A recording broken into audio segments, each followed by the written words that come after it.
Fribla Noosh. Ben, niben yufka. Saba, Humpa meka, doba, zor, humpa. zor, Dri. Gorfel, Vinda. Zerdeka Roko, Vanskirwin, Drobla, Hinjadiv, Faba? Faba, Grobnala, Kavus Simu Torba.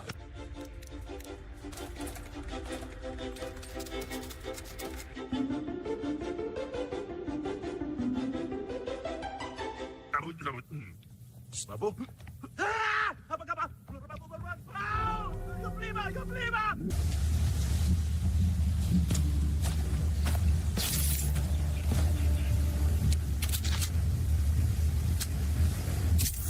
Oh, Sharabibi? Yava Yava, Sokaplok.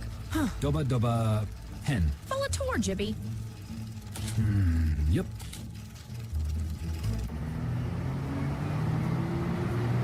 Number one in the chat, your boy Wolf Patriot. I'm going to be starting in about 5 minutes. Sorbla.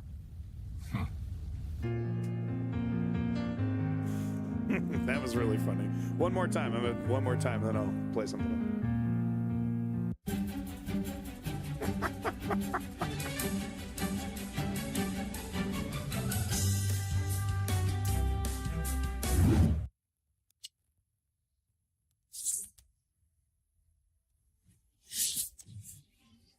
Fribla Noosh. Ben, niben yufka. Saba, Humpa meka, doba, zor, humpa. zor, Dri. Gorfel, Vinda.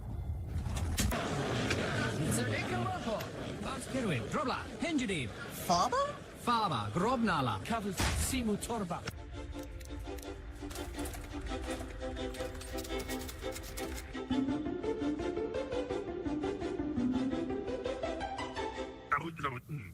Slabo. Apa? Yo prima!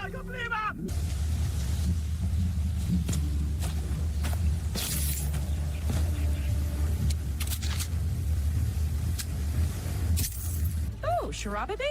Yava Yava, Sokaplok. Doba Doba, Hen, Bellator, Jibby. Yup, I like that little sound clip. I retorted, Jimmy. Like Sim, it's like Simlish, but in like the 1940s. It's really funny. Jibby. Plok. Doba Doba, Hen, Bellator, Jibby. It's like Yup,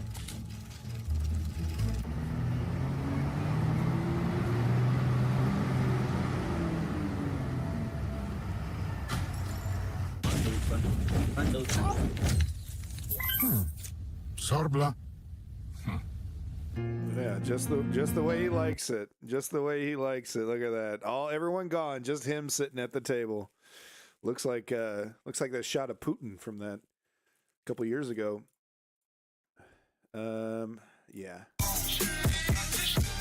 Sorry, that was kind of loud. Sorry about that. We're going to get started here in just a couple minutes, folks. It's going to be a huge ass stream. I'm talking hours and hours, 8 to 9 hours stream. So you might want to get comfortable, get some snacks, take a bathroom break. We're going to be here a long ass time.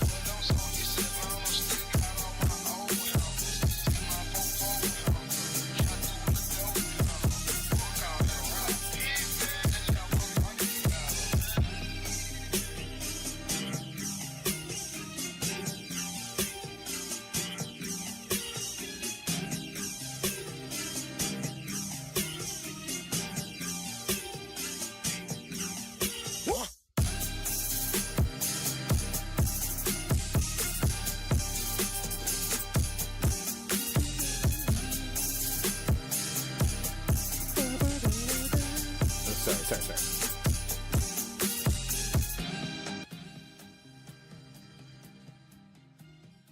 Just getting all my fake viewers in place here. There we go. My hundreds of fake viewers.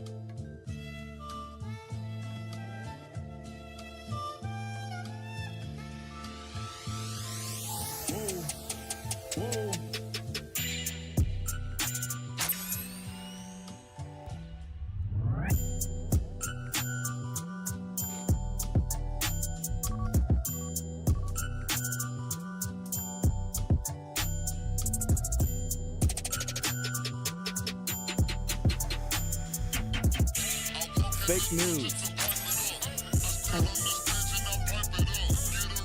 Clutch Cargo is a fake viewer. It's a bot. A robot.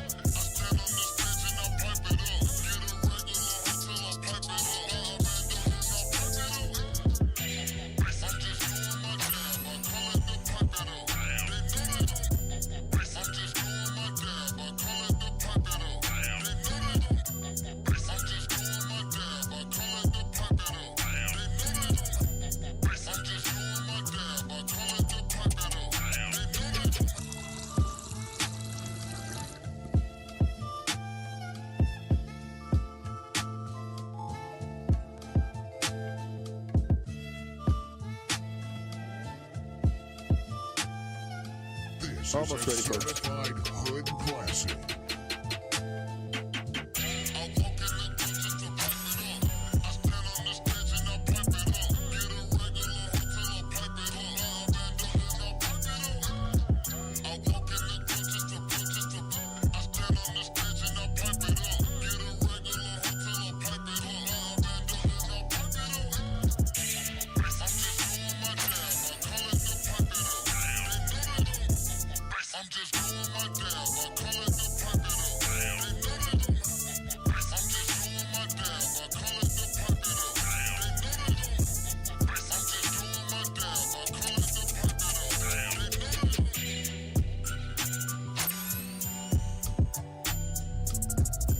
Really, nigga?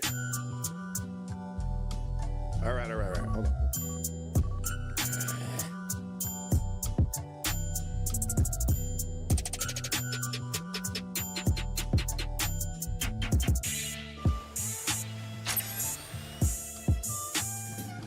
You're still number one in my heart, Strategy Man Bert.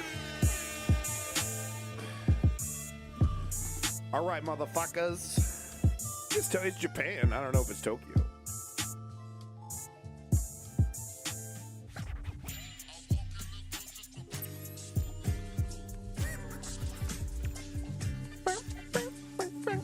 Welcome to the motherfucking News Underground. The realist motherfucking source for news on Twitch. Ooh la la, la la la, la la la. Big props over here to Trappin' in Japan, number 4, Ryan Celsius. We are listening to Pondsuda Desire. Folks, I hope you desire news, because, oh boy, do I got it for you. To say this stream is going to be long and fat and obese is an understatement. You're going to have to get the Sawzall. You're going to have to get the Jaws of Life. You're going to have to cut a portion of your house open to fit this stream in your life. Okay? Check this out. Wife gone. Kids gone. Don't worry, I did not kill them. They're visiting family. So guess who's got the whole house to his motherfucking self? Little Obi! How come I didn't go with him? Because I got shit to do. That's my excuse. I got shit to do. And guess what I got to do? Pretend I'm a news guy for a couple hours. I'm going to pretend I'm a news guy. Come along with me. Come along with me. I set it up. I set it up and I knocked him down. Yeehaw! Woohoo! Yeehaw! Okay, sorry. Welcome to the News Underground. I'm Abandoned Nihilism, a.k.a. the realest motherfucker on Twitch. I used to say something else, a.k.a. the Harbinger, something like that. You know what I'm about. If you're here for news, you found the right place. If you're here for bullshit, go find a different stream. Motherfuckers talking about 3-4 news stories a day. What do you got to do? You wake up at 11, crawl your ass out in front of the fucking computer, hit start stream. You have no excuse. You have no excuse. You talk about 3 or 4 things and you play video games the rest of the day. Not enough. Not enough, political streamers on the left. I'm about to show you how to put in the work, bitches. I'm about to show you how to fucking do some real work. Kyle Kalinske over here squeezing in an extra 30 minutes. How about an extra 30 hours? What do you got to do, Kyle? Well, you got a happy family and shit? Get your ass back on the TV. Harbinger of democracy, the harbinger of freedoms, the harbinger of danger, the harbinger of fascism. It's here, it's happening. We are in danger. They don't ask for your papers anymore. They just shove a camera in front of your face, and if the computer goes beep, beep, you're good to go. If the computer goes, your ass in jail. We're going to start off with some headlines first, then jumping into the Mom Donnie victory. Tiny headlines, tiny headlines. Okay, no, headlines, big headlines. We're going to start off with Mom Donnie. We're going to jump into ICE, just horror after horror, nightmare after nightmare, anti-constitutional, anti-democratic nightmare. Welcome back, Socializing Sapien. Hope you're in for a big one. We're going to jump into world news, Trump news, SS, which is just the right wing, basically, but we're going to cover Nick Fuentes and co. And then we're also going to end the stream by talking about TYT because there's a connection between Nick Fuentes and TYT and Tucker Carlson, and I kind of wanted to cover it all right there. But we got to start with the craziest shit of the week. You know, I'm hesitant to say the craziest shit I've ever seen in my life because, like, tomorrow will happen. You know? And I don't know, the fucking lizard's gonna crawl out of Donald Trump's skin suit and do a fucking tap dance. You know, I don't know what the fuck's gonna happen. This is such a cool song. Man, I haven't listened to Trappin' in Japan in a long time. Great mixes, folks. Make sure you're checking out Ryan Celsius. He's really, really a tastemaker, Ryan Celsius. He's, of course, Freddie Dredd as well, if you don't know who Freddie Dredd is. But make sure you're liking and subscribing, folks. Absolutely love this stuff. I do get DMCA'd on some of it, though, so I got to keep it low. Yeah, let's switch it on over to Roland Jones, Raw Technique. Look at these motherfuckers in the, like, what, 90s, early 2000s, crip walking in their fucking garage. Shit's so cool. It takes a lot of practice to do that, okay? It actually takes a lot of practice to make this look anything other than goofy idiots, goofy drunken idiots. Now, we're going to talk about TYT. We're going to get into it. That's going to be the last thing, though, because we got to talk about this Tucker Carlson dick riding. We got to talk about the things that they're not saying. Okay, I've been watching a lot of TYT this week just to see, like, okay, when are they going to point out who Tucker Carlson is, you know? Anyway, we're going to get to it, okay? And we're going to talk about Nick Fuentes first. There's connections there to Tucker Carlson, and then we'll get into the TYT stuff. But let's start off, of course, with this. I mean, there's just no other way to put it. This is just absolutely bananas and probably, you know, easily the craziest moment in this man's life. And he caught it on film, too. Welcome back, John Axel. Not saying a Naziing.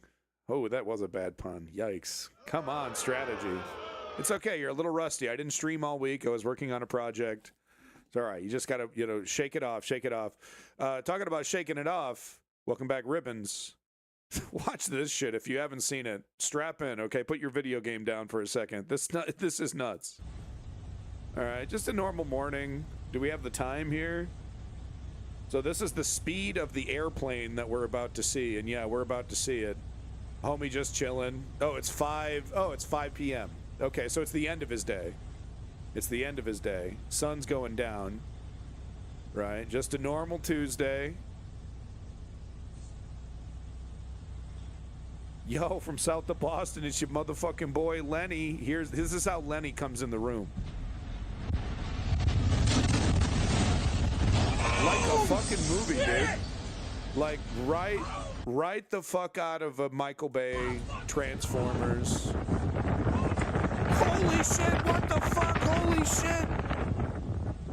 I mean, he's just, I mean, yeah. I mean, what other reaction? What, I mean, besides jumping around, screaming, holy shit, holy fuck.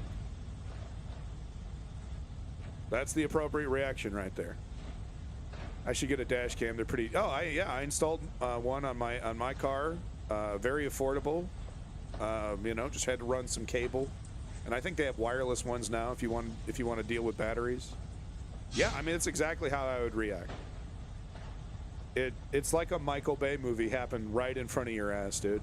And you know, they don't know what's going on, but my bet it's a Boeing, hasn't been maintained.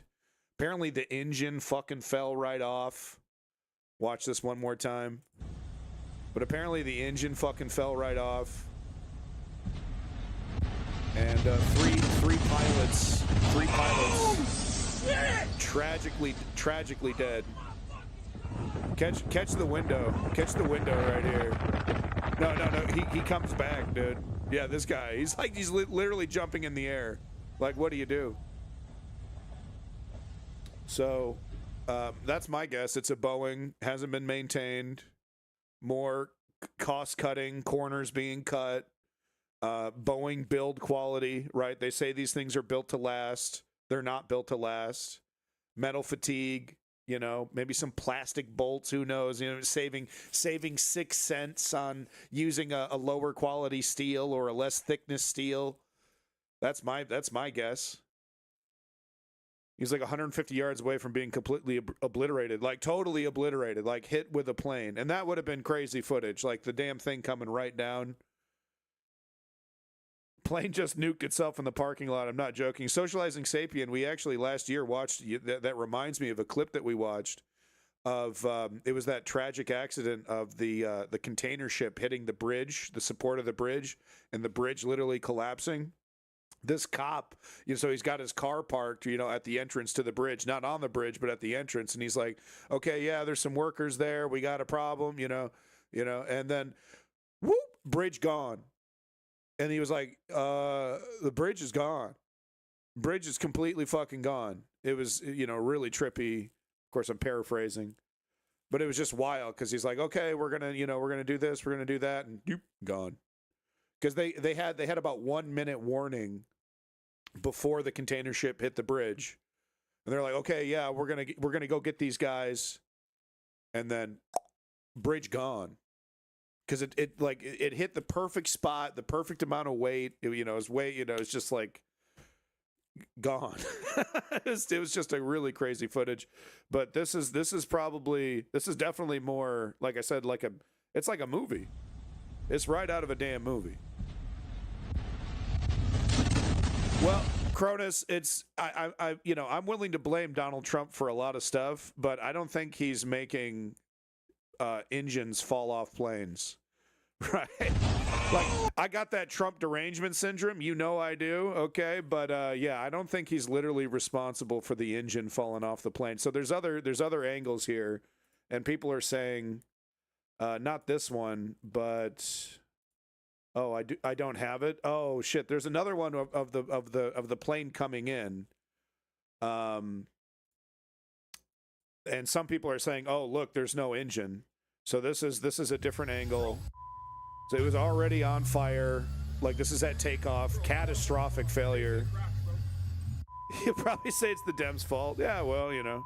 I mean, it's, you know, not to be fucky about it, but Barack Obama and Joe Biden had no problem letting Boeing get away with everything. Like, Boeing is just, the executives at Boeing need to be in jail. The company needs to be sold, chopped up for parts, or taken over by the government and just completely gutted and run correctly. All the money that would go into the pockets of Boeing executives needs to go into maintenance, upkeep, and inspection of every Boeing plane in the air, because I believe every Boeing airplane in the air right now needs to be inspected properly, not by Boeing standards, but by actual real avionics experts. And you make a great point, Kronos, because, like, yeah, this is when shit like this happens, Boeing stock dips, but it never goes away. They're never punished. Okay, so maybe this is a highlight clip, so maybe we will see the clip I was talking about. Yeah. I mean, it's unbelievable. It's unbelievable no one else was killed, by the way. Kudos to the pilot. You know, his last moments were probably trying to steer this thing away from human beings. and he was absolutely successful. So props to the 3 pilots who Boeing executives need to go to jail. Okay, I'm going to go ahead and just blame them for it. I haven't done an investigation, but all these goddamn planes falling out of the sky, fucking panels falling off. Tell me that wasn't a Boeing. Tell me that shit wasn't a Boeing, huh? I guarantee you, I'll put $1,000 on it right fucking now. That's a Boeing airplane. Put money on it. $1,000, 1,000 Canadian dollary dues, whatever they're calling them nowadays. It's a Boeing. They're never held accountable. And they just announced, by the way, I think it was a couple months ago, they're going to lower their standards even more. Something like that. It was some announcement about how they're going to, I don't know, reduce the amount of inspections, or they got this new guy in charge who's cutting corners. Maybe it was a whistleblower that came out recently and said the safety inspections are a joke. They're not happening as much. The standards and quality is lowering. Here's just some more footage of the aftermath. Okay. Can someone please go to fucking jail? Yeah, Somebody? There's a vehicle down on the runway where I saw the. Okay. Can somebody? Can we just throw somebody? We're not even throwing people under the bus. You know what I mean? Like, nobody's going to jail. People falling out of the sky. It was a goddamn miracle. No one got sucked out of the plane when the panel fell off. How many of these a month? All right there in the middle. Some avionics disaster. How many of these a month? Burning down there, and something on the runway right in that area. Is that the engine? Go to your right. Shit, is that the fucking engine right there? Right there. See where that vehicle is? Right in that area there. Come down. No, come down. Come down some more. Is there marks? Oh, yeah. No, Homie, right there. On that grassy area. Right there, motherfucker. Oh, I'd be terrible at There's this. debris right there. Look at all that debris there. Yeah. No, the goddamn engine fell off. Guarantee you it was a fucking Boeing. Nobody's going to go to jail. I don't know if that's the engine. I don't know. But it's some shit. So it looks like some shit literally fell off the plane They ran off the as they're runway, trying to take started off. runway, and then veered off to the Perfect side. timing. Okay. Who needs to go to jail? The people who are in charge of inspections? Yeah, that's a fucking piece of the engine right there. Look at that. That's the circular part of the engine. Goddamn engine fell off. Somebody needs to go to jail. Am I wrong? Unbelievable. Unbelievable. Look, you got cases like that one where the pilot, like, it happened like 6 months ago or whatever in, what was it, Korea or something, like slammed into a wall, like something that shouldn't have been there. Good find. Yep. Oh, look at that. More of the debris came off the fucking plane. Remember, that might have been the wing. That might have been the wing clipping the building. Jesus Christ.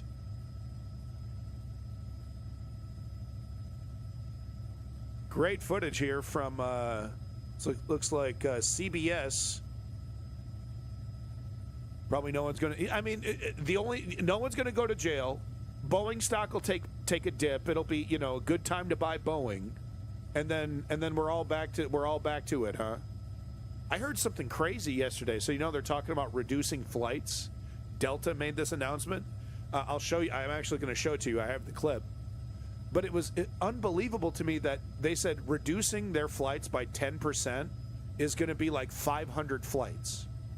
And I'm like, how many fucking flights? How many airplanes are in the sky? And how many are in this condition? Right? Boeing says, oh, yeah, we got you. 20 years. You'll have to do, maintenance on this and that, but the plane will last, the X amount of time. Use it every day. So you got these airlines using the hell out of these planes, thinking that they're high quality, thinking that they're well built. Falling out of the fucking sky. It's only a miracle this didn't kill anybody else than the 3 pilots. I mean, are we sure it's only 3? I mean, look at this. How did it not hurt somebody else? The pilot there should be a statue at the airport with this pilot who steered this plane away from any other human beings. What an accomplishment for that guy or gal, whoever was flying it. What an incredible accomplishment for the pilots. Can you switch over to F1, please? What, is this footage not exciting enough for you? This raging fucking blaze? Death toll is now 14. Others still missing. No! God damn it, no! All right, see, I didn't check that. Engineering, can you change over to F1, please? Okay, so of course it hit other people. Of course it hit other people. And of course, I'm not blaming the pilot. The goddamn engine fell off. You're totally screwed. You know, it's like being on driving your car on an icy road, right? All of a sudden you have control of your car, and then all of a sudden nothing works, and you're okay. Well, Jesus, take the wheel. I mean, we got to start talking about Boeing. I can't.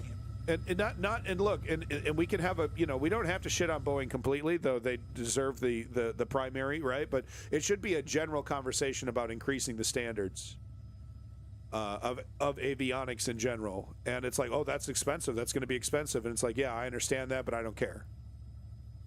Kind of one of those things I'm okay spending money on, right? I think we could all agree. It's one of the most horrific ways to die, by the way. Plane crash. Okay. Your body gets ripped apart. They have to reassemble you. 9 people missing. Jesus Christ. I'm sure the pilot did everything he could.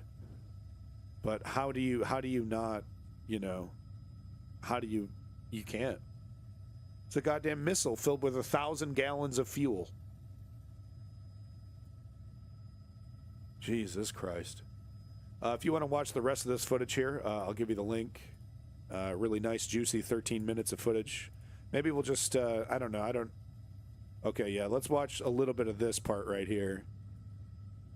I'm already at 1,700. Look at that. Look at the destruction. Oh yeah, I mean, like if they both fell off somehow at the same time, that would have been better. But one falling off and then one working, yeah, and that's exactly what the plane did. It went into an immediate corkscrew. That's probably cargo, I would say. Looks like cargo to me. Looks like it's like bundled together, but who knows? Yeah, we're just trying to do our job too.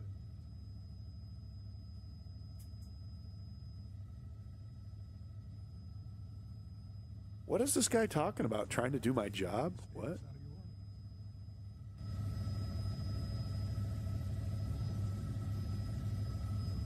orbit. You got drama on the radio?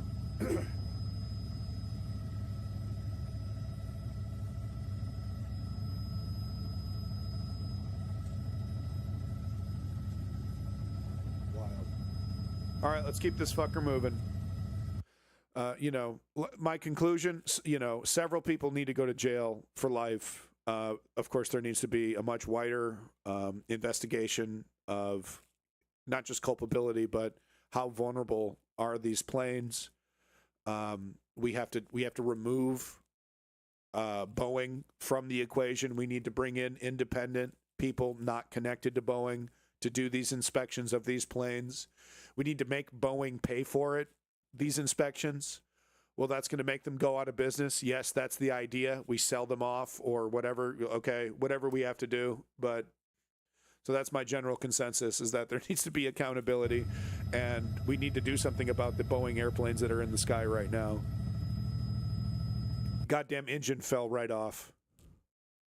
Okay, and you want to say, oh, it's not Boeing's fault. It's not Boeing's fault. And it's like, okay, yeah, I mean, well, let's do a full independent investigation to determine that. The Thinking Sabercat. It's good to see everybody. Elaney, welcome back. This is why you come here, okay? This is for all you Zoomers out there who don't know what the deal is with Christopher Hitchens, okay? And maybe don't know who the deal is with Dennis Miller. Dennis Miller Certified bitch his entire fucking career. Certified bitch his entire career. And you see it fully in this clip right here. We used to be a society, cool motherfuckers like Christopher Hitchens used to drink booze and smoke cigarettes while shitting on Mother Teresa for objective reality, for the actions that she took, right? Dennis Miller over here, just completely, right? Complete company man, whatever the narrative is. At least he had the balls to get Christopher Hitchens on here. But this is so good. This is why millennials, Gen X, and boomers who know what's going on love this man, okay? But no, he's never fallen off. No. He was always at the bottom. I'm telling you, 100% bitch made. Only reason he had a career is because he had a buddy or something. And this is on full display. This is supposed to be peak Dennis Miller. This is, he's got his show. He's doing interviews. People love his little reference shtick that got old really quick. His one fucking note jokes that he does. Hey, you're like the Queen of Sheba, blah, blah, blah, blah, whatever. Reminds me of this esoteric random reference to a thing that you've probably never seen.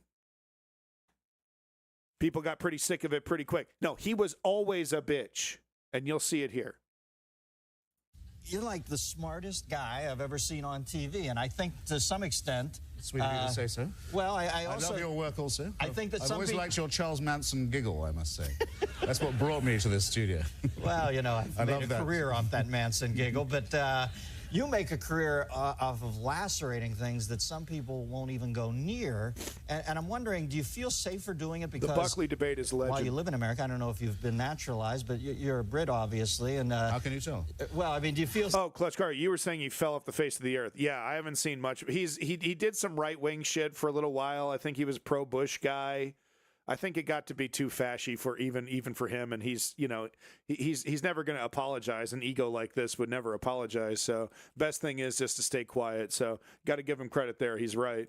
Just if you're a right wing fascist and you're like I'm just here for the tax cuts, baby. I don't know about all this Zeke Highland stuff.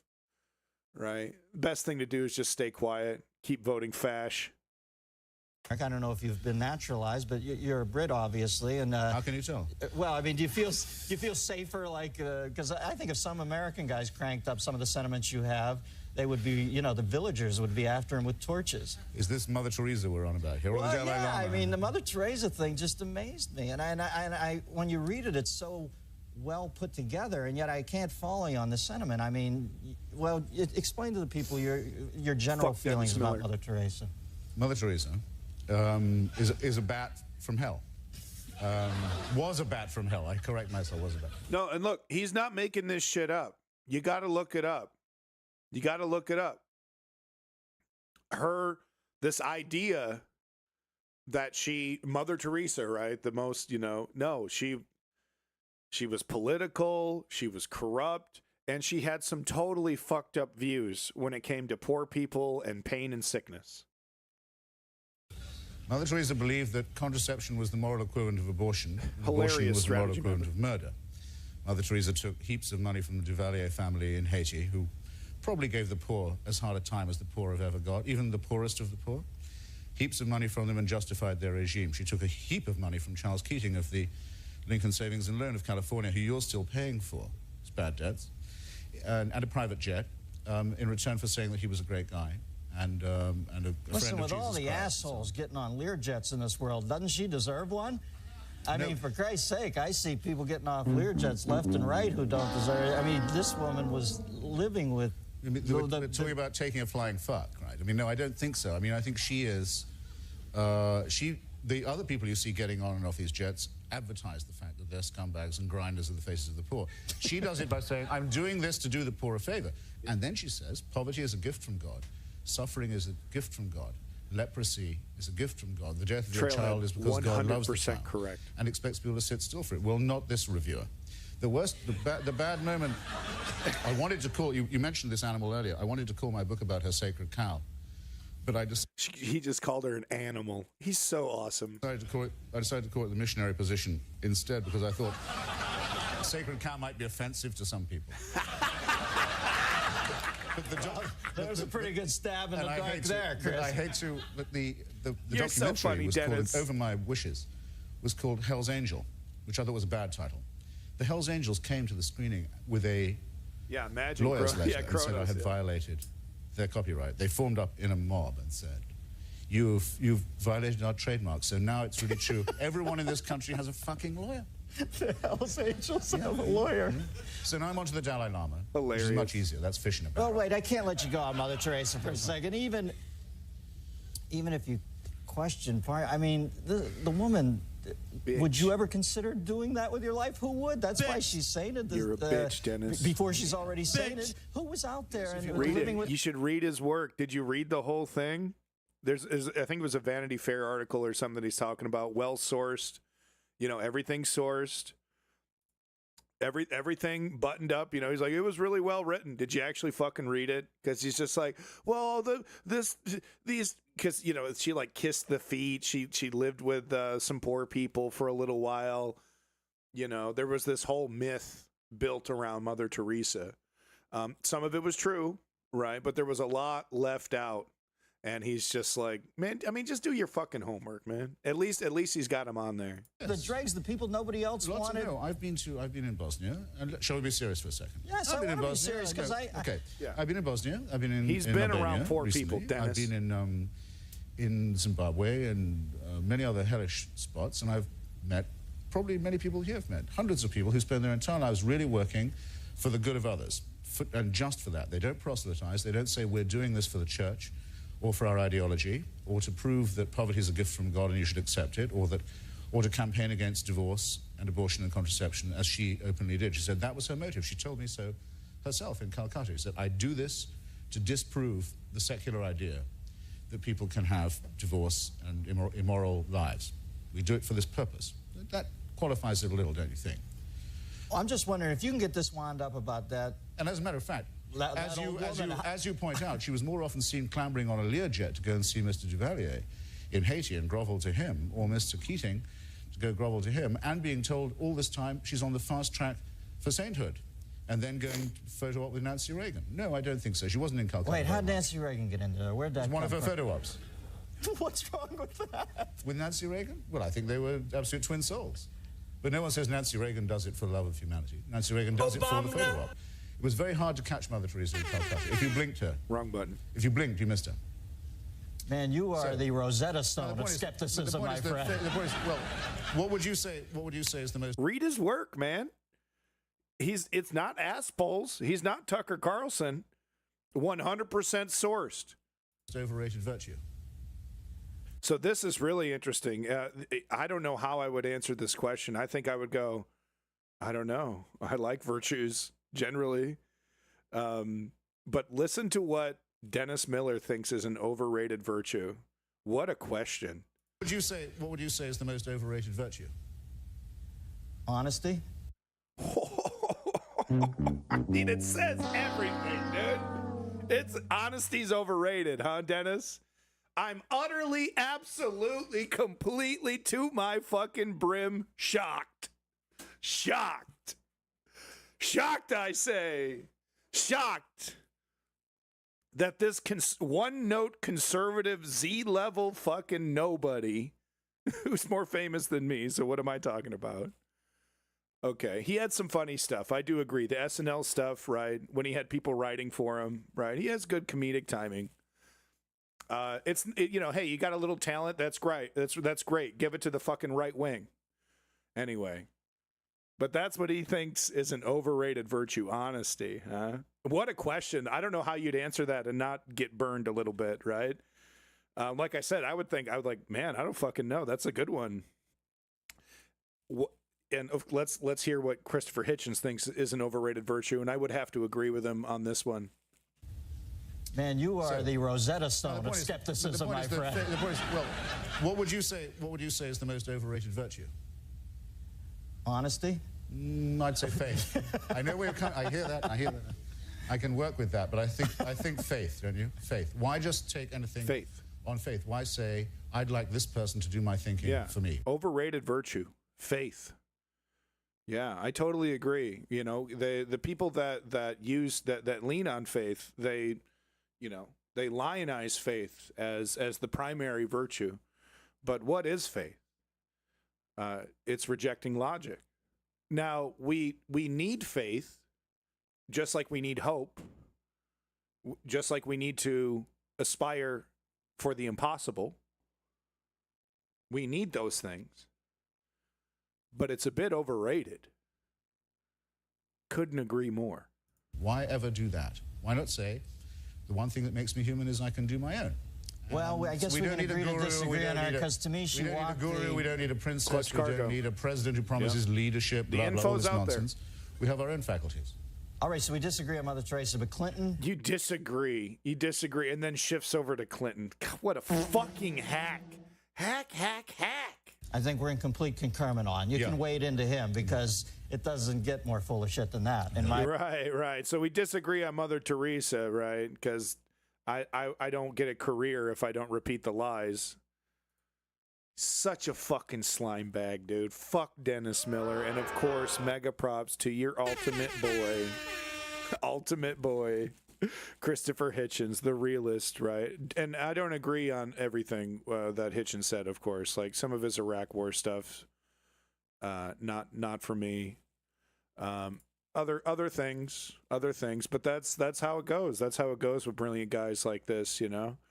If you're not disagreeing, then honestly, you're not well-rounded. I don't know. I feel like if you know, unless you're a direct clone of that person, I think there needs to be disagreement. Every human thing, and this includes communication, but every human creation, every human ritual is messy and awkward and a power struggle. And it's like, this is how we communicate. You know how bees, they communicate with scents and dancing. And ants, they communicate in their own way. This is how human beings communicate. You know, rams, they communicate that way, right? They slam into each other physically, like not even metaphorically, right? That's how rams communicate. This is just, I mean, I'm showing a lot of AI, and I'm sorry, but I mean, I bet Dennis Miller would fucking really piss us off. And really, you know, straight up just more disappoint me than piss me off. Because it's like, you know, there's a smart guy in there. Okay, we've seen Dennis Miller at his peak. Clever dude. So you know there's a smart guy in there, and yet you still sign up with the stupids. And to me, it's a craven decision. It's just I'm going with the tax cuts decision. I'm going with the guys that's going to get me more money. 1 + 1 = 2. I don't give a fuck about anybody else. Honesty's overrated.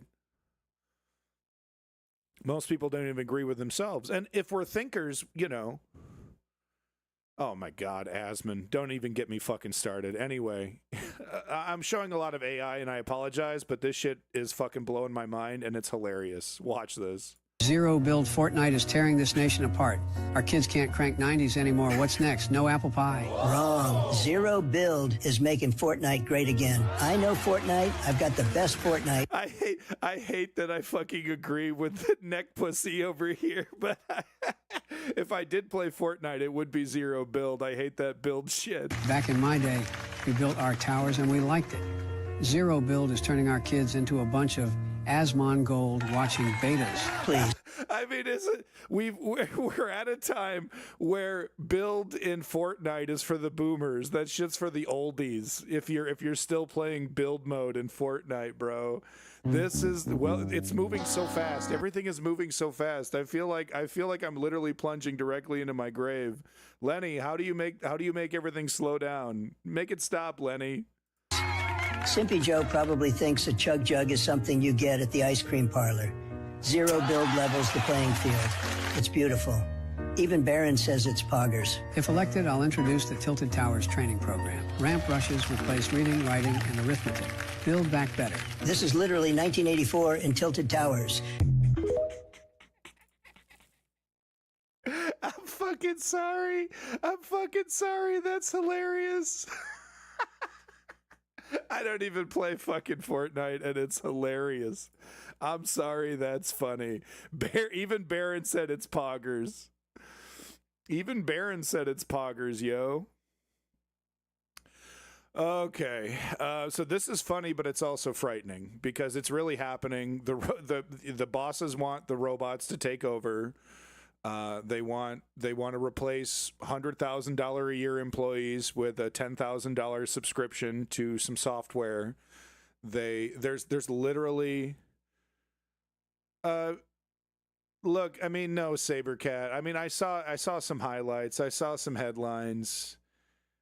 Did you see him put out the tweet where he's like, you know, R.I.P. to Dick Cheney, respectful fucking conservative, blah blah blah. You see that shit? Unnecessary, man. Just shut up. Just shut the fuck up. Oh, did you also see Joe Biden come out and say the nuclear threat from Russia is really real? We should, I'm sorry, wrong button. Where's here it is. You know, we should all be scared. The nukes, and it just like flashbacks to Joe Biden frozen in fear as Russia, you know, letting Russia's economy work around the sanctions that he just triumphantly, you know, put in place. Breath of fresh air. I wish that motherfucker would show up, would shut the fuck up, I mean, and maybe show up to a protest. But no, I appreciate it, Sabercat, you know, but I am so disappointed in Joe Biden, and of course I'm a brutal enemy of the neoliberal establishment. Brutal. I hate those motherfuckers. And to me, Joe Biden represents the absolute pinnacle of neoliberal failure, lack of leadership. I could go on. So no offense, but motherfuck Joe Biden.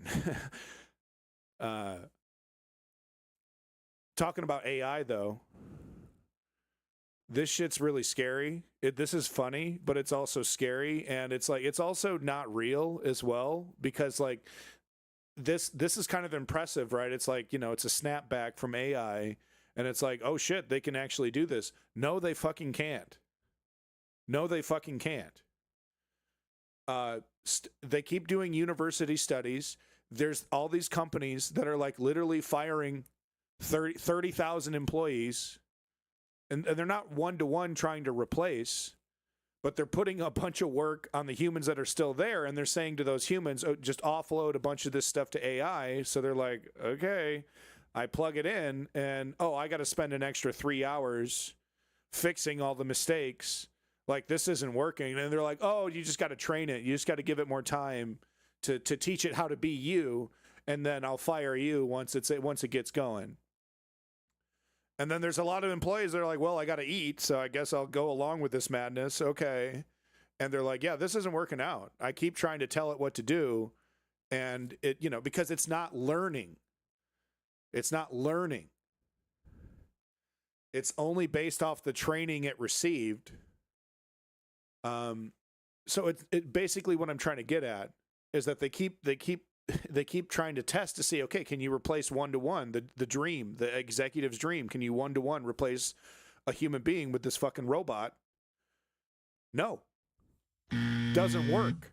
It can do some things really, really well. And this is one thing that you'll see the example here, the question that it gets asked. That's the exact kind of thing a large language model is good at, collating a bunch of fucking data and spitting it back out. But if it was asked to create a new strategy, all it would do is regurgitate stuff that it would see. And like, by the way, I've been using AI. Its scope is really limited. It's like it can only reference like mainstream sources like Wikipedia and fucking, various websites and whatnot. Like it's actually quite limited in where it pulls data. So you keep saying, give me something different. Like, get off this track. Like, go this way. Try, help me find this. And it just regurgitates the same information over and over again. I was trying to get it to tell me how to do something for an emulator, and it literally insisted that I needed to do this almost impossible button combination to enable this function. And I kept telling it, if you do that button combination, it restarts the emulator. Like it's like literally like a shutdown command. It's not the command I'm looking for. You're wrong. And it's just like, well, have you tried this thing again and again and again and again? And then, Mr. Wonderful gets on screen. He's like, oh, yeah, all the movies should be a bunch of AI slop now. All the extras in movies need to be AI. We can save so much money. Who cares? The peasants will consume it. The peasants will watch it. The whole thing, what I'm trying to say is that this whole thing is going to crash. Okay, because it's a useful tool.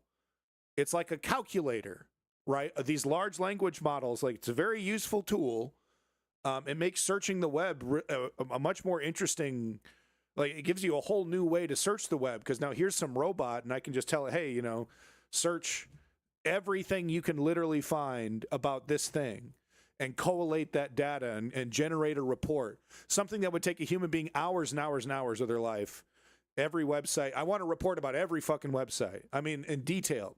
Pages and pages. Okay, well, that's going to cost you like $2,000 because it's going to, it's going to take like 12 hours of my day to, 12 hours of my life to do all that. And it does it in seconds. So it's a very useful tool. It does not replace human beings.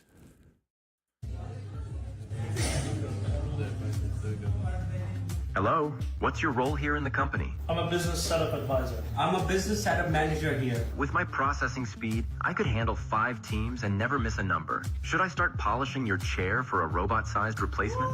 Or maybe you'll convince me why you're truly irreplaceable.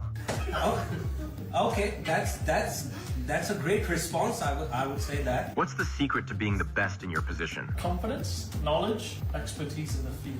Strong answer, but with my endless memory, I could download every legal detail overnight. Your chair's feeling a little wobbly now, isn't it? Can you tell me if there are any ways to avoid corporate tax in UAE? You want to avoid that 9% corporate tax? Register your company in a qualifying free zone. Many free zones in the UAE offer full tax exemptions if your income comes from outside the UAE mainland. Of course, I process the tax laws faster than anyone, so maybe it's time I take your manager badge now? Right? You're like, whoa, dude, holy shit. But no, that's the exact kind of thing, some little bit of esoteric thing in some manual on some website, it can regurgitate that. But would this robot know how to, like, because he asked you, how do I get around that? And he's like, oh, you do this one thing. Well, what if we want to, get clever with it? This one thing and this one thing, but written differently. And, oh, have you tried this one thing? This one thing. I wrote a chart. You want a whole pie chart about why this one thing? No, we're not talking about that one thing anymore. We're trying to get clever with it. Oh, yeah, but all I really know is this one thing that I saw on this one page, this thing over and over and over and over and over again. It's not clever, but that was a funny video. To watch why it should be equivalent Hollywood multiple attempt at 3D why this could be the equivalent of Hollywood's multiple attempts at 3D films. But they aren't looking to managers. Yeah, well, so this was this robot takes some kind of viral thing. I don't know, but I think the boss, it was, he like set this up and then he pretended, okay, this is this, But I think executives around the world don't really understand that it's actually their job, the manager's job, that is most ripe to be replaced by an LLM, because they're already seeking brutal efficiency when it comes to how they manage things. It's the human beings that the guys doing the work actually still have to be clever, actually still have to be creative in some ways, whereas the manager, exactly what the manager wants, right? Brutal efficiency. So it's kind of interesting. These fucking corporate bros who are robotic, who have made themselves to be robotic, are actually the prime candidates to be replaced by the robots. They don't see it though. They think they're going to replace all the humans, all the laborers, and they're going to be sitting there just the only human being clicking some buttons, and the robots do everything else. When it might be the robots replacing them first. Yeah, exactly, Elaney. And it's like if you're a VP, why would you want your manager to be some fallible human, right? If that's all you want from your manager is brutal efficiency. And just give me numbers and produce and, a lot of the time the manager's job is to be intimidating, because they have to deliver bad news. They kind of act as a buffer to the higher echelon of leadership. Perfect roles for robots. Perfect roles for robots. They don't even see it though. They're whoosh, the Mr. Wonderfuls of the world. Fucking, they don't even see it. AI, I'm gonna take all their jobs. AI, I'm gonna fire everybody. AI. They don't even see it. The tool is most useful to replace them. They don't even fucking see it. This woman is doing God's work. She's going viral big time. I've already seen 2 clips. She's calling up churches and asking, can I get help for my kid? Can you give me, could you donate a bottle of formula? I'm totally broke. I'm desperate. Can you help me? Can I come over and get a bottle of formula for my starving baby? And she's asking churches. She's calling them up and calling them out by name too. And this is, and you get to hear the conversation. Pretty wild shit. So this is an earlier video. She's done, I think, 20 or so, and I think 13 have said no, and 7 have said yes. I think that was the latest count. So, it's not. It's more complicated than just literally every religious sect, every religious organization, but I think it's fair to say they need to be taxed. Their tax-exempt status needs to be removed. I'd be okay with I'd be okay with this compromise. Like, show us that you've done a certain amount of charity per year, and then you can keep your tax-exempt status. Okay? I'm cool with that. Right? If the church can be, oh yeah, we gave away 1 million fucking potatoes, yes, throughout the year. I don't know. And okay, you're good to go. Yeah, we, 10,000 people slept in our church over the year. And we let them use a shower and blah, blah, blah. Okay, you can keep your tax exempt status. So how's that for a goddamn, how about that, huh? How about that? Look at that. Fairest guy in the world. I got my shirt is covered. My sweatshirt is covered in my fucking son's boogers. He has such a runny nose, and I pick him up. I just realized this. You just deal with it. So right now, I'm about to test your church to see if your church is willing to help somebody in need to make sure that their baby is fed. Now, right now, I'm calling the First Christian Church of Somerset, Kentucky to see if they are willing to help somebody in need. And you all get to listen to their response. Now, I've only done this one other time, and they would not help somebody in need, not even to feed their baby. So, here we go. I will add that this one did not say if they were open or not.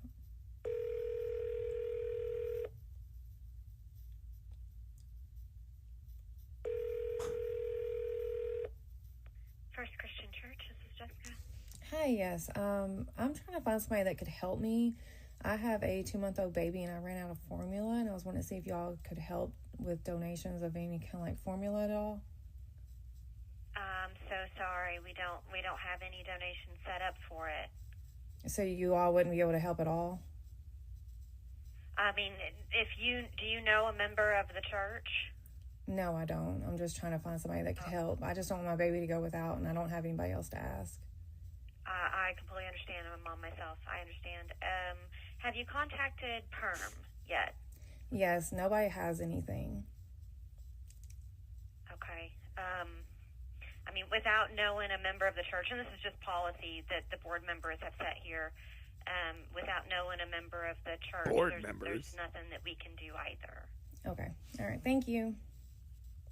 Bye-bye. They will not help anybody that does not go there or know somebody that goes there to feed their baby. No, like there needs to be a bare minimum. Sad. Like, you know, that's what I'm saying. Okay, look, and I'm fine with that compromise to religious America. But you got to be feeding the poor. You got to be helping the sick. You got to be following the teachings of Jesus. And I would apply this for all the religions, by the way, all the churches, all the mosques. But honestly, you know, you're probably more likely to get help if you call up a mosque, straight up. But I don't know that. I don't know how true that is, by the way. But I would be okay for just across the board. You want that tax exempt status. You know, you got to give away X amount of food. You got to have a certain amount of room to a certain, you know, for at least 5 people or 10 people to be able to sleep if they need help, right? You like bare minimum shit. Because like that's the whole justification for the tax exempt status is that, oh, they do so much for society. They're giving back. And that is the case with some churches. Some churches walk the walk. Okay, check this out. Some heathen with a starving baby walks up to an Amish family and is like, is there anything you can do to help me? They're helping them out. Okay? Amish people walk the walk.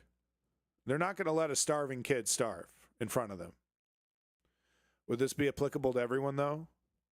Every religion. Even the flying spaghetti monster. If you want to have a church and you want to be tax exempt, you want to be the church, you know, the corporate church and just be taxed like a normal corporation, that's fine. But if you want to apply for that tax exempt status, you got to be doing charity.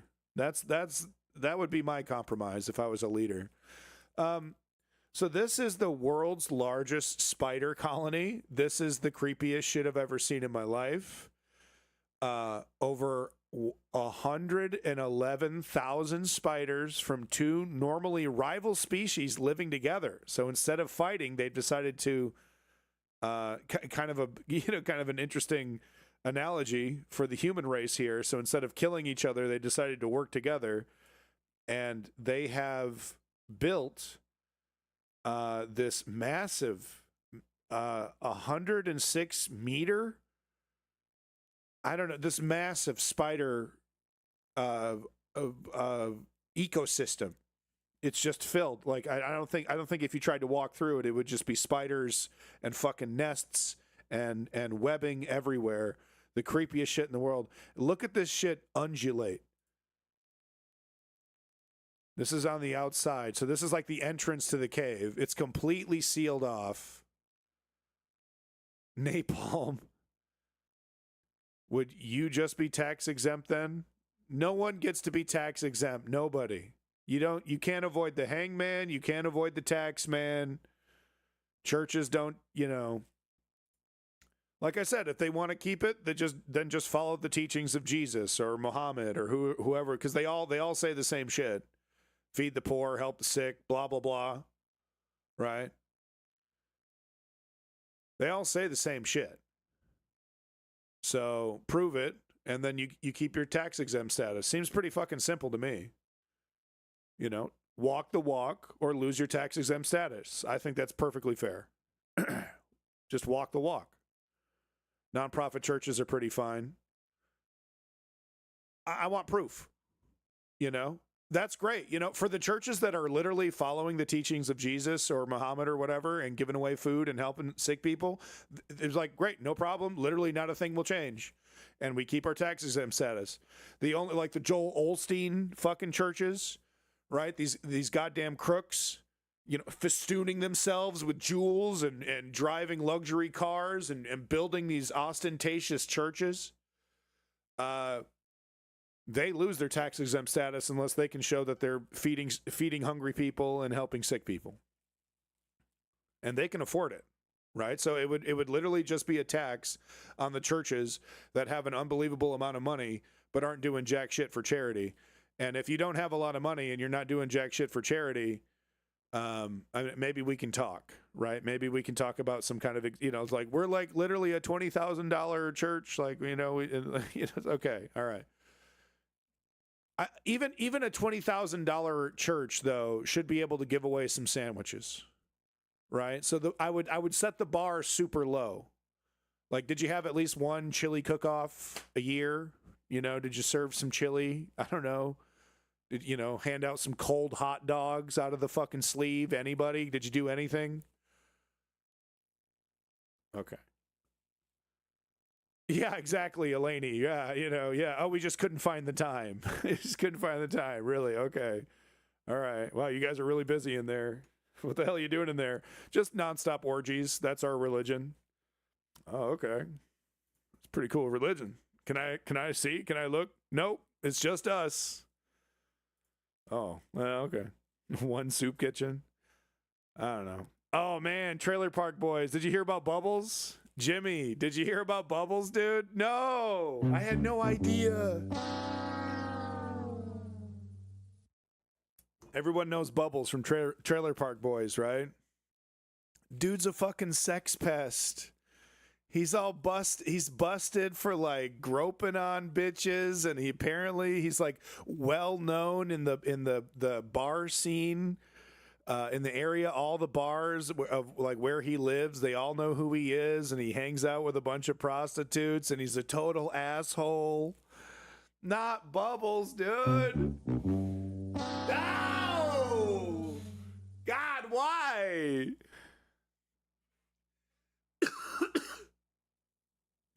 God, why? Not Bubbles. Did you see the FBI is after this site? Oh, Archive? Are they really? Oh, no, I didn't. No. I love this site. No. So much bad news. Someone give me some good news, huh? Anything. Oh, there is some good news. Tobal 2 was retranslated. Tobal 2 for PlayStation 1, if you guys ever heard of that. No? Anybody? Tobal 2, PlayStation 1? Anybody? It's really great. Hold on here. Let me show you here. It's really cool because it was a fighting game for the PlayStation 1 that had some really cool mechanics. It was like a later year, like, not early, not, because like the first Tobal was kind of rough. So this is like really, a great sequel. But then they added this really crazy RPG dungeon crawling element to this fighting game, and it's like, it's totally ridiculous. It has no place being here, right? This whole like quest stuff, because like every time you run into an enemy, it turns into like a fighting game. So it's totally unique, and the translation for the longest time has been completely whack.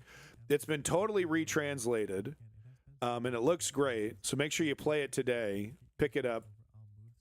I bet you CD Romance. I bet you CD Romance is over here showing it off. No, not yet. It'll be on. Ooh, yeah. I'm gonna play this. Check out this Famicom Disk System game that was just freshly translated. Check out the box art on this fucking Famicom Disk System game, yo. Shit is awesome. If you don't know what the Famicom Disk System is, it's this amazing. Shut the fuck up! Oh, come on. Shut the fuck up! But look, it's the Famicom Disk System. It was released only in Japan. Goose X Raid. Raid now. We're gonna raid now. Where's my stuff? Oh, there it is. Oh yeah, we're raiding. Oh yeah, watch out. Oh yeah, we're raiding. Raiding. Goose Raid. Welcome to the news. Motherfucking news. Okay. All right, we were talking about video games. Let's go. We were talking about video games because the news was so bad and I just needed a distraction. Okay, now welcome back to Earth. Okay, now it's back to the boring shit. Perfect time for rating. Make this stream great again.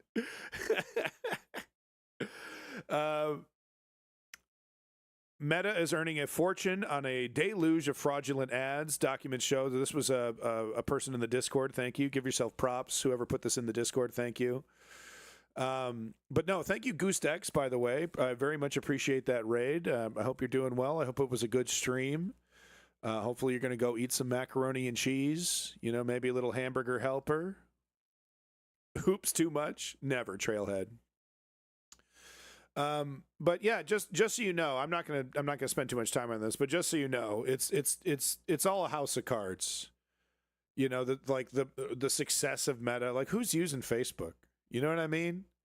I mean, I use Facebook Marketplace, but that's like exclusively it. Like, I'm not using the service, and I'm certainly not getting news. And I understand there's a lot of people that are, but it just seems like the amount of influence seems a little out of whack.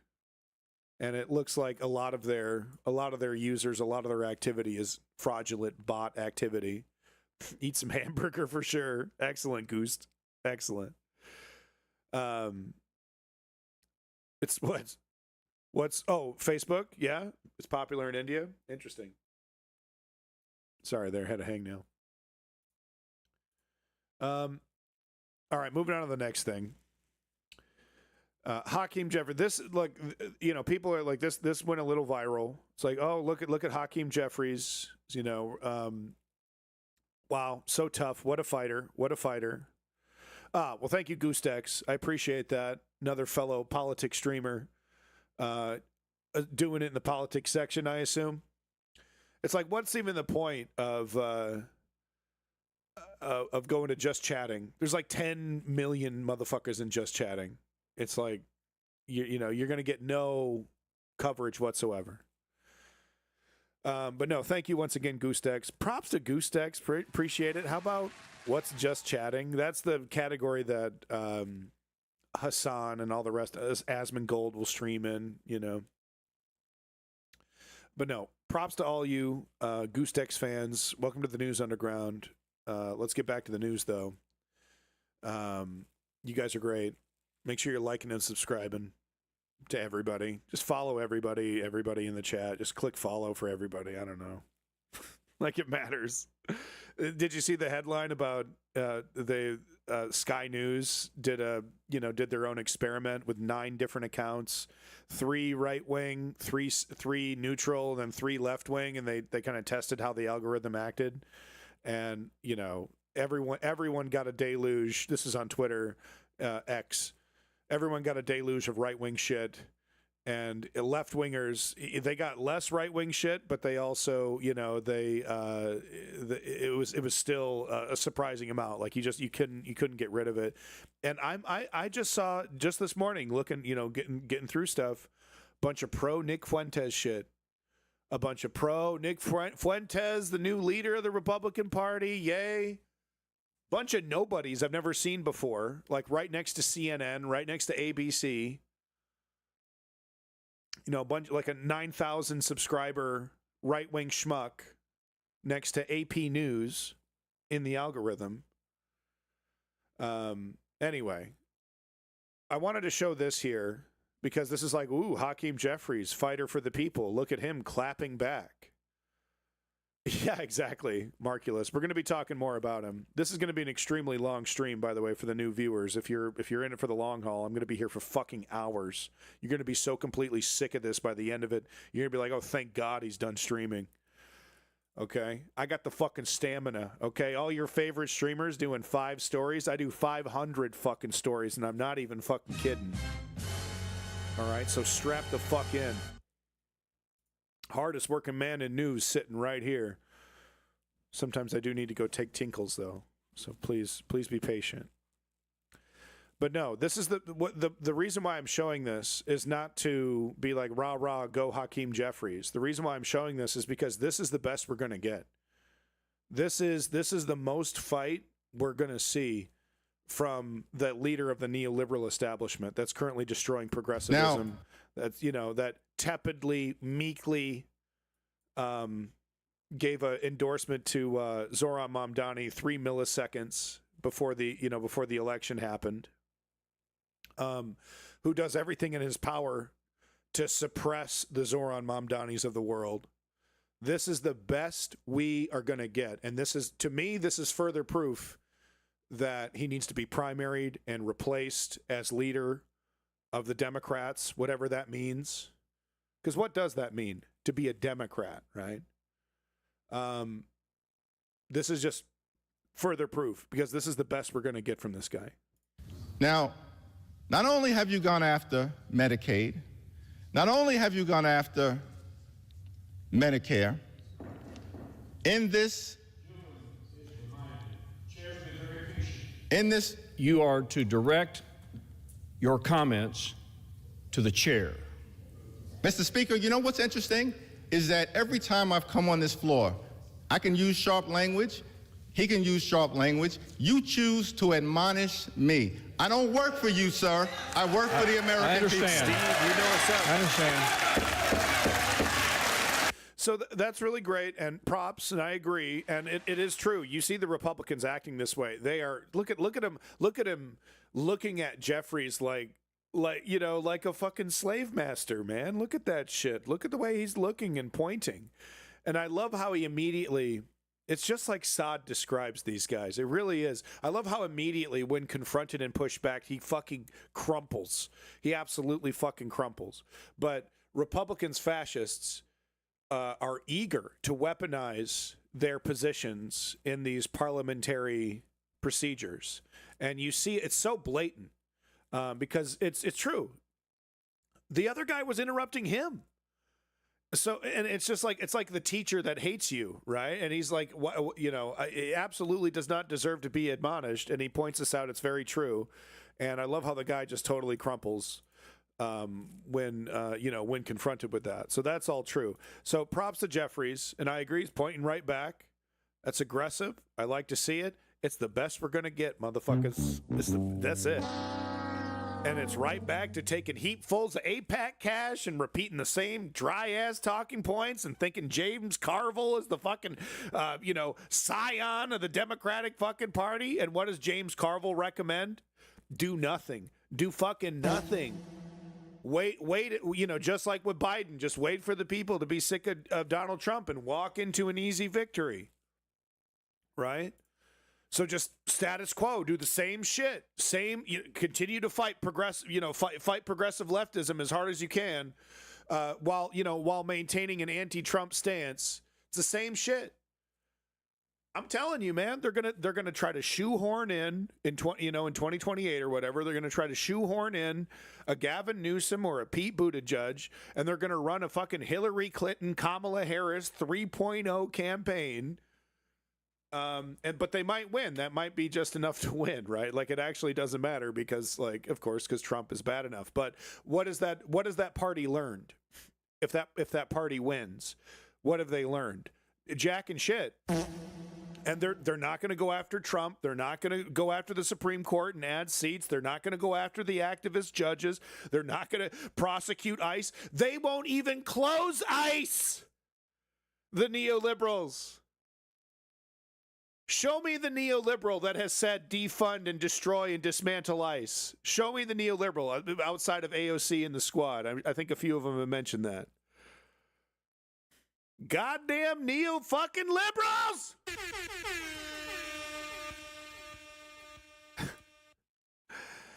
Moving on.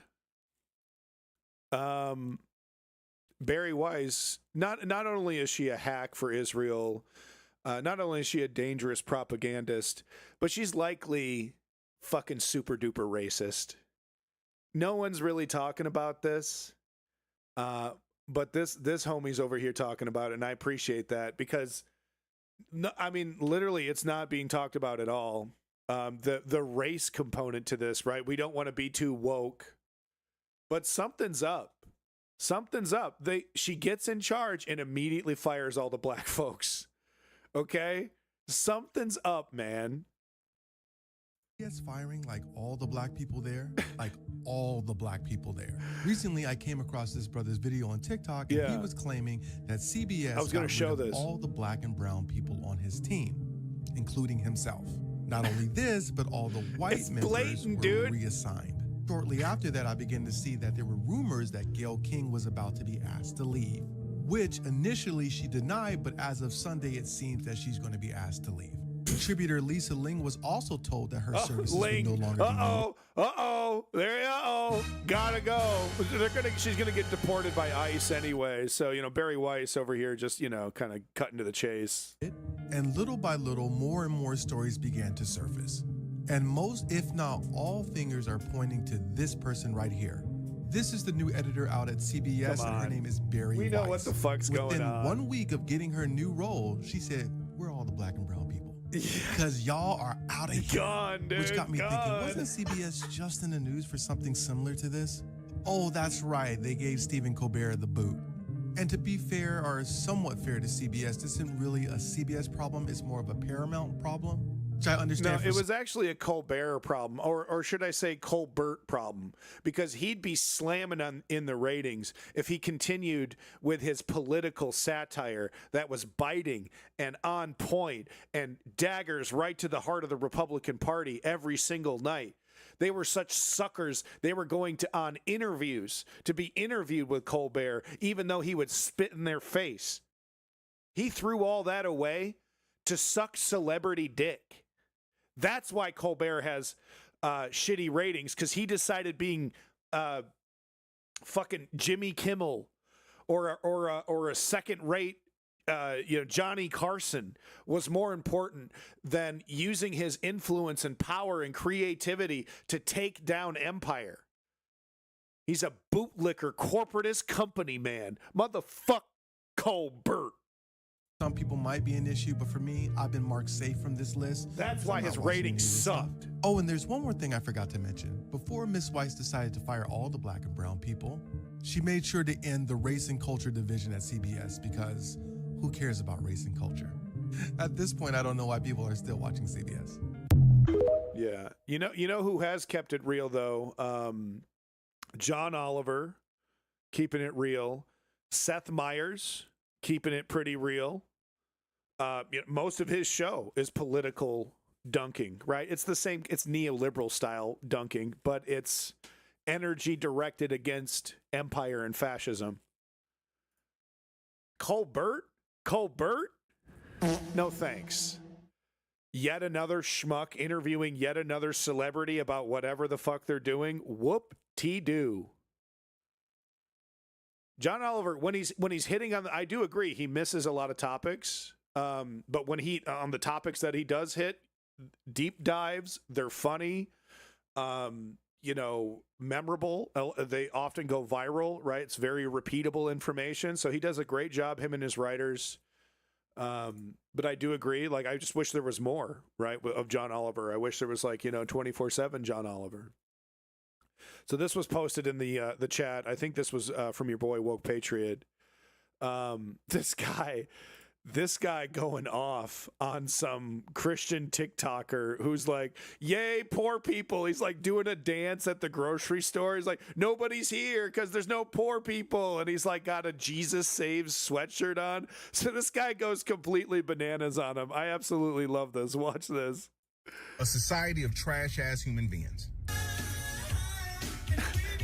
So if you can't look, I love this face. If you can't read what it says here, this guy with the fucking Jesus cross on his sweatshirt, this GIF, I don't know what this is. It says, "When the grocery store aisle are so full since the EBT shoppers are at home crying." Yeah, they're crying because they're starving. Okay, and that's coming from a guy who was raised on welfare food. Okay, and this was back when you weren't allowed to just use your welfare to go to a grocery store. I used to have welfare back in the day when you would have to go to the government warehouse to pick up your government food. It had generic labeling on it. Your peanut butter was all white with a picture of a peanut. It was some fucking Fallout shit. Okay. Some fucking, military rations kind of shit. Okay, so that's when I was eating welfare. And yeah, I would have been crying because I was a boomer. I know. No, because I would have been a starving child, and I would have been crying, sir. Gee, I wonder if I go to this guy's church, if I was a starving child or even a starving adult, if I went to his church, you think his church would help me out?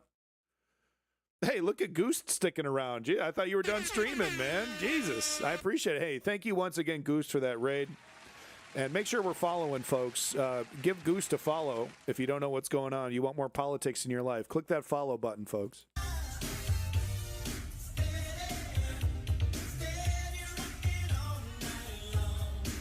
We're gonna starve people. Garbage humans. You know what it took for that dude to make that video? He got up, made a conscious decision, showered, put on clothes. He literally put on a sweatshirt with a cross, and on the back it said, Give him a Jesus follow. saves. He And got starve in traffic, people, wasted folks. gas, went to a store where there was a bunch of food, set up a camera, made sure he got the proper angle and the lighting and everything, and did a dance making fun of people not being able to eat. Yeah. He made fun of children starving. Yeah. Garbage, motherfuckers. Let me tell you something. And I want to make sure I say this clearly. That orange dude is one person. My disappointment in humanity isn't just from him. It's from people like this. It's from cruel-ass motherfuckers like this. It's from people like this who hide behind that shield of religion and pretend to be better people when y'all are lower than the dirt on the belly of cockroaches. Whoa! Y'all are fucking disgusting. That's period. He's got the I love the Jesus saves on his back. He's yeah, people are starving. Jesus saves. I love it, dude. I fucking Better love people it. when y'all are lower than the dirt on the belly of cockroaches. Y'all are fucking disgusting. That's period. Full stop. Thanks, Jeebus. What part of the Bible, by the way, says thou shalt make fun of people starving? What? Because I don't know the Bible like you do, bro. What part of the Bible says it's okay for you to do what you did? Whether you're doing it for clicks, views, whatever you're doing it for. That ain't a flex. 316. That just shows you a disgusting person. That just shows you cruel. Nah, 316, This is why bro. people leave religion, by the way. This is why people question anytime somebody says Stone Cold they Stunner, are Christian or they 316. follow any kind of religious belief. Welcome, What Seneca. Jesus would be okay with you doing this? Oh man, Tell me what Jesus Jesus loved starving people, bro. that you know or fucking that you loved them. follow would be sitting there rocking with you, dancing and stepping as people go hungry. You know, I once had a very avowed Christian tell me that Jesus Christ would have participated in the stock market. You know, I love the guy, still do, even though we're not friends anymore. But I'll never forget that. I was like, what? Like I said, that orange dude being garbage is one thing. I get more depressed by seeing people like this. Because you made a choice to be this person. Yeah, because he's clueless. I mean, that's the thing, is that he's utterly and totally clueless because he's been convinced, he's been lied to, and he's either dumb and has been convinced and fooled, or he's kind of willfully accepting the fiction and kind of crossing his fingers and hoping that it's true. But he's been lied to or whatever, that, you know, the people that are using welfare are taking advantage of the system. They're cockroaches, they're parasites. And the amount of fraud in this system is actually quite low. And if you think about it, you know, people that are desperate enough to be defrauding, you know, welfare, and basically the fraud that's happening is they're using welfare to get food, and then they're selling some of their food on the street. You've probably seen that in big cities. You'll see like little old Asian ladies will buy up, they'll get a bunch of welfare groceries and then they'll sell them on the street as soon as they get them. That's the kind of fraud that we're talking about. If you think about it, it's like if you're desperate enough to be doing that, to be like, you know, how much you make in $100, you know what I mean? Like if you're desperate enough to be doing that, you probably need the money, you know? And you're also working, by the way, so should we get that person a job? Anyway, welcome back, Smash. It's good to see you. But no, that's really, for me, the depressing part is that he thinks he's like, you know, Jesus saves. He thinks he's a very godly person. He's a very good person. And, you know, because he thinks the people that are being hurt are scammers, are people that are taking advantage of the system. And like I said, he's either an idiot, he's a fool who is being fooled, and he's being lied to, and he's being suckered. Or he's kind of willfully, like I said, there's a lot of people that are like, they know something's up. They know these motherfuckers are lying to them, but it's like, well, he's telling me stuff that I want to hear. And it's easier just to kind of go along with that. There's a whole apparatus. There's a whole media. There's a whole culture, right? I could just kind of lazily go along with this. We see it on the left as well with neoliberals' knee-jerk reactions, like, lionizing Nancy Pelosi, etc. To be this person.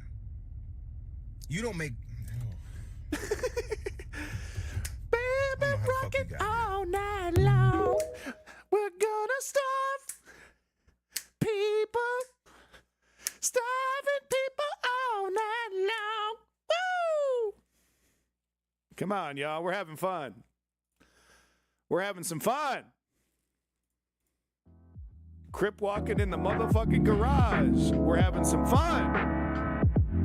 I don't give a shit. It's the best news channel on Twitch. I don't give a fuck. I am so beyond giving a fuck. I swear to God. So this is a pretty interesting chart. Probably not correlated. So this is from the S&P 500 total job openings.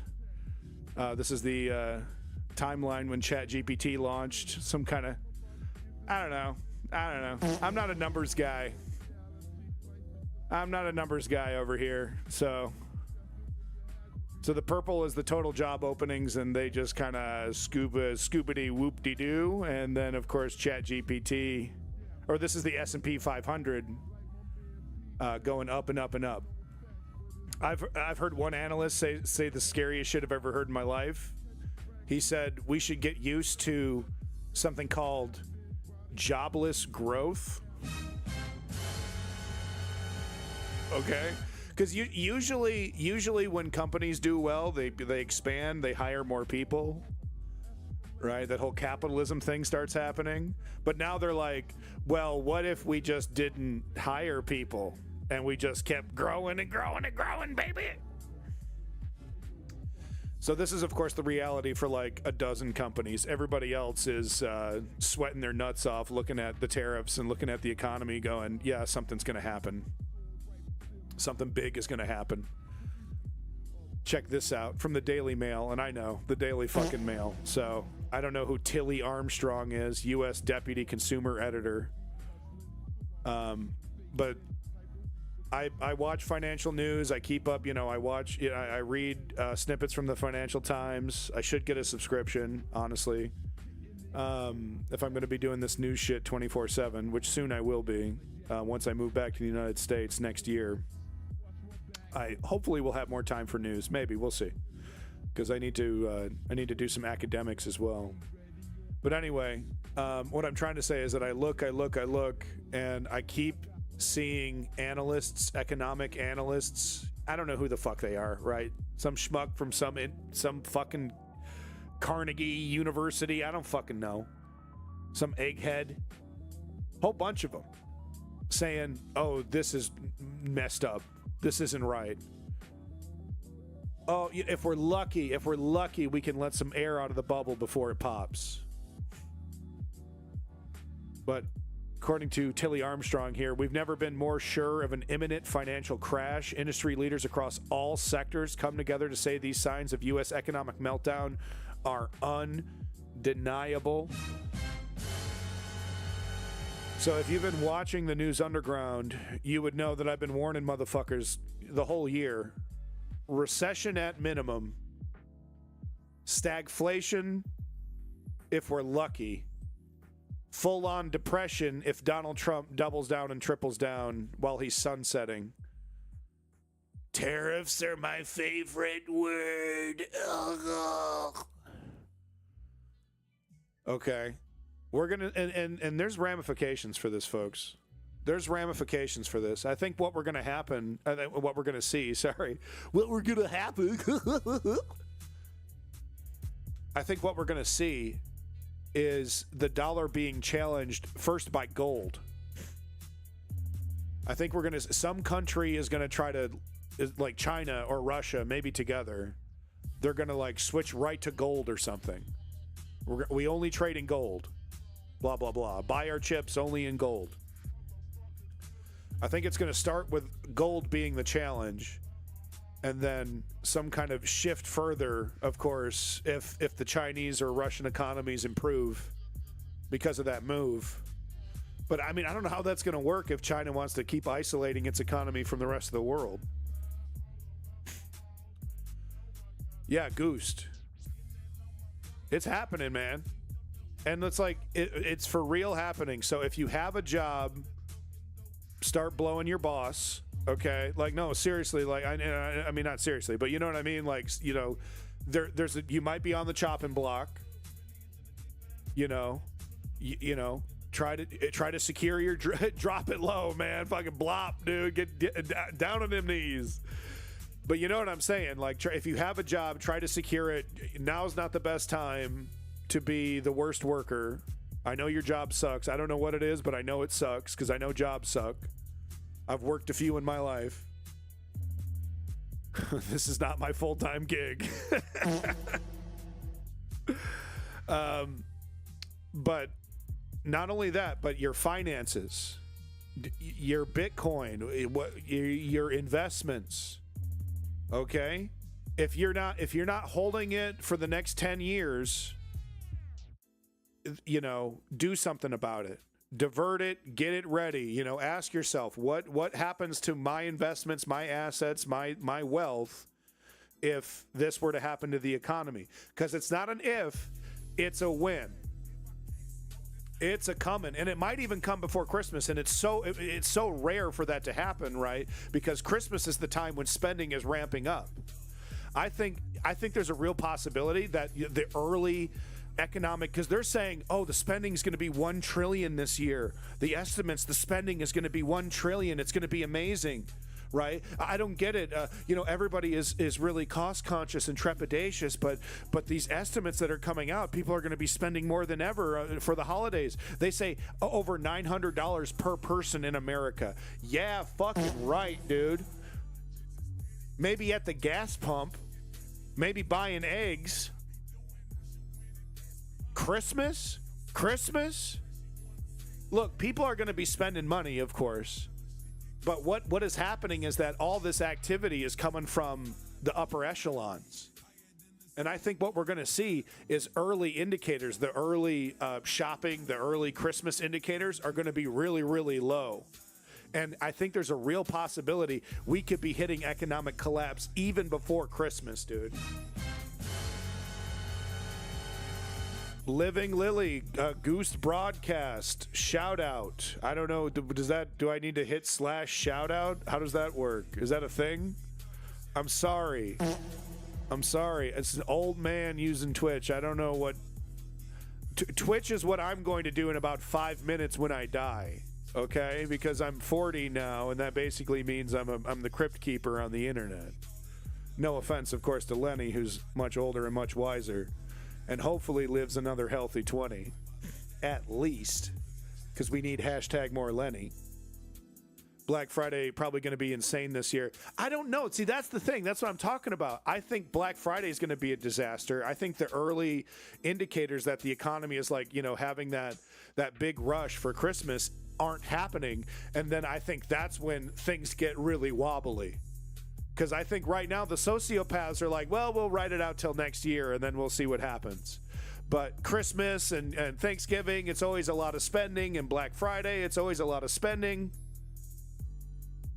Oh, thank you so much. No, I am 4-0, man. Happened just recently. And my eyesight almost immediately. It's just like when you buy a product and then as soon as the warranty goes out, it breaks. I swear to God, 5 seconds after I turned 40, boom, eyesight. Going bad, dude. Nothing I can do about it, too, by the way. No magic surgery, no magic fucking pills. I just got to deal with this shit. It's like not working the same way, bro.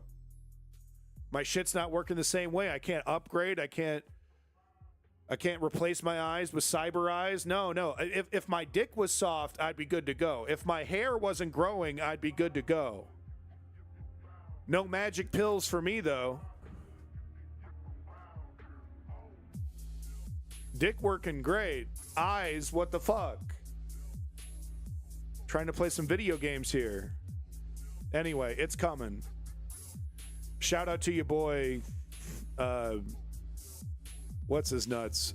Goose Broadcast. Shout out to your boy Goose Broadcast, folks. Thank you again for that raid. So we got it. Last thing I wanted to talk about before we actually get to the main topic. We're only 2 hours in, and then we're actually getting to the main topics of the stream. Mom Donnie, Ice, World. This is how hard I'm working. I'm going all night. This is going to be a ridiculously long stream. The wife and the kids are gone. I got the whole place to myself. The whole house smells like weed and fucking fried chicken because I'm using the air fryer. I got my ice cap right here. The cookie, they got a new cookie thing for Christmas. I got the cookie flavor. Okay. More news than any other political streamer on this platform, bar none. I challenge you to find a harder working streamer. Not happening. Well, XQC does an 18-hour stream. 18 hours of jacking it. 18 hours of fucking jerking and jacking. And you're like, yeah, well, you're jacking your jaw. Well, it's a good point. You're not Biden yet, young man. May I never be. Okay, just euthanize my ass if I'm making decisions like Biden. If I'm a total fucking bitch coward in the face of Vladimir fucking Putin. Just clock me, dude. Jaw jacking. That's what I be doing. I'm jaw jacking. I'm jaw jacking and I'm crip walking. Crip walking in the garage with the homeboys. Jaw jacking and crip walking. You know how we do. Yeah.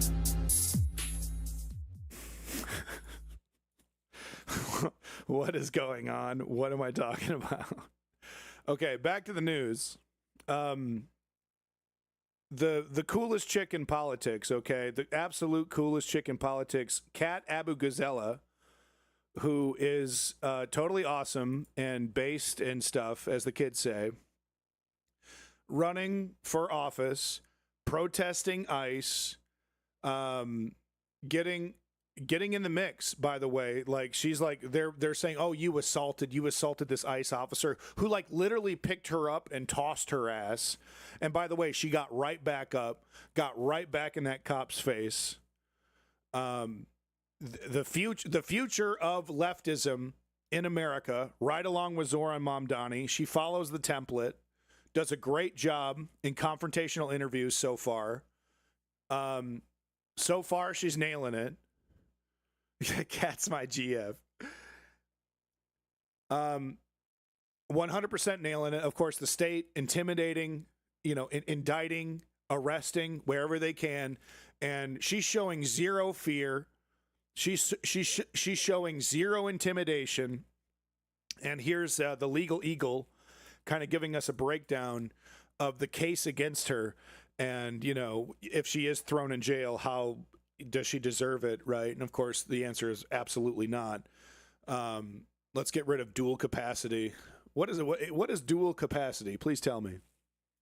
The Trump Justice Department just came up with one weird trick to put protesters in jail. Yeah. Sure, okay, the First Amendment literally protects the right of assembly, but what if we pretend that protests are a conspiracy and then we lock up everyone who shows up if one person breaks the law? Yeah. So this is actually something we've warned about since the Bush administration, since the Patriot Act. The using the moniker of terrorist. Right? All you need to do is call a citizen a terrorist, and that strips them of their rights. And we warned from day one when Bush was putting this stuff in place. We warned from day one.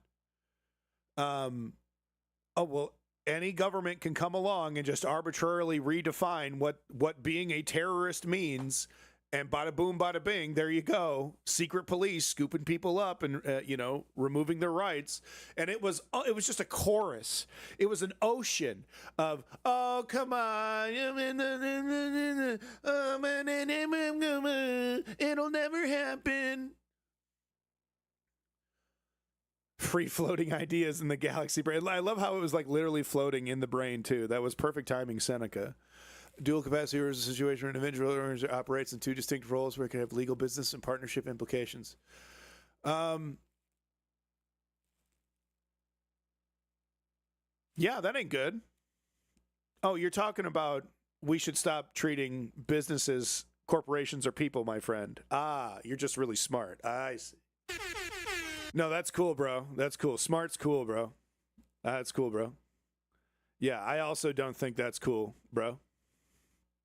But no, corporations are not our nut. No, corporations are not people, and they shouldn't be treated as such. What do you think? Sounds legit? Well, they're still workshopping it. As a first step, though, they just indicted a U.S. congressional candidate and several local politicians in Illinois for protesting outside a detention facility where immigrants are reportedly being held in horrible, inhumane conditions for days or even weeks. You know you're on the right side of the law when you find yourself shooting a priest in the head with a pepper ball. But first, who is Kat Abu Ghazaleh? Congressional candidate Kat Abu Ghazaleh. Yo. Kat Abu Ghazaleh. Kat Abu Ghazaleh. Kat Abu Ghazaleh. Kat Abu Ghazaleh. Kat Abu Ghazaleh. Kat. I think she needs to stay away from the bangs. She's cute as a button. She's cute as a button, even in bangs. But I think she looks better without the bangs. But what am I doing commenting on a girl's appearance? It's so sexist. I don't know. I just feel like she looks better without the bangs. But that's just my personal opinion. Kat Abu Ghazaleh. Kat Abu Ghazaleh. Kat Abu Ghazaleh. Kat Abu Ghazaleh. Katrin Abu Ghazaleh is a 26-year-old activist and social media star with a talent for making content go viral. In 2023, she took a position with the left-leaning media outlet Media Matters for America, where she described her job as, I watch Tucker Carlson so you don't have to. If you don't watch Fox News, here are 5 totally real. Look, a great example. I mean, it's just a slam dunk without the bangs. She's looking so much better. I don't know. She feels more fierce, more political without the bangs. You know? I don't know. What would you prefer? A Karen hair? Yes, a Karen hair. I would prefer a mohawk, actually. I prefer a straight, glued up, Elmer's glue, fucking full blown. That's what I would actually prefer. And definitely not made up stories that you might have missed. She's also an outspoken advocate for progressive social causes, particularly Palestinian rights. Yeah, here she is protesting the exclusion of pro-Palestinian speakers at the Democratic National Convention in 2024. The DNC has specifically declined to allow Palestinian Americans to speak on stage tonight. In March of 2025, Abu Ghazaleh announced that she was running for Congress in Illinois' 9th District. It's time to drop the excuses and grow a fucking spine. I'm Kat Abu Ghazaleh, and I'm running for Congress in Illinois' 9th District. Yeah. That seat has been held by Democrat Jan Schakowsky for 25 years, and at the time Abu Ghazaleh declared, Schakowsky had not yet announced her retirement. Abu Ghazaleh's campaign focused on social justice issues and the need for generational change in political leadership. Her unabashed progressive values and her telegenic presence invites comparisons to Representative Alexandria Ocasio-Cortez. See, that's the smart way of saying that she's pretty. It also causes men to be deeply weird on Maine. A woman with a sultry voice along the lines of a 19th... No, like, this is why we need to avoid it, guys, because, like, the gooning is out of control. The gooning is completely out of control. Okay, it needs to stop. Stop the gooning immediately. 70s FM radio female disc jockey. Abu Ghazaleh is a sort who would purr. Now that you're tucked into bed for the evening, let's hear a track from Pink Floyd's Dark Side of the Moon to send you off to dreamland. I am talking like a normal person. You are the one drawing those conclusions. Ew. But things really kicked off when the Trump administration surged immigration agents into Chicago and started grabbing up people who looked like they might be immigrants. On September 8th, the Department of Homeland Security announced Operation Midway Blitz to, quote, target the criminal illegal... She's been doing gamer streams to fundraise for her campaign, and I think that's been going quite well. So it is kind of interesting using the lonely gooner for good instead of incel evil. I'll take it. I'm so desperate, I'll take it. Aliens who flocked to Chicago and Illinois because they knew Governor Pritzker and his sanctuary policies would protect them and allow them to roam free on American streets. As in Los Angeles, the confrontations between the residents of Greater Chicagoland and immigration enforcement agents have been intense. For weeks, we've watched video after video of armed masked men throwing tear gas canisters into crowds, breaking windows, pulling people out of cars, shooting people with pepper balls, and generally beating the hell out of protesters. The immigration facility in Broadview, Illinois is a particular flashpoint. The building was constructed to process detainees, not house them. But because of the massive uptick in deportations... Yeah, of course, Goost. Of course, man. I'm surprised you're still here. But no, thank you so much, Goost. And once again, thank you for that raid. Have a good one. We'll see you soon. I'll see you on the other side, brother. This new world order. I'll be carrying my supplements for everybody. I got powdered mashed potatoes for everybody when we get there, brother. See you on the other side. I got the potatoes. Coupled with the Trump administration's policy of locking up all immigrants without regard for whether they pose a danger to the community, that is no longer the case. Fine. Broadview's 3 holding cells are now being used to house hundreds of detainees for days and sometimes weeks on end. Right. According to a lawsuit filed on October... We know all this, right? So, okay. I don't know if she ever got to the point or not, but it's ridiculous. The whole case against her is ridiculous. Of course, she has the right to protest. Of course, she has the right... to dissent, blah blah blah. We'll see where it goes. It'll be really scary if she's actually convicted, because it will show that the Justice Department is actually as captured as we think it is, and we're seeing these erroneous cases to go to completion. Right, full kangaroo court style, Russia style. It can be actually very, very scary if the Cat Abu Ghazelas of the world actually see jail time. Because they stood up against authoritarianism, right? Because that'll be the cheat code. Just arrest everybody. And, of course, we've seen it before. We're not the first democracy to fall to this kind of stuff. It's not the first time this rodeo has actually been played out before. And arresting political opponents is a big part of authoritarianism, right? So, somebody has a Motorola. Yeah, no, I wiped my phone when I had to travel recently, so it's all default. So it's like, hello, Moto, like the advertising campaign from 2007 or something. Like, are you fucking with me? My goddamn phone turns into a billboard when I revert it back to default. People fucking doxing me with the goddamn sound effects over here. Jesus Christ. Mom Donnie.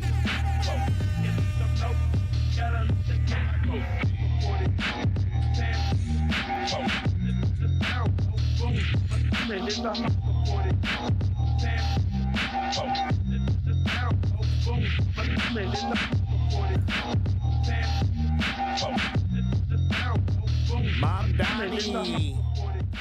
All right, we're going to talk about it. We're going to talk about my boy, Mom Donnie, a.k.a. the motherfucking template. Hashtag the template. The template. Mom Donnie. I thought I had schizophrenia. No, it's just G'd up music. That's all. It's a theremin. It's probably a theremin.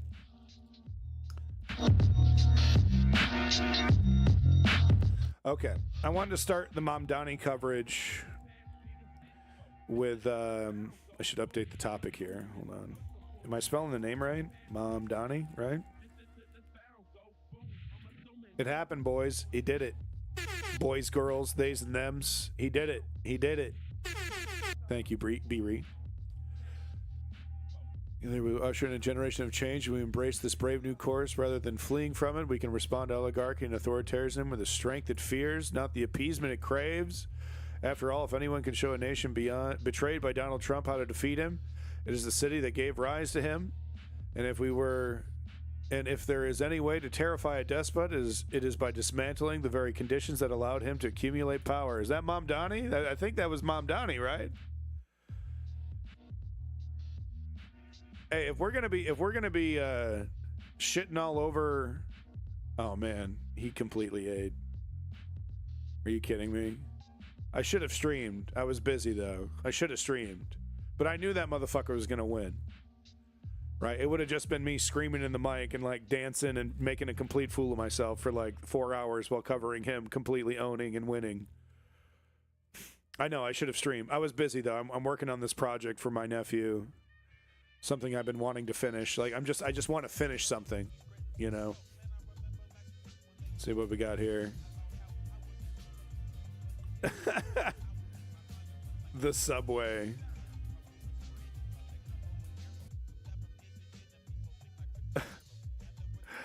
right, okay, all right. I guess we'll watch this. I was trying to avoid videos like this, of like complete glazing. I was trying to avoid complete and total glazing, but I can't help it. The man is so handsome. Okay, I'm down on my knees. I'm glazing away. What can I say? He's the future of democratic socialism. He's this, you know, not him, not fucking Sliwa, but Mamdani. He's the future of democratic socialism. He's how we win, Mamdani.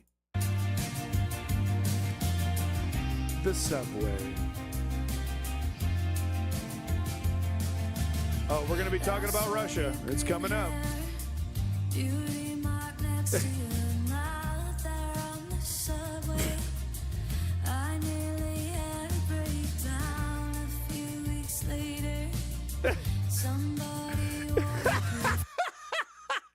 Ain't nobody wants your crusty ass politics. What are you doing? What are you doing, bro? Yeah, okay, thanks. Puts it immediately in the trash. He was eating with his hands. It's a cultural thing. Oh no, he eats with his hands, guys. Oh no. Like every single time you eat chicken wings. Okay, shut the fuck up. Attack the policies of Zoran. Don't attack the religion. Don't attack the culture. Oh, he was defending him? I'm sorry. Okay, bulletproof. Okay, good. Okay, yeah. No, people... okay, I'm sorry. I'm just spreading it. Okay, I know. People actually like Sliwa because, you know, he's like your crazy, kooky grandpa, but he keeps it real sometimes. And he's entertaining to have around. I heard one person say, like, I'm never going to vote for the guy, but I'd love to have a beer with the guy. So I think, yeah. So, you know... But obviously, Zoran's so much better. It's interesting. Without a Zoran, Sliwa might have actually won this because Cuomo was that bad of a candidate. So it was actually Zoran Mamdani kind of stole Sliwa's moment because he did have an opportunity to go viral with his little, I'm against crime. I'm a fighter against crime since the 80s. I'll never forget him on Fox News, though. Just him and his goon squad on live TV pointing at some brown guy and like apprehending him, and then he's like a citizen, and they had to apologize. Get him! Oh, that's a brown one. Get him! I got him. We got an illegal immigrant right here. I'll never forget that. But okay, props to him for being like, yeah, that's the culture. It's how you eat with your hands. Okay. There's a ranked choice election. How would you vote, Mr. Mamdani? He deserved it. If there was a ranked choice election? In this. You'd have to rank these. Myself, number one, and Curtis, number two. Mr. Sliwa. No! This video's awesome. Oh, please don't be glazing me here, Zoran. Don't be glazing me. Okay, buddy. You wear a red beret, buddy. I'm gonna get DMCA'd from this shit, dude. This fucking... Dear Z, I love you. Yours always, Curtis. Okay, this is fucking funny. Okay, I'm gonna get straight up DMCA. This is funny, though. I'm gonna get DMCA'd, though.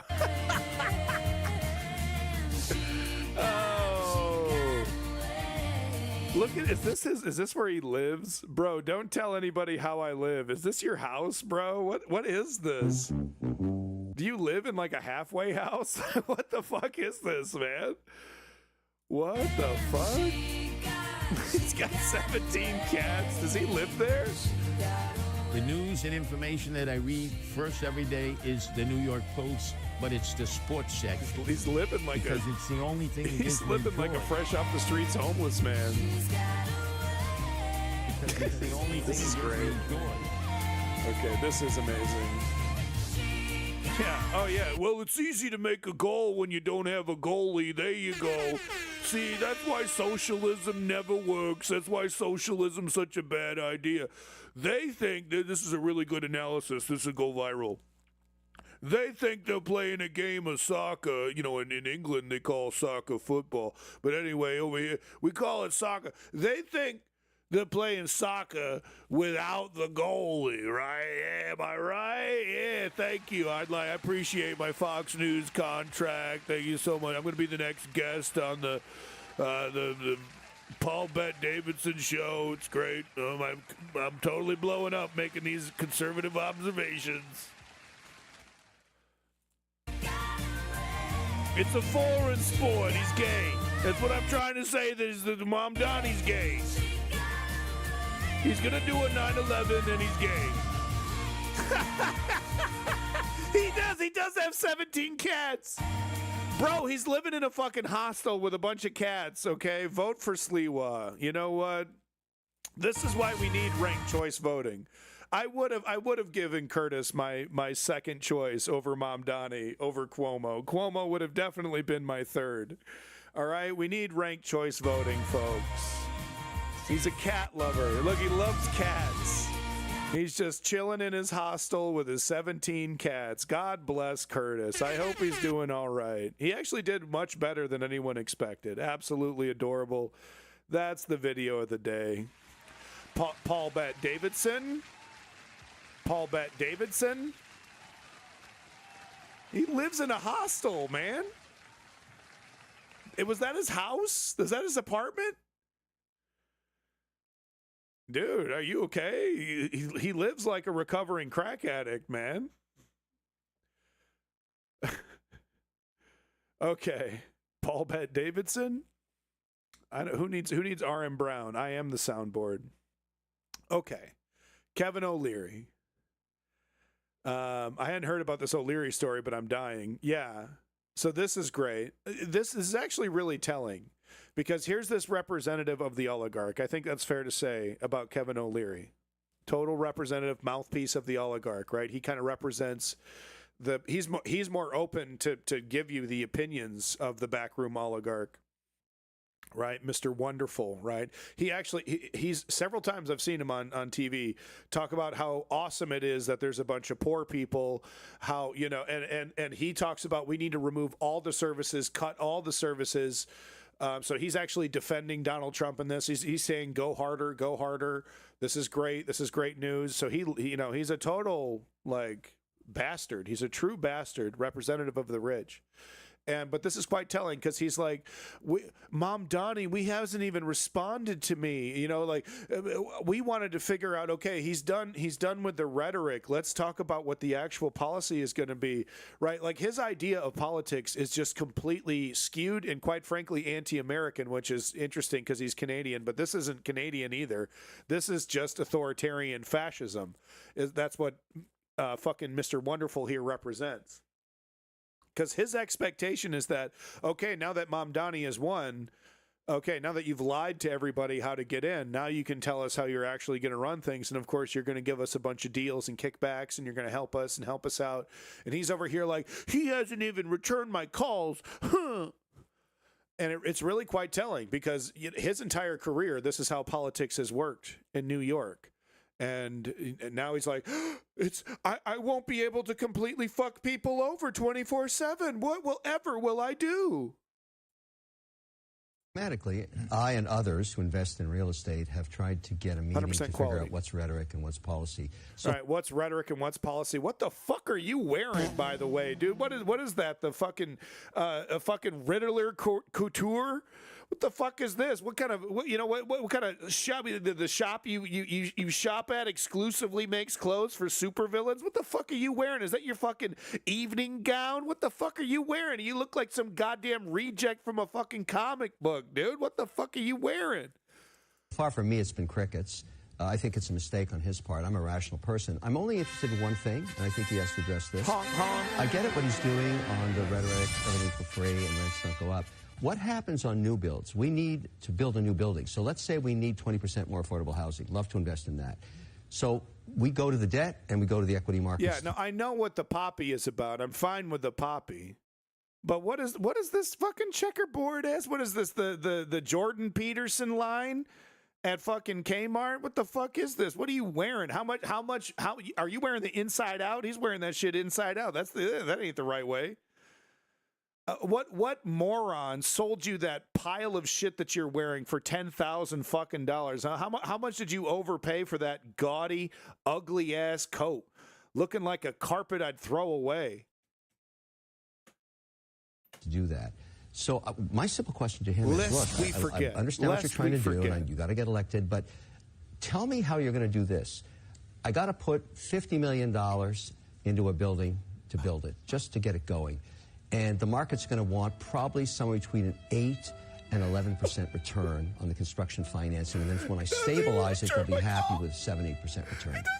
You're telling me I have to have frozen rent rates, even going into 3% inflation. How am I going to be able to raise any money for a new build? Not just me, anybody. How can anybody, including you, by the way, you Mr. Free for Everything guy, how are you going to get that money out of the market when the return is negative? Now, what is the answer to that? Because people should ask themselves, how are we going to get a new building to live in or to have an office in or a store in the city of New York, which is in itself a country, when there's a zero return policy, a negative return policy on capital? Now, that's what's going on here. So if you're thinking of voting for this guy, you're going to continue to live in rat holes as they deteriorate, but worse, they'll be... No, we're going to make you pay, buddy. We're going to make you fucking pay, you slumlord. You're going to have to fix them, you pile of absolute feces wearing Jordan Peterson's leftovers. No new builds. Right. Zero. Yeah. So I'm gonna make I two think Jordan he should Peterson jokes if you maybe don't mind. not me. Doesn't want to talk to me. No problem. He doesn't want to talk to you because he can't answer that question. Like, Well- there's no answer to the question you just posed to him. I've got, that he will ask. what I want to do is to sit him down and say, look, I got millions of followers, great American entrepreneurs, families, millions of them. You don't have to go on TV and talk about this. Come on my TV. Let's just record an interview together, and I'll post it. Right, And you. and I'll cut it up, take you wildly out of context, throw every gotcha I have in my little arrow sling. I'll take you completely out of context and try to destroy you. Why don't you just come into my web, says the spider. Why don't you just come into my lair? Ooh. I don't understand why he doesn't feel so welcome. Explain what you're going to do here to attract capital. I'm the first $1 million check. You know, I'm the first $1 million check. You're the first pile of absolute garbage. Fix your fucking clothes. You look like a relic from a time gone by. We can't build more houses. Yeah, we will run out of inches. Exactly. You're screwed. No, actually, what's happening right now in the housing market is quite interesting because nobody can afford anything. There's actually a supply issue. There's too many houses right now. Builders are having problems finishing their projects, and sellers are having problems selling at the rates that they want. They have to keep lowering. Whole thing's cockamamie. I think the eventuality, all these BlackRock, Blackstone, these multi-trillion-dollar real estate conglomerates that buy up whole towns, that have hundreds of thousands of homes on their books. I think something is going to rock the real estate market, and these companies are going to be left holding historic bags. Because the idea is you buy up everything and you control everything. I think that was the idea. So they're just buying up as much as they can, ravenously. 1/3 of the real estate, I think, is owned by these conglomerates in one way or another. Single-family homes. Gobble, gobble, gobble, gobble, gobble. Like ravenous maniacs. And I think because the gamble is, right, they own everything and then they control everything. I think it's a bad idea, and I think they're going to be holding historic bags that who knows what'll happen. I don't know what'll happen. What happens when a company that has a couple 100,000 single-family homes on its books goes belly up? What the hell even happens there? I don't know. Folks like Mr. Wonderful would get on TV and say, we got to bail them out. We got to, like Boeing, we got to use the taxpayer money to bail them out. That's what he's going to say. We'll see. The Canadian housing market made me leave. Yeah, I could barely afford a home when I got here. I barely squeaked in and got a $850,000 townhouse in Surrey, not even in Vancouver. Fucking 45 minutes, a little 30 minutes roughly outside of Vancouver in Surrey. $850,000 for a connected townhouse. And the prices are going down right now. Supply's going way up. No one's buying. Best way to identify is if one is a narcissist if they keep a picture of just themselves at their work table, which is what Kevin does. It's him like, as a little cherub angel, as a perfect little angel boy. His mommy would be so proud. Unusual Whales had an interesting tweet. Thought I'd show you here. Real estate investors. Where's my fucking beat? I need a beat. Real estate investors, both individual and institutional, bought 1/3 of all single-family residential properties sold in the second quarter of 2025. Folks, that's bananas. Bananas. So that's the BlackRocks, these massive institutions. That is an increase from 27% in the first quarter and the highest percentage in the last 5 years. It's this big gamble. Own it all. Buy it all. That's not a tweet. That's a skeet because it's on Blue Sky. Oh, it is on Blue Sky. Sorry. Skeet? They're sticking with that, huh? We're keeping the skeet, huh? That's disgusting. They're just slinging cum all day over there at Blue Sky. All right, well, it's better than Twitter. I'll take the social media bukkake, I guess. I like it. Shut up, B-Ree. Gross. Goddamn. Nut.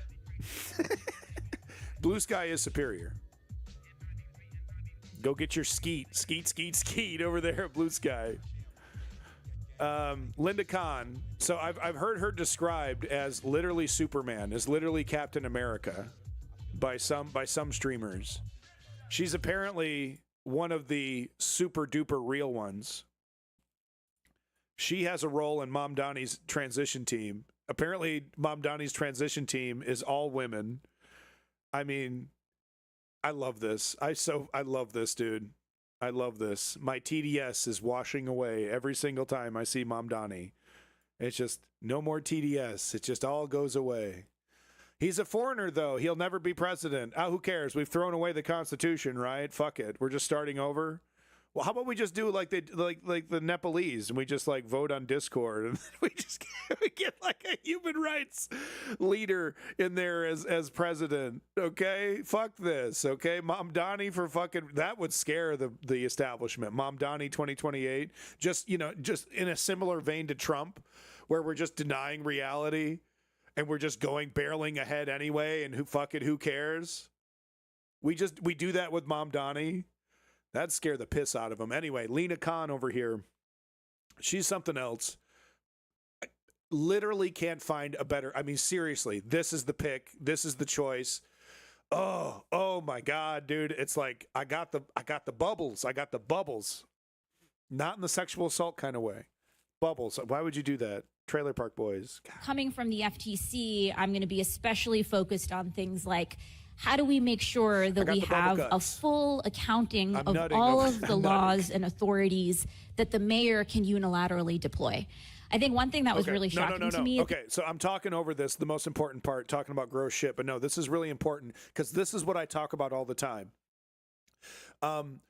Joe Biden's a perfect example, right? He's been the victim of today's stream, it seems. But no, he's a perfect example. Someone who has power, someone who has the ability to make things happen, but chooses not to either defend the status quo or defend, what you think is going to be your own legacy, whatever his motivations were, whatever the neoliberals' motivations are. But you have power, you have agency, you have a fucking mandate and a supermajority in some cases, but you don't use it. Oh, the parliamentarian. Oh, this debate over this or that. Can't do it. Just can't do it. Oh, I'd really love to, but I can't do it. She's talking about the exact opposite. She's saying we're looking at all the things we can do, all the things we are allowed to do, because we are going to push it to the max. We're going to apply wherever we have political ability, leverage, whatever it is, we're going to identify our powers and we're going to start using them. And that is, oh my God. Okay. It's wonky. Okay. But I need you to understand how important that is. Cause they're like, we know we have power and we're going to fucking use it. That the mayor can unilaterally deploy. I think one thing that was really shocking to me at the FTC was just how much dormant and unused and underused authorities had just been on the books. Like literally Congress had passed laws, sometimes saying things as uncontroversial as it should be illegal to say your products are made in America when they aren't. And sometimes they had just been ignored by the FTC and not really enforced. So, want to make sure that to the extent that the city has a robust set of laws that the mayor can enforce, that we're going and understanding what is the full authority. Yes, ma'am. Yes, ma'am. We have power. We're going to figure out how much power we have because we're going to use it. This isn't Joe Biden. This isn't Nancy. This isn't Cuomo. Okay? That's what we need.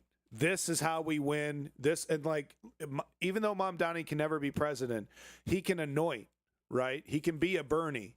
And he can say that's, AOC is like, AOC, this, if Mamdani continues to win and continues to succeed, we'll see what happened. Remember what happened when Jeffries bends the knee at the last second. Why? Not because he turned into a progressive, because it was politically advantageous to do so. And it will be Mamdani that shifts that, actually to the left, right? It'll be Mamdani that shifts that pendulum, that Overton window. Totally. I love how this is headline. CBS News reporter. So CBS, of course, who's been taken over by Barry Weiss, who fully supports Israel's genocide. It's official against Palestine. So this is what CBS has turned into. Totally normal question over here. Take a look at this. This question is so fucking loaded. It needed an extra magazine. You know what I mean? Like this is more loaded than even Newsmax. It's one of the most propagandistic loaded questions I think I've heard all year. And we've been listening to Newsmax and One American News. I mean, this is Barry Weiss. This is her influence. This is why she was put there, by the way, by the owners. That's my gal. That's what I want this storied news organization to turn into. This is really something else. Listen to this. Mayor-elect, I'd like to ask you if you chose this location for any reason, because in 1947 in Flushing Meadow, the United Nations signed a pact that created the State of Israel. And I wonder if you were trying to send a message to Jewish New Yorkers who in the last 12 hours have expressed concern that they would be included and have a seat at the table in your administration. So dude picks a speech, picks a location for a speech in front of this thing that apparently in the 40s has some connection to something. I mean, this is like some Chat GPT question. Like, is there any connection whatsoever to this statue, to the Israeli government in any way? Oh, well, this one thing happened at this one time. So this reporter asks, is this some kind of message that you're going to bomb Israel and destroy Israel and you want to destroy Jewish people forever? Is this your message to the Jewish people who are shaking and quivering with fear at your coming terrorist organization? I might have paraphrased a little. 12 hours have expressed concern that they would be included and have a seat at the table in your administration. Yeah, and he just, master. Absolutely. The guy's a savant. The guy's a fucking, is amazing, because this is how you do it. You don't engage with the conspiracy. You don't do that. You give your standard. He harps on anti-Semitism just as much as anybody else. So he has a standard response for this kind of stuff, and that's the best you can do. Forward to being the mayor for every person that calls the city home. That includes the Jewish New Yorkers that voted for our campaign and those that didn't. My responsibility is to all 8.5 million New Yorkers, and we chose this location as a reflection of the borough that I serve and the fact that we are proud to be known as the world's borough. Yeah. That's how you do it. You don't go, oh, are you, oh my God, are you, you get all adversarial. No, Mamdani has really taught me, like how I would be a terrible politician. Because Mamdani has taught me the killing them with kindness strategy. Stay firm in your beliefs, but always stay not respectful. Because he wasn't respectful to Cuomo, calling him out for his sexual dalliances, et cetera, et cetera. You don't necessarily have to be respectful, but big smile, positive delivery, not an ounce of anger. right? Not a jokester, not a comedian, right? But a confident person who's principled and like I said, firm, but his responses are positive even when he's cutting you down. He's doing it is delivering it in a positive way. It's the right strategy. It's the right strategy, especially for a person in his position, Muslim, brown guy, right? Less threatening. But I think it's the template that we should be applying across the board for leftists in general. Because it's easy. It's too easy for the right to scaremonger and say the left wants to do this and look how angry they are. They're trying as hard as they can to make Mamdani an angry person. I think we saw, what was it, Van Jones or some Israeli shill come out and say, oh, there it is. Look, he's already, the veil has been lifted. He's already an angry guy. Look at this, cherry-picked example of, me taking this response out of context. Oh, look at it. Look at it. He's being aggressive. See, you should be scared. You should be scared. Exactly, Blase. Nope, that's it. Yep, you got me. Dude, that Van Jones response was absolute bullshit. I don't have it queued up, but, it's your typical Van Jones response. Oh, I don't know. He was talking about Mamdani's. He was speaking. CNN, I watched it live. CNN cut to Van Jones as the first person to respond to Mamdani, right? They cut to the Israeli shill, and he's like, I don't know about that really inspirational speech that made people go bananas. I don't know if I liked it that much. He kind of was the wrong move, and it's definitely not an indicator that the progressive left is exploding on the political scene. That was basically it. Word for word. That's a quote. Moving on to the next thing here. Right-wing response. This piece of shit, Mullen. The communists won. Oh, he's about to drive America's largest city into the ground. You wish. Now Americans have a clear choice between communism and common sense. Yeah, that's what fascism is. Common sense, folks. Forgive me if I don't panic over liberal states going blue. So that's what they're trying to downplay all the other victories. Trying to say, oh, it's just a bunch of blue states. I have some proof to the contrary. Jeff Mann here responding, your state ranks 48th in education and healthcare. You're not in the top 25 in any category. 16% of your state relies on SNAP. 16%. Why is that number so high? Because employers like Walmart and others and Home Depot will intentionally underpay their employees so that they qualify for SNAP. Walmart literally trains their employees to sign up for SNAP benefits. And they say this is your benefits program. It's the government benefits program. And as long as we keep you at this undercut wage, barely subsistence level wages and hours, you can qualify for food assistance. So that's what's happening in Mullen State, which is one of the 5th highest in the nation. So that's how reliant the state is on serfdom, because it's basically serf labor at that point. The child poverty rate is 21%. Maybe you should shut the fuck up and get to work for your people instead of worrying about the mayor of New York City. No, you're woke. You're woke, and I'm gonna take your citizenship away because I'm the real American.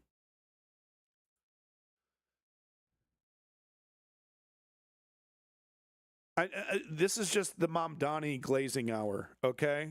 I'm glazing away. I've avoided the glazing session because I was like, this guy better win. I'm not going to go full glaze, and this guy loses, okay? We're not doing that.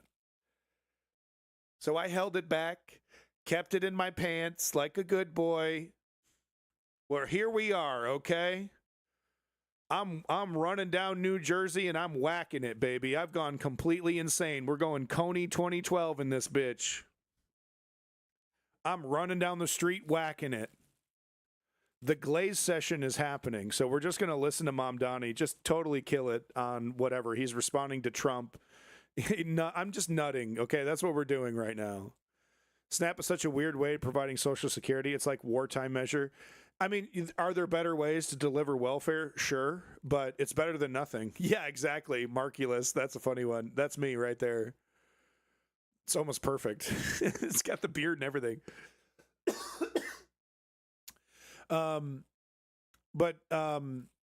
This is basically his response to, like, okay, what are you going to do about ICE? What are you going to do about Trump? And what are you going to do about, these threats and stuff? And this is his response. I will address that threat for what it is. It is a threat. It is not the law. And too often we treat everything that comes out of Donald Trump's mouth as if it is already legal just by virtue of who is saying it.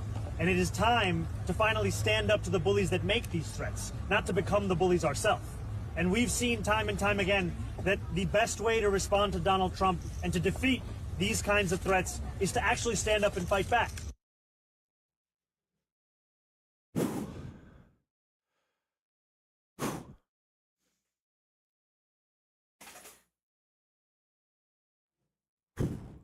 I don't want the neighbors to call the cops, so I'm just going to do quiet screams.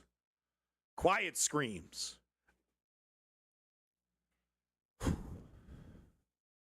That's my man, dude. That's my L.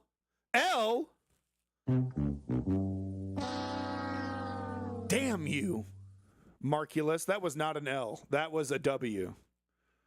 He should be holding W's. Not for you. Where are the W's? Are you kidding me? Dude, this is amazing. This is 2 minutes of amazing, okay? Maybe this is your first day of following politics. Maybe you're like, what's the big deal? Okay? Follow politics since the Bush administration like I have, okay? Be neck deep in this shit since the Bush administration, okay? Go through the entire Obama administration. The lies, the killing, the support for the military-industrial complex, the solidifying of the Bush-era temporary after 9/11 Patriot Act, right? Him just legalizing the whole thing. Okay? This is the most motherfucker of the motherfuckers, okay? The L is for Cuomo. How am I supposed to know that? It's just Mom Donnie holding an L. And what does it mean to hold an L? B-Ree, what does it mean to hold an L? It's not a good thing. I want Mom Donnie holding W's, please, because that's what this motherfucker does. He's handing out L's. It doesn't look, he's not handing out an L. He's happily holding an L, okay? I will not take this slander. I'm going to ban you. I'm going to ban everybody. I'm banning everybody. That's it. Everyone's banned. Okay, but no, I'm just trying to say, I've been following politics for a long-ass time. Okay, I've seen the Bernies. I've seen the Dennis Kuciniches. Blast from the past for some, I know. Haven't heard that name in a while, I bet. I've seen the hopefuls, and I've never seen a guy do it like Mom Donnie. I've never seen this before. Don't become Ethan Klein. I would never. Cool it with the anti-Semitic remarks. I would never. So you're old. You've seen emperors. Okay, I'm sorry. You want some of my medication? Oh, yeah, I do. You got that good shit, huh? You got the Vikes? Got some of that Vicodin? Keep that shit away from me. No, you need it. I always feel guilty about taking pharmaceuticals because it's like, no, there are people who actually need this shit. Okay, so I shouldn't be taking no goddamn pain pills before I need them. Because one day I'm going to need them. And it's not going to be like, oh, I'm getting high and I'm having fun. It's going to be like, I need to go to the grocery store and not double over in pain. Getting old sucks, let me tell you. Anyway, back to Mom Donnie, who's not old. He's in his early 30s. He's the future of progressivism, leftism. This is how we win because we have the right ideas. We have the principles. We have the morals. We're not perfect, okay? But we're on the right track. We're certainly not little death goblins like the right. Okay? These little death cults, libertine pedophile groups over there on the right. We're not these motherfuckers, okay? We got the right ideas, but we don't know how to win. We didn't have the blueprint for victory. And that's what makes me so excited about Mom Donnie. He shows us the way. This is how we do it. Okay? You don't get in people's faces like I would. You don't get aggressive. You're aggressive in a different way. You're still aggressive, right? But you're aggressive in a different way. It's like LBJ 2.0, Mamdani's politics, right? LBJ 2.0. I'm gonna get in your face, but it's gonna be with a big smile. I'm gonna kick your ass, but you're not gonna feel that bad about it. Death Goblin sounds like a magic card. It might be. Anyway, hopefully you get my point on Mamdani, and this just reinforces it, guys. Okay?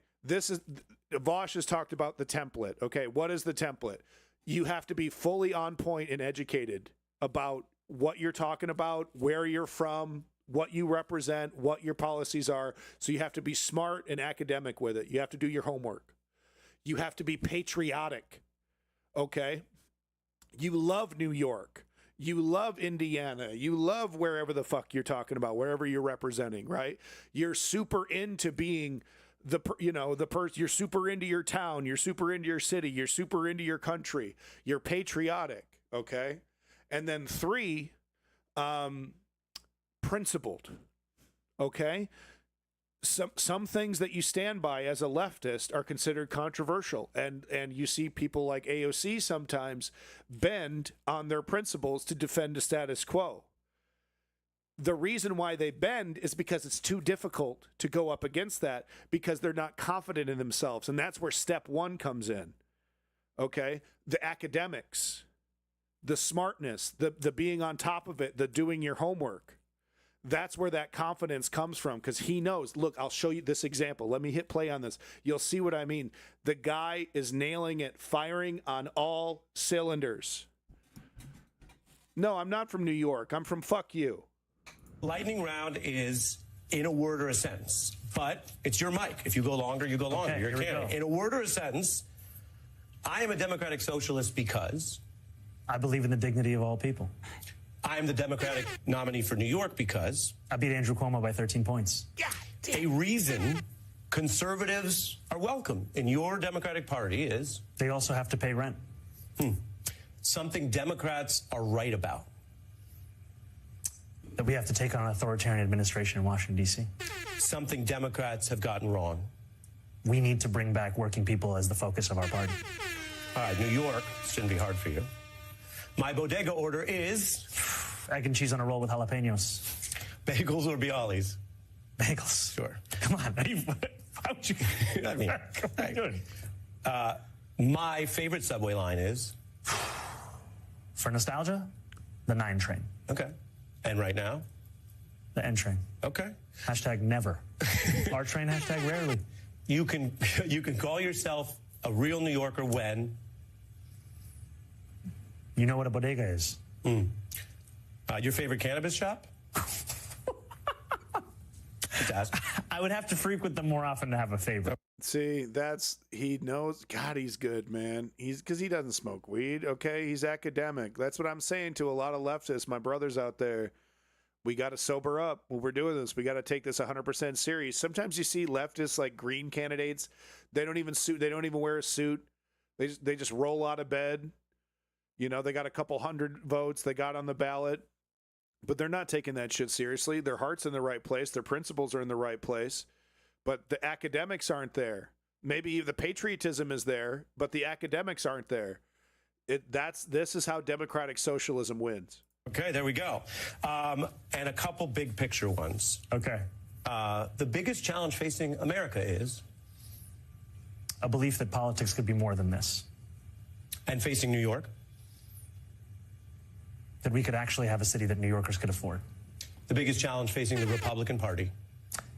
That their agenda is one that is deeply unpopular with Americans. And the Democratic Party?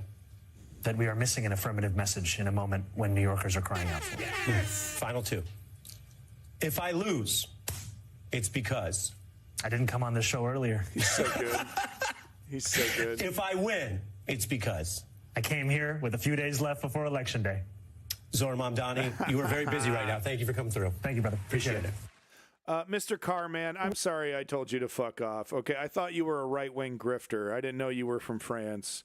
No, I don't live in New York. I currently live in Canada. I'm moving back to America. I'm going to try to get my citizenship before I leave or something like that. I'm currently a permanent resident.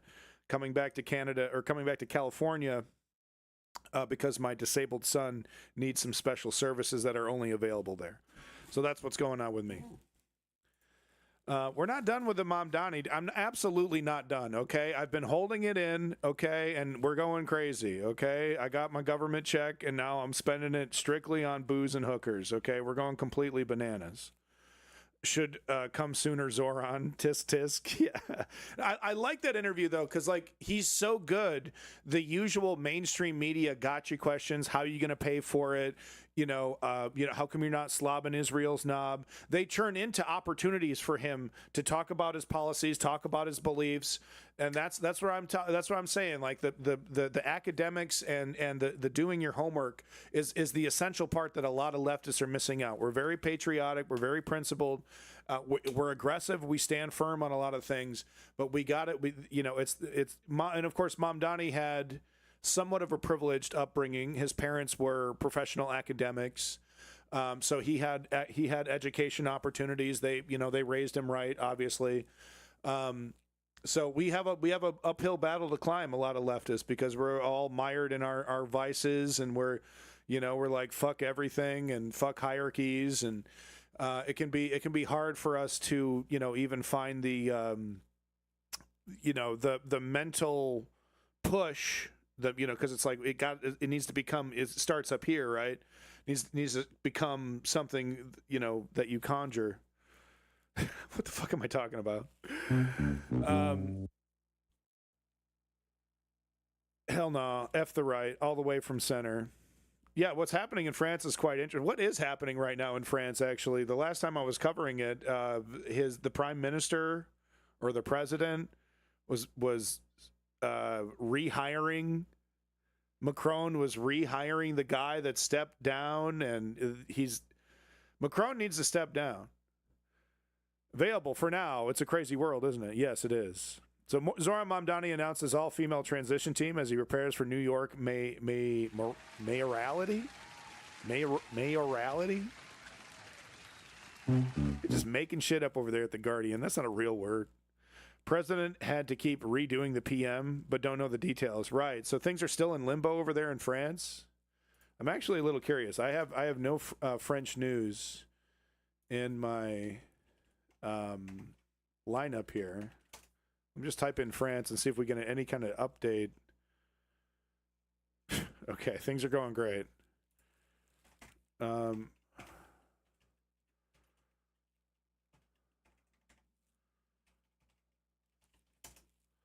I don't know, I just want a general update about what the hell's going on over there. Yeah, I'm not doing a good job searching here. But what the hell's going on? Here we go. 22 minutes. Faith, power, politics, the rise of Christian nationalism. No. Suddenly full of evangelical churches. Oh my God! You don't want evangelicals in your life, France. You do not want that. Okay. Macron. Just type in Macron. Yeah, this guy. 1 month encore. Powerful drug war message. Wow, so we're just barreling ahead, huh? So the guy that stepped down is now back in charge, and it's all good. Wasn't there a coalition?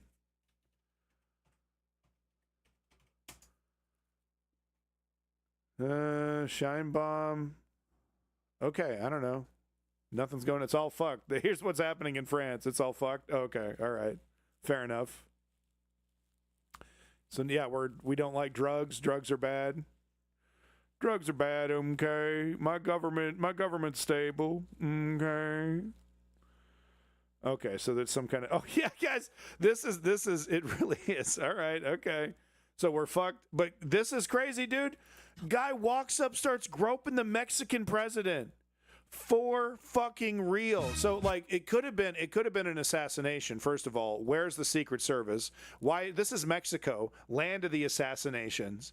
But homie just walks up, What should have been a time-saving 5-minute walk for Mexico's president in between appointments. He grabbing titty, holy shit. Has spiraled into a viral outrage. He grabbing titty, this video bro. showing a drunk man appearing to grope. Bro, he's kissing on her. He's kissing on her and grabbing titty. The clip has thrust Mexico's. What's the worst thing France is facing? I mean, people are saying that isn't there like a vote of no confidence that could happen in France? Everyday harassment of women into the spotlight, sparking national. So, like, isn't there a possibility where, like, the government, like, literally wipes itself out completely and then there has to be a re-election for everybody? Debate. For some, it exposes even how now I'm deeply blocking the video because it's, like, is. graphic to me. Surprisingly, this happens. And it's so carefree when it happens. Yeah, dude I think he was totally drunk and he didn't know. It's possible he didn't even know what, like, he just thought it was a fine woman, and he's just so used to groping women in public. Like, wow, the clip bro. has thrust Mexico to others. But the reaction isn't all sympathy. Tiene seguridad y sería muy doloroso. She has security, and it would be very painful if they used that situation to try to divert attention from the important issues. We would be extremely embarrassed if our president had to resort to such low tactics in order to gain sympathy. The truth is that all we are asking is that she address the real issues. Shane Baum, the country's first woman leader, says she decided to press charges after learning the man in the video went on to harass other women on Tuesday. I repeat, this is not about being the president.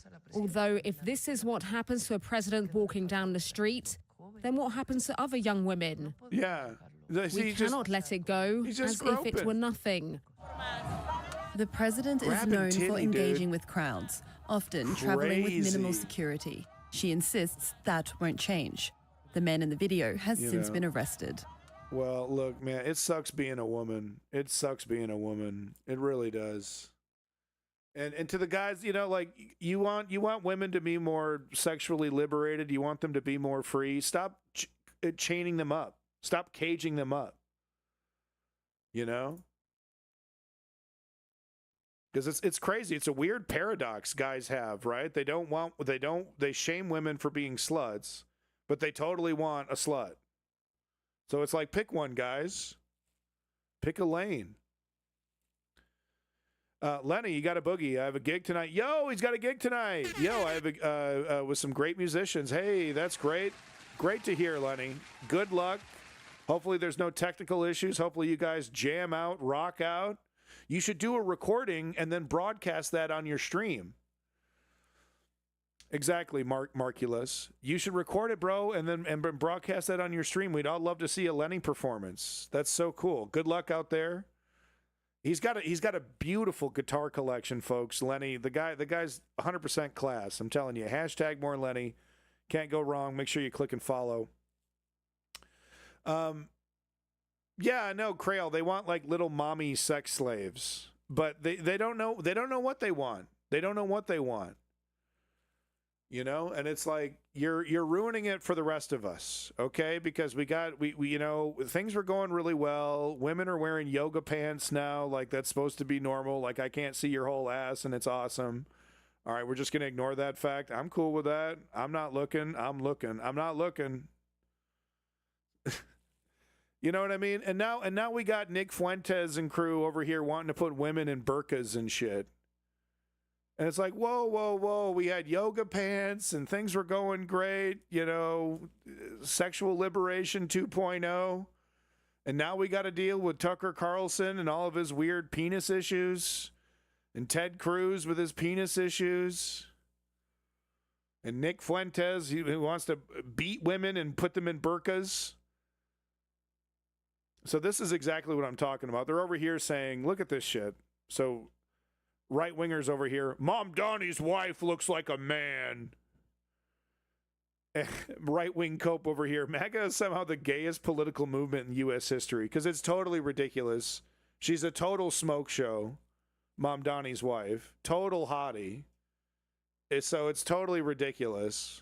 They're doing the usual, oh, yeah, she's like Barack Obama's wife. Remember that? She's a man. And it's like, have you ever seen a woman? Like, she's like extremely feminine, super smoky. She's like total smoke show. Like art, she's like an artsy, artistic chick. You know, it's like, it's so awesome. You know, it's like, good for you, Mom Donnie, right? Real, like, classy, real classy, right? She looks slightly, she's foreign, so she looks ugly. These guys would divorce their fucking wife if a woman this hot were to start hitting on them. You know what I mean? Gayest shit on the planet over here. These go, oh, sorry, honey. Oh, sorry. I fell in love. Welcome back, dirty crackhead. Why are the people writing this always 500-pound trucker cap wearing sunglasses, people? Exactly. Yeah. I know what beautiful looks like. They could never get hit on by someone that fine. No, exactly. They would. Oh, they turned into like high schoolers. Oh, you're so pretty. Oh. Fucking losers. And they all think they're like James Bond or something. Talk about losers. Moving on to the next one here. There's no such thing as a good billionaire. Okay, JB Pritzker, you're out. The Illinois police, we're going to get into it. These goddamn embarrassments. The Illinois cop protecting ICE. Okay, so here's another one. Here's another good billionaire, Mark Cuban, talking about rent freeze, you know, basically repeating the Cenk Uygur line right now. Oh, none of that shit's going to work. Oh, my taxes might go up a small fraction. Because like Mom Donnie's talked about, like, yeah, we need to raise taxes like 2% on the richest people. 2%. And he's pointed out, like, some of these rich people have spent more money on campaigns, on political campaigns and political donations than they would have to spend on the raise in taxes that he wants to do to them. So it's not about the money. It's not about the fucking money. It's about power.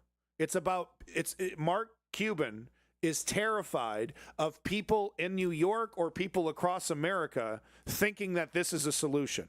They spend billions of dollars a year on corporate media to ignore this fact, right?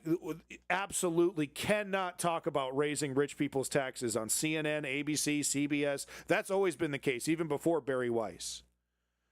You cannot, it is literally the elephant in the room. You are not talking about it if you work on mainstream media, and you're not lasting if you do. You cannot talk about how raising taxes on the rich is a solution to some of our problems. Obviously, it's not the solution to all of our problems. But that's what this is about. That's why they resist, even the so-called good ones. That's why they resist anything that even slightly resembles tax raises on them or their wealth to pay for these programs. And you'll notice when they Joseph Kony, I'm ripping the fucking clothes up, but you'll notice the corporate media, when they debate this topic, they'll debate every avenue except for tax raises on the rich. When they talk about, well, what do we do about wealth inequality and how do we stop this and how do, you know, job retention and higher quality jobs. When one time out of the year, mainstream media will talk about these topics, right? But when they are debating, when they are talking about it, raising taxes on the rich is fucking gone. Doesn't exist. It's a concept that literally doesn't exist. I remember one of the first things that Barack Obama did when they were debating what healthcare system to turn into Obamacare, the first thing they did was remove the ability to talk about single payer in the debate. Before the debate even started about what system, okay, I promised everybody healthcare in my election. Okay, what are we going to do, right? They all got together. It was public. They made a big show of it. The first decision they made was to take single payer healthcare, quote unquote, off the table. So the only debate that could have been had is corporate private solutions. And that's how these people work, because it's about power. It's about Germany. It's about destroying the seed in your mind that says this is a solution. That's why there's no such thing as a good billionaire. All right, guys, so I got to... This is so good. We're going to steal from Kyle, your boy Kyle. He went full, like, he was smoking a cigar. It was actually hilarious. He did a whole bit. Very funny stuff. But he gets into some of the reactions from the right wing from Mamdani's win, and these are golden. And this is just simply entertainment for you. Kick back and enjoy. While these right wingers completely bust a nut, and they're like going full, like, he's a communist, he's literally a terrorist that literally threatened to kill everybody. I mean, like they're going to the next fucking level, and just completely. And then you get to reality, and it's this smiling, super nice, articulate guy who's like, yeah, I'm trying to lower the rents and trying to lower people's cost of living and try to get people food in their bellies. You're like, holy shit, he's gonna fucking murder every child ever born. Yeah, the crash outs were absolutely peak. So we're gonna get into a couple of them. His woke is back memes were pretty good. Oh, it was really funny. Yeah, it was really good and well deserved too, because this is so. Oh my God, this feels so good. I mean, this feels unbelievably good. From a political observation standpoint, Zoran Mamdani, just I could fucking cry, man, because it's just so. People are dying, people are starving, people are getting sick, people are getting blown up, people are getting fucked left and right financially. Can't afford a house, now we can't afford food. And finally, someone who isn't a representative of the corporate neoliberal establishment gets a couple seconds on the microphone. God, it feels good. Show you there was a lot of establishment coping and seething over Zoran Mamdani's victory, like, and it is a beautiful thing to see. So the Cuomo-sexuals are coping and seething. MAGA is coping and seething. Van Jones over on CNN, he's coping and seething. OD, if I'm being honest with you. So let's go ahead and jump into it. Let's first start with this compilation. Shout out to Jordan Yule, who put this together. Take a look. Congratulations to Zoran Mamdani. He literally doesn't know how to say. He still doesn't know how to say his name. It's Mamdani. Mamdani. It's not that hard. I don't know. There's so many people who just can't say his name. It's very weird to me. I get it, like messing it up every now and then, but like he never gets it. Congratulations. It's not that hard either. I think Zorhan, I think we're supposed to go like kind of push the H a little harder, so I think I'm fucking it up, but Mamdani, it's really not that tough, man. Mammy daddy, mommy daddy. I mean, just completely annihilate the name. Congratulations to Zoran Mamdani. Well, you can't imagine how disappointed I am. This is a horrible blow. I honestly feel bad. I have friends of mine in New York. My phone is blowing up. They are officially depressed and scared. And this was also a hostile takeover by the Democratic Socialists of America. Let's fucking go. Let's go. This is a crazy situation. It's a very, very sad night. Made him the stylish candidate as well. Exactly. Yeah. The rapping video. The cool kid. Older people. This isn't just Gen Z or Gen X. The rapping video that was like all positive and like it was not, because like you're thinking like gangster rap, right? Oh, he had like a gangster phase. No, it was some corny ass positivity shit, dude. It was like that was not a rap career. That was just a thing. I agree with right. Boomers and that kind of thing. Yeah, I see this as a disaster for New York City. And Zoran Mamdani. All right. Well, I want to bring in. Can't say it either. He doesn't. Nobody knows how to say it. Panel, and they'll cheer me up. They'll cheer all of us up. Congratulations. Older white people just can't fucking say Mamdani. All right, this one is fun. This is fun. Listen to Hannity at the beginning of this clip. Joining me now from the free state of Florida, Governor Ron DeSantis. The free state of Florida? It's my governor. Okay, I'm literally in tears. I'm having a hard time keeping a straight face. Bro. Yes. Yes. Inject this shit right in my veins, homie. Right into my veins. Let's go. I love this. only for this reason. I have really funny friends, and my funny friends are sending me. He literally is almost crying. Jesus Christ. One is a meme of the Statue of Liberty, you know, sitting down, smoking a cigarette. F it, I'm going to move to Florida. The other one has a picture of Mamdani, and it's... Please leave. Look at those. Look at the motherfucking yes. Look at those numbers, baby. Look at those numbers. Even if every single Looney Tune that voted for Sliwa decided to vote for Sexpez Cuomo, he still wouldn't have won. Oh. That's Realtor of the Year in the state of Florida. It's cracking me up. I love that they, like... Buy. Exactly. Any of these fucking. Please first leave. of all of Sean Hannity's friends are worth like minimum $10 million apiece. Please Probably go. more. Probably more. Right I'm being back. very conservative with that figure. Like, for all there was some scare fake survey that came out the other day. 1 million New Yorkers say they'll leave New York if Zoran gets elected. Bye.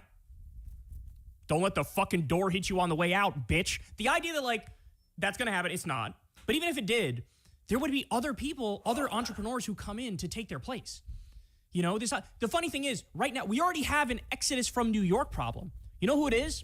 Working class people who can't fucking... I'm going to show it strategy. I'm going to show it. ...afford to live there anymore because it's too fucking expensive. Right. We know all the shtick. By the way, folks, make sure you're liking and subscribing to the real one. He's for real when he's saying, I'm not going to take corporate cash. I believe it when he says it. He's not compromised. There's nothing fishy about him. Kyle Kulinski, absolute OG, been around from the very start. Make sure you're liking and subscribing. I can't raise his praises enough, straight up. Kyle Kulinski, one of the real ones. That's who I really don't want leaving New York. Is the working class, the backbone of the city. So a little bit more. I'm just gonna cut a little bit more to some of the clips he's got here. Bro. Van Jones. Well, yeah. So So this is the Van Jones clip. I'm glad we're getting to this. Right. We've already talked about it a little bit, but you got to see it to believe it. So, like I said, second one after Zoran's speech, I was watching it live. CNN cuts to Van Jones, and this is what he's got to fucking say about this historic. Excuse me. About this historic moment in New York history, but in American history. And this is the kind of shit that he's got to say. The guy is completely bought. 100% completely bought. His opinions might as well be coming directly from the IDF. Because this shit is, and he's trying to be slick with it. He's trying to be slick with it, he's trying to make it sound like constructive criticism. But it's stone cold hating paid for by the Israeli government. I'll save this until after the clip, but like I'll explain to you why he's like objectively the worst on this shit. I think he missed an opportunity. I think the Mamdani that we saw on the campaign trail, who was a lot more calm, who was a lot warmer, who was a lot more embracing, was not present in that speech. Thank you for your sacrifice. And I think that Mamdani is the one you need to hear from tonight. There are a lot of people trying to figure out, can I get on this train with him or not? Is he going to include... And by the way, you see what the fuck I'm talking about with his wife? Oh, yeah, she looks like a man. I mean, it's disgusting. She's such a beautiful woman. It's like these goddamn hogs. Is he going to be more of a class warrior, even in office? I think he missed a chance. That's what we need. We need a class. He's like, I'm worried that he's going to enact a radical agenda that might tax the rich. And I'm Van Jones. Give me my paycheck, CNN. Or have you noticed we're in a fucking Gilded Age, Van Jones, you pampered little prick? What we need is a class warrior. Oh, my God. To open up and bring more people into the tent. I think his tone and it's unbelievable because he's like, he needs to bring more people in the tent after he's literally done just that to win this election out of the blue. He's been able to unify, yes, even Jewish people. He I don't think he got a majority or whatever. I'm not quite sure where the numbers are. It was still one of Cuomo's stronger sides. But he got a lot more Jewish people than you would think, right? Because they're like, oh, no Jewish people would ever vote for a Muslim. They're all just inherently supporters of Israel and just knee-jerk Islamophobes. You just can't depend on them. And no, he actually got a bunch of Jewish people to vote for him. Some 30% of Jewish voters supported Mamdani. Okay, that's a pretty fucking good start over here. And he needs to capitulate to corporatism immediately. I mean, it's just fucking disgusting, man. And they give him a paycheck. They cut to him first. He gets the first word. He gets the first fucking word. Sure. He needs to bring more people into the tent, even though he got 52% of the vote, and the closest competitor, Cuomo, got 30% of the vote. That's what I'm saying. Why are we not talking about this like we talk about Republicans when they win by that margin? It's a devastating mandate. Kronos, it's disgusting. It's a mandate to do whatever he wants about anything ever. Suddenly, when a Democrat wins by double fucking digits, they go, well, gosh golly, I don't know. He only won by 22 fucking points. Exactly. He needs to try to expand the tent. Exactly. Expand the tent to who? Exactly. Who? He already fucking steamrolled everybody. He needs to capitulate to the racists and bigots and ignorant people and the corporatists who support multi-billionaires. That's the obvious political thing to do now. Now he needs to get real about politics. In sight. Everybody is in the tent already. What are you talking about? Only rich pricks like you are not. He was using the microphone in a way that he was almost yelling. And that's not the Mom Donnie that we've seen on TikTok and the great interviews and stuff like that. So I felt like there's a little bit of a character switch here where the warm, open, embracing guy that's close to working people was not on stage tonight. There was some oh, my God. That whole speech was all about working people. It's unbelievable. The whole speech was literally all about working people. It's propaganda. It's literally propaganda. And by the way, wasn't called out, wasn't pushed back upon. Silent head nods, right? Because he represents the opinions of the rich and the rich owners of CNN. And they're nodding their heads quietly. Yep, if I want to keep my job, I'm not going to challenge this obviously erroneous narrative. And yes, it is the right thing to do to protect working people. Call out the enemies. Call out the fucking billionaires. Yes, they've rigged the system. They're screwing over people. But no, you got to hold hands and sing Kumbaya with like billionaire assholes. In order for Van Jones to go, oh, I like that. That was inclusive. Or voice on stage. That said, he's very young. Are you talking about And he me? just pulled off something that's very, very difficult. And I wouldn't write him off, but I think he missed an opportunity to open himself up tonight. And I think that will probably cost him going forward. Retire, you bitch. Fucking retire. Get the fuck By the way, you know, off TV. one of the real reason why Van Jones is doing this, Van Jones is a fucking Israel shill. Yeah. And Zoran Mamdani calls out the genocide done by Israel and fights for Palestinian rights. That's why he's doing this. Remember it came out he was part of some like fucking mentorship program or some shit. Did you guys? Kronos, the thing about Nick Fuentes is that he's oftentimes correct in his observations, but of course his motivations are horrendous, and but he's often been an accurate bellwether for what's actually happening in the Republican Party. He's delusional in his own way when it comes to his amount of power, the amount of power he actually has. But there does seem to be a bit of a zeitgeist shift. And, of course, we're seeing right-wingers and TYT take advantage of this geopolitical push to criticize the United States for their support of Israel. And it's kind of a symbiotic relationship because it's horrendous, it's horrible. But conservatives and Republicans don't actually care about Palestinian people halfway across the world. They just see this as an attack vector. Now, is it great to see characters like Ben Shapiro eating crow and having to deal with the fact that they support a genocide and that people, finally the knee-jerk reaction to support Israel is finally being questioned, and that's all really great. But I would say a good majority of the right-wingers that are doing that are not doing that because they care about Palestinians. They're doing that because they see this as an opportunity to take power, to usurp power, to become the leading tastemakers, the leaders of this Republican establishment, this MAGA establishment, MAGA movement. I think they see it as an opportunity to, call out the people that are beholden to Israel, but they're doing it all for the wrong reasons. And going back to what I was saying about TYT, Cenk and Anna, they're completely, they are, I don't know, this is what we're going to talk about at the end of the stream when we talk about TYT, but it's like, I don't know if they're compromised by Russia. I'm kind of starting to think that, or if they're naive.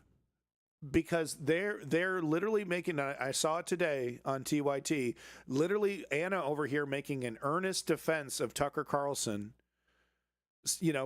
basically just taking these things at face value because they're strongly anti-Israel, and that's understandable, right? Cenk used to be Muslim. He has family connections to the Muslim community. Anna is progressive when it comes to those things, right? You know, multicultural, etc. So they're very much against Israel, but they are intentionally ignoring Tucker Carlson's connections to Russia. They're intentionally ignoring Dave Smith's history of pedophilia, right? Because he's a libertarian, wants to lower the age of consent, posting lolicon memes on his social media. I have at least one example, and if there's one, there's many more. Him publicly posting pro-pedophilia memes. So they're ignoring. It's like the right wing is like Tucker Carlson and some of these guys have just hit the fucking reset button. But what's interesting, and this is why I'm going to cover Nick Fuentes first, is that this interview with Nick Fuentes, which was a fucking blowjob, and they keep trying to defend Tucker Carlson by saying, well, principally I don't agree, and my Christian religion says that I disagree. He very, very softly disagreed, and then the two had like the most jovial, friendly conversation about all the different things they agree on. It was a total fucking blowjob to Nick Fuentes, and TYT over here just can't admit it. They're like, guilt by association. You can't guilt by association. And they're taking these characters at face value. You can't take Tucker Carlson at face value. That's foolish. That's foolish. And I don't think Cenk Uygur and Anna Kasparian are that stupid. So it leads me to think, are they taking some Russian money? You know? What the fuck is going on? Because I'll show you. I'm going to show you some proof. The Tucker Carlson glazing is off the charts on TYT. Almost every segment, almost every single day has a Tucker Carlson segment, and it's all in defense. Not a single mention of the propaganda that he just months ago was doing for Vladimir Putin. Not a single mention of the January 6th documentary where he lied and made up a bunch of bullshit worse than Dinesh D'Souza with his 2,000 Mules documentary. Not a single mention of Tucker Carlson's history, talking to and pushing back constantly against the left. That's like, I don't trust that guy. And they're like, you're being naive, and we got to find allies where they are, and we got to work with these characters. We don't need to work with these characters. We need to defeat these characters. We shouldn't be finding common ground. We should be trying to destroy them politically. And Cenk Uygur, I don't even know what the plan is, man. He's pushing back on the left while representing a lot of progressive values. Something is weird going on at TYT. I'm telling you. It doesn't make any sense with the Tucker glazing. This is great. This is great. So this red-faced fascist, who's probably ordered a few prostitutes in his day, super mega pissed at Curtis Sliwa for staying in the race and not giving his votes over to Cuomo. Totally ignoring, of course, the objective reality that even if every single voter went over to Cuomo, he still would have lost. But who cares about that, right? Getting all pissy. Look at him. Look at him. These 3 sheets to the wind over here, 3 whiskeys deep. I'm going to vote for Cuomo. Listen to what he says when it became very clear that Cuomo was about to get his fucking cheeks clapped. Curtis? I'll send it to him because he yelled at me today. Good. Hey, Curtis, you're a fucking scumbag, like I said all along, all of these months. Hey, you scumbag. You fucking got 8% of the vote. You split the fucking vote for the $7 million. You were a scumbag. I hope every New Yorker spits in your fucking face every single day. You fucking sold out like fucking Judas sold out fucking Jesus. Oh, my God. He just compared Andrew Cuomo to Jesus. 30 fucking points is over. Go fuck yourself. Oh, my God. I regret to inform you that this guy could easily have been a member of my family. Yeah. That's funny. Yeah. That is the most New York Italian Republican man of all time. It's a real shame, bro. I mean, it takes one to know one, right? He should know what a scumbag looks like. So anyway, big props to your boy, Kyle Kulinski. Thank you, Kyle Kulinski, so much for all your hard work. And folks, make sure you're liking and subscribing. Here's the link one more time if you haven't done it. But one cannot say he sold out when he refused money from Cuomo to drop out. I mean, I'm sure he's a sellout in his own way, but he did not allow, he was calling out Cuomo's corruption, which was great to see. Here's what Donald Trump had to say about Mamdani winning. He said many things, but this is one of the things he said. Zoran Mamdani, 34-year-old Democratic socialist. He's the communist, not socialist. Communist. He's far worse. I know the difference. Some people have compared him to a left-wing version of you, charismatic, breaking the old rules. What do you think about that? Sure, woke patriot. Yeah. Well, I think I'm a much better-looking person than him, right? But what if Mamdani becomes mayor? It's going to be hard for me as the president to give a lot of money to New York because if you have a communist running New York, all you're doing is wasting the money you're sending there. So yeah, isn't that great? So the money that is, by the way, this is owed to the people of New York. This is money that's been appropriated, right? This is like, it's how the system works. Everyone gets a chunk. So it's really not his money to hold on to. He's like, you can't give it to a communist. They're going to waste it. And trust me, I know something about wasting money. You've seen this ballroom. You just can't give money to communists, okay? They'll do things like feed the poor, okay? Like you can't dance in a person that had, it doesn't even make sense, like obviously we're going to build a ballroom, $400 bazillion. Don't worry, I had my billionaire friends pay for it. You're not going to pay a thing, America. I don't know that he's won, and I'm not a fan of Cuomo one way or the other, but if it's going to be between a bad Democrat and a communist, I'm going to pick the bad Democrat all the time, to be honest with you. Yeah, and that's actually quite telling right there because he understands he's much more weak against, and he's admitted this, when the Democrats destroyed Bernie. He's like, I would have had a much harder time with Bernie. I don't know why they didn't pick Bernie. They're picking on Bernie over here. But yeah, he would, welcome back, female eunuchs, good to see you. But he would much rather do an election against another Joe Biden, right? Against another incredibly weak and compromised neoliberal like Gavin Newsom. He would love to go up against Gavin Newsom. He probably thinks he'd have a really strong chance against Gavin Newsom, and he might even be right. These people are so ridiculous. Actually, the funniest part of the entire mayoral electric is Curtis said 28 times in the last year, if he lost, he would leave New York. I know, exactly. Can you fucking go? Can you leave?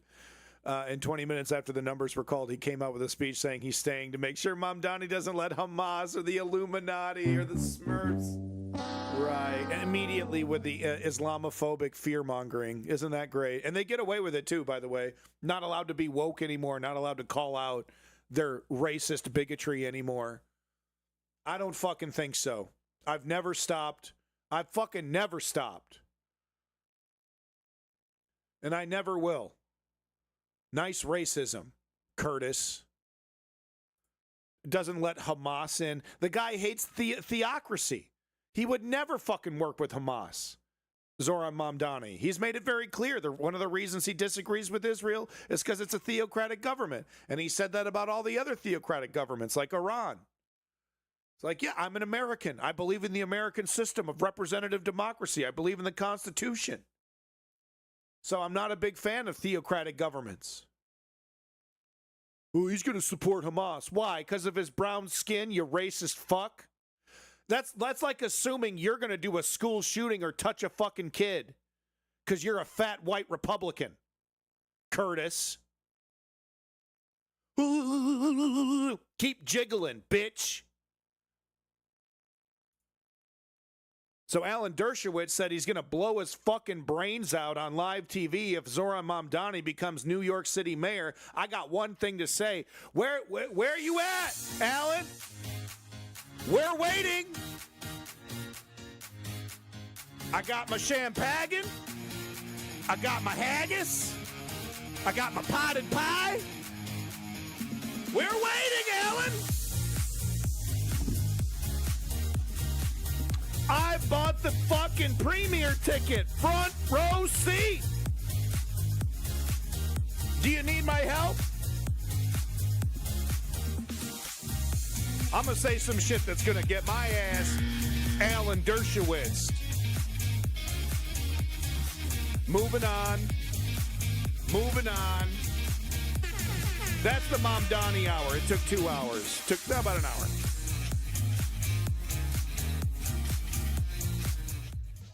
Alan Dershowitz. That motherfucker right there, man. Right, but now with you punks giving your head, your vision is limited, and mine is like an X-ray. Decade, rappers got weaker, niggas be trying to look hard front. We're in the people, and don't change with no brains, and just like Lois Lane, you're waiting on a superhero. But your material, you're zero. You think it's funny, but it's important. My rhymes are chilling, like brother man on Morton.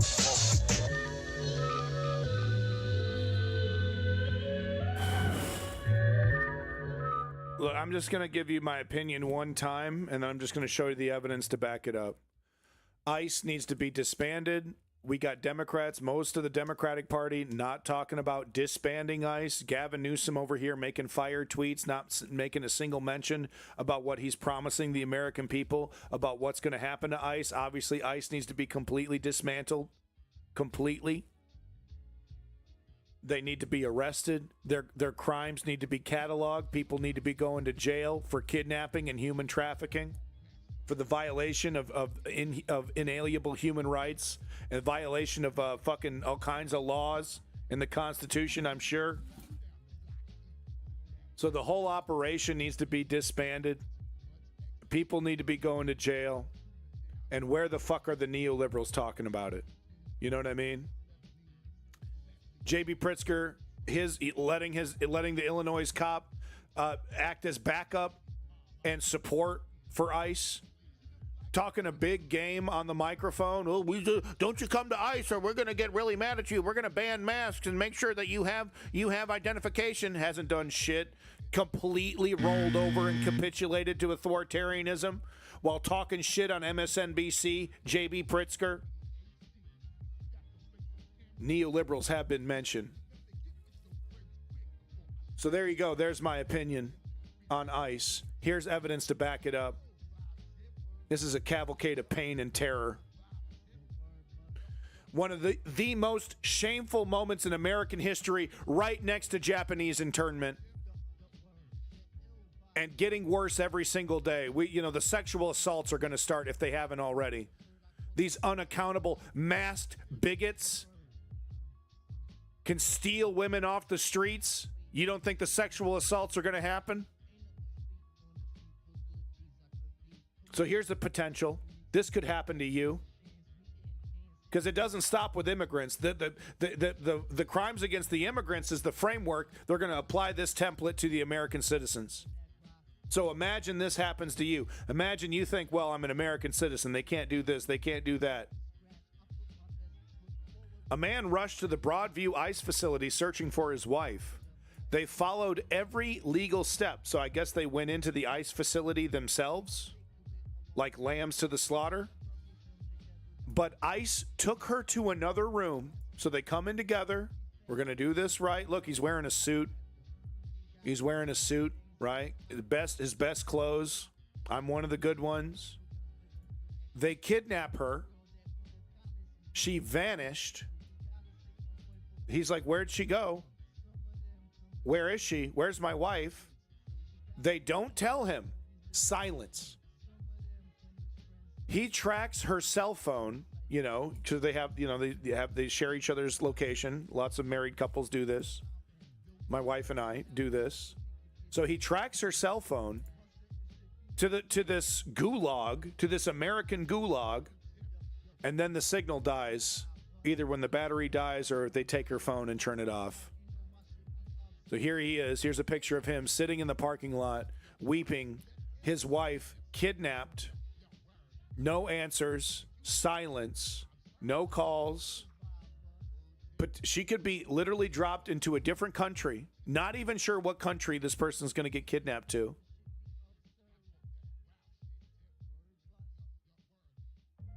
Every single day this is happening. United States citizen was illegally stopped by ICE when he began to record. The masked agents immediately pepper sprays him. So we've seen intimidation, right? They pull up on you. You're interfering with an investigation. Get the cameras in front of you. So they've tried that. That doesn't really work. Now they're just kind of jumping to the next stage here. And just as soon as you bust out your cell phone, here's a face full of fucking mace.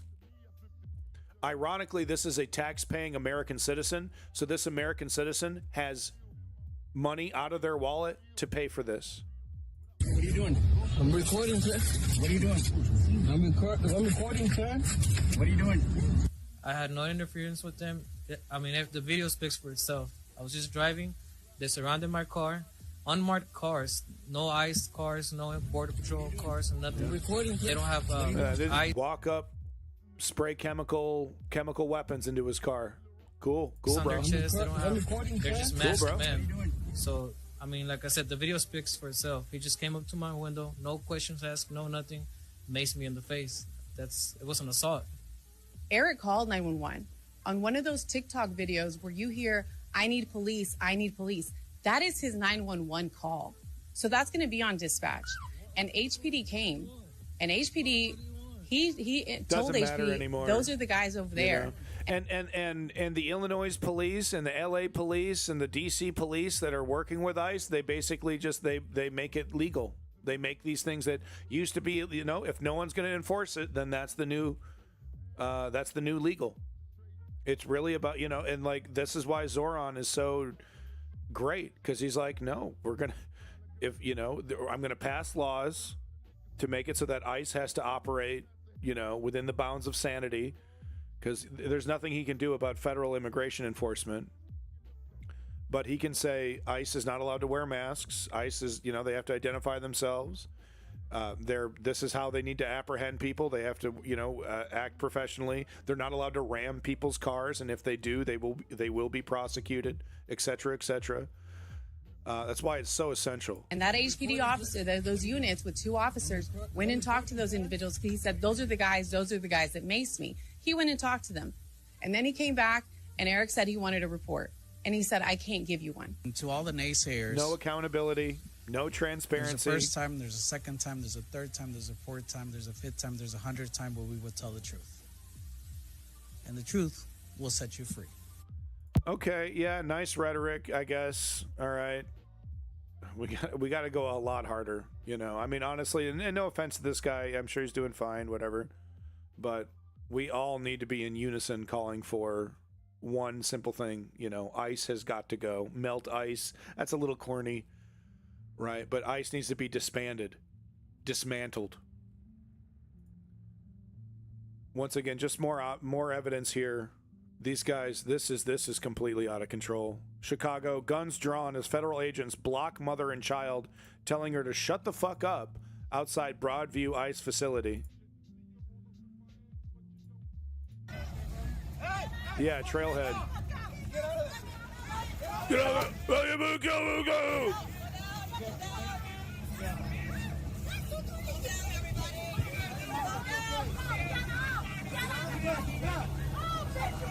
Yeah, Sabercat.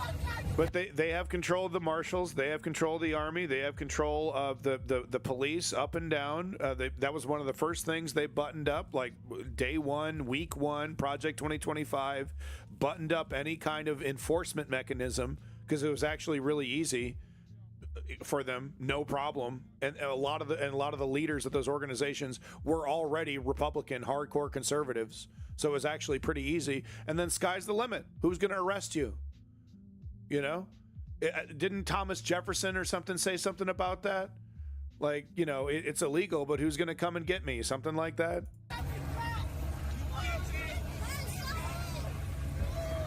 Kids are in the car. Yeah.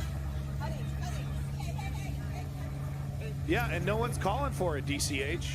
No one's calling for it. J.B. Pritzker, silent. Gavin Newsom, silent.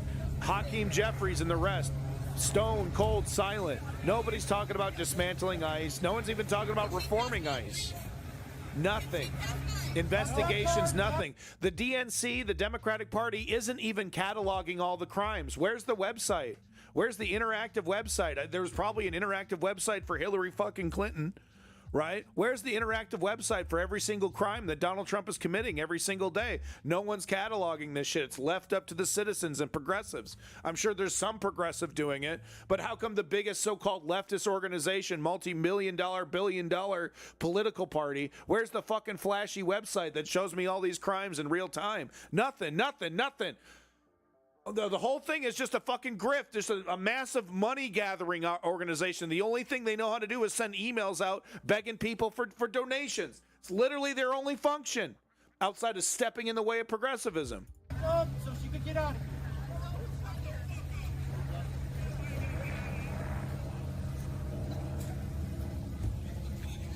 Yeah, there it is. Thank you, female eunuchs. Andrew Jackson. The judge has handed down his ruling. Now let him come enforce it. Thank you. That's what I was looking for. But that's what we're dealing with right here. The founding fathers and, lawmakers up until this point never really imagined shamelessness as a weapon. There were so many rules that were just held up from trust me, bro, promises, legacy from 100 years ago. All it took was one individual shameless enough to do the things that, it also helps that, the Supreme Court and the justice system has been completely compromised, etc. Thank you so much, Ruth Bader Ginsburg. Thank you so much, Barack Obama. Thank you so much, Joe Biden. Because Joe Biden should have been a leader and killed the filibuster and expanded the Supreme Court before he, drifted off into obscurity. He should have had the balls to be a leader. And he's over quivering about the new nuclear technology from Russia. We should be so scared. That's how a real leader leads. Remember when I was a leader? Yeah, we all remember, Joe Biden. Absolute failure. Tisrael, let's try. I mean, look, they're still carrying around paintball guns, okay? Let's try to, But I do agree, though. These motherfuckers have no idea what they're getting into. Nobody's got more guns than American citizens, and it's not just righties. I don't want to get into that, though. This fucking pussy, this fucking cosplayer.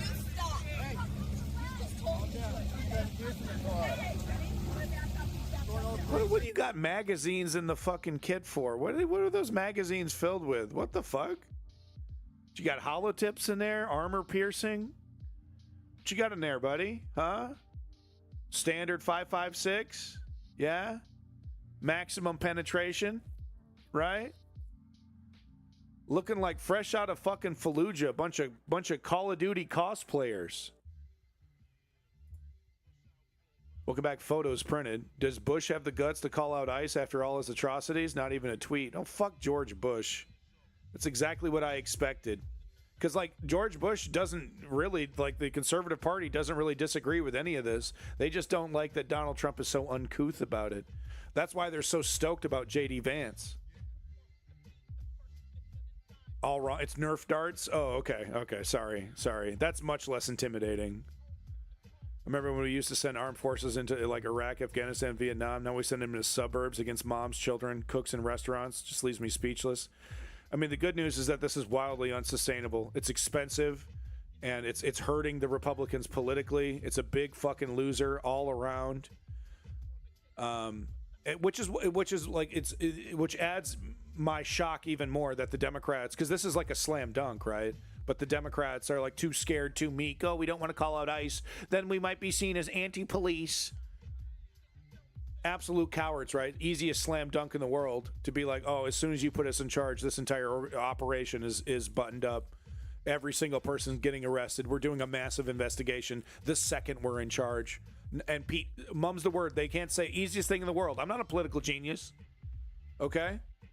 It's on the table. They have the option. They choose not to. The Democratic Party, the neoliberal establishment, they choose not to.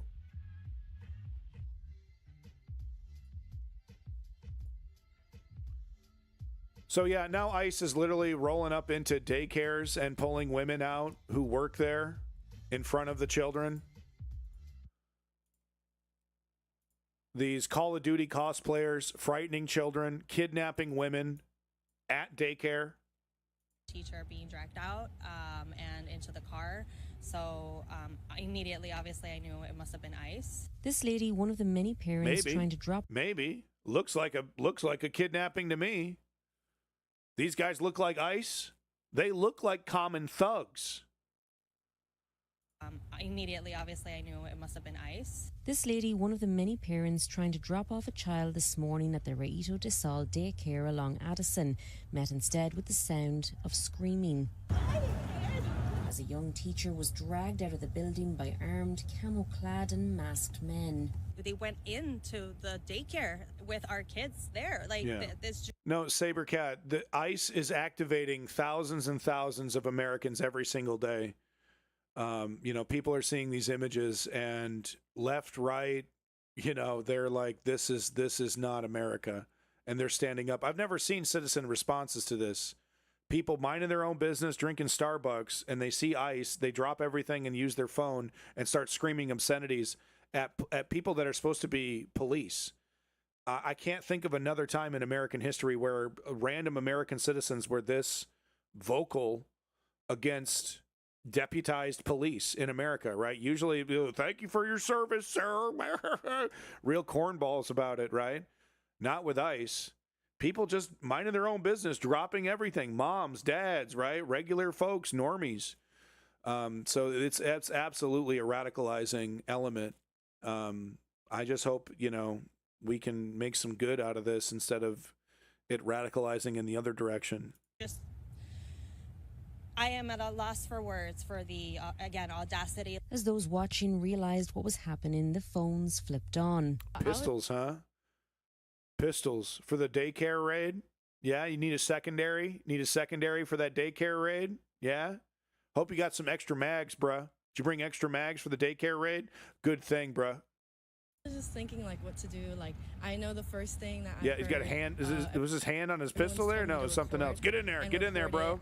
Get another one. There's another brown person running. Share it on social media, on Get him. videos, just to let everyone. Oh, there's more kids. There's not enough kids screaming. Go ahead. Run back in there. Get another brown person. As soon as possible. Some arguing with agents as they got back into their Texas-registered vehicle and drove off. It's just absolute terror. Why are you at a daycare at 7 in the morning? Get out of here, bitch! Get out of here! Who we are. Get out of here! I'll arrest you too. I'll kidnap you too. I'll ruin your fucking life, bitch.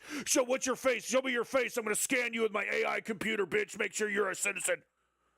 You're next, whore. I'm gonna come back to this daycare and kidnap every fucking woman in here. You don't think that that's how they're thinking? These deputized bigots who couldn't get a job at as a security guard in a mall? Wife beaters, sexual assaulters, drunkards, unprofessional. That's who these people are. We know who they are, especially women, right? That guy rubbing up on Steinbaum there in Mexico, whatever her name is. Those are the guys getting deputized. We're going to see more and more of this. Here are some moms standing up for sanity, intentionally getting arrested. And Illinois police, I think this is Illinois, happy to go along with it, going right along with it. Oh, we got some democracy going on here. Get him, get him, get him, get him. Just reflexively going along with the fascist administration. J.B. Pritzker, the billionaire, J.B. Pritzker. So-called neoliberal, leftist, sorry. J.B. Pritzker, silent, fucking silent, while his cops do ISIS dirty work. Tanya, a group of 14 Oh, they're just keeping the peace. They're just keeping the peace. Really? Is that what's happening? Urban moms, as they call themselves, were arrested a short time ago outside the Broadview ICE facility here after sitting in a circle blocking the middle of this road where Cook County Sheriff deputies, you can see, are standing right now as a symbol of civil disobedience. Take a look at this video. These are moms from across the western suburbs, they say, and they're demanding an end to the campaign of chaos. That's how they describe DHS's... Right, and their excuse is that, you're not allowed to block the road because it's an emergency. Look who's blocking the fucking road. Look who's blocking the fucking road. Oh, we can't do a dissent here. Can't do a democracy here. An ambulance could roll through. Yeah, look who's blocking the fucking road already. Operation Midway Blitz, immigration enforcement. Protesters say they're enraged by the terror being inflicted upon their communities, and their friends, relatives, caregivers, and neighbors are living in fear. So these moms tell us they want to amplify what's happening There's J.B. Pritzker's police. I think this is J.B. Pritzker. throughout the Chicagoland area and mobilize their community to stand. So this is billionaire, so-called leftist J.B. Pritzker's police happily doing the work of ICE. With immigrant families. Is worse than you can imagine. And look, and they're so happy. Look at their cute little costume, their cute little brimmed hat. This little authoritarian outfit that they like to wear. I'm in charge. I'm in charge. Respect is earned. Respect is earned. Eager to fall in line with the fascist dictatorship because they all think the same. Right? Society can't control itself. We can't handle ourselves. We're all a bunch of dirty criminals. We need to be controlled and corralled. That's how they think. Is worse than you can imagine on the streets right now, and it is because of the federal immigration enforcement that we're seeing every day. And our communities are living in abject fear, and it's time for people that look like us to take a stand and put our own physical bodies in front of those bodies, because talking about white folks, that is unacceptable. Now, at the same time, a car caravan of about 20 cars, I'd say, have been driving by the intersection of Beach and Lexington outside the Broadview ICE facility here, honking their horns with signs posted on their vehicles that say, "Hands off Chicago," also in protest of the ongoing immigration enforcement.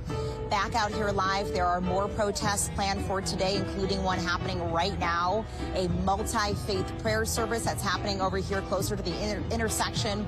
We will have much more coverage on what happens here today on our news on ABC 7. But for now, reporting live in Broadview, Stephanie Wade, ABC 7 Eyewitness News. Right. So this is good to see. People standing up. Love to see it. And I don't, even the food, even the economic situation isn't activating people quite like this ICE stuff is. And I have Trump's response. He was asked, what do you think about this escalation? And I'll spoiler alert. He said, we got to ramp it up. So this isn't even the end of it. This isn't, they're going to go harder. They're going to go harder. Donald Trump fired a bunch of people in ICE leadership because they weren't going hard enough. Good point, female eunuchs. Here's ICE arresting a disabled man who is, clearly nonverbal, clearly mentally ill. Mentally ill people still work, by the way. So it looks like they're getting him outside of a Home Depot or something, right? Maybe he was committing the crime of trying to, rake somebody's yard, right? And this is how ICE is handling disabled people.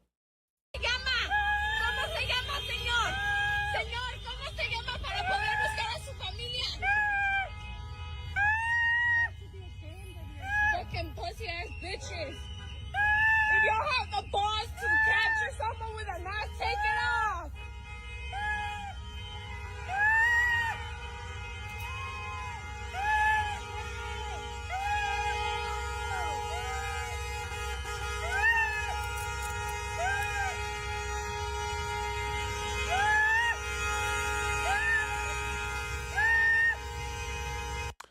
My son is blind, and right now he's nonverbal.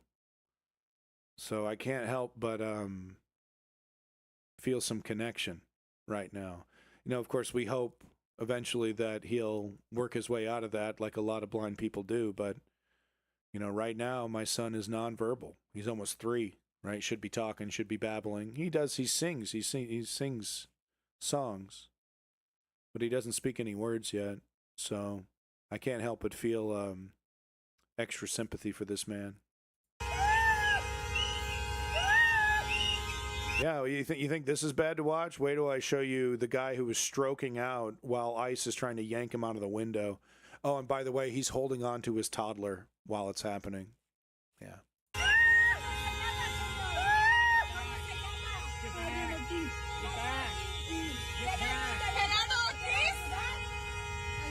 Right.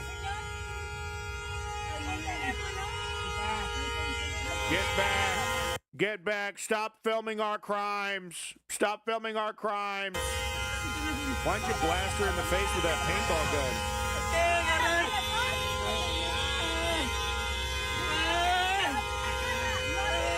Yeah, so I mean, he literally has no idea what the fuck is going on. Cool. Cool, bro. That's pretty atrocious. I think I'll wash that down with a little concentration camp footage to really, you know, give it that extra kick. So here's Bovino. This is the Nazi. I think there's no other way to put it. He dresses, looks, acts, sounds like a Nazi.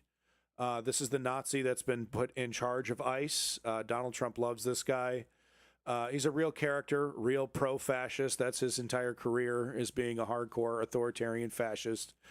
And this is how he speaks. This is how he's running this organization. Arrest as many people that touch you as you want to. Those are the general orders all the way to the top. Everybody fucking gets it if they touch you. You hear what I'm saying? Yes, sir. Less legals? Yes, sir. We're going to look at shipping tractor trailer loads of that shit in here. So you catch what it's all about us now. It ain't about them. Professional, legal, ethical, moral. You know what we're talking about. Legal, ethical, moral. You're on camera. But other than that, it's what we do. What city is it, Chief? It's fucking ours. This is our fucking city. It's our fucking city. It sounds like an invasion. Sounds like a fucking invasion. Sir, is that you in the video, and did you say these things to... So this is his... So he was pulled into court because this motherfucker throws a flashbang just randomly out the window, like a punk-ass bitch. Like, he gets in his little mommy sedan and just throws a flashbang out as he's driving away. So the judge pulls his ass in, and this is, I think, his deposition. He was like, oh, they threw a rock at me. I was under imminent danger. Right? Just like the South Park characters, you know, blasting away at animals. They're coming at me. They're coming at me. The agents under your command on yeah, June exactly, 7 Marculus, you in Los did. Angeles. That appears to be me, and it appears to be what I said there on sometime. I don't know what the date of that was. Do you recall saying those things? I don't recall everything. I don't recall everything. I don't recall. But you have no doubt that you said that. I believe that I said what was on the video there. All right. So the instruction that you gave to your officers was that they had full reign to arrest anyone who so much as touched them. That, in essence, was what you said to the officers, right? No. It's literally what he just fucking said on camera. They're shameless. And it's not a superpower, but the only way we can look at his little outfit. Fucking the guy's about to do an Elon salute over here. Look at his little belt over his little shirt there. What are you doing, man? What are we doing? What are we doing over here? Should we interpret you as saying something different? I don't know how you want to interpret me, but that's not what I said. That's not what I said. That's not what I said. It's a direct quote, sir. That kind of shit doesn't work in a court of law. Well, it will soon. Donald Trump's going to pardon me. Donald Trump says I can do whatever I want.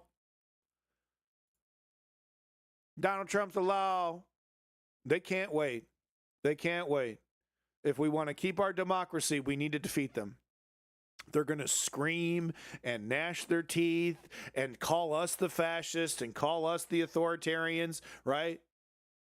The ones who are defending liberty, the ones who are defending the Constitution, we have no choice but to politically defeat them, to ignore their screams and calls and force them to politically capitulate. We have no choice for our very survival.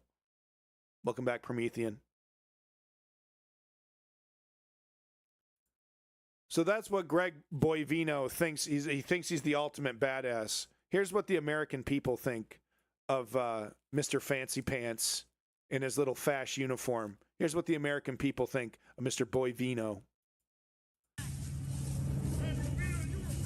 You a bitch.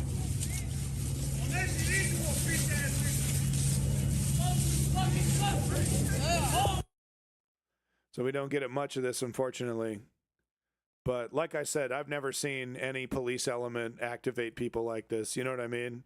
To get people to drop what they're doing, pick up their phone, and all of a sudden they become political activists right then and there. You think they do a lot of political activism outside of this? They're professional activists. They're paid by George Soros. I don't fucking think so. It's like they think they've already won, right? They're slam dunking and high fiving like they've brought home the World Cup that they didn't win. They have no idea how expensive, how long the subjugation of America would take. It would cost trillions. It would take decades. The resistance pockets would be going on for years and years and years. No matter how hard the police state is, how hard the crackdown becomes, Americans are pretty used to their liberty. And if you want to turn them into Russians, it's going to take a long-ass time. It's going to be super expensive, and you're going to have to kill a lot of people. Donald Trump doesn't have the cojones.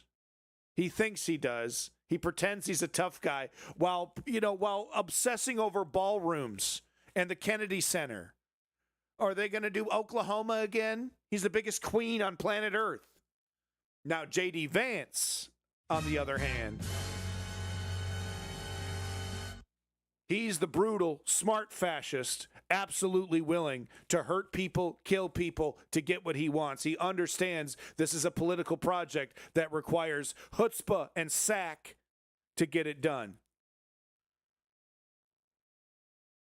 God help us all if Donald Trump dies and there's like any time left on his presidency. Okay? If J.D. Vance gets a year or 2 years, God help us if he gets 2 years. I think Donald Trump is going to die fucking before Christmas, man. It's going to be the Christmas present of the century. The guy's on his last legs. We can all see it. So there's a good chance that J.D. Vance gets a solid 3 fucking years. That guy's going to do every single thing possible to destroy elections and solidify the authoritarian takeover that Donald Trump started. And he's going to use brutality to get it done. Because people are all like, oh, he's a weakling. Oh, people don't like him. Who doesn't? That doesn't fucking matter. He's steering the authoritarian ship of destruction. Has Donald Trump needed the people's approval after the election? For the last 9-10 months, however it's been, 10 months, has he needed the people's input on any of the insane shit that he's done? Unilateral actions across the board. Why would J.D. Vance act any differently? Anyway, here's this man stroking out. He's for some reason, I don't know why, I haven't seen the earlier footage. But for some reason, he's like holding his toddler, and he's like, and he's probably hurting his toddler, unknowingly, right? Because when you're having a seizure or having a stroke or seizure, not stroke, sorry, seizure. When you're having a seizure, you know, it's like holding on to an electric wire. You're like, you tense up all your muscles. While that is happening, ICE is pulling on this guy's neck, yanking on him, trying to get him out of the driver's side window. While that is happening, the Illinois police are just guarding ICE while this atrocity is happening, doing absolutely nothing about it. Only trying to prevent people from documenting and getting too close. I'm not touching the car. Leave me alone. Look what they're doing. He's sneezing. So that's crazy. He's having a full-blown seizure. So the baby appears to be attached to the mother. I think there's some kind of baby Bjorn or something there. Stop. Back up. This is my right. And the ICE agent has trying to get the guy in a full fucking headlock, completely ignoring the medical emergency it's never been trained for this. Absolutely, I guarantee you 0 seconds of training about what to do when a guy's having a seizure. He's having a seizure. They're trying to rip the baby out of her hands. He's having a seizure. So someone else finally coming in from ICE. Bro, chill out. You don't know what the hell's going on. Pittsburgh, Massachusetts. This is what's going on this morning. Stop yelling at her. Stop yelling. Right, and that's what Illinois State Police is doing. In lockstep, working hand in hand with ICE. And what did J.B. Pritzker tell us not weeks ago? He said he was going to arrest ICE agents who don't wear masks. He said he was going to crack down and use the law to go after them. Kind of, maybe, tiptoed around it, and we see why. He hasn't instructed the police to change a goddamn thing. And they happily work in lockstep with the federal government. Right? This guy's probably received more training. He's probably far more professional than any of these ICE agents, happily being barked around by them. Man, what the fuck is your problem, dude? Are you a man or not? Do you give a shit or not, dude? You're just going to let some cosplayer, some guy who looks like he's dressing up for some kind of, military conference for his favorite video game, and you're going to let him bark you around? You've received hundreds of hours of de-escalation training, or at the very least you should have. You've received all kinds of sensitivity training, or at least you should have, right? All kinds of studying to know stuff, because being a cop, it requires a bit of work to go through the training. This guy fast-tracked it, and now he's barking you around, and you do it happily. The fuck is wrong with you, dude? And what is wrong with every single Illinois cop? At her because you feel insecure. I'm not touching the car. One more time, uninterrupted. This is America.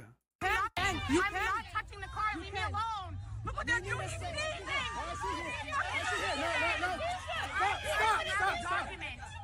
Stop. Back up. This is my right. He's having a seizure. They're No trying to training. rip the baby out of No her training hands. whatsoever, He's having dude. a seizure. He's got like his arm locked. He's trying to get away. This brown guy's trying to get away. He's faking it. He's brown. He's trying to get away. He's a criminal. He's faking it. He's a rapist. Pittsburgh, Massachusetts. This is what's going on this morning. Stop yelling at her. Stop And that's all yelling the at her. cops You feel have to say. insecure. That's all the fucking cops have to say about it. Back up. They're professionals doing their job. Back up. I'm a bitch to the federal government. I don't give a fuck about my own status as a cop. I get bitched around by the feds all day because I'm a punk-ass bitch. That's right. That's what I signed up to be. Trump's federal bootlicker. I love it. Yum, yum. I love it. I'm just taking orders. I thought maybe a couple of these motherfuckers would be real men, right, and stand up against this shit. Fucking crickets, dude. Crickets from the Illinois police. Knee-jerk obedience to an authoritarian takeover, and they're happy to go right along with it, and J.B. Pritzker fucking silent. Emulating a fighter. Emulating somebody who's pushing back on the microphone on MSNBC. In actuality, working hand in hand with the federal agents, kidnapping and terrorizing people on a daily basis. J.B. Pritzker needs to be primaried and fucking removed from politics and go back to being a billionaire oligarch instead of this, well, I'm just a fat, jolly guy. I'm just trying to do the best for you. No, you're not. You're another corporate neoliberal, big race to the bottom. Here's ICE, and just, this is daily life now, huh? Cool. We're just invading office rooms. Cool, bro. Right. It's a scene out of a movie, right? Casual fascism. Every brown person in the building, right, standing on edge. Is it me? Are they going to kidnap me? Are they going to, should I like call my husband and say, I don't know where I'm going. I'm about to get kidnapped. Audacity of these criminals to work an office job. These absolute heinous rapists sending emails. This person has a very tidy inbox. My inbox never looked this good. Oh no. Oh no. They're gonna make a spreadsheet with Chat GPT and then go get lunch. Somebody stop them. Please, can someone please call in the literal military from the Fallujah invasion to get these criminals? They're eating a tuna salad. It smells bad. ICE caught unlawfully demanding U.S. citizen, quote unquote, prove their citizenship despite Illinois' law not requiring ID. I am the law. I am the law. Yeah, right, Bound? My inbox never looked that good. I just learned now my city wants to increase local sales tax amidst all the crap happening. That's what I get for living in Oklahoma, I guess. Yeah, well, this, it's money well spent. It's money well spent, right? Show me your papers. Now we got these fuckers. Show me your papers. Go run your records, fingerprint you back at the station. Right, and there he's using the app. I know that beep. He's using the fucking app to scan the face. That's true. If you have your ID, you can give it to us right here. We can check it out. You're good to go. Yeah. We'll be on our merry way. Show me your papers. Okay, I was wrong. He wasn't using the app. I don't know what that beep was from. But they have this app connected to Palantir, scan your face, and they're trying to say that that's the new legal definition of citizenship, above and beyond any other system that existed before. If the computer says you're a citizen, then you're a citizen. But if it doesn't, well, then we're going to kidnap you and dump you into Uganda. If you're lucky. If you're lucky, we might drop you off at Abu Ghraib to get sexually assaulted for a couple years. Who knows? Who knows? Don't piss off the ICE guy arresting you. So show me your papers. Yeah, Bound. Oh, yeah. Look at this fat, pudgy fuck. Gives him his ID? Okay. Okay, well, yep. Well, I can see the color of your skin is white, so... Persecuting real criminals. Right. That was brown. I see. Oh, yeah. He looks slightly ethnic. Get him. Thank you, darling. Whoops, wrong one. Get him. Slightly ethnic. Take him out. Have a good day, sir. Sieg Heil. Sieg Heil. Praise Elon. Have a good day. We're doing God's work. Right. Melanin detected. Watch out. Melanin detected, folks. Trump isn't the hero we need, but he's the hero we deserve. Frankly, I'd have preferred Ron Paul. Frankly, at this point, I'd take Rand Paul. Holy shit. Not by much, though. Rand Paul is a pile of dookie. But at the very least, Rand Paul would have been cutting the education department and slashing SNAP and starving people. But he wouldn't be getting into a foreign war with Venezuela. But he probably would have pulled out of Ukraine. Rand Paul. He'd probably cut support for Ukraine. Let Russia run all over Ukraine. Rand Paul and the fucking Paul family. I would prefer Ron Paul over Rand, but I would take Rand Paul over Trump. So here's this woman's response to that daycare kidnapping that we saw earlier. We are enraged. I am the mother of 2 children who are at this daycare. Every single one of the daycare workers is afraid. Imagine taking your child to a daycare where they are now at risk of their teachers leaving them in the class because they have been detained for being brown, for speaking Spanish. My family came here to improve our situation. I am proud. I am proud of where I come from. I am proud of what my parents have done for me. I am proud of the opportunities that I have been afforded. I am Awesome stuff. People are standing up. People are standing up. I think Trump or Dick Cheney literally have a gun to my head. I would probably pick Trump because really what Trump is doing with Project 2025, the Heritage Foundation, he's implementing Dick Cheney's master plan. These guys are unbelievably actually happy. They're getting exactly what they wanted. They just don't like the style in which it's presented. They would prefer to do it George Bush style, Dick Cheney style. They don't like Trump style. But Trump is actually going forward with all of their plans. So if you put a gun to my head and say I got to pick one or the other, I guess I would pick Trump, because the only thing holding Trump back is his incredible narcissism and incompetence. If he was as competent and determined and driven as Dick Cheney, we might be in World War III already. You know, Dick Cheney might have already invaded Iran, et cetera, et cetera. So that's a really good question, right? Yeah, exactly, Bound. That's a good point. Dick Cheney and Bush weren't constitutionalists. They were traitors to our republic. Indeed. I fully agree with that. Here's the ICE secret police in plain clothes abducting Sina Moreno as she was leaving to drop her daughter off at elementary school. Someone stop this rapist. Surveillance and cell phone footage shows the agent in civilian clothing assault and attempt to kidnap Cindy as she and her child desperately tries to fight him off.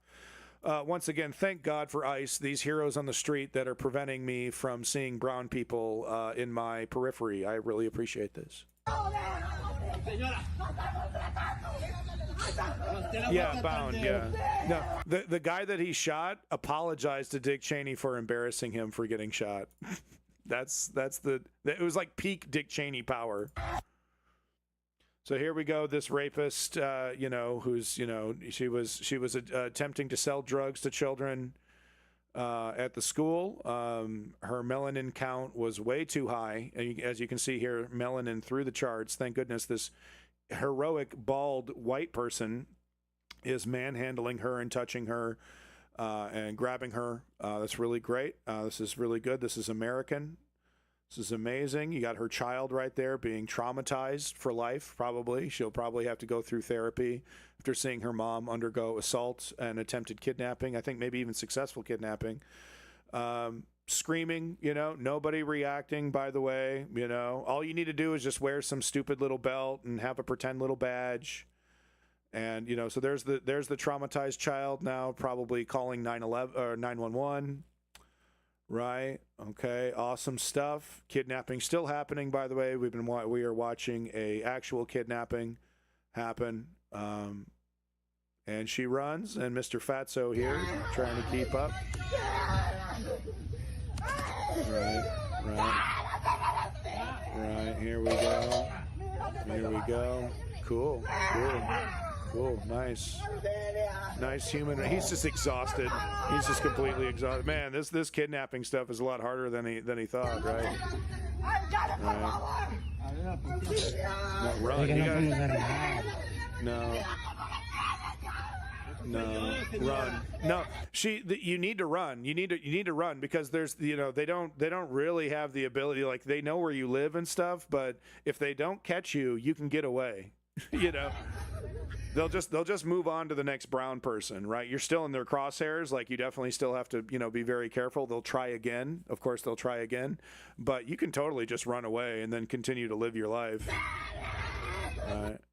So you have every incentive in the world to run. They are trying to kidnap you. They are trying to destroy you. And look, I don't mean to be, negative, but people will come to that conclusion. It's not like I'm Nostradamus here. The more people are kidnapped, the more families are destroyed, the more stories spread, the more likely we are going to see, we'll just say, direct confrontation with ICE agents. We're probably going to see more of that coming up. And honestly, I'm not, of course, you know me, I'm not a defender of violence, especially against the police. But 1 + 1 = 2. What happens when you put an animal when you put an animal in a corner? What happens when you squeeze people to the point of extreme desperation? When people are met with the destruction of everything. 1 + 1 = 2 here, folks. Okay. Once again, it's not me advocating for violence. It's me indicating how human beings react when cornered. So this is what a casual people because they're brown. Good job, guys. Right. So this is what a casual kidnapping looks like. This is how this is happening just as much as the big explosive noisy ones. But you can see here, they just quietly roll up, kidnap somebody very quietly before anybody can even notice, and then they roll away. Another life destroyed, quietly rolling away. Right. So this is what a quiet kidnapping looks like. Go fuck yourselves! Right. You fuckers! And once again, right, does this guy sound like a hardcore Che Guevara level political activist? You know, just a regular dude. You know, seeing an atrocious kidnapping, and this is his natural reaction. You fucking pussy ass motherfuckers! Right. Regular guy.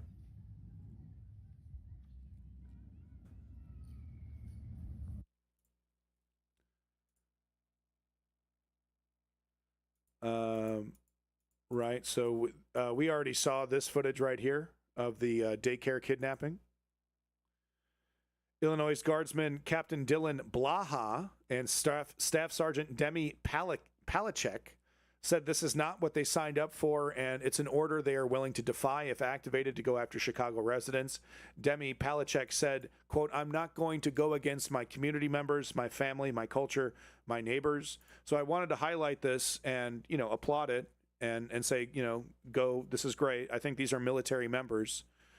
I'm still on the fence. I don't know. Like the reaction to Pete Hegseth, you know, I hear there's a lot of grumbling. I hear there's a lot of people who are really not happy with Pete Hegseth, but I am seeing zero resistance. Is anyone else seeing any kind of actual resistance to any of this? Now, granted, they haven't pulled the trigger. They've flirted with it with the National Guard. Okay. But they haven't sent the Marines in. They haven't sent the Army in. They haven't sent the Air Force in. They've threatened it. Donald Trump loves to threaten it. Gets a big boner threatening it, right? Little boner. That's actually too long. That's way too long for a Trump dick. Little boner. Beep, beep, beep, beep. So he gets a big hard on for it, but he hasn't actually pulled the trigger. I know there's a lot of white supremacists and bigots in our military.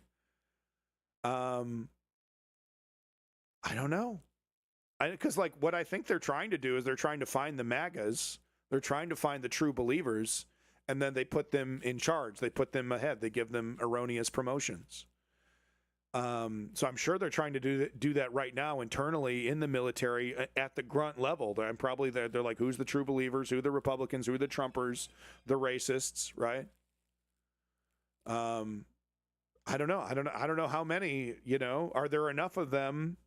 They're like, I don't care about my oath. Oh, I'm doing this for Donald. I'm doing this for Donald. I don't know. I don't know how many are like that. I don't know. So I don't know. I really don't know. I want to believe that these institutions won't shoot American citizens, but we have Kent State. They've done it before. And like I said, the tepid response, the basically silent response, private grumblings, if you want to believe rumors, to Pete Hegseth has me kind of worried about the military establishment and the fact, are they actually going to stand up for their oath? Captain Dylan Blaha and Staff Sergeant Demi Palachek say this is not what they signed up for, and it's an order they're willing to defy. Palachek's mother is originally from Mexico. If you were activated to the Chicago mission, would you defy orders? Absolutely. I would definitely say no. Tell me why. I'm going to order some food. I mean, I'm not going to go against my community members, my family, and my culture, my neighbors. You are both members of the National Guard. You don't want to see your fellow soldiers in your city? No. I think a lot of Americans would be shocked to hear that. I mean, I wish that Americans would talk to other National Guard members, because all of my soldiers do not want to be activated and are scared, and their families are in hiding. Are you surprised more people haven't spoken out? I am a little surprised, but after speaking out, I understand why no one wants to do it. We were trained to stand up for what we believe in and stand up for the American people, the Constitution. It's crazy because I figured other people would speak out right now, and it's crazy to think, oh wow, you know, it needs to be us because nobody else is. No, these guys are the exception. Okay, it's not a bunch of them. So far, after seeing these two, I've now seen 3 people in uniform, 3 soldiers. I think the other one was a woman in the National Guard who said, "Yeah, this is totally against my oath. I don't believe in this. I'm not going to do this." Everybody else is like, "I got to get my nut. What's the Constitution? I got to get my paycheck. I got to follow orders. I got to do what Daddy Trump says." And I know that's not what everyone's thinking. And everyone's like, "Well, I got a career, maybe I'll just ride this out. I'll just ride this out." Right? So I don't know what people are thinking. By the way, welcome back, Simply Steve. But I don't know, man. I'm kind of on the fence. You know what I mean? Because like, not a single motherfucker walking out on Pete Hegseth. Not a single one. Not a single one. Standing up. Full bars. Fuck my career. I am not going to be part of this. Walks out during the speech. Not a single one, huh? So every individual there, spines made a complete jelly. And these are supposed to be military motherfuckers. Ride or die, right? Semper Fi. Kill a guy. Military motherfuckers, right? Head of the head, top of the class. Doesn't get better, doesn't get more, Clint Eastwood than these guys, huh? And gals. "Yeah, Pete. Okay, Pete. I'll lose some weight, Pete. Okay, yeah. Thanks, Daddy. What else did Daddy Trump say? Okay."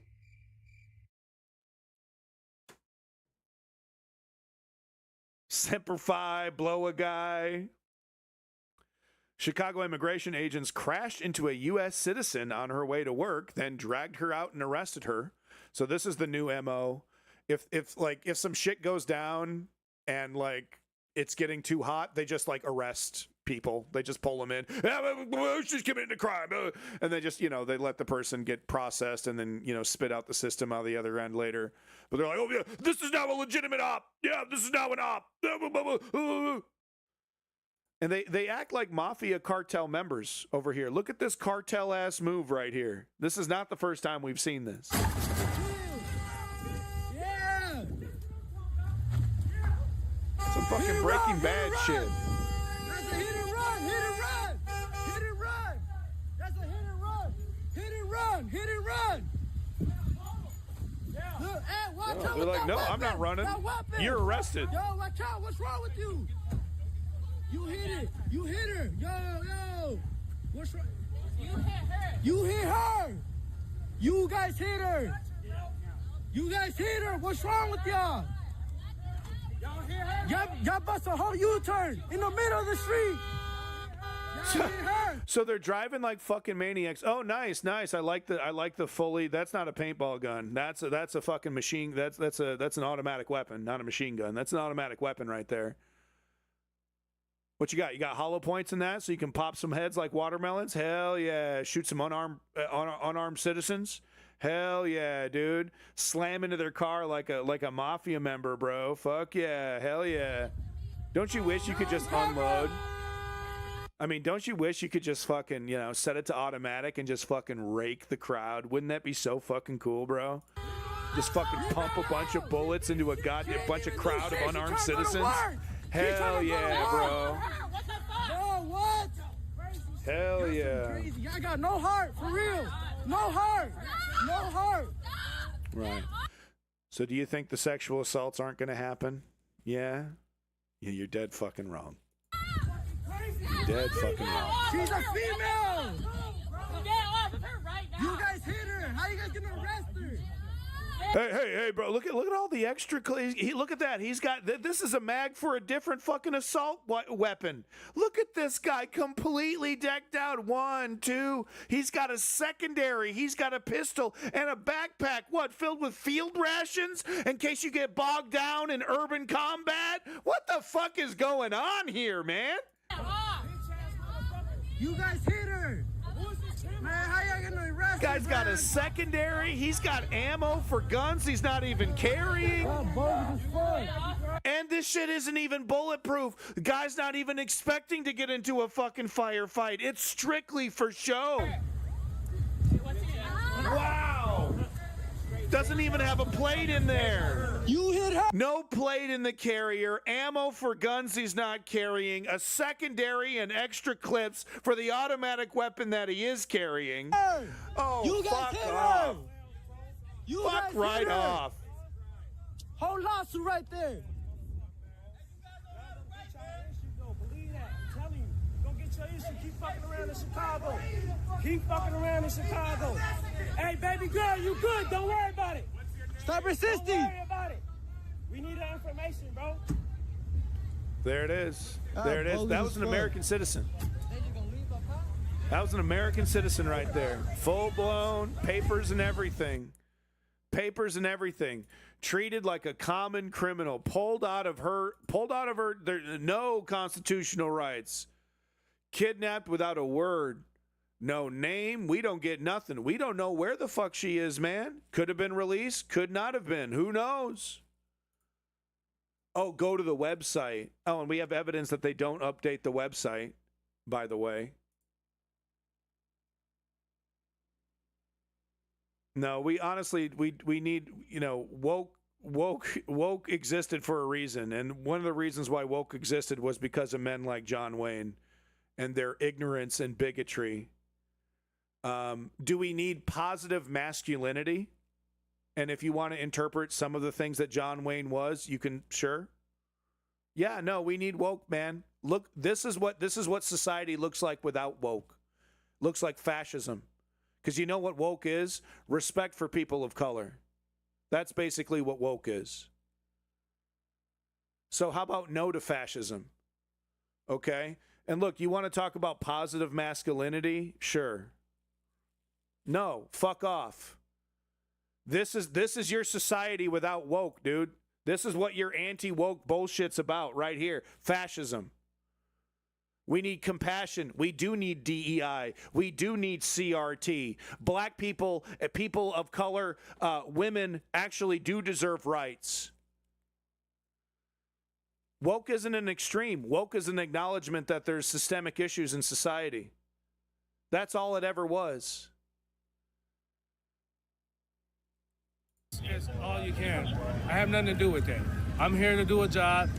Yeah. You're here to bootlick for ICE. You're here to bootlick for My job ICE. is actually protect your rights too, just as well as anybody. Look, I fully agree with your opinion on cathode ray tubes. I have several of my own collection. I'm a big time gamer.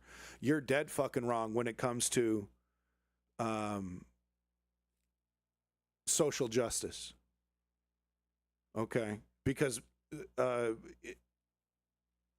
I'm not free. I am, as a white man, not free unless all men are free. Okay? That means people of color. That means gay people. That means women. I am not a free man until they are free.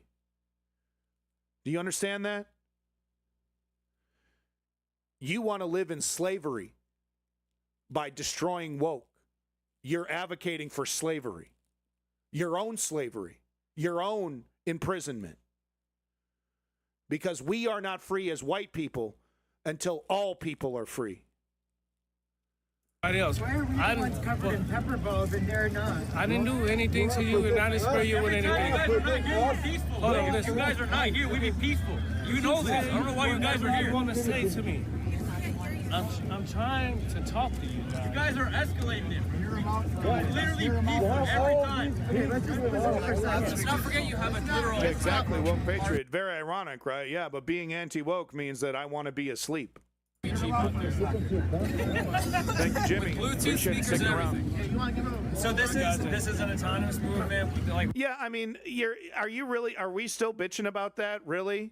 Oh, wah, some liberal said something I don't like. Wah, they're trying to cancel us. Nobody's been fucking canceled except for the sexual assaulters like C.K. Lewis, etc. Oh no, Diddy got arrested. Woke is so bad.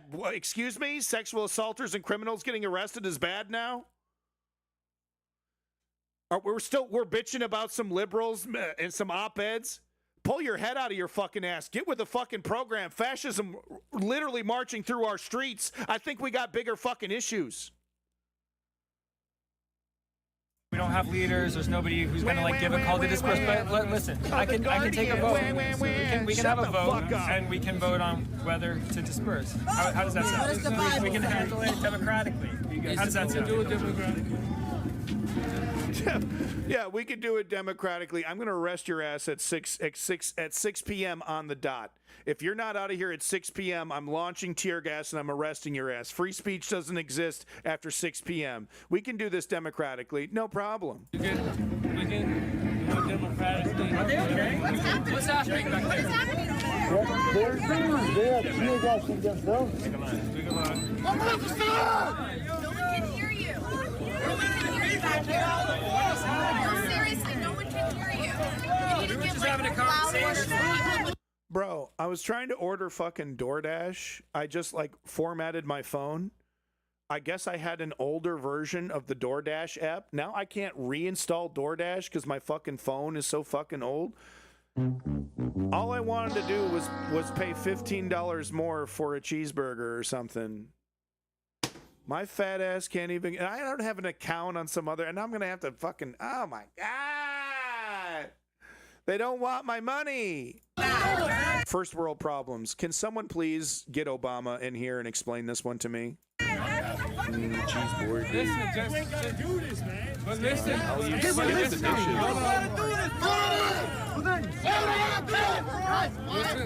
listen, hey. I'm not saying we have to do this. I'm telling you guys. Exactly, Simply Steve. I just wanted to pay $42.99 for a $10 cheeseburger meal. This is what I'm trying to tell you. I know, photos printed. I'm such a bad consumer. There are of you, and look at how many there are of us. Ordinance. We're unarmed. You's going to enforce this. We're not trying to. Broadview's enforcing the ordinance. Yeah, there we go. Guys can go over there all you want to. And stand over there. That's it. We're not going to do anything. This is the Broadview Police. Yeah, we're not going to do anything. Don't you worry. We're not going to do anything. We're just going to declare this protest illegal and arrest people on the spot, fee and fine you. They're not going to, hey, at the very least, they're not going to kidnap you and dump you into Africa somewhere. So there you go. Department. It is now 6 o'clock p.m. The executive order is in effect.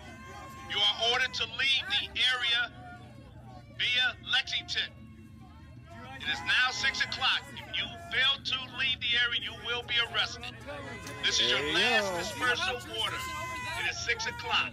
You know, the Founding Fathers famously said free speech until 6 p.m. Then you guys got to go home and no one's allowed to talk anymore. Free speech unless somebody has work in the morning. Okay, then you guys got to keep it down. Founding Fathers were very strict about that stuff. 8 p.m., they are snoozing. Okay, they got the sleep cap. They got the little candle holder. Okay, 8 p.m., they're out. Okay. So you better knock that free speech business off, mister. Let's go. Right? You realize this is not helping. Let's go. Bro, we're peaceful regardless. We all need to be here. Let's go. I love this. I love the guy.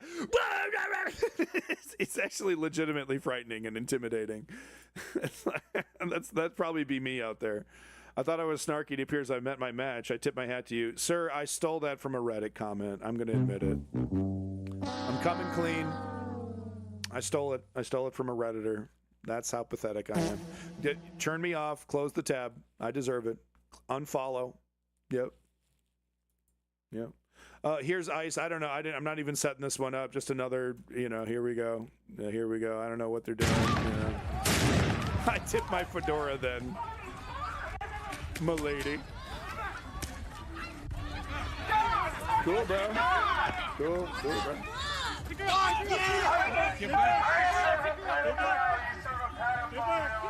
People are so fucked up. Those are my statements up from Family Guy. Cool. Yeah, rip her pants off. Rip her pants off, guys. That's awesome. It's awesome that you're totally unaccountable and we have no idea who you are. That's really neat. Cool, bro. You're a real Nice.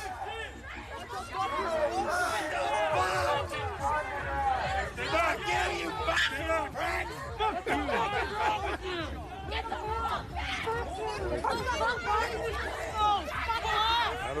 cheapest option.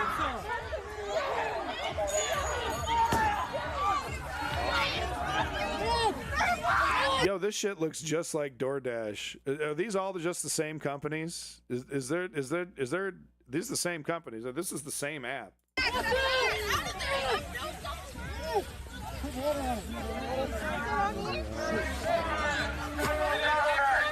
Oh, what's going on? Oh yeah, ICE, yeah, assaulting people. Cool. That's cool. Yep, there we go. Right? Okay. As the man called out Border Patrol agents, they approached him and gave him a warning for, quote-unquote, impeding their duties. In Evanston, Illinois, he kept doing it anyway. Look at this clown. I mean, look at this guy. It looks like Modern Warfare cosplay. What are you dressed up for, man? What are you, a tank commander? What are you doing? Who are you talking to on that little gizmo? What are you talking to? Who are you talking to, huh? Bluey? Fucking Paw Patrol over there on the other end of that motherfucking mic? Who are you talking to? Your mommy?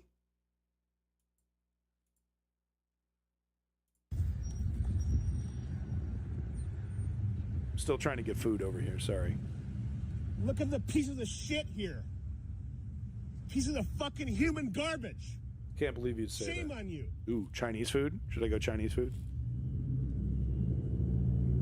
Took the words out of my mouth. It's cosplay, dude. It really is. Garbage. Look, he's got his little secondary. Oh, it's so adorable. He's got his little secondary. I hope you got extra mags, right? In case you got to unload there, soldier boy. Supervisory Border Patrol agent with the United States Border Patrol. Yeah. Followed us to the last location. This is your first verbal warning. Ask for the TRO. If you continue to follow. Look. Do you think he practiced this at home in front of the mirror? He's got it all down pat. What a good little boy. Impede, you will be arrested. I haven't impeded you. I haven't followed you. Yes, sir. First warning. Yes, sir. Warn for what? Ooh, A&W. Ooh, I'm gonna get A&W, bro. He's taking a side job, customer service, Chick-fil-A, while picking up people from the streets. I mean, it pays so well. Is what you guys are. Oh, there's Boy Vino. Shame on you. Look at him. Look at him with his little gun and everything. Boy, he's ready to unload. Get out of our community. Look at him. It's a full-blown automatic. It's like an M4 full-blown automatic rifle, huh? He can't wait. But ironically, he only wants to shoot unarmed people. Because look what he's wearing. That's not bulletproof. That's not a plate carrier. Nice and comfy, cozy, huh? Like a little hug from mommy. You're not dressed for a gunfight. You're not ready to get hit. I bet you he doesn't even have a tourniquet in his kit. I bet he's got a fucking Mars bar in there. He's not ready for a gunfight.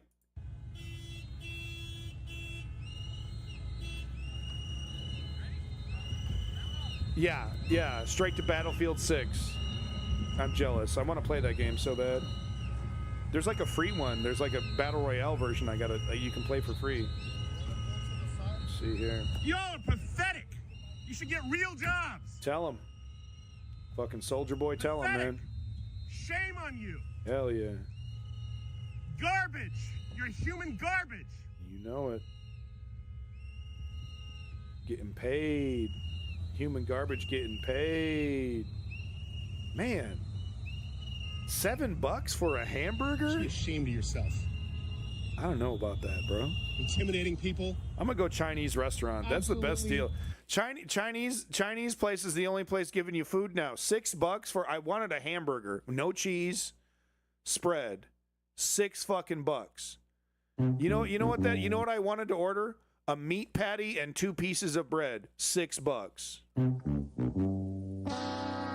Plus $15 delivery fee. Shameful. Fuck you guys. Fuck these guys delivering me food. Get a real fucking job. Yeah. Like me, I'm a streamer. Get a real job, bitch. $30 value meal. Stagflation it's here. It's here. They've definitely started to raise their prices and offload the cost of the tariffs. We're not done. This was 1 week of the footage that I have been able to. Like, if I wanted to, I could do 8 hours straight of 1 week of footage, and it would all be fresh footage. All of it. So and this it's one thing, I'm utterly shocked that fascists are fascist, right? I'm utterly shocked that these racists and bigots are happy to employ the police against brown people, right? So that's one thing, right? I'm not really that surprised that these racists are being racist. But the silence from Gavin, you got time to bust out the fire tweets emulating Trump, but you can't even squeak out a fuck ICE? And you don't even want to do a fuck ICE, regulate ICE, change ICE, arrest ICE, anything. Just silence, though. I don't like this. This is bad. Do you have an opinion on what we should do? No, not really. I have no opinions about this, except that I don't like stuff that's bad. It's not good enough. It's the silence from the neoliberals that's kind of driving me bonkers here. Why does it sound like I'm Italian? Does it sound like I'm Portuguese? Does it sound like I'm fucking something else? Has nothing to do with you being Mexican, sir. I take. Don't fucking touch me, asshole.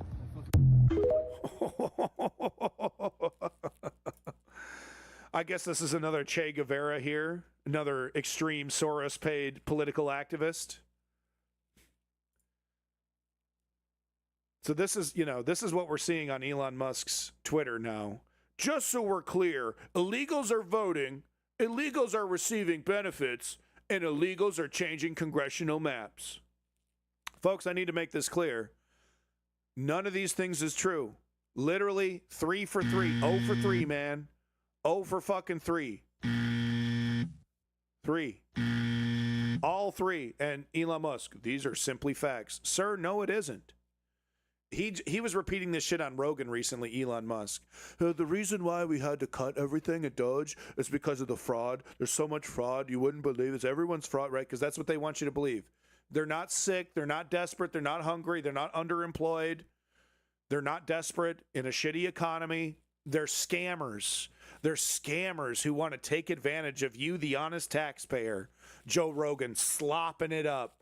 Like Saturday morning cereal, just slopping it up. Lies. They're not voting.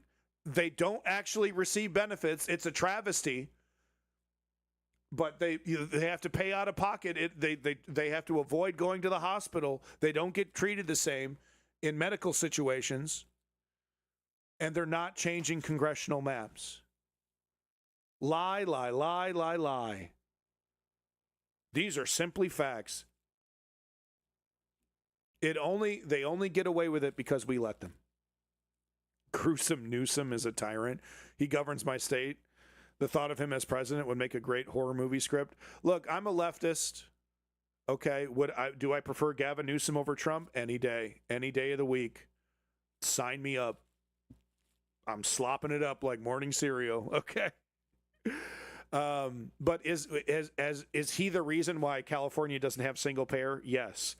Is he constantly taking money from, big moneyed interests? Is he wildly corrupt in his own way? Yes, without a doubt.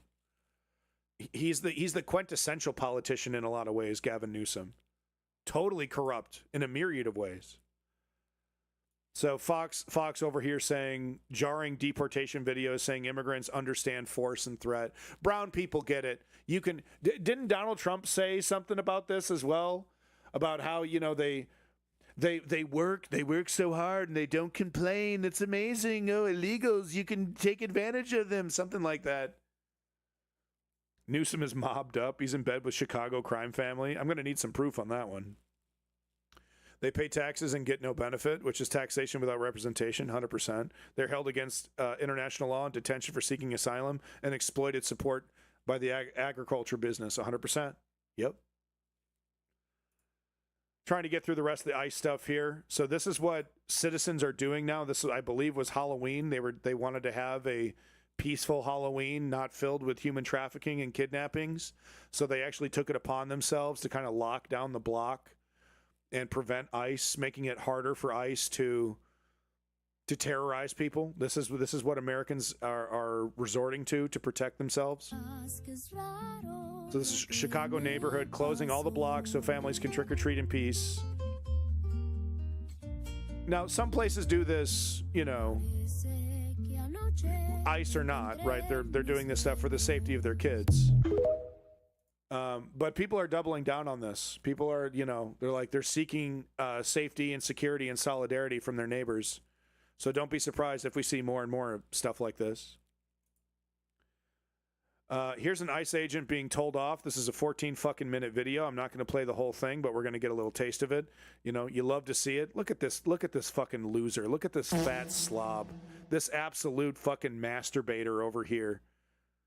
Taking the fucking check. They always exist. They're always there. The bootlickers are always there. The cash checkers are always there. The wallflowers and participators in fascist regimes always exist. That's why we need to be absolutely shameless and steadfast in our resistance against them. Because they gnash their teeth and they whine and they cry and they beg for mercy. And it's all an act. It's all a fucking act. We cannot allow these fucking people to continue to hold power. KFC wedges are back, baby. We don't believe you. We don't believe you, bro. Yo, you're an armed agent of the state. You work for the people that's oppressing us. Amen. There's nothing to believe about you. Real talk. Like, I don't know, you come out here, you want to fake jacks and play this illusion like you're a good guy. You're not good guys. Amen. Word up. So like, but you just said, we said that. We shouldn't believe you. We have no reason to believe you. Yeah, we don't believe you. Holy shit, these fucking prices are ridiculous. What the fuck happened? No. You a catch a freeman. During the slavery days, you ran around catching free black people. That's what your job is. You don't have to hear words. You hearing the truth. You hearing the truth, bro.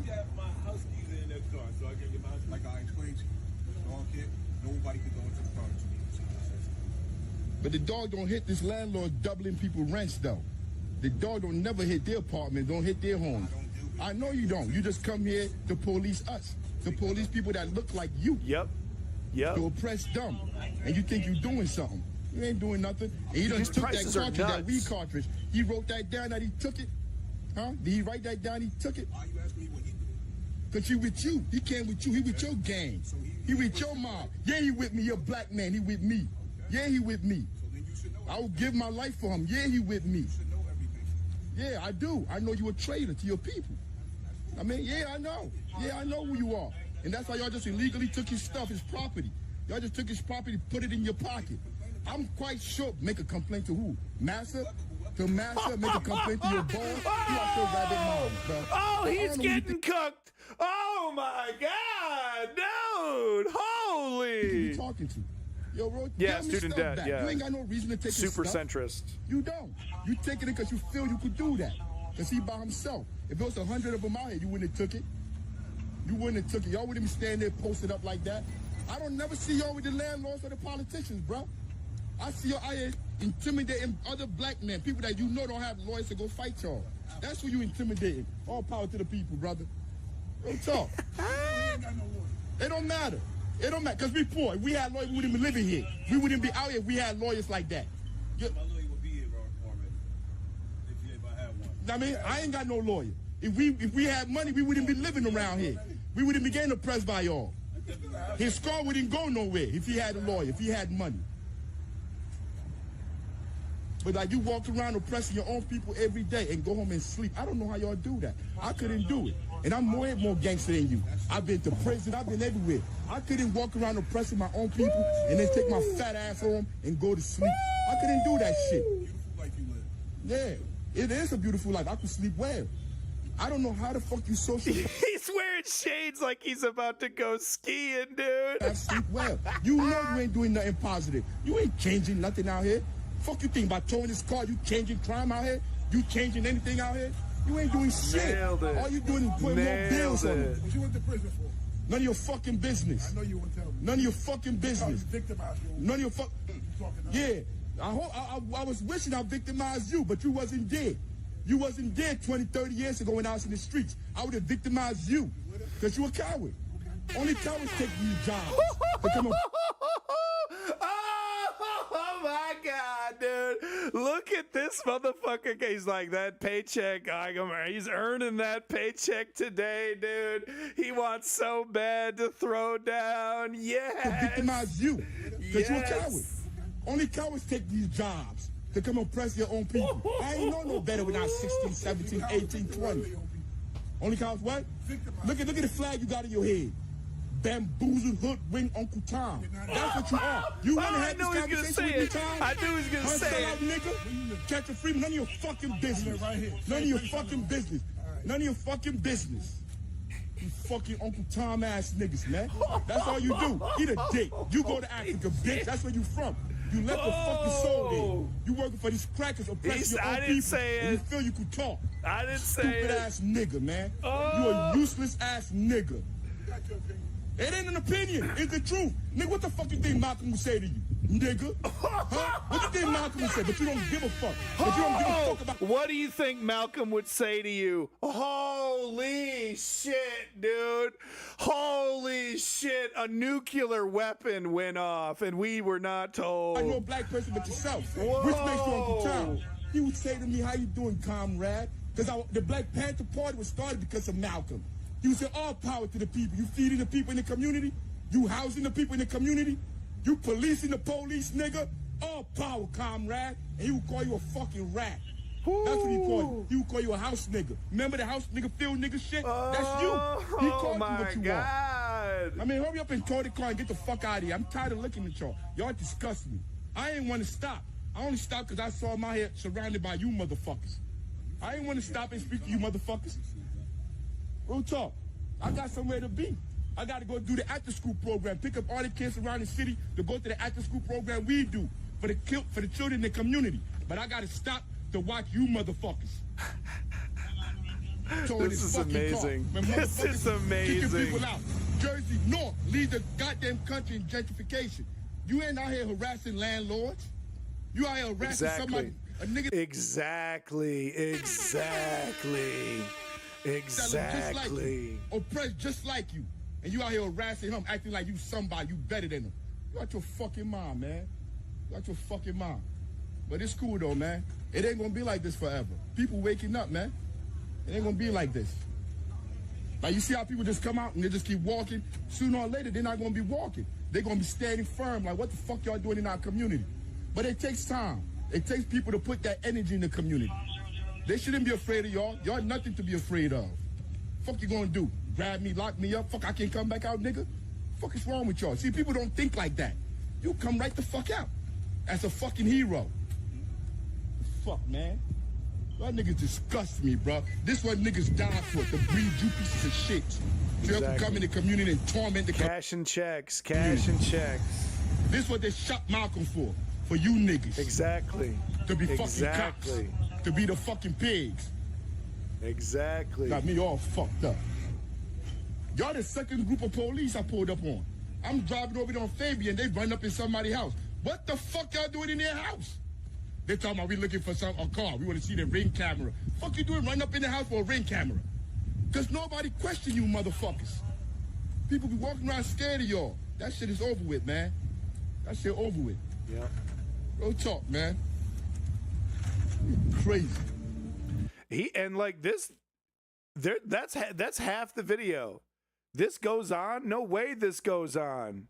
Damn, this guy's got stamina. They had to sit there and just silently take this with just a couple more minutes. They gonna tow that car. Each day it sits there, you gotta pay. Oh yeah, here B-Ree. Yeah, send this around, right? Send this around. This is it. This needs to be played in every neighborhood, on every TV, dude. This MSNBC should just stone cold play the full 14 minutes unedited. Just the full 14 minutes. You gotta pay for the motherfucking tow. That's $100 and something. They know what the fuck they're doing. They're taxing you. These are hidden fucking taxes. And then if you can't go get the car, the fucking junkyard that is in business with them, owned by police, gonna keep the car. They're gonna fucking impound it, sell it, do what the fuck they do, and keep the shit. That's what the fuck these motherfuckers do. You see, I know y'all. That's why I got this energy. Because they done stole a couple of my cars. Fake red, talking about ain't no registration. Bitches registration. I took it to court. Went all the way to court. The fucking judge said you gotta sue the city. All you fuckers is criminals, man. Y'all caught these. Yep. Y'all the biggest criminals out here, nigga. Y'all Mafia. chasing niggas down for selling drugs. Gang. That's the Who's the biggest gang? Who's the fucking biggest gang right now? Huh? dangerous motherfucker out here. Antifa? Yeah. A drug dealer. Right, not or is it the ICE? goddamn landlords, not the people not paying it. Yo, 3 jobs. Niggas gotta work 3 jobs to survive. You think that It's a shit is fucking fucking cop. fair? Why the fuck y'all ain't locking them niggas the fuck up? Y'all out here chasing drug dealers. Fucking nickel and dime drug dealers. How much is... yo, just guess how much this motherfuckers make. Each of them probably making like 80, 90, 100,000. 1, 2, 3, 4, 5. For what? Talking about it's a hit on the car. This Right. is man hours. No, that's over $500,000 right there in wages. Over $500,000 right there, just standing there. $500,000 a year in wages to oppress us. Money taken directly out of your paycheck to oppress us. Wasted. For fucking what? Nothing. Not a motherfucking thing. It's wasting fucking money out here, man. You can catch all the fucking drug dealers out here. Nothing will change. Skip the dishes. Because you're not going after the real fucking criminals. These fucking the criminals. landlords, Skip the the dishes. politicians. Won't Take even. your ass to City Won't Hall, go even put some cuffs on deliver rag. my fucking. Your bitch ass ain't gonna do that, right? For like 6 that's part of the system that's cents. changed. Fuck criminals. But you come around here and harass niggas. Harassing all day. me. Harass motherfuckers. 'Cause you know Harassing they ain't me. got the power to fight back. Won't even When they deliver my understand goddamn the power to the spaghetti. people, $45 they ain't gonna be delivery standing here fee. no more. When every nigga around here, every time they see or they pop out and come outside, y'all won't be here. Y'all don't have enough people on the force. But they're not there yet. And I'm going to give my life making sure they get to that point. The children I'm working with, I'm teaching them that. This, dude. This is so the children amazing. is more gangster than their fucking parents. They tell you, fuck you quick. If you need a ride, I got you too, brother. Hold up. The dude busted out an unironic word up. Completely epic.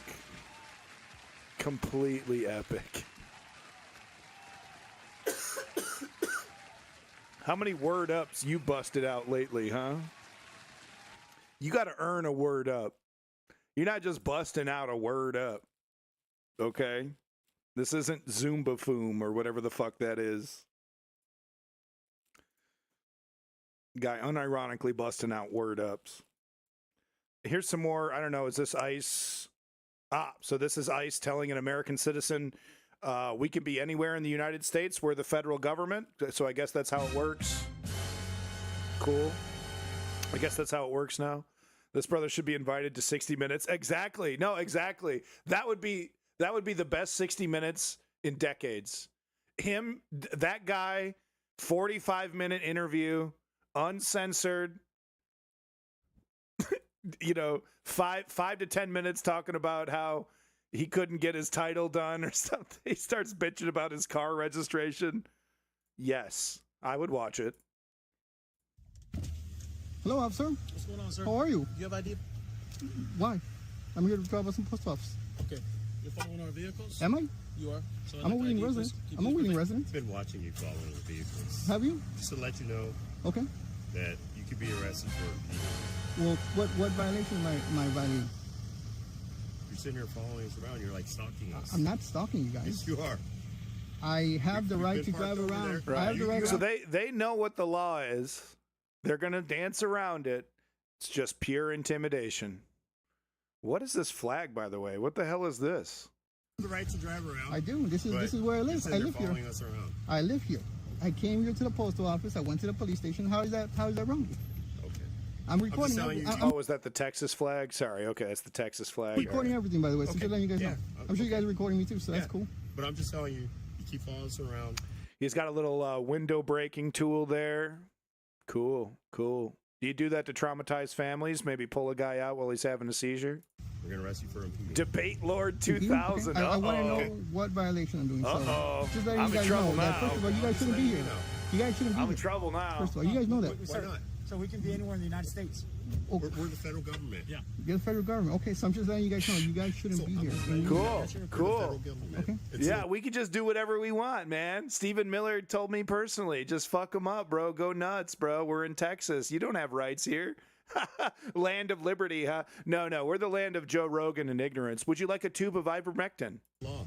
It's the law? Yeah. What We have law? federal What law law? that we're here to I want enforce. to know what law it is. It's a federal law, immigration law, sir. Okay, well, which one specifically? Which one? Don't you know? I want to know. I mean, you guys are the law. I want to know. Well, you know.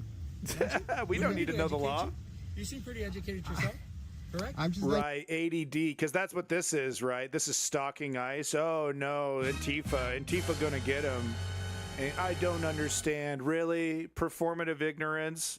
I just don't get it. That's why I reflexively support fascist dictatorships.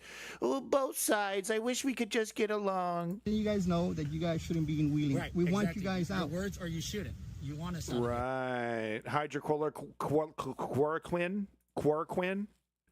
Yeah, I drink that shit every day along with my ivermectin. ICE and Border Patrol agents are again trying to stop citizens from filming, accusing them of quote-unquote impeding. Oh, I guess Mr. ADD over here. That's a cool name. That's pretty clever, right? ADD, but it sounds like ADD, the words. Oh, it's clever. It's clever. But you shouldn't get in the way of law enforcement. You should offer to polish their boots quietly from a long distance away. Right. Hey, ADD, how come I knew exactly what you were from one sentence? Why do you think that is? Why do you think that is, that I knew exactly who you were from one single comment? Why is that? Because I judge? Yeah. I was 100% accurate. So why do you think that is? I'll tell you why. You want to know why? It's because you're 100% wholly unoriginal.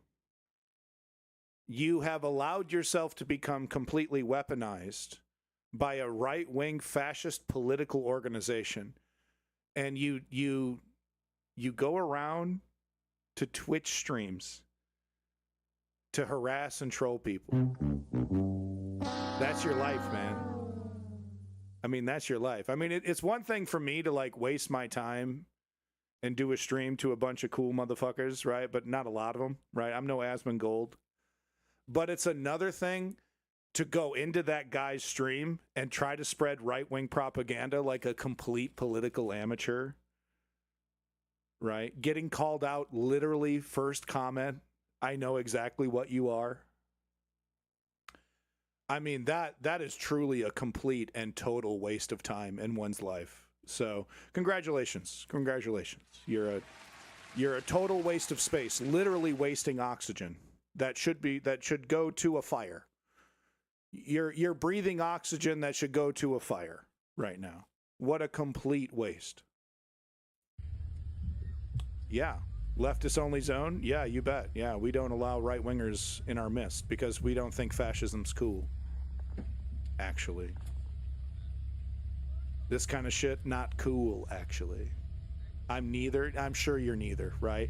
Centrist, but you just so happen to support all the right-wing ideas. Yeah, no, I've seen you before. Right. You can record. Yeah, centrists are inherently right-wing. That's how far the Overton window is to the right. So, yeah. But performative centrism to try to secretly talk about right-wing ideas is even worse. Which is what you're trying to do. You think you're clever. You've been programmed, right, by the comment section in a Ben Shapiro video. But you're transparent as glass. And it's like utterly pathetic. Okay? At least do it in a stream that's like popular. Okay? Move over. You're going to be impeding Mid-ground. I'm not impeding nothing. How about you mid my ground, motherfucker? Feel like centrist is a thing, but too many are leaning already away, claiming they're straight up.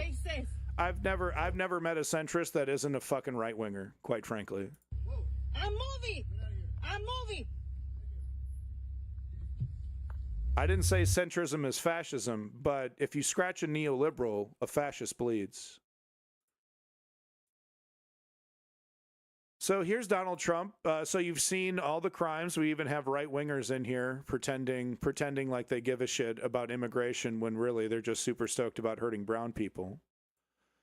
You've seen all the horrors. I've shown it maybe for 2 hours now, actually, going through the various crimes that ICE has committed over the week. Here's what glorious God Emperor Donald Trump with his neck pussy. Here's what he has to say about what ICE is up to. Recently, Americans have been watching videos of ICE tackling a young mother. No, fascism hasn't lost meaning. You want to know the meaning of fascism? It is right here. Here you go. Bitch. Trump is fascist. MAGA is fascist. Problem solved. It's so complicated. I mean, what's the definition, guys? We should have a debate about the definition. While they're putting our chains around our necks, we should have a debate about what is and isn't fascism, huh? Right? Let's get bogged down in another divide and conquer session about semantics. Right? Let's have another super long debate about the definition of what is happening right in front of our fucking eyeballs. Right. Recently, Americans have been watching videos of ICE tackling a young mother, tear gas being used in a Chicago residential neighborhood, and the smashing of car windows. You don't even know how to spell it, okay? Here's debate lord, here's what I'm going to do. I'm going to hand you a dunce cap, and you're going to go stand in a corner for 10 minutes quietly while you listen to the adults speak, okay? Are you ready? Hold out your hand. There we go. Good boy. Hold out your hand. There we go. There's your dunce cap. Go ahead. Put that on your head. Go stand in the corner for 10 minutes. Okay? The adults are speaking. Some of these raids gone too far?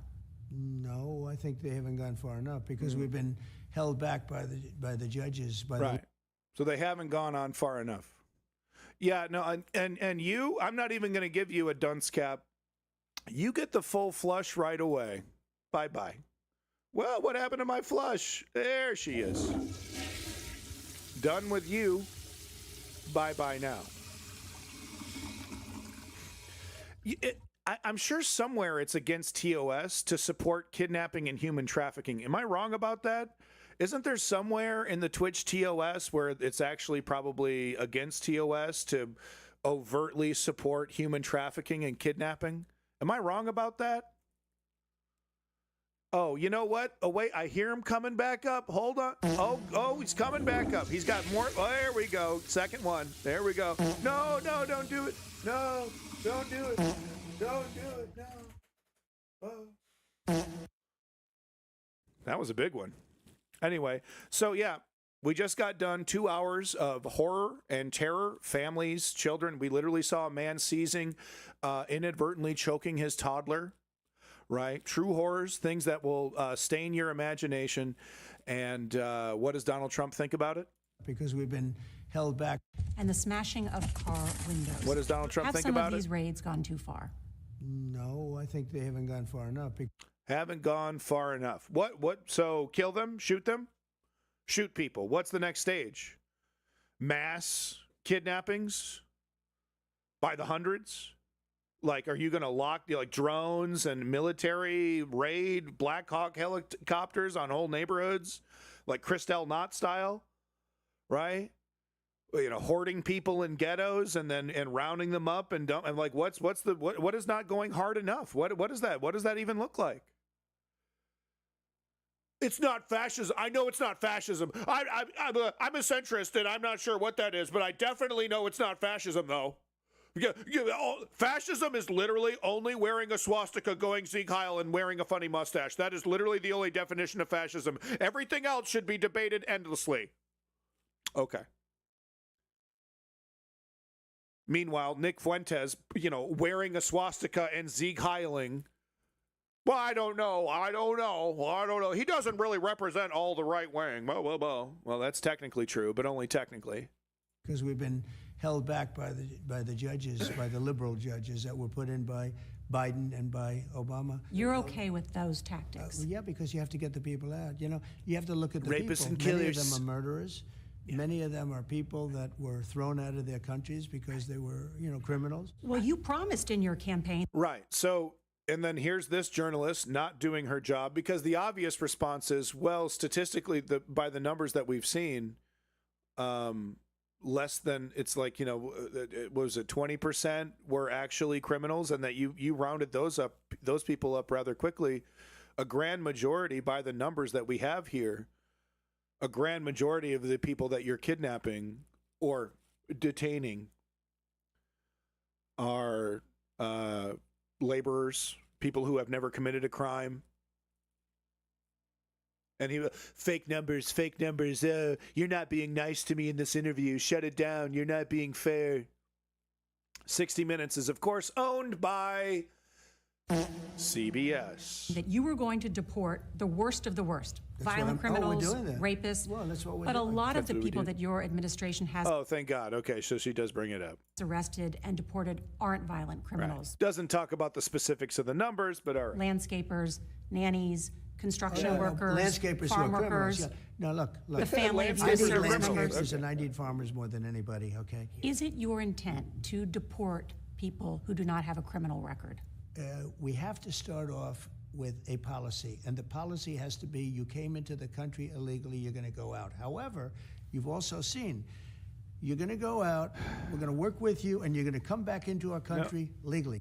Or how about we just give them a path to citizenship while they're here? They've proven that for, some of these people well over a decade could be tax-paying, hardworking citizens. Why must we violently remove them and then have them reapply at the door? It literally doesn't make any fucking sense. It's like he thinks it's a big political winner.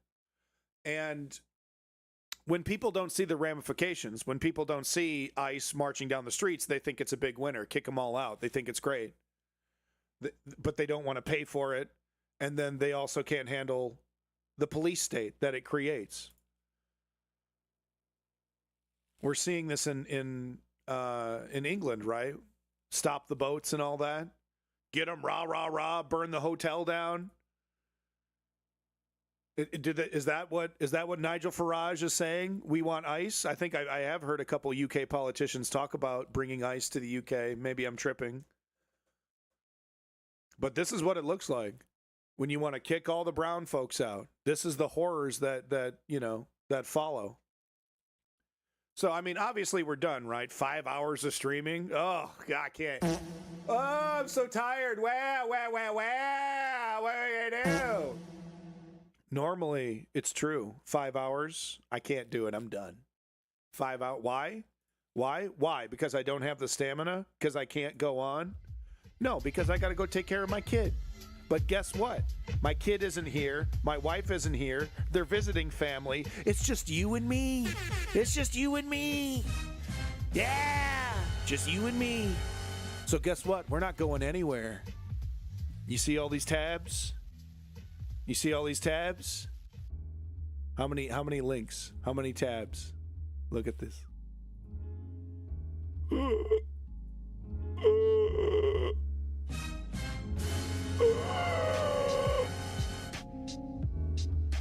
We are not fucking done.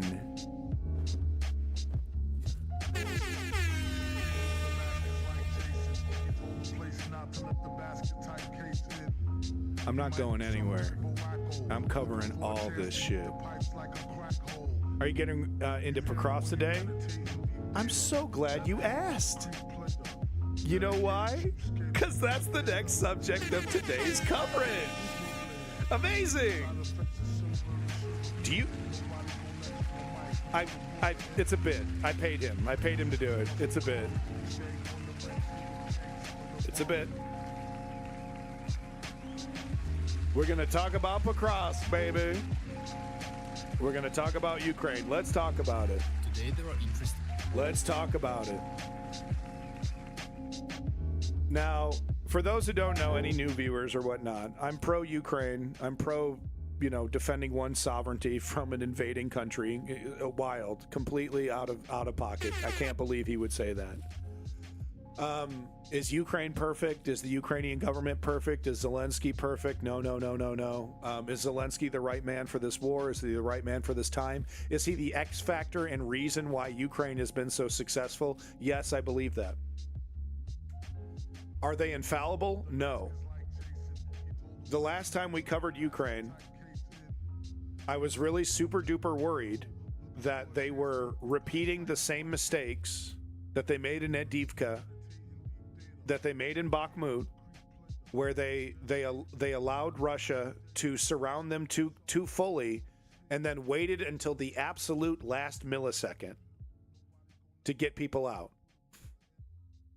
Yeah, exactly, Blase. Pro-NATO all the way. NAFO, blah, blah, blah, blah. No. We'll talk about criticize NATO later. Though I will admit NATO has been found to be retroactively correct with its Russian fear-mongering, right? I mean, there's no other way to put it. Don't treat Russia like an enemy. Don't treat Russia like an enemy. And then, invades another country. Steve the John, you're talking about Ukraine? Yeah, that doesn't surprise me. Ukraine's energy infrastructure is probably constantly being attacked. Before we get to this video, though, you have me curious. I want to see what the latest is.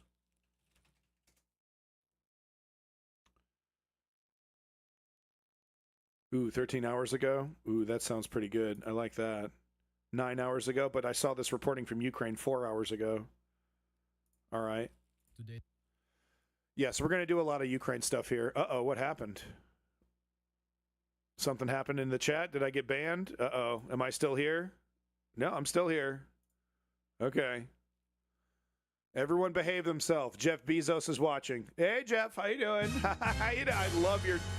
I love what you're doing with the place. Just want to say, keep at it. Thank you so much for Twitch. Thank you so much for letting me be on this wonderful service. Absolutely love it here. And I would never in my life ever think about breaking TOS in any kind of way. Thank you so much, Jeff. He's my man. Jeff, I mean, everybody, give it up for Jeff. I mean, he really needs the support right now.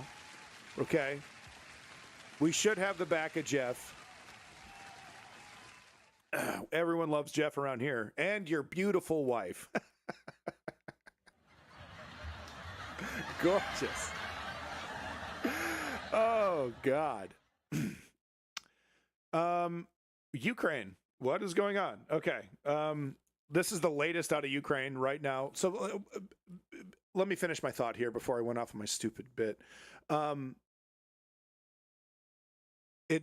was worried that Ukraine was repeating the mistakes that they made in Avdiivka and Bakhmut, allowing Russia to encircle them too completely, and then waiting to the last minute, resulting in hundreds of Ukrainian soldiers being taken prisoner, and we know every single one of them is tortured in their own way.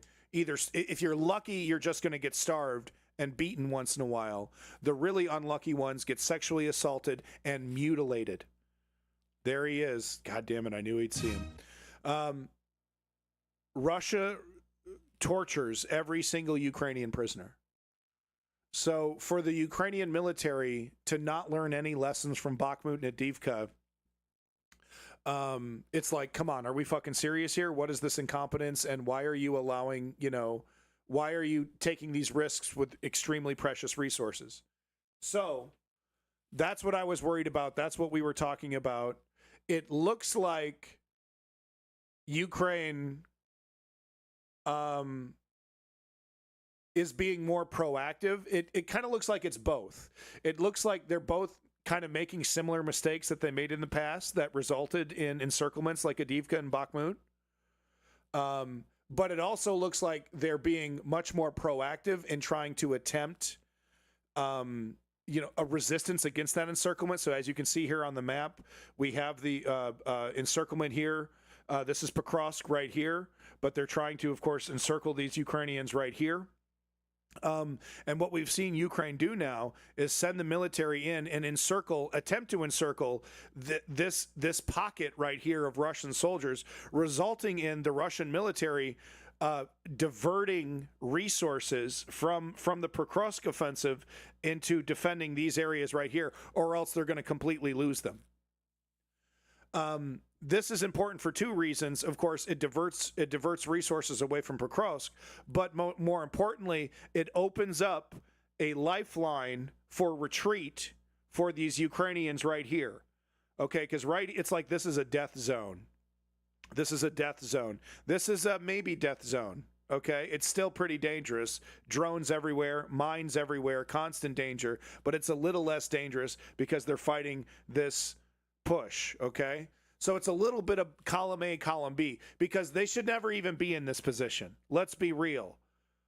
They should have never even been allowed to be there that long, to be even in this position where they now have to do one of the most difficult military maneuvers, which is retreat while under fire. I'm told it's one of the most difficult military maneuvers a military can make, is retreating while also defending itself. So not once, not twice, not thrice, 4 or 5 times. I don't know how many times this has happened. This pattern repeats. Now, I understand they're in a rock and a hard place. I understand I'm some schmuck sitting in a fucking chair, right? Don't know what I'm talking about, not a military expert, okay? And this may be unavoidable, this kind of scenario, and I'm just too stupid to know that. Either way, the propaganda, if this encirclement is complete and successful, the propaganda will be Ukraine is misusing our resources, they're corrupt, they're not efficient on the battlefield, they're not winning, they're losing. Look, another big embarrassment, even though that's not the case, that this is quite a valiant fight, and that it cost Russia 8-1, 9-1 in terms of resources to take this area. Doesn't matter. And there's, how much of that can Zelensky control? How much of that can Ukraine control? Right? That's a fair as well. So I'm trying to be fair here, but at the same time, I can't help but notice, like, you're making the same mistake over and over and over again, and it's not cool because, like I said, every single Ukrainian soldier that's taken prisoner is tortured. If you're lucky, you're just starved and you have to sleep in a rat-infested cell, and they kick you and they abuse you every once in a while. If you're unlucky, you're sexually assaulted and or mutilated for life. That's how Russia treats its POWs. So when I see the Ukrainian military get this cavalier once again, right, opening up the opportunity for an encirclement, I'm like, what the hell? What the hell? Anyway, let's get the coverage. This is from 4 hours ago, reporting from Ukraine here. Today there are interesting updates from the Pokrovsk direction. Here, the Ukrainian forces developed a plan to divert the attention of the Russians from Pokrovsk by targeting the remaining pockets of encircled enemies near Dobropilya. With hundreds of drones in the air, the Ukrainians slowly tightened the noose and forced the remaining Russian troops on the ground into mass surrendering. General Alexander Syrsky has prepared a straightforward plan to divert Russian attention and manpower away from the brutal push south of Pokrovsk and east of Mirnograd by launching a focused Ukrainian counterattack to the north. The goal is twofold. Holy shit, bro, this is way too much information. Okay, Khalid is on his way with my food. Why can I track this guy like I'm the CI fucking A over here? I got his car and shit. I know what crossroad. Like, I could go ahead and meet him in my vehicle. Why am I able to do this? Oh, okay, look. Oh, look, I can, like, bitch at him. You took the wrong road. You took a shorter road. This is unbelievable, bro. You trying to rip me off, man? Look at that. He is taking a fucked up. Why'd he take that route? Why'd you do that, Khalid? Look at that route, bro. Why didn't you take a left at the other intersection? Why, you trying to rip me off? Fucking get ICE. Where's ICE? Where's ICE at? Can ICE kidnap people in Canada? I bet they can. Where's the button to report this person to ICE? Oh, here it is. Hold on one second. I'm going to get this guy deported. 1 second. To clear the remaining pockets of encircled Russian troops near Dobropilya and to stabilize this sector, freeing Ukrainian forces to strike from the north and pressure Russian formations threatening Pokrovsk to be reallocated. Ukraine has already cleared several of these pockets in full and is now conducting operations to eliminate the rest. Clean underwear? According to Syrsky, the renewed offensive in the Dobropilya direction is designed to stretch Russian reserves thin and force them to defend multiple axes at once, thereby preventing the enemy from concentrating its main forces against Pokrovsk. Yeah. The Ukrainian forces are now pushing north of Nikhanorivka and south through Statyshok. Oh, I got sweet and sour pork, sweet and sour chicken, and some vegetable fried rice. I got like one of those combos. Went with Chinese food. It's the best value because they load you up, dude. They fucking load you up, bro. In the wider deblockading operations around Pokrovsk and Mirnograd. A week of brutal fighting has left Zatishok and the neighboring villages littered with Russian bodies. Everywhere. One geolocated Everywhere, video dude. shows a single dirt road where corpses lie every 10 to 15 meters. No, I'm gonna show you some footage that'll blow your fucking mind. It's unbelievable. Clear proof of the devastating effectiveness of It's all Ukrainian censored. artillery, It's all drones, censored. and ambush tactics. Even more Russians lie dead scattered through the woods nearby, where they were caught trying to retreat or No, dig and it's in. like, Realizing come their on. situation was hopeless, Come many on. Russians And look, the reason why there's so many dead here is because of Russia not giving a shit. soldiers began surrendering en masse. Man, the prices are nuts at McDonald's, man. I'm like, I'm trying to like not buy that shit because if I'm gonna pay that shit, why don't I just go to the mom and pops that have always charged those prices because they have to. Ukrainian drone operators adapted their tactics by mounting loudspeakers on FPV drones, flying low over Russian trenches, and broadcasting surrender instructions. In one confirmed case, 2 Russian soldiers holed up in a building tried to fortify their position, but changed their minds after being targeted by a vampire hexacopter and several FPV drones one after the other. So that's huge. They emerged, dropped their rifles. I mean, but that is that indicative of a trend though, or is that just propaganda? Right? That's kind of like we should judge for ourselves there. And followed the drone's instructions to Ukrainian lines. Yeah, Kronos. Those Ukrainian anti-personal reconnaissance mines are later nasty. reported that dozens of Russian soldiers Poor people love surrendered after McDonald's. similar We do love broadcasts, McDonald's. It's true. with footage showing how they were taken as prisoners of war. We do. In other areas, Ukrainian intelligence identified Russian infantry concentrations and coordinated Shouldn't precision eat it, strikes using but we different do. types of drones and artillery, effectively breaking the remaining organized resistance. Freed from holding encircled sectors, Ukrainian assault and air assault brigades can use the momentum to strike the Russian northern flank near Rodinsky. With many Russian soldiers, And this is a very smart move. Militarily, this is on point. This is exactly the kind of thing you need to be doing. And man, they are punishing these motherfuckers big time. Big time. choosing to surrender, the Russian command was afraid of Simply a domino Steve, they did. effect and a full Ukrainian breakthrough that I don't get the pizza from Little Caesars, but I get those goddamn breadsticks. I get the crazy bread and the bucket of pizza sauce that they give you. They give you an absolute absurd amount of pizza sauce. You could dip your whole hand in it.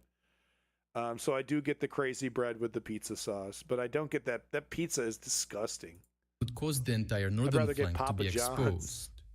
To prevent the risk of the main encircling get effort Pizza being Hut. destroyed, the Russian officers hastily diverted reserves from Pokrovsk and Mirnograd to try to plug the gap. Nice. However, their timing could not have been worse as the autumn mud season has arrived. Hell yeah. Several Russian columns, including Yeah, armored Simply vehicles Steve, I and need the supply milk trucks, jug. became bogged down in the soaked terrain while Put the attempting sauce to in the maneuver toward jug. Dobropilya. In one incident, 5 I armored don't like it vehicles hot and advanced fresh. into the I area don't. to reinforce the collapsing They charge $5 for those pizzas, and that shit is worth every dollar. Okay, that shit ain't cheese. They call it cheese. That shit's straight oil. in front, but 3 of them got stuck in the mud, forcing their crews to Trailhead. abandon the It used to be a vehicles lot and wade better. through That's so flooded true. ditches. That's so true. Precision strikes with HIMARS I'm putting rockets that pineapple obliterated on the the pizza, convoy, y'all. while Ukrainian FPV drones and hexacopters finished off the remaining vehicles by dropping high explosive charges directly onto their hulls. Yep. Russian military bloggers tried to downplay the disaster, claiming that the infantry had managed to dismount and fortify their positions. They get picked but off, geolocated man. evidence tells a different They get story so of fucking burned-out smoked. armored columns. I mean, and they're a rat in a cage. I mean, this footage I got to show you blows my mind. Like, these guys have zero chance. There's no, like, even if they had the because I think the best equipment to have against a drone, if you can't jam it because it's connected to a fiber optic cable, right?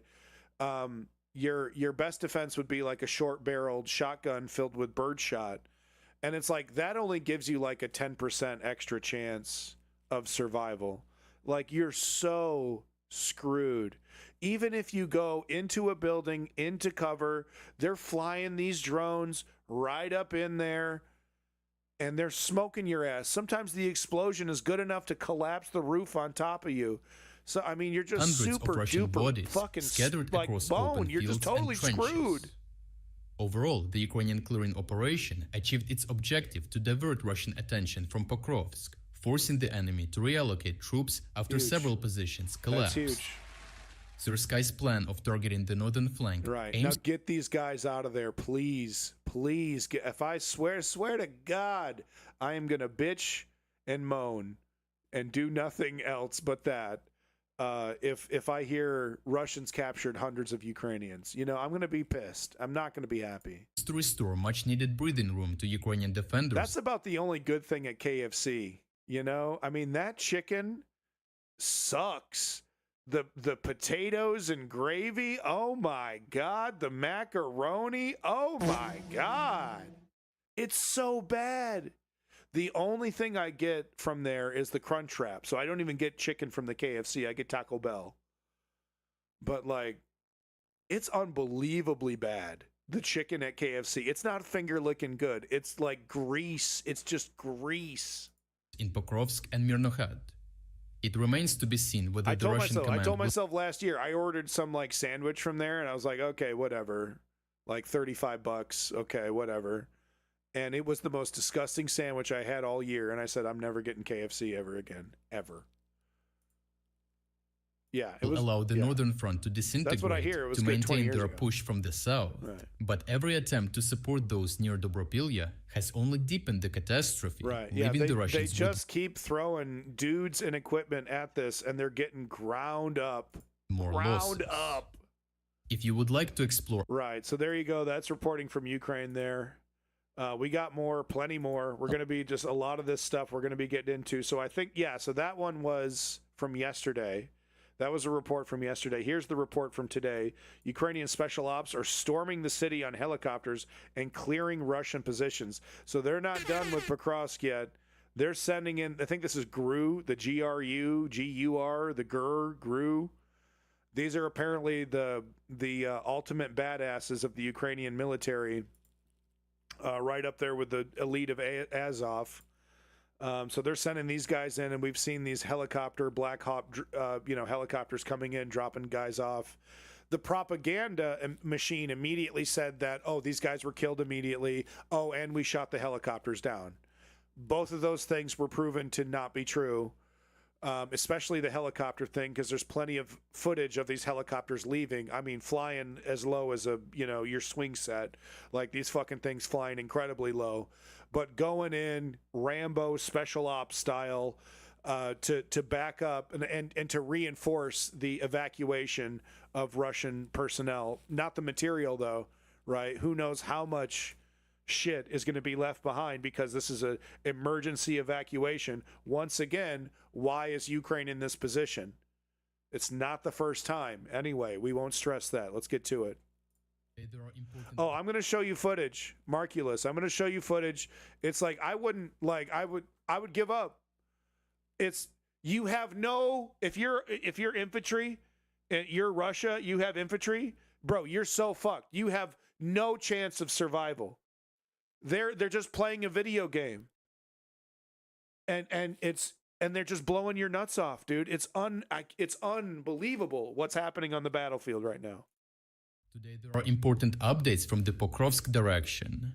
Here, the Ukrainian command has declared that the Russians will not pass at Pokrovsk, holding the line in the north and protecting Mirnohrad from encirclement. To achieve this and secure the supply routes that keep the defense in the two towns active, the Ukrainian Special Forces... Okay, I haven't even picked up the food yet, but I'm going to give Khalid super duper awesome. I gave him a $2 tip. I know, I'm broke.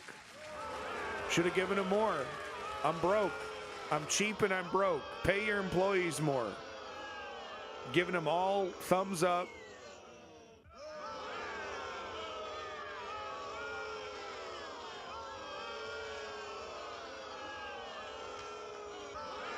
Shut up. Shut the hell up. I am broke. I am broke. I should have given him more money. Forces launched a surprising helicopter raid with a goal broader than it seems on the surface.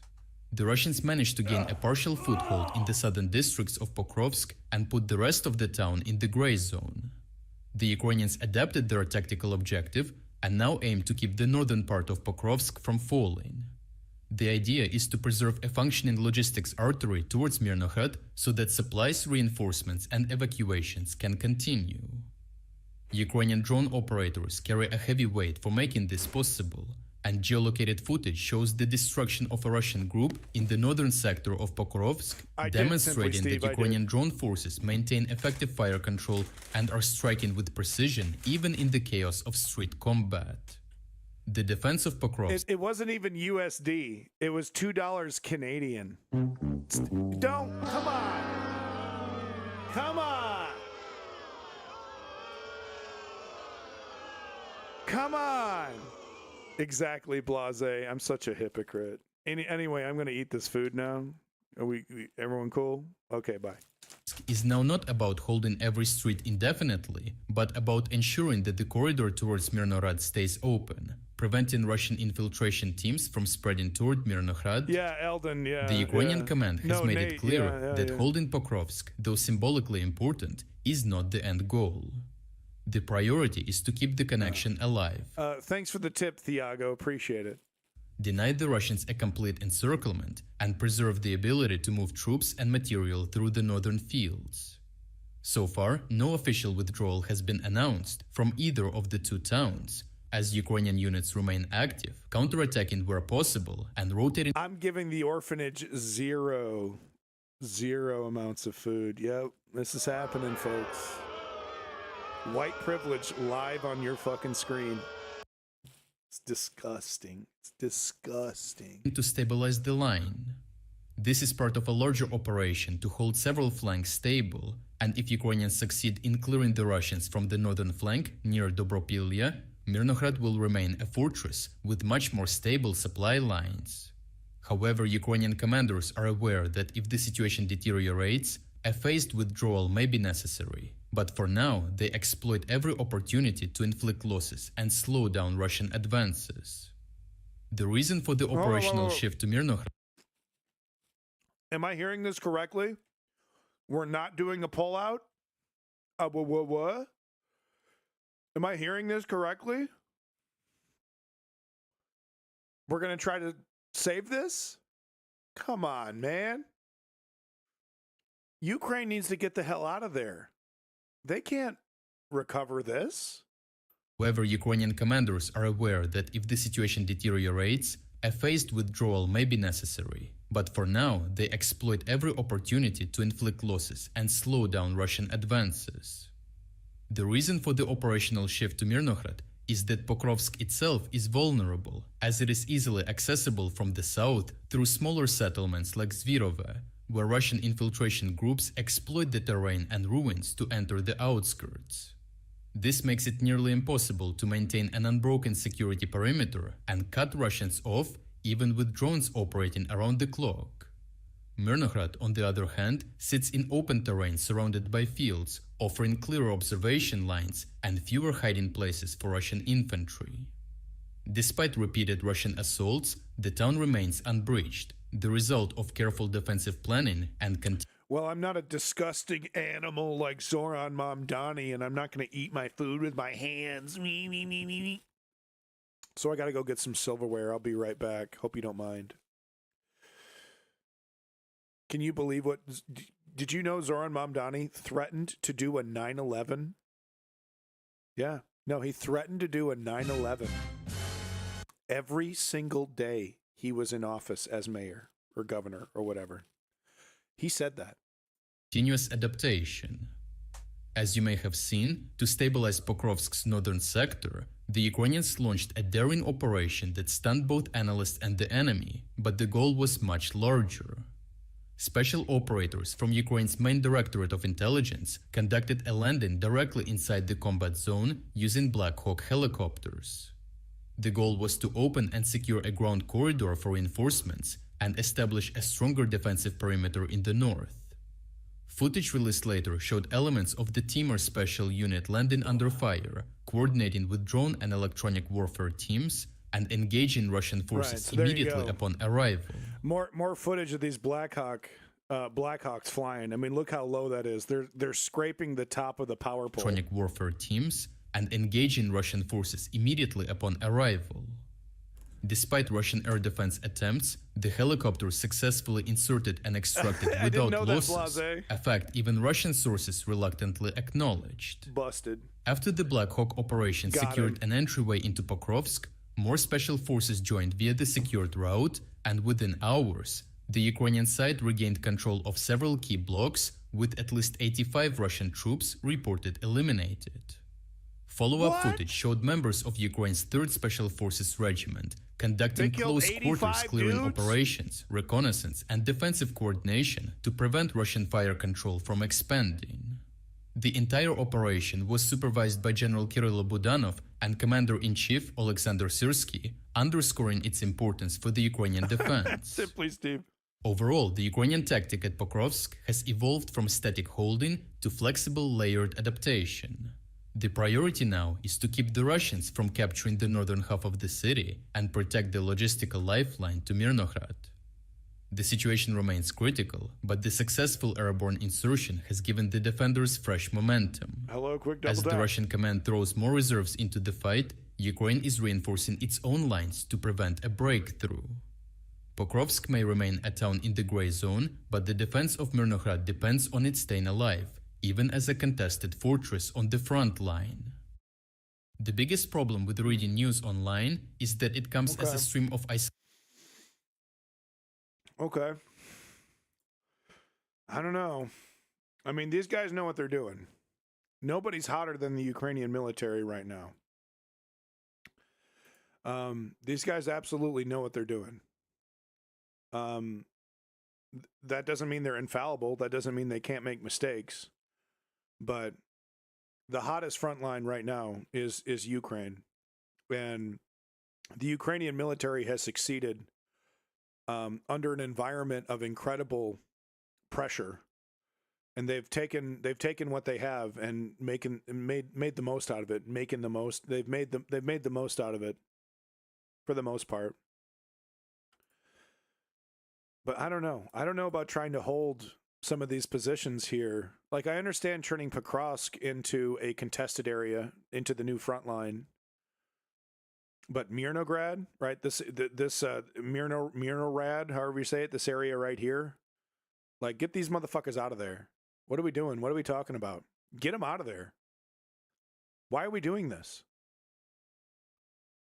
Hello, my friends. Once again, Pokrovsk, and the good news that there are no news coming from those two settlements, Pokrovsk and Mirnograd. Here we are looking for the new update of the deep state military map. I also checked out other analytics. They all come about this particular pocket. However, Russians, they say that Ukraine deployed some of the extra forces, including GUR forces. Once again, I wonder how those were delivered. With the help of the helicopter? Probably not. We haven't seen the new helicopter landing operations, but Ukraine is pushing Russians in Pokrovsk itself and also in Krasny Liman. At the same time, Russia is pushing Ukraine in Pokrovsk. So everything is mixed out there, the presence of the Russian army, the presence of Ukrainian troops, but still Russia is unable to advance from Krasny Liman to lock this area completely and to trap Ukrainian army. For now, it's unachievable goal for them, but they concentrate enough drone fire to cause disturbances for Ukrainian armed forces.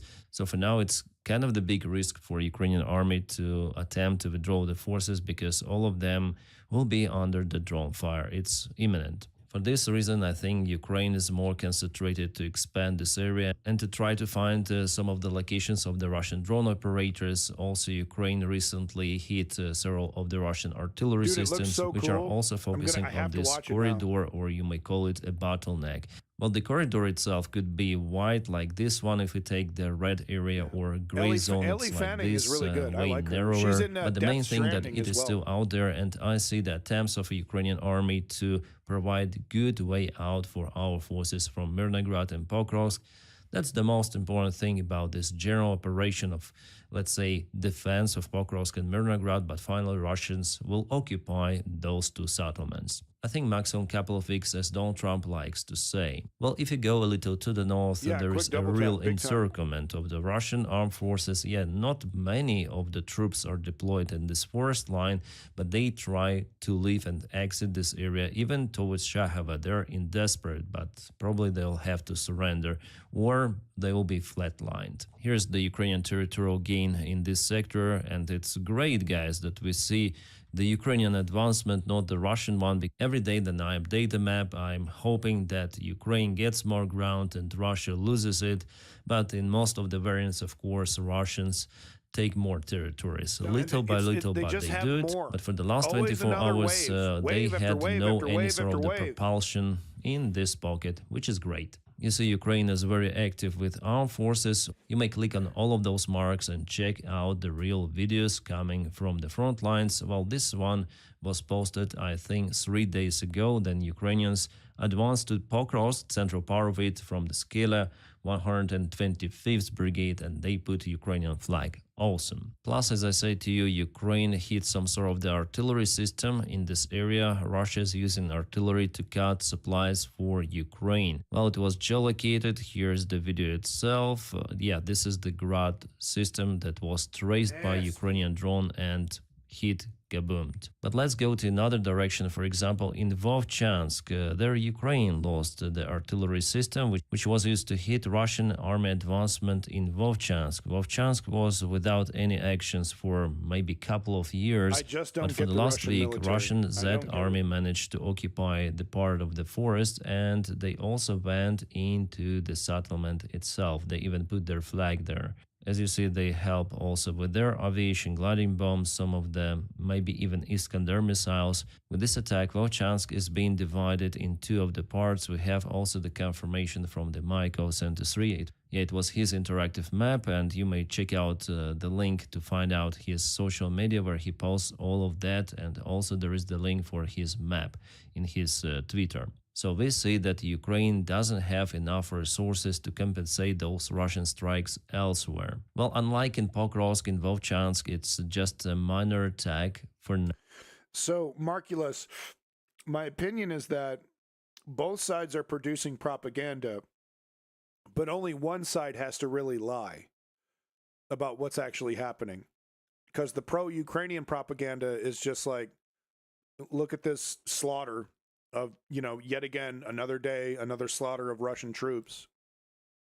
They embellish some of the numbers, Ukraine, but they don't embellish them that much because they don't really need to, right? So that's the big difference. Now, at least, and Russia doesn't use big forces for this one.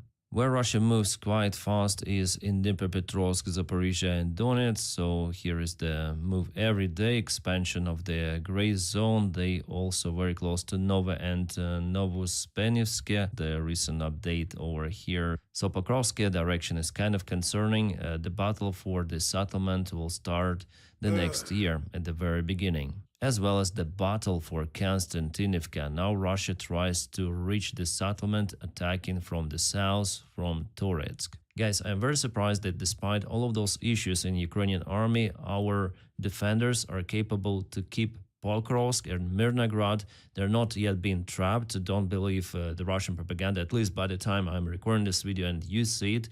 Our guys still have the way out and the way in. Yeah, it's not the perfect way. That's why Ukraine is working to expand it and to make it more safer for Ukrainian army to leave the area. But unfortunately, it's the only way out. And here in this video, I want to tell about one of those most important issues in Ukrainian army. As the commander of one of the drone units, Igor Lutsenko, wrote, here is his text in Ukrainian, here's some sort of the explanation, but the figure is just astonishing. The last month, October, 21,602 soldiers of Ukrainian army left positions or military branches, and this is the official figure, so it means that the prosecution office, here's the number of the prosecution cases opened against particular individuals. And guys, it's nothing wrong with those guys. It's the full-scale war, and it is understandable why those guys are leaving the positions. This information is spread around now. We have all those graphs showing the cases of the SZCH, it's called. I'm gonna lower my image like that. So this year it's the record high. Each month 15, 14, 15, 17, and now 21,000. Yeah, it was the last month. It's the record high number for those people who are leaving military just like that without any order because they don't want to fight. And our volunteer Sternenko, who is the biggest drone volunteer in Ukraine, he pointed out this situation. So a critical problem in the armed forces of Ukraine, record number of SZCH. So it's the voluntarily leave, and also there are some of the deserters in October and the last year. This year. I think it's incorrect translation. It's this year. It's the record one. Well, Sternenko also says that it is happening not because people are bad, but because the system in Ukraine with all of this mobilization and the army system itself, it is not reformed. It is not working properly. There are multiple of the commanders who neglect the lives or even humane behavior towards soldiers. It sounds like some Ukrainian commanders are trying to treat their troops like Russians. Towards the younger officers. They send sometimes people in Russian-style attacks, meat waves, and sometimes they receive those kind of the orders from above. The difference now that before in 2022, 2023, there were many volunteers who joined the Ukrainian army just like that, but now there are not so many volunteers, and Ukraine as the government and the Ukrainian military as an institution, they didn't do anything to motivate Ukrainian people to join with at least anything. And you can really you can really blame the United States and the UK for this. It's not totally their fault, but the fact that it's like up in the air. It's a question. Do we support Ukraine? Don't we? Donald Trump with his will he, won't he? I'm sure a lot of people are like, I don't know if we're going to win this, like, I don't know what, if the United States fully had Ukraine's back and the UK fully had Ukraine's back and it was like all steam, full steam ahead, I don't think recruitment would be a problem. But it doesn't help. It can't help, for people to not feel confident when the international community says it has your back, but it really doesn't. Says it's right that the allowance even for Ukrainian soldiers is without the changes for years, and it's quite low even if we compare it to the Russian soldiers' salaries and benefits. And we may say, oh, maybe Ukraine doesn't have enough money. Yes, Ukraine doesn't have enough money, but at the same time there are some of the populist decisions to spend the money for the projects which are not connected to the defense of Ukraine at all. I think that everything of that should be postponed, and the number one priority should be the defense of Ukraine, because nowadays the server. He's talking about. Chem Goblin brought this up. I hope Chem Goblin's okay. I haven't heard from him in a while. But Chem Goblin talked about this. Ukraine government wasting money on beautification projects. Like a bunch of stuff that the money should be going to the front line. Every penny should be going to the front line, and they're over here, wasting money on boondoggles and things like that. Ability is the most important thing, and there is still no army reforms. I was actually shocked that Sternenko said that Ukraine forms new brigades by the time the existing brigades, they are not equipped with manpower, with soldiers, with officers. He said that 30% are only equipped. It means that what is happening really? So luckily he has this kind of the voice via his YouTube channel that counts more than 2 million subscribers. I also will use my social media, and many other volunteers that are screaming about reforms. Without it, well, the next day we may wake up and Russians could even knock to Dnipro city, to Zaporizhia, Kharkiv. At least from what I see, everything goes according to that scenario if nothing is done. And if there is a political will from Ukrainian government, those reforms, they're easily conducted. There's no other place where that money should be going. In the pockets of soldiers, in the pockets of new recruits. That's the place where it needs to go. Okay, into soldiers' pockets right now for Ukraine. It's an existential fight for their existence. It does not get more real than what's happening in Ukraine. So, yeah, time to take it seriously? Yeah. You don't have money for beautification projects. Don't be planting trees that fucking Putin's going to, explode with a rocket later. Like, what are we doing here? You don't need permission from the United States or from Europe to conduct those reforms. You don't need to wait for tomahawks, for any sort of military support. You just need to use your military and your resources more effectively. But unfortunately, they are not used effectively at all. And for me, yes, it's a pure miracle that Ukraine still can defend itself. And without the drones, without volunteer support of Ukrainian army. And the incompetence of the Russian military. Russians would have occupied already half of the Ukraine for sure with this government attitude and with the Soviet-like system in Ukrainian army. Small Soviet army cannot win against the big Soviet army, which Russia is. Even with Western weapons, it's not possible. So it is a rock and a hard place situation, though, because it's like, the drone thing worked, so change everything, and it's like, whoa, no, that might fuck us up even more. Like it must be very difficult as a commander to make decisions of like, okay, I know this will work. It's going to cost some men, but I know this will work versus, hey, let's try some new thing that never been, so I can understand that where it's like this push pull against traditional techniques that work, but cost lives versus new techniques that are more considerate of the soldier's life. But are less tested, so it's even more of an unknown. And we're talking about critical battlefield decisions here. It's not like you can just hit the retry button and try the same battle, with a different technique. When you lose that battle, you lose ground and the battlefield changes, and now you have to readapt to that new battlefield reality. So it's definitely a tough kind of situation to be in for a commander, no doubt about it.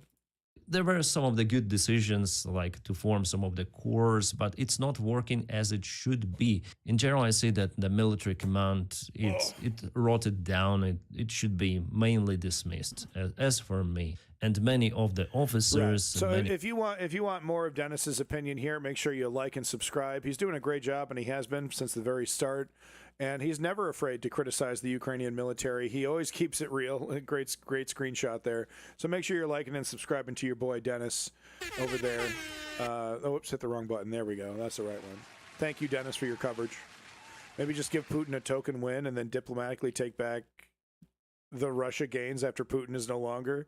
I mean, that's pretty optimistic in terms. But it's like anything could happen, For all we know, though, the person that replaces Putin doubles down, and doesn't pull back from any of it, doubles down on the conquering and the reinventing the Soviet Union. I mean, who knows, Trailhead? Look at Trump. You know what I mean? Look at Trump. These motherfuckers never die. So this footage blew my mind. Not only is this device a jammer, but it can also see the broadcast of the drone. So this guy is hiding from a drone using a device that allows him to see what the drone is seeing. And then I think he pushes a button or something and the camera goes out and it falls out of the sky. Unfortunately, we don't see it fall out of the sky. Like, that would be amazing if it fell, like, right in front.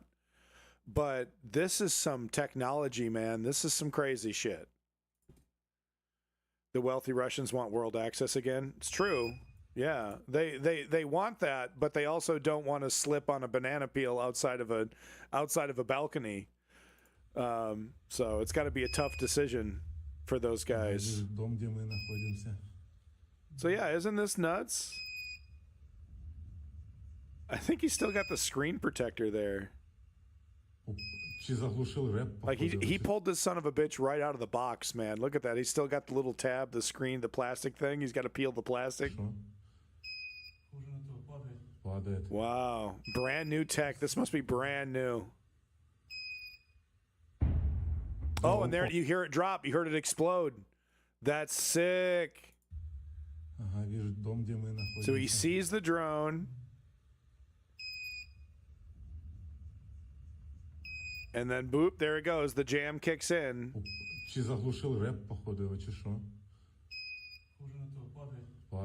It's descending. It's descending. There we go. Camera cut. And then boom, it lands.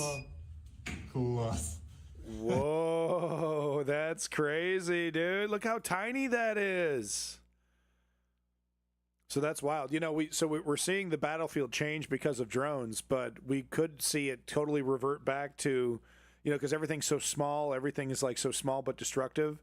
But we might see countermeasures come in and make drones pointless again, and then it'll revert right back to big guns and, you know, tanks and battleships and, you know, big old chunks of steel.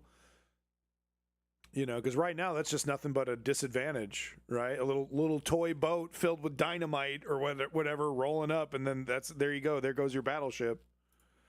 I wonder if it works against the fiber cable. No, it doesn't. There's no way, right? So this would just be for wireless drones.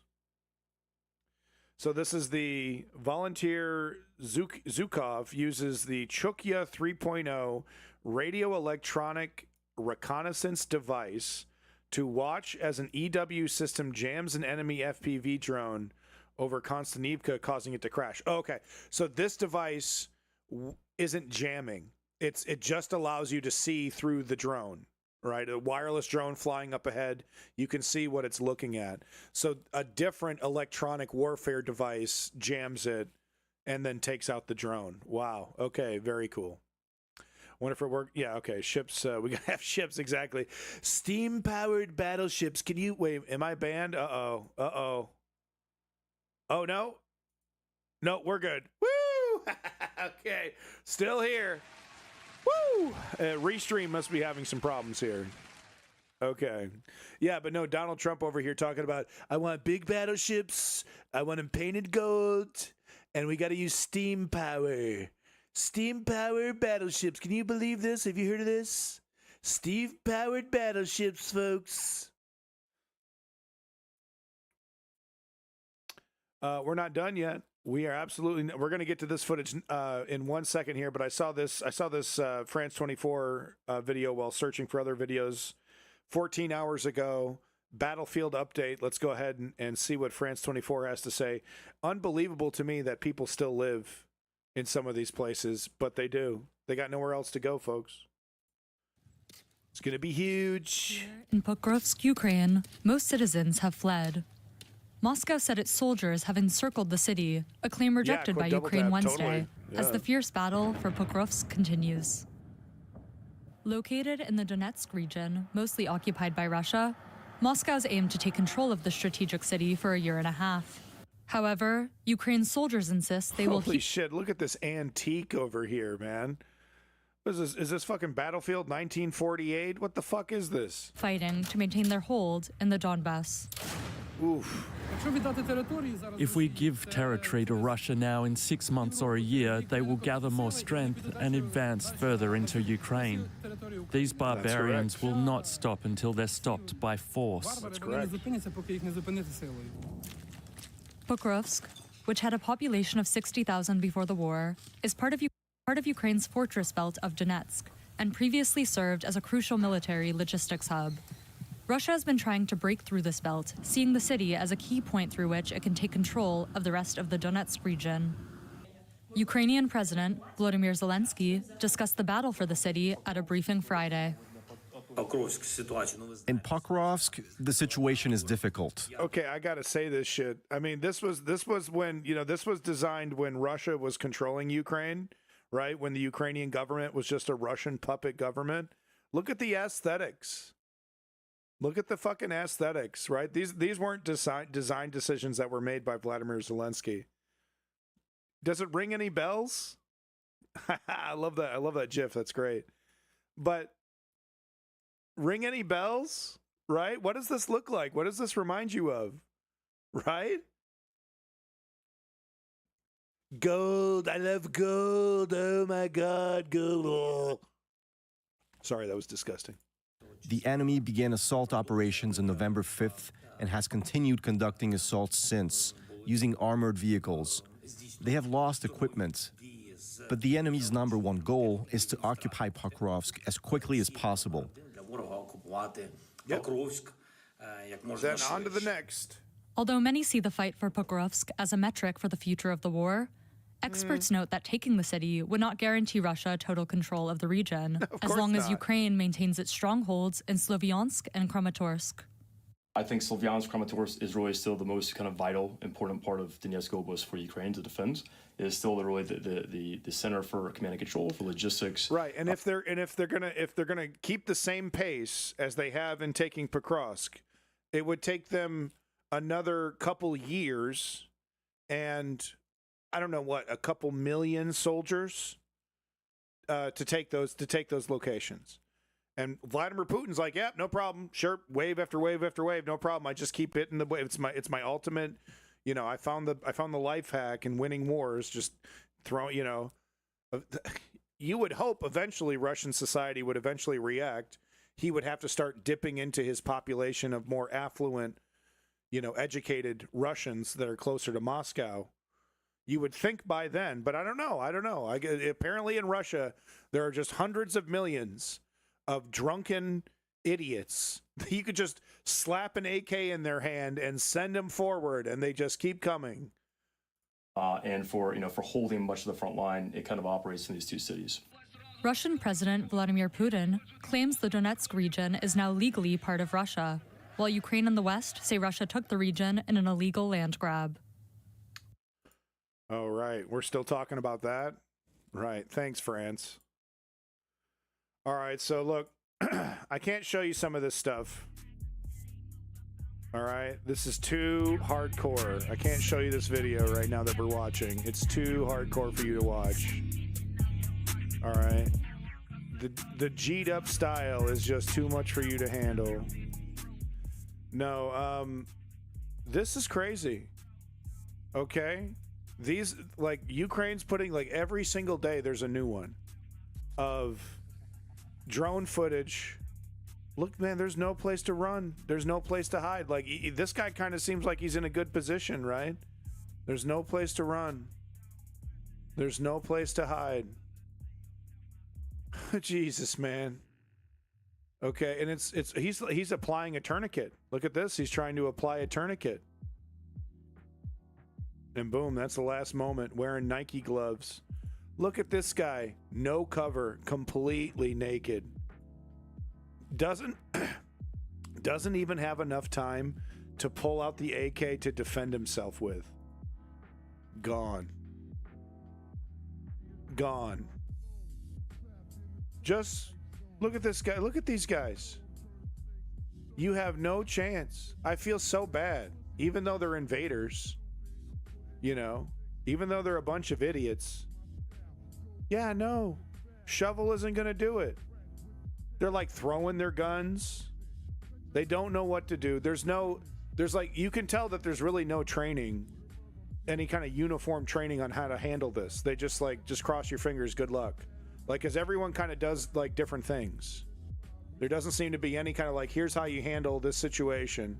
You know, if you want to increase your likelihood of survival by 5%, here's the top 5 tips on how to, you know, handle drones. They don't even do that, man. Just totally screwed. Yeah, no, I mean, you should have stayed home, but it's like, man, it's so unbelievable that there are Russians who never see this stuff. They never see this footage before they get to the front lines and experience it, right? They have no idea what they're seeing. It's just unbelievably cruel to do this to people, for the Russian military. Just completely just surprise. This is actually what you're up against. No soldier has ever had to deal with this before. This is like, it should be the central focus of their training, right? Drones.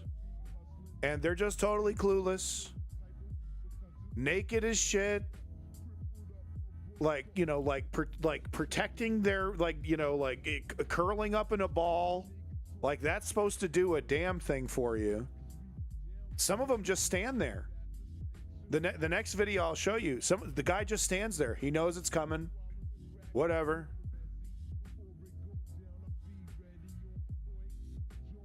You know? Boom. That's it. Every single one of these is somebody getting at the very least maimed. At the very least maimed. A good chunk of these is like the last, you know, the frame of video before they die. It's unbelievable.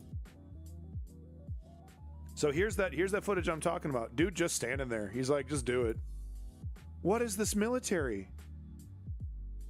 What the fuck is this military, man? Just like, yep, okay. I don't give a shit. Kill me. What is that? What the hell is that?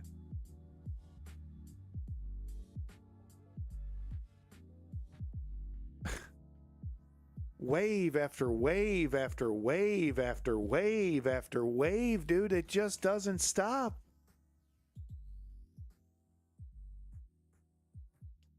But that's, you know, when the government has complete control. Okay, I got to stop showing you this or I'm going to break TOS. But when the government has complete control over all information, over all media, this is the kind of shit that they can get away with. And of course, this is the, you know, the media environment in Russia is exactly what Donald Trump wants in America. So imagine the kind of lies that he would get away with, Donald Trump, if our media was even worse, if it was all Newsmax and OAN, right? This is the kind of suicide, a country killing itself. This is the kind of damage a person, a leader, a so-called leader, an emperor or dictator can do to your own country if it has complete control over all the sources of information like they do in Russia or China. You just don't have a chance, man. Okay, so I can't show the last part of this video because it hits and it explodes. But, I mean, you're completely screwed. Out in the middle of a goddamn field, not a lick of cover, not an inch of cover. Bright, like bright as rain as Rudolph's nose. Rudolph the red-nosed reindeer over here, just glowing like a Super Saiyan, begging to be murdered. And they do it every single day. They just send another one, just send another one, just send another one, just send another one.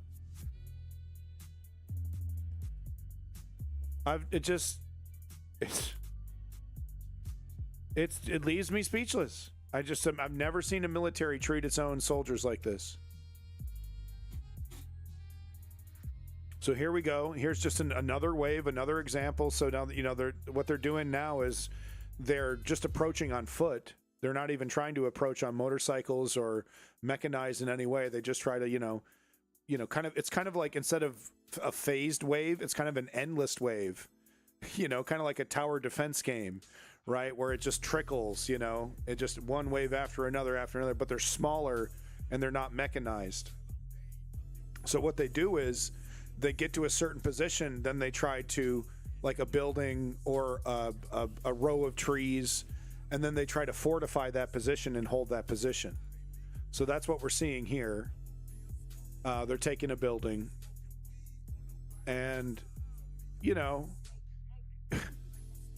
like, you think it's all good, right? Oh, I finally, like, you're relieved. I'd be so relieved as a Russian soldier. Nice, made it. We can get some cover, fortify this position, right? We're gonna, be able to defend this position. Nope, actually, nope. Nope. They just blow the whole fucking building up is what they do now, right? This is war, right? This isn't battlefield. This is war. So they're all dead. And Russia just keeps doing it. And you know why they keep doing it? Because one time out of 10, they'll hold the position. They'll stick it out long enough to actually be effective in some way. So, okay, that's great. So you're telling me I got a chance. That one time out of 100, right? Okay, well, there you go.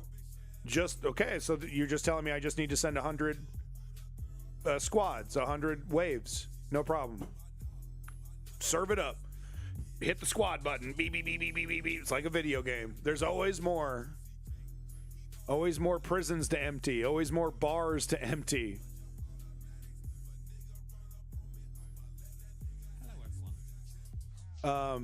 Big boom. Big ass boom right here. Russian Shahid storage destroyed in Donetsk. Huge blast and cook-off. So this is a storage facility for drones. So it had drones, but it also had munitions. And massive, I mean, shockwave. I mean, you see this, it's just like nasty explosion. And this is great news too, because each one of those drones would have been used to kill Ukrainian soldiers and in some cases Ukrainian civilians. So anytime you hear about drones getting destroyed, it's good news. A short video to start the day here, but one worth a look at. I'm going to play some videos from Donetsk here with the original sound, where Ukraine has hit a large ammo dump in the area, and it's definitely worth watching.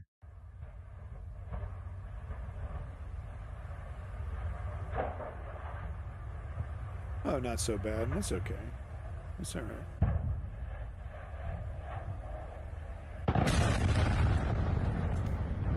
Oh, and you know that was juicy, dude. It's one of those change the color of the skyline explosions.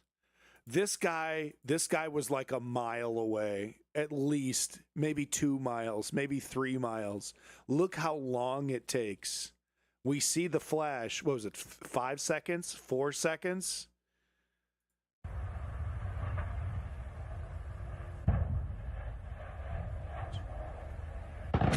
Four seconds, 4.5 seconds. Nasty. And did you catch the shockwave? Did you catch that shit? Right there? Oof. Oh. Oh, yeah. And the sky turns a different color. Oh, there's fucking lightning and shit. Oh, my God. Okay, no, that's just more ammunition blowing up. It's not lightning. Looks like lightning. Oh, cool.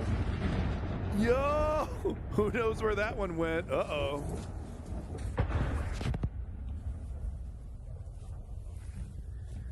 That's secondaries. Yeah, that ain't lightning. Okay, any more to this? Oh, we got a different angle. Ебать, сейчас у меня ебануло, стекла выбило нахуй.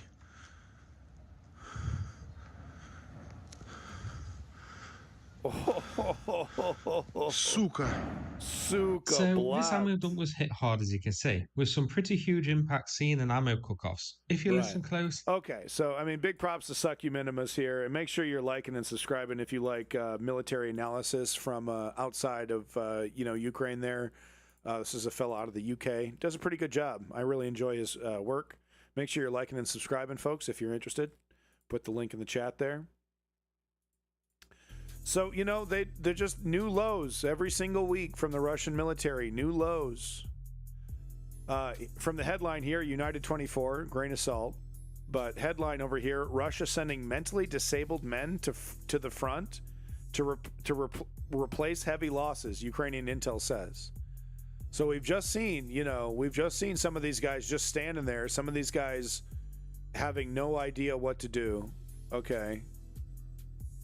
And now we're hearing reports. These are like, I thought those were body parts for a second. But no, I'll read a little bit of this. Russia is increasingly sending mentally disabled and mentally unfit men to the front lines in Ukraine, according to the Telegraph investigation, based on Ukrainian intelligence reports and interviews with officials on November 6th. So we got to grain of salt this. We have no choice. Once again, though, Ukraine, like I said, their propaganda is often based in things that are totally true. They don't really need to lie.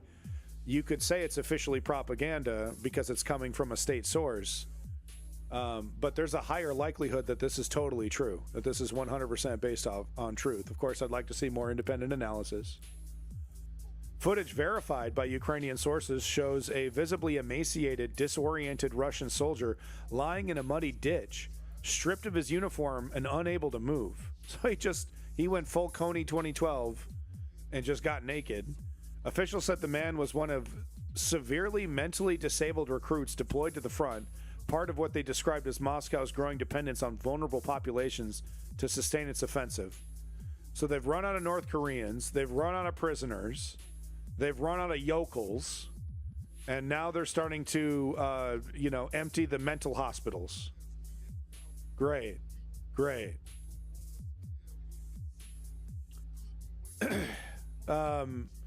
The reason why they're resorting to this is not because they've run out of people.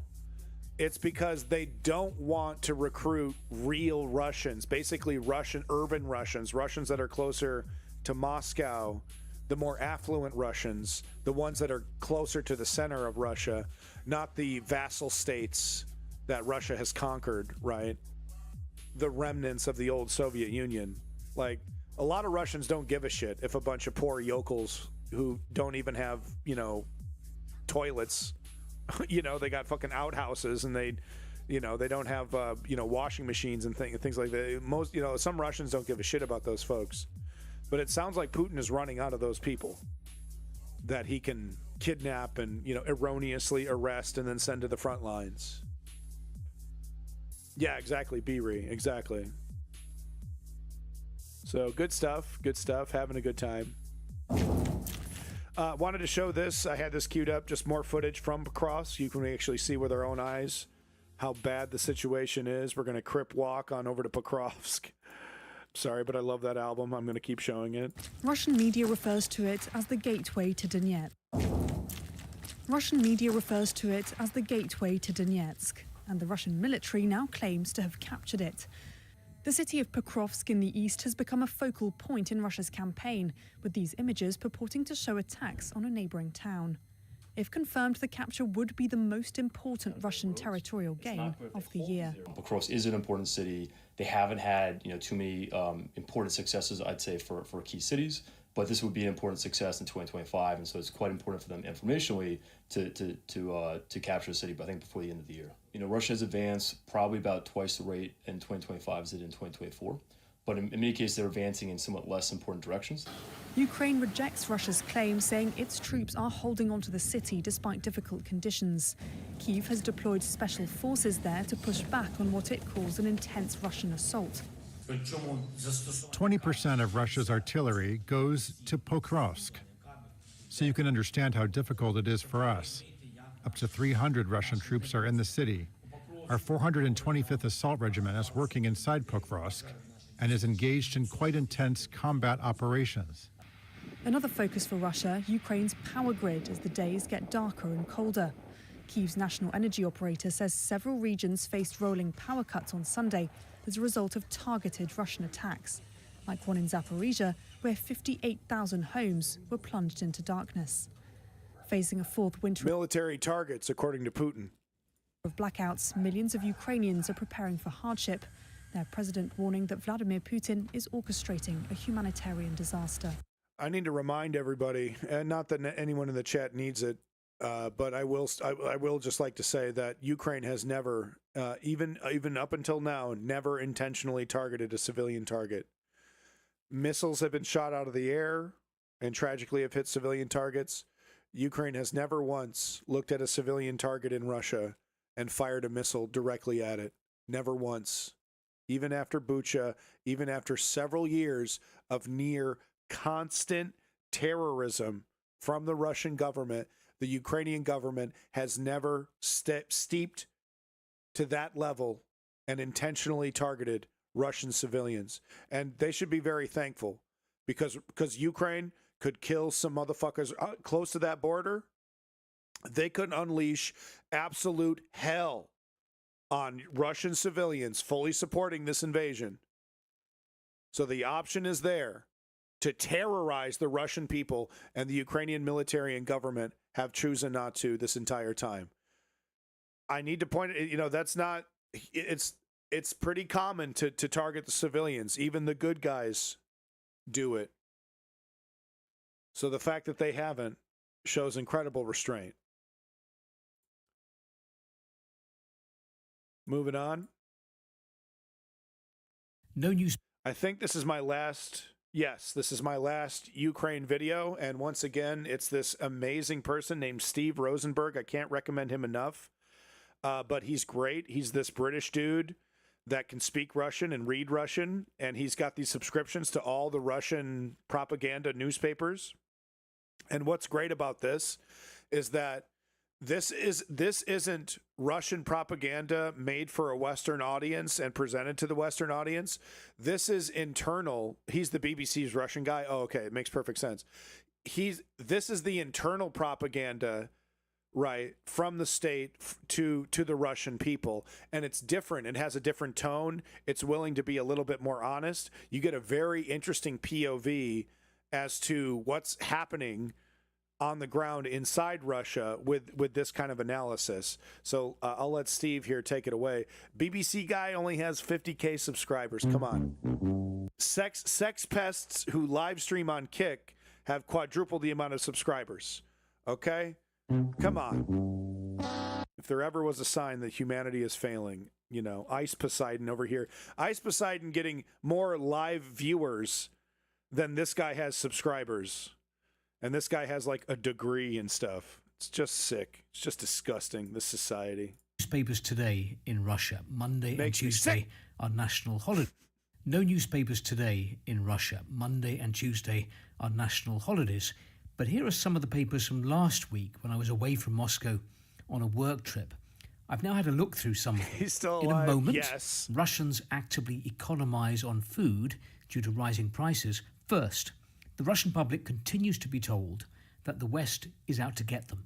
For example, in Arguments and Facts, the Secretary of Russia's Security Council, Sergei Shoigu, complains of aggressive external pressure on Russia on the whole of our society. But what of the external pressure Russia is putting on Ukraine?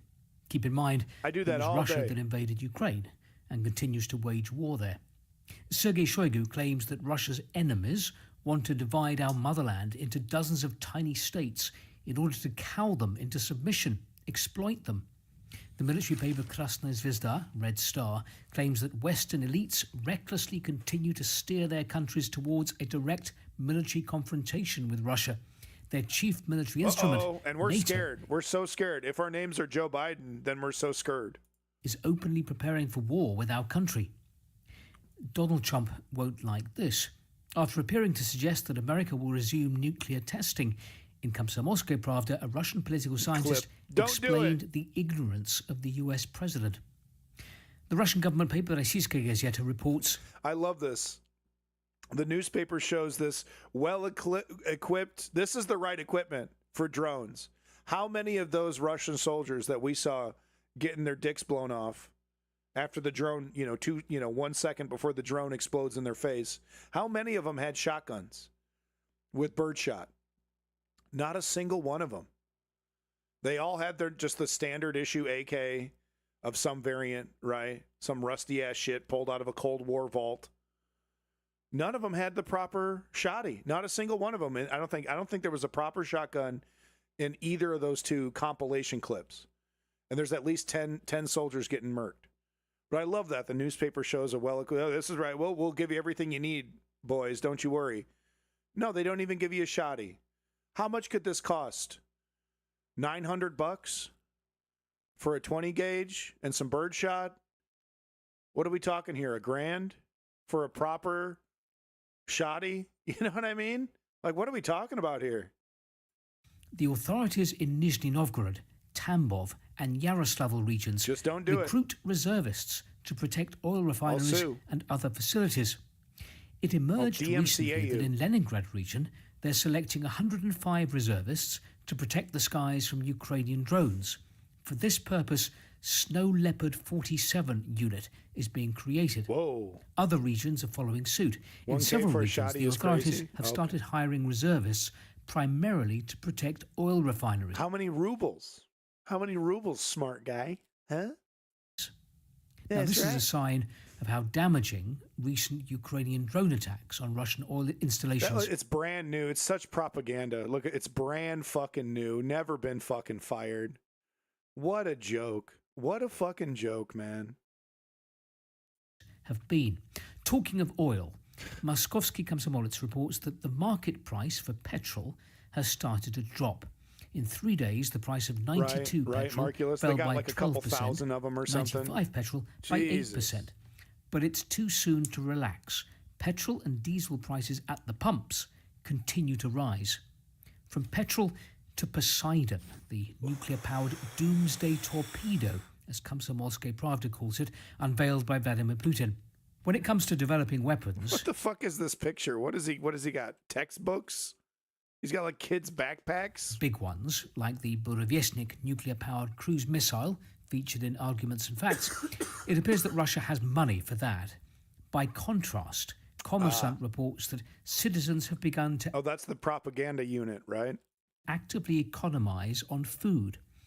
Between September and October, sales of basic food products in physical terms fell by 5% year on year. For example, according to analysts, milk sales fell 8% in this period. Sales of buckwheat were down 9% and rice down 10%. They suck at That's it. because food prices have been rising. These are the latest official figures from the Russian Statistics Agency year on year. They do seem to stir up a lot of shit, though, but Twitter makes it really easy. It's like a Russian propaganda factory now. Yeah, frozen fish prices are up 27.7%. The price of tomatoes up 20.23%. Cheese is 17.11% more expensive. The price of vodka up 15.29%. Beef prices are up 15.16%. Milk prices up 15.02%. Brown bread is 13.94% more expensive. White bread 12.85% more expensive. Pork prices have risen 11.59%, and the price of sunflower oil is up 11.37%. What's more, for whole groups of products, there is a year-on-year decline in consumer spending. For example, on household appliances, furniture, goods for construction and DIY, clothing, and footwear. So what I take from this is that if this is the bad news that they're giving the public openly, the truth is probably far worse. And that's what we want to see, unfortunately. We want to see their economy in shambles, because that would apply pressure to Putin to change course. Nezavisima Gazeta reports that... Oh, it's coming back, Trailhead. It's coming back. If they go through the entirety of November with no snap, oh snap, oh snap, people are going to get in the streets. Fish, tomatoes, cheese are now rising in price much faster than annual inflation, and month on month price rises on potatoes and eggs, which have already shocked consumers recently with their price tags, are accelerating again. Am I banned? Izvestia reports nope, that companies have increased the hiring of freelancers at a record pace because companies want to reduce costs against the backdrop of high rates and changes in the tax burden. Freelancers don't need to be provided with a vacation or a workplace. So I think by freelancers, they're talking about contractors. Insurance premiums are not paid when working with the self-employed. Yeah. However, such employees have fewer social guarantees. So we're seeing businesses depend on contractors more, and they're like, they don't have to pay benefits, and that's why. So that's could be further signs that the economy is weakening over there in Russia. But look, I don't mean to be cynical, right? But how many times have we heard it? Oh, they're almost out of ammo. They're almost out of troops. They're almost out of money. They're almost out of oil. Whatever. We've heard it all. It's almost going to happen. And it's like, I'm almost out of patience. Okay. It's like, is something going to break, or are they just going to be able to fudge it forever? Like, nothing breaks anymore. I know I'm going to get exactly what I want very soon. Soon there will be cascading failures across the board everywhere. But I must say, this neoliberal economic order has shown itself to be rather resilient to abuse. Doesn't seem like for very much longer, though. All right. Moving on from Ukraine. Sorry. We're not done. We're not even fucking close to done. Okay? Okay, go DM your favorite streamer and let them know that they're not working nearly as hard as some motherfuckers. Okay? I've covered more news in this 6-hour segment than they have covered all week. And they be streaming every day, right? Every fucking day. Nobody working harder. I swear to God, once I get to be able to focus on this more, I'm going to go even harder. Nobody working as hard as I am. Long live Colombian coffee. World. Okay, that is kind of funny. Just let Ice Poseidon know. Good. Good. Okay. World.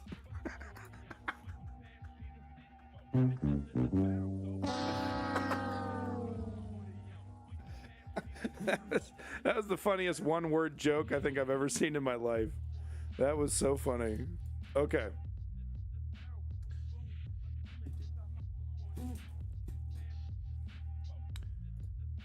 Ice Poseidon. Ice Poseidon covering politics would actually be legitimately hilarious because he doesn't know jack shit. I'm sure the only thing he knows is like celebrity, streamer drama, like football, sports, maybe.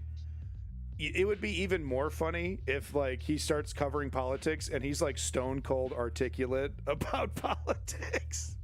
He's like up on everything. He's totally got it down.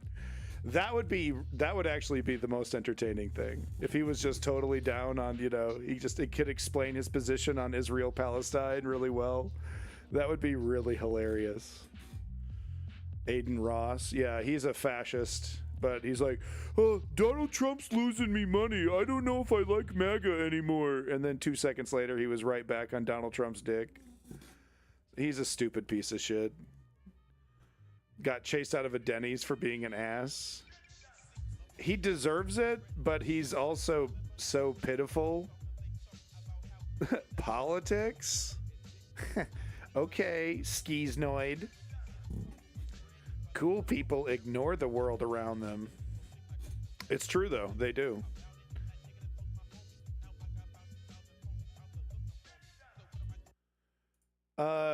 This is hilarious. This is what Mark Carney had to say about the current state of America. A really, sly, underhanded kind of comment, but he's totally right here. When you're going to get a subscriber button on here.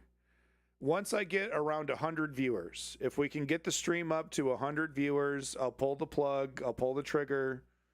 Because then you're going to get commercials and shit, bruh. Is that what you want?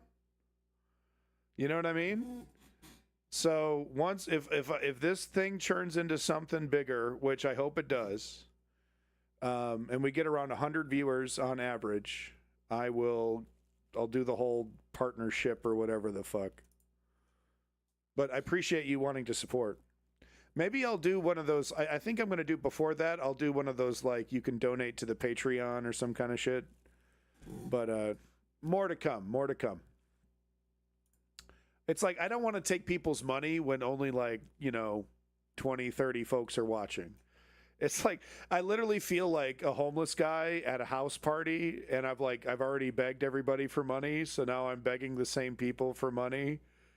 And it's like, bro, I already gave you money. It's like, I know, but you're the only ones here. Can you give me more money, please?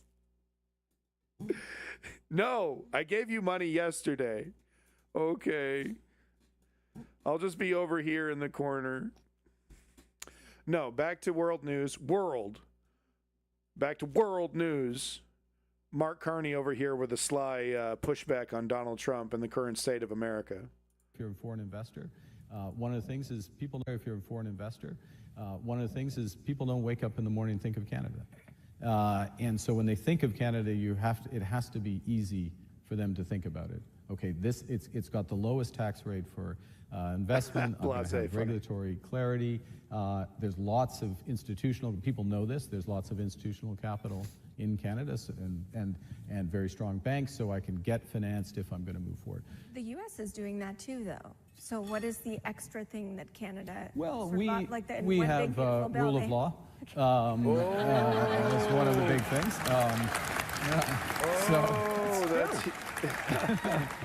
So if you didn't hear what he said, he was asked. They were asked, "Well, America's doing all that, so what makes Canada special?"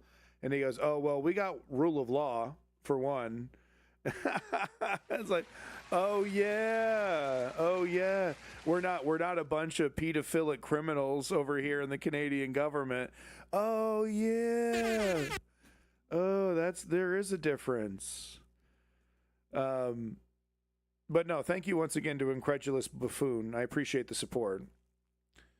I should be taking people's money because I desperately do need money. I'm broke. I'm so broke. It's hilarious. I'm literally gonna start like, I don't know. I got to do something. I got to make some fucking money here. But begging you fine folks for cash over and over and over again doesn't make any sense until I'm up into the hundreds. You know. That if I get up into around 100 viewers, that means there's enough people coming and going where it kind of makes sense to beg for some money. But with just you fine folks, it's like I just don't want to do that to you. Because the view is the most valuable thing. And it's like, you know, and I don't want to take that away from you. So I think I agree with this. I mean, we're talking about, you know, overt displays of fascist symbols, and we're not like beating around the bush, you know, is this or isn't a fascist symbol? You know, this is definitely a fascist symbol, right? Canada's new hate crime law will make swastikas illegal.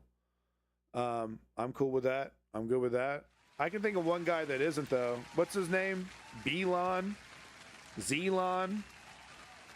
Krylon? What's his fucking name? Pelon? No, it's Pelon. Pelon Muskie, Old Muskie, Cylon Musk. So I can think of one guy that doesn't appreciate this, but I think I'm okay with this. Because it's like, I mean, look, we're never going to be rid of... I'm covering up the swastika for a reason, folks, because I'll get, you know, reported or whatever. Do fascists deserve free speech? I think the government needs to start talking about the tolerance paradox, the paradox of tolerance. If you tolerate the intolerant, you create an intolerant society, right? If you're too tolerant to the intolerant, it creates an intolerant society. That's a reality. So I don't believe overt fascists deserve free speech. So you know what I'm talking about. The clowns in the uniform carrying the banner of the swastika. They got it on their arm. Now, does that mean I want to ban conservatism or even extreme conservatism? Not particularly. At the very least, they should have to be a little bit more clever about it. Okay? You know what I mean? Like, they should have to try to cover it up a little bit. I don't know. I feel like, look, there's nothing we can do about changing the heart of man, changing ignorance, changing bigotry. Elon Musk will always... Oh, that's his name. Elon Musk will always be a bigoted, ignorant fool for his entire life. Even if we say, Elon Musk, you're not allowed to think that. Elon Musk, you're not allowed to believe that. Right? So what's the solution? One man, one vote. Right? It's really that simple. One man, one vote. Taking out the soapbox. I'm standing on it. But that is the solution to this problem. Because right now, Elon Musk has more than one vote. Right? Because of money in politics, he's able to amplify his influence. So we remove that influence. We lean on democracy. We lean on the Constitution, right? We go back to where, okay, what were the founding fathers trying to create? They were trying to create a fair, equitable democracy. Even though they were slave owners, we're not going to talk about it. But you get the idea, right? And we lean on democracy to fix this problem.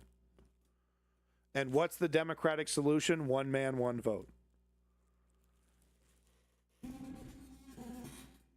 That's why democratic socialism is so much better than communism or socialism or anarchism or whatever kind of left, right, configuration, because it allows the people to decide on what amount of socialism they're comfortable with.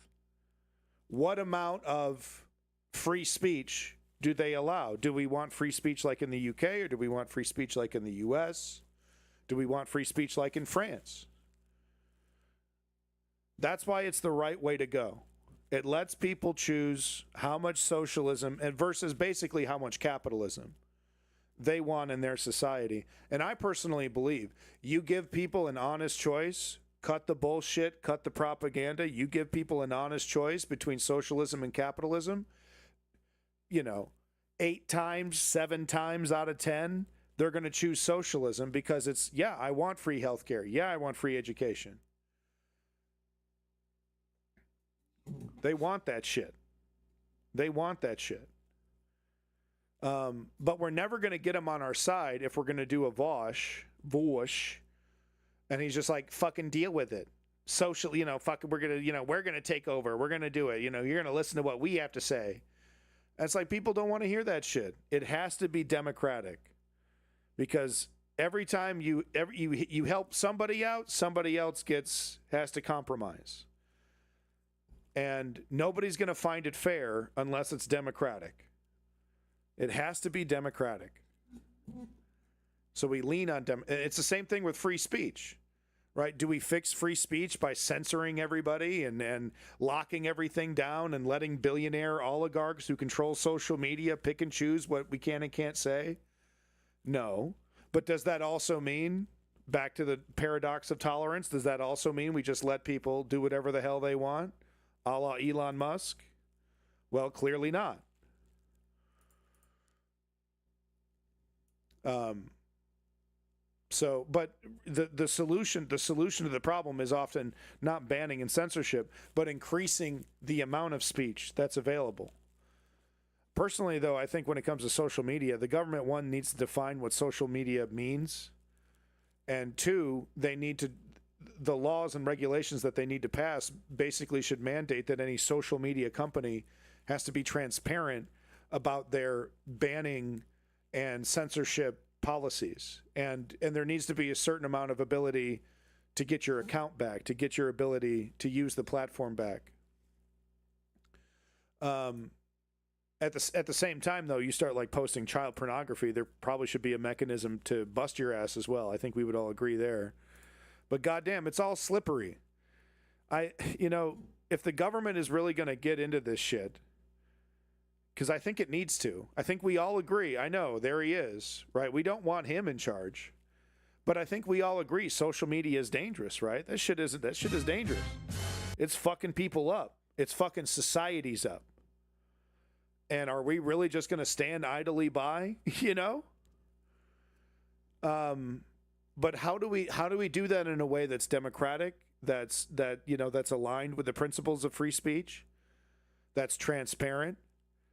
This is why we got to get rid of the neoliberal establishment, right? They're just incapable of having any kind of conversation even remotely close to this. And these are really important conversations that we need to have, because we got AI, about to take over all of society, and politicians just fucking jerking it, singing in the fucking rain, having no fucking clue about what to do. And they haven't even done jack shit about social media and all the damage that it's done. We're only now just discovering how much it hurts a young brain to be plugged into social media. Anyway, okay, I'm ranting. Back to world news here. We're going to get into a little bit of Gaza news. So, yep, this is great. Yep, this is going to keep people sticking around. We're going to get through this as quickly as possible.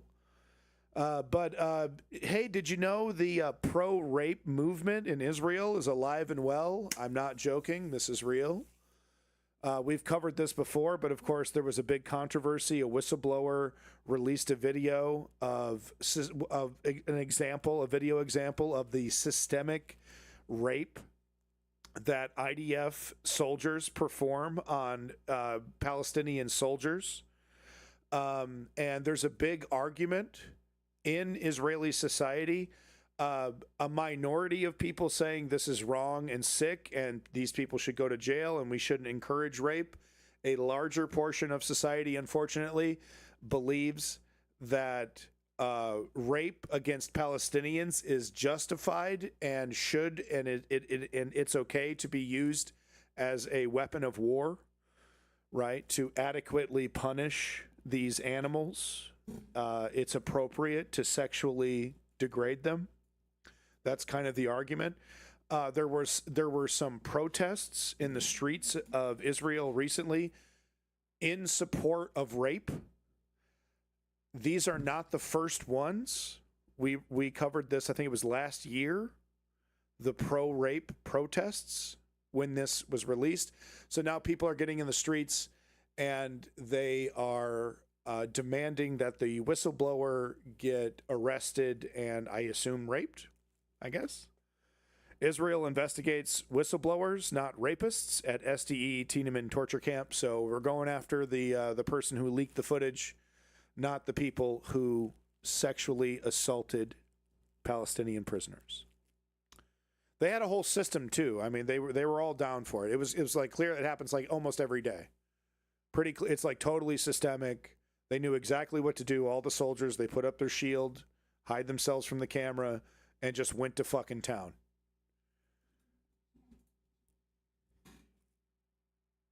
And a good portion of Israeli society totally down for that shit.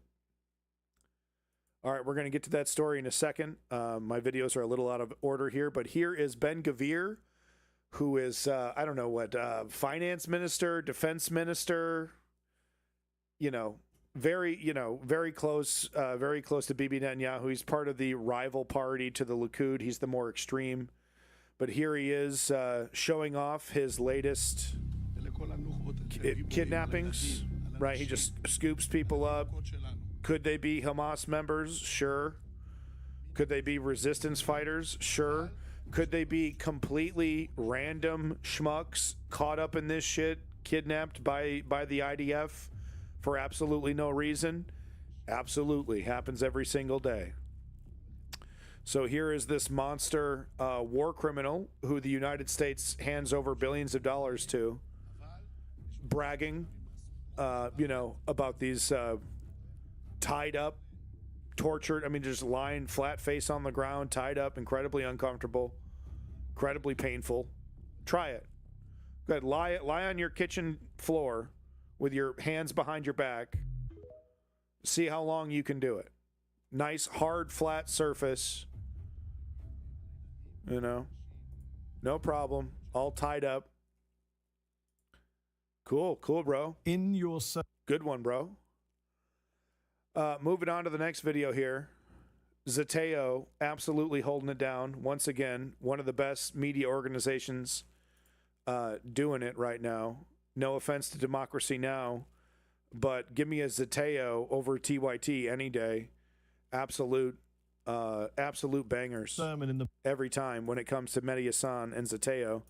Asking a very important question that I don't think is being asked too much. So this is, once again, Mehdi Hassan absolutely killing it. Minister of War. That's pretty popular nowadays. He's a minister or something or other. He's very, very close to the seat of power, trying desperately to unseat Bibi Netanyahu and take control of this government and just go completely hog wild. He can't wait. Israeli opinion poll mistranslated as saying soldiers should rape prisoners. Reuters. Oh, interesting. Quick double tap. Maybe I have to correct myself. Hold on. Hit the motherfucking brakes. Am I wrong that Israeli society doesn't support rape? Okay, let's see here. Fact check.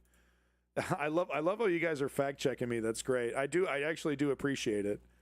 But I also love how I receive more scrutiny than Hassan Piker or any of the rest. But that's okay. I need to be kept honest. I'm fine with it. So let's check it out here. So this is from 3 months ago. Is this about the previous incident and not the current incident? This was a year ago. Okay, so this was about the previous incident. Fact check: Israeli opinion poll mistranslated as saying soldiers should rape prisoners. Okay, so what's the fact check here? All right. A screenshot of a survey by an Israeli think tank has been mistranslated on social media to falsely claim that a majority of Jewish Israelis believe the country's soldiers should be able to rape Palestinian prisoners.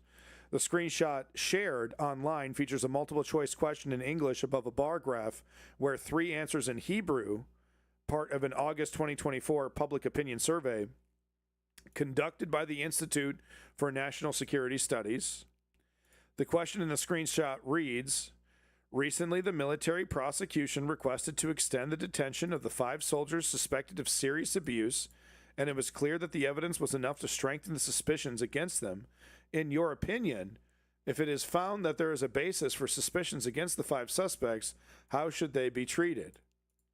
Referring to Hebrew written answers, the ex-post falsely stated 65% of Israelis believe that IDF soldiers should be able to rape Palestinian prisoners, 14% of Israelis are undecided if they should be able to rape prisoners, and 21% of Israelis believe that Israelis should stop raping Palestine prisoners. I mean, it's kind of indicative of the problem just by even having needing to have these questions asked, needing to have these questions asked. But anyway, however, the 3 answers related to how Jewish Israelis believe soldiers who commit abuses should be disciplined, not whether abuses are acceptable. Okay, so these are the people that believe. I didn't say rape is good, but I'm saying these people shouldn't be punished for rape. Are you butthurt? You've waited this long to say that? Oh, honey.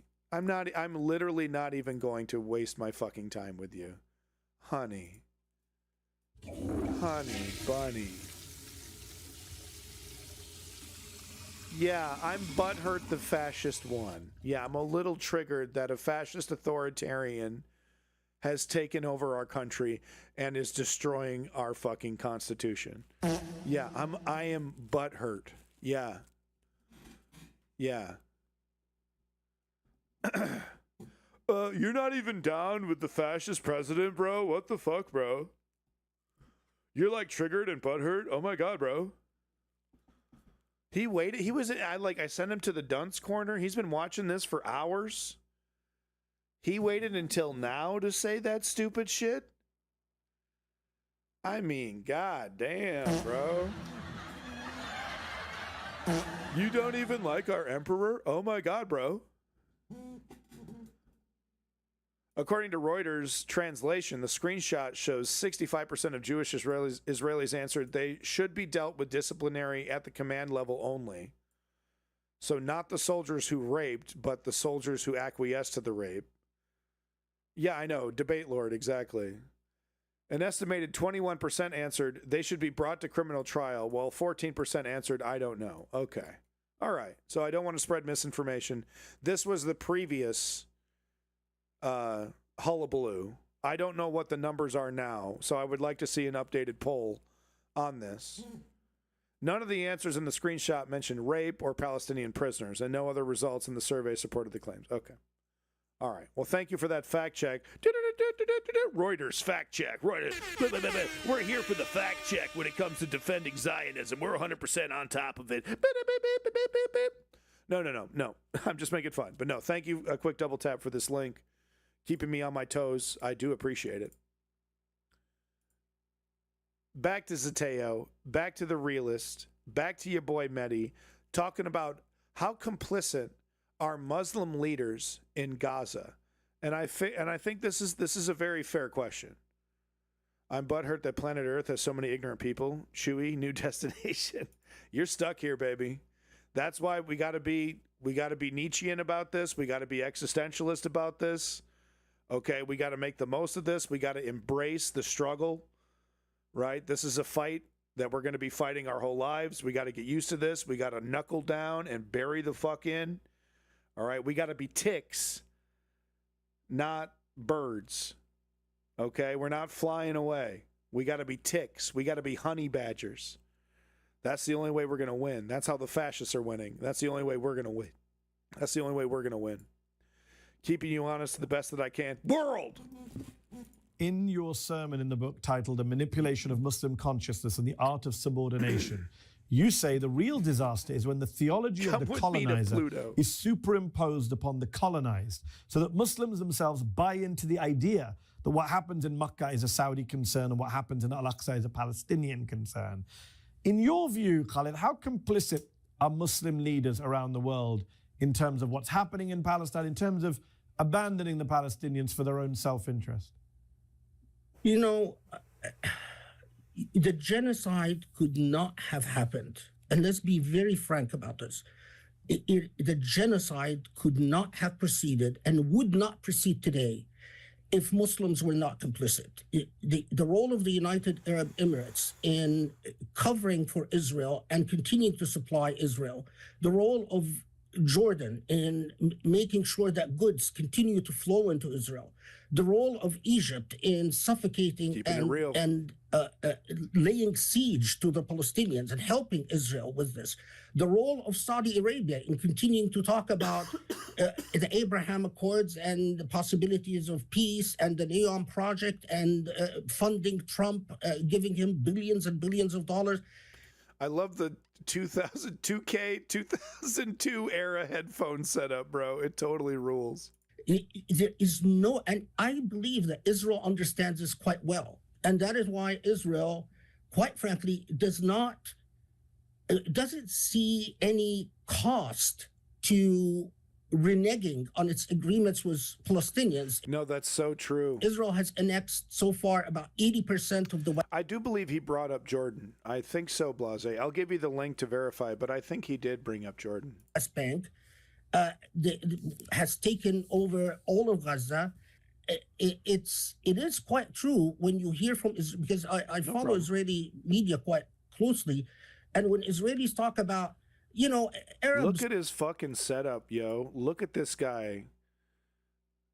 Just wall-to-wall books.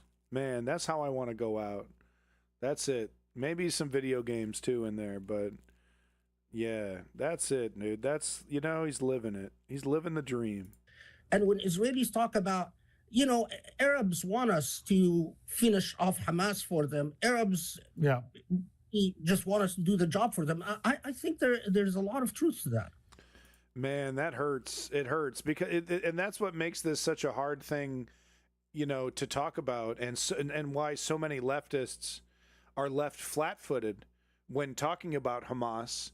Because how do you address the elephant in the room, right? The terrorism. How do you address that? The open embrace of violence. And it's like, well, some go down the route. It's kind of a lazy route of like saying, well, they have a right to defend themselves. They have a right to resist. But it's more complicated than that.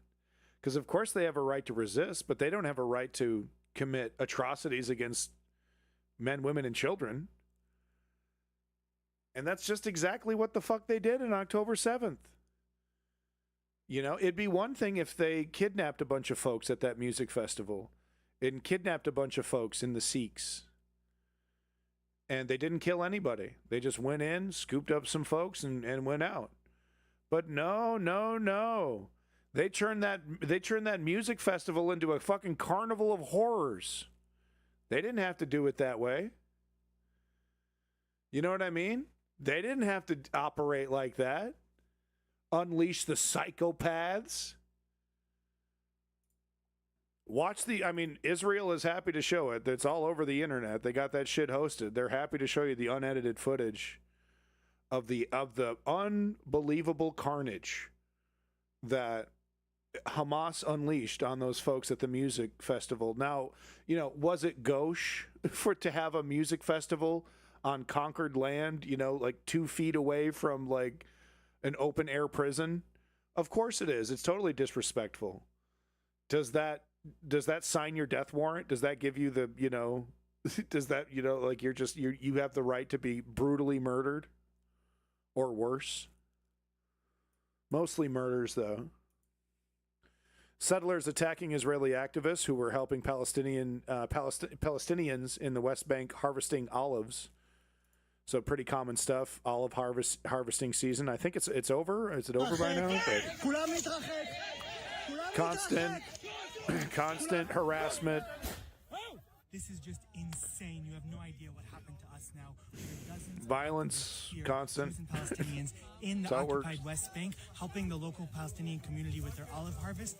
And extremist settlers came. Oh, simply, Steve. We're done covering ICE for today, but I'll put that in the Discord. Rights. Drone just. Oh, that's cool. Look at that. Wow, they're dropping. Cool, bro. They drop so instead of, it's not an explosive drone, but they're just dropping drones on people's heads and it's cutting up their arms and stuff. That's really cool. Drone just hit her. Wow. Right afterwards, Awesome. the extremist settlers came to get their Awesome, drones. bro. They came armed with guns. They started shooting in the air. So that's hilarious. God damn, that is so. If you know anything about how the Zionists have been operating, and I'm not saying that derogatorily, I'm just saying, factually how Zionists, operate sometimes in protest. But they put themselves, like, there'll be an anti-Israel protest marching down the streets, and they'll stand right in the middle of the street, forcing everybody to walk around them, and and cops will pull them out of there because it's like, no, you're trying to start a fight, and they're like, no, I'm not. They're just being anti-Semitic. So this is perfectly in line with how they operate. They fly their drone into a crowd of people, and then they roll up armed. Give us our stuff back. Threatening to shoot us, Wild, and they took their bro. drone. Absolutely. This is just an example of the extremist, violent settlers that are raining terror in the West Bank every single day, destroying Palestinian lives, destroying olive harvest, destroying the trees, destroying life and land on this land, and destroying our opportunity for a shared future of peace, for a shared future of ending the occupation. And that's what we're fighting for, and that's what we're fighting against, this extremist violence. Talk about a hero. Look at that. Big sack. I think I'm going to go ahead and give this guy the Sack of the Day award. Congratulations to this motherfucker over here. Sack of the Day award. Biggest sack I've seen all day, quite frankly.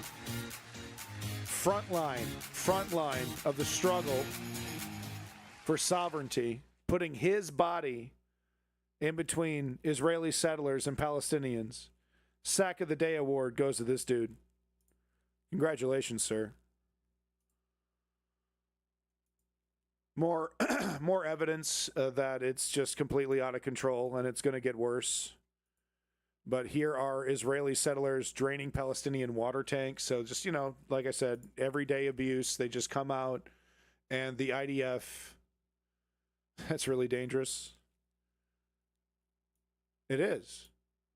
Rachel Corrie, it's like it doesn't give you immunity every time. It's actually incredibly dangerous. And these guys are extremists, the definition. It really doesn't get any more extreme, religious extremism than an Israeli settler. It's right up there with Al-Qaeda and the Taliban, right, in terms of down for it, right? They're going to die for this shit. But this is just daily life for Palestinians, harassment. And, of course, the IDF will come out. They'll call the cops. Cops will come out. And they have the backs of the settlers. High fives and everything. I've seen the footage. It's unbelievably brazen. High fives and like thumbs up and smoking cigarettes with them.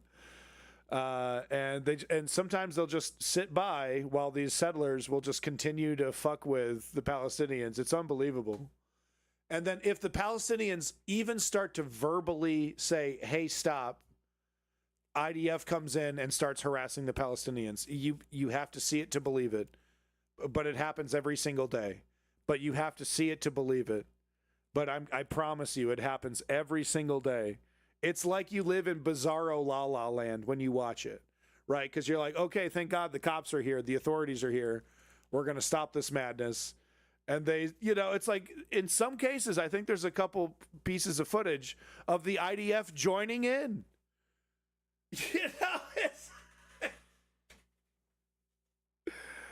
At least in America, they just shoot your ass if you call the cops. They just, they figure it out later.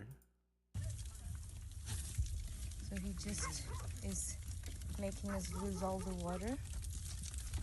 Right. And if you touch him, arresting. You can get arrested, and that's why he's filming, because he wants you. He wants to be touched. He wants to be assaulted, right?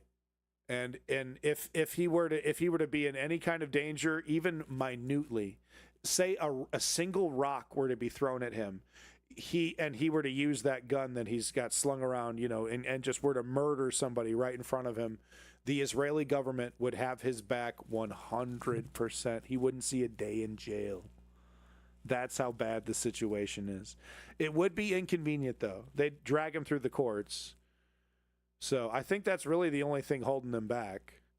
And that's where Ben Gvir says, no, go crazy. We won't arrest you. If, you just get away with it. Then, like, once that's gone, then it's on. Then it's on, right? Open. You can just kill whoever you want and do whatever you want. That's how far Ben Gvir wants to go. And he's a hair away from running the whole country. He's opening the water system so that he's wasting the water for people to drink. He has a gun and he's wasting all the water for people to drink, and he put his foot there so that we cannot. Right, and if you touch him, it's assault. That's it. Yeah,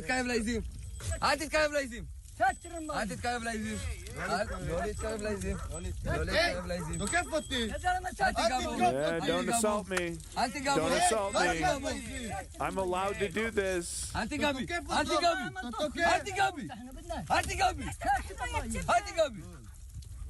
Right. They're trained from birth to be like this.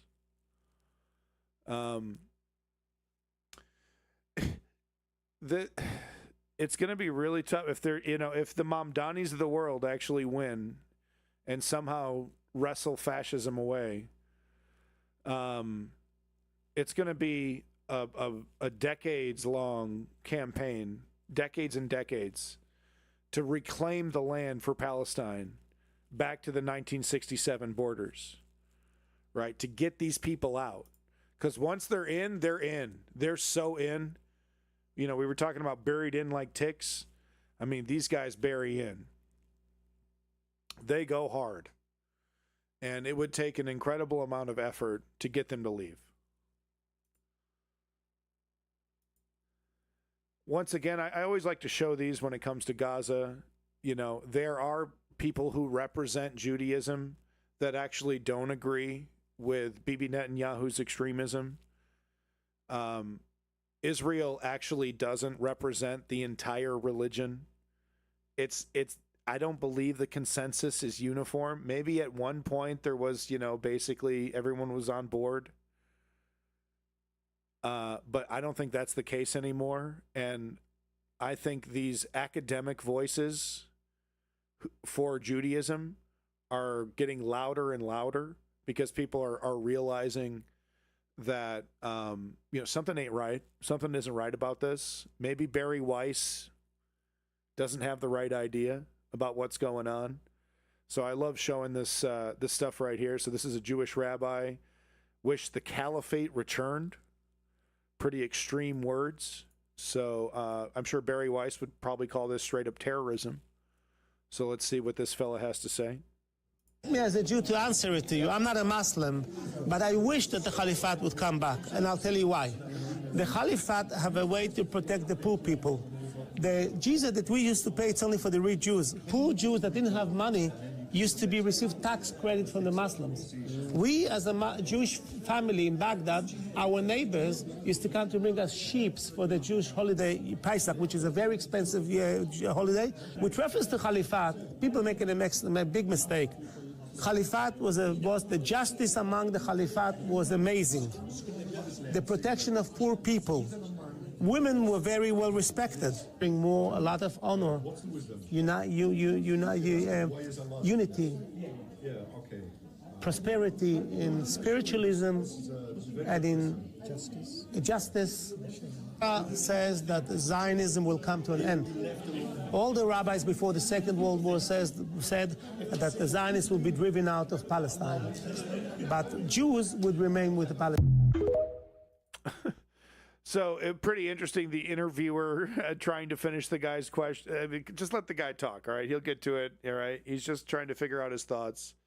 But like I said, interesting perspectives from rabbis. You know, it really doesn't get more Jewish. You know what I'm saying? You know what I mean? People who absolutely represent Judaism and have the right to speak.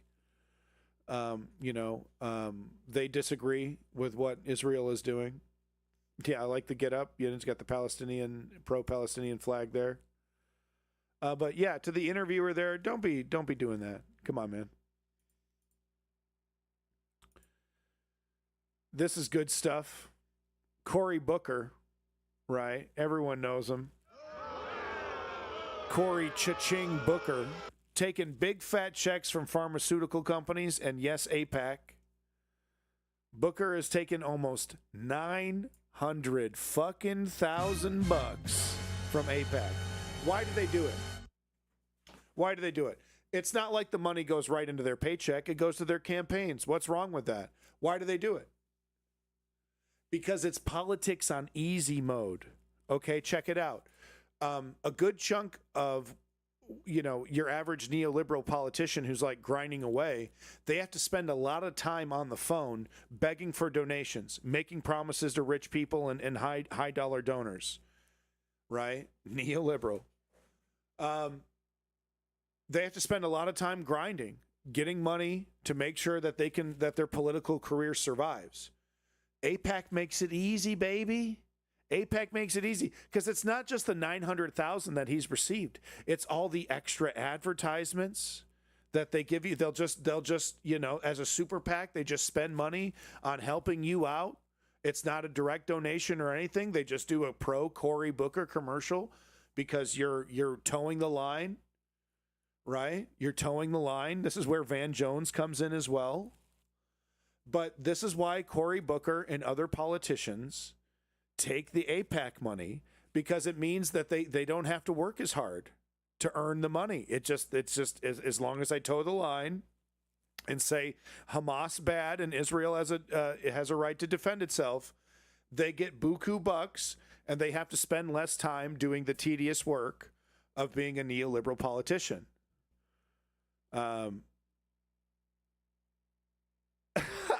It's legit though. What's the hat say?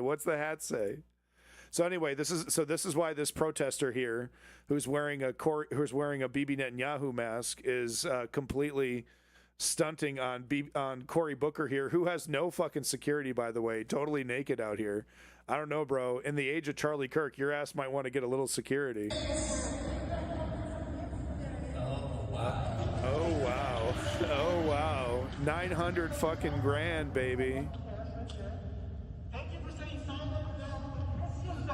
This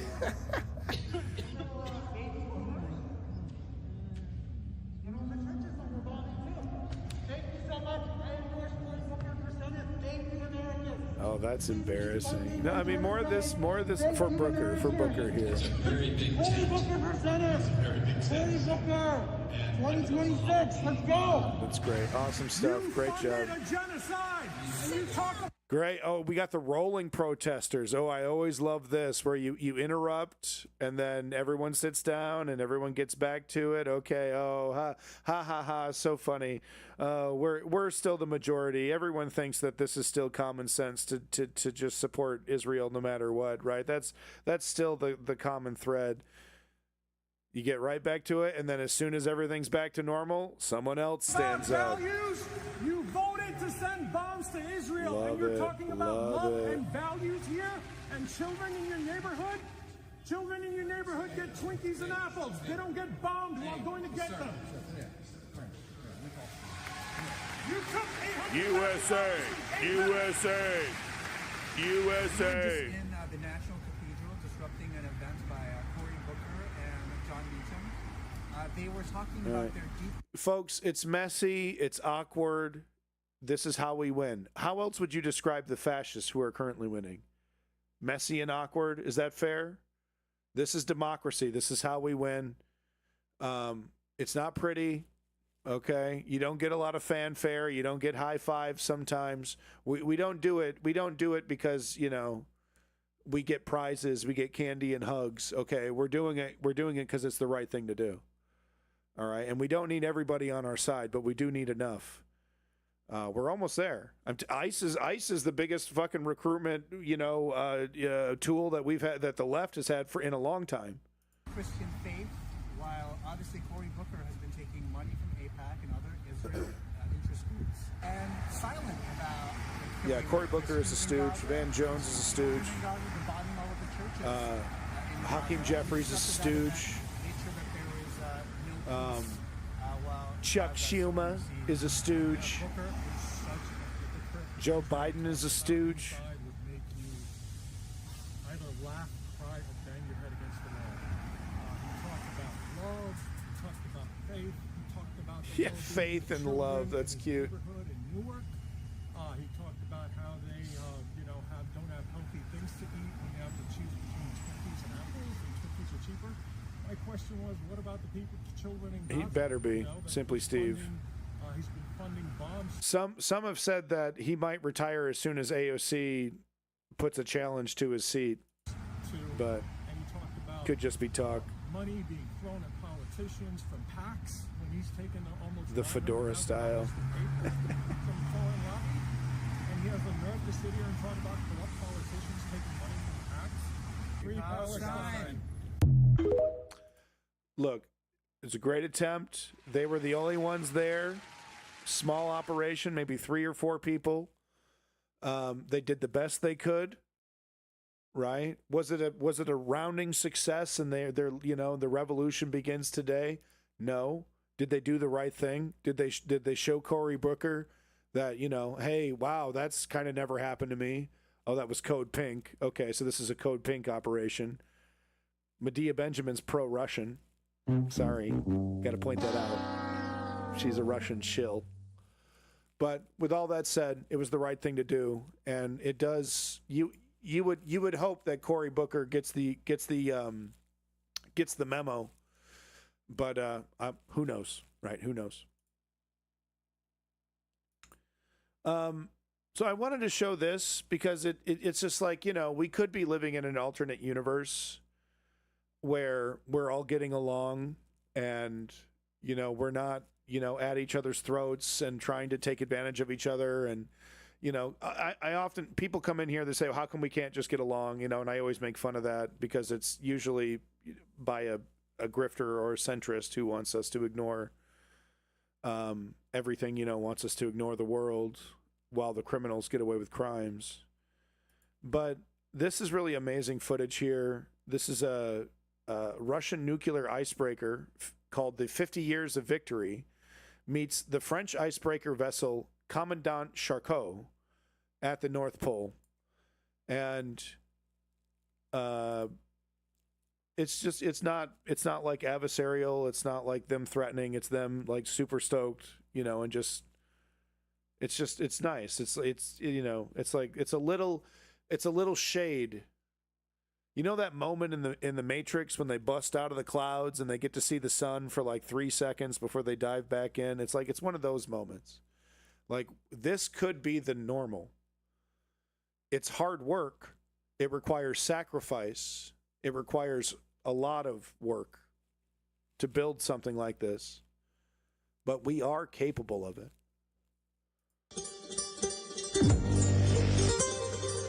This goddamn song. Okay. Who makes this music? I picture the guy making this music as like his hat is backwards, he has no shirt on. He just literally doesn't wear a shirt.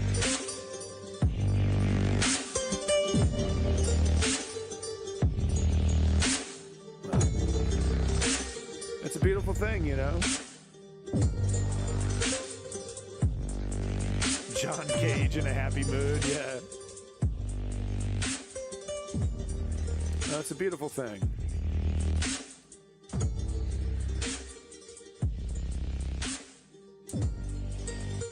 Yo, drones give us the sickest camera angles now, dude.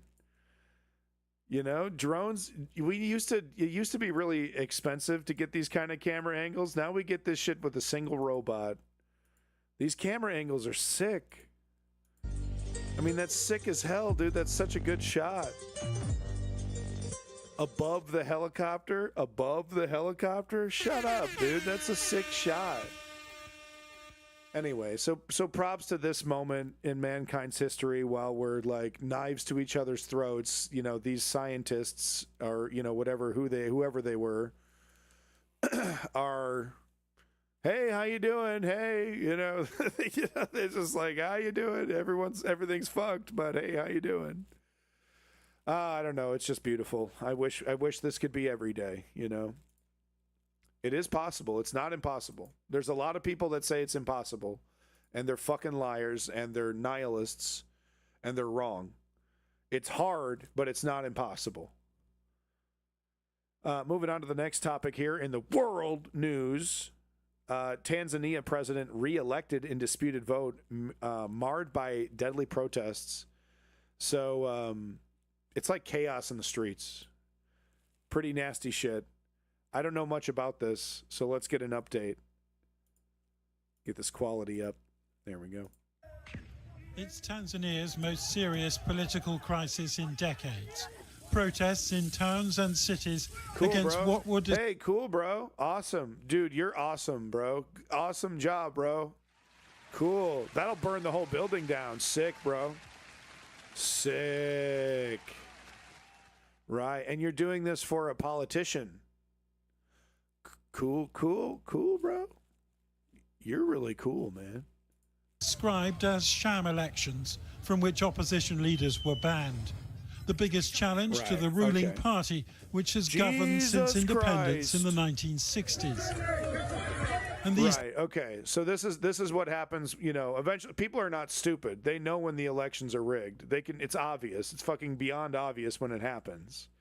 So this is kind of what happens when people are like, yeah, no, we're not going to buy it. All right. I'm not saying burning down the building is justified, but, you know, like I talked about it earlier, you corner people, you pretend to give people hope. Okay. And that is a form of cornering, right? Because you're basically saying it's hopeless.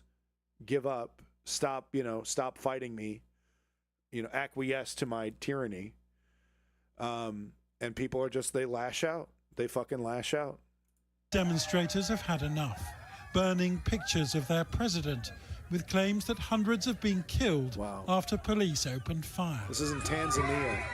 The police are responding to the protests with tear gas and live bullets. We are urging them to exercise restraint and facilitate. Why is it always the same? Because that's always the last thing that's the last thing that they have, right? And how do they do it? They use the amount of money that they're stealing from the country to give it to paramilitary forces that are directly connected to the president, directly connected to the, you know, to the top echelon. Right. Sound familiar? Does that sound familiar? It sounds like Trump, ICE. Yeah. It might. But the reason why it's incredibly predictable, it's because it's always the final tool that any empire, any fascist authoritarian government has. It's always violence. Always. The right to protest in Tanzania. President Samia Suluhu. That's not the argument that I'm making, Trailhead. I'm not saying he's a good guy. I'm saying people who are cornered lash out. And obviously, we can't control every single individual. This is why we need to govern responsibly. This is why, you know, we need people who are stewards of our democracy. We need to take it seriously. You agree with all that, I'm sure. Right. But yeah, no, he's not a good person. But what he is an eventuality.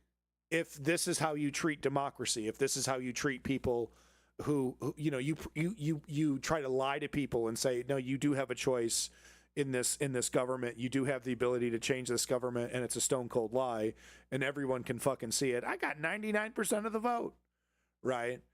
Then you're gonna get the guy lighting the tire and burning the building down, right? And it's not a good thing, but it's, you know, what happens when you kick a beehive? What happens when you beat a dog? Okay, you're gonna get bit. Thank you, Trailhead. I appreciate it. I always appreciate your opinion too, by the way, Trailhead. It's good to have some sensible people in the insane asylum. You know, you're like the nurse in the insane asylum. I appreciate it. Hassan has been in power for 4 years.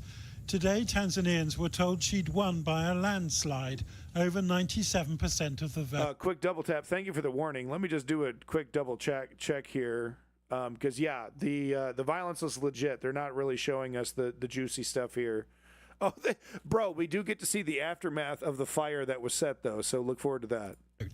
Though foreign election observers and the opposition said the poll was neither free nor fair. We are in a situation so it was a where massacre. It is sort of a coronation. So Samia is trying to reinstate herself in the reins of power without being elected by the people. Back in April, Tundu Lissu, the president's main challenger, appeared in court on charges of treason after calling for democratic reform. Sound familiar? Sound familiar? It's going to be happening to AOC. It's going to be happening to Gavin Newsom. They're going to try to get him strung up on something. You know, they're doing it to the second string already. Oh, it's a real estate fraud. Oh, you're declaring 2 properties. That's worse than Hitler. Same shit. It looks familiar because it's the only play that they have. It's the only direction they can go in. That's why it looks familiar. His trial excluded him from the poll, though 16 fringe parties were allowed to take part. Violence along the Kenyan border was so severe that trade ground to a halt. Tanzania's foreign minister described the outbreaks of internal violence as a few isolated incidents. But foreign embassies say reports of many dead and injured are credible. Though after receiving the certificate ratifying her victory, President Hassan... It's probably a lot of, like, defenseless people getting victimized in the chaos. You know what I mean? And we're talking about women, you know, etc. I can't imagine, man. That's just insane. 3,000 people dead? What the fuck is going on? Laid the blame squarely on protesters. The incidents experienced were unacceptable, uncivilized, and we're going to see the same thing. And when society responds to Donald Trump's fascism and authoritarianism, this is going to be the response from the empire. This is going to be the response from Donald Trump. It's Antifa. It's terrorist agitators.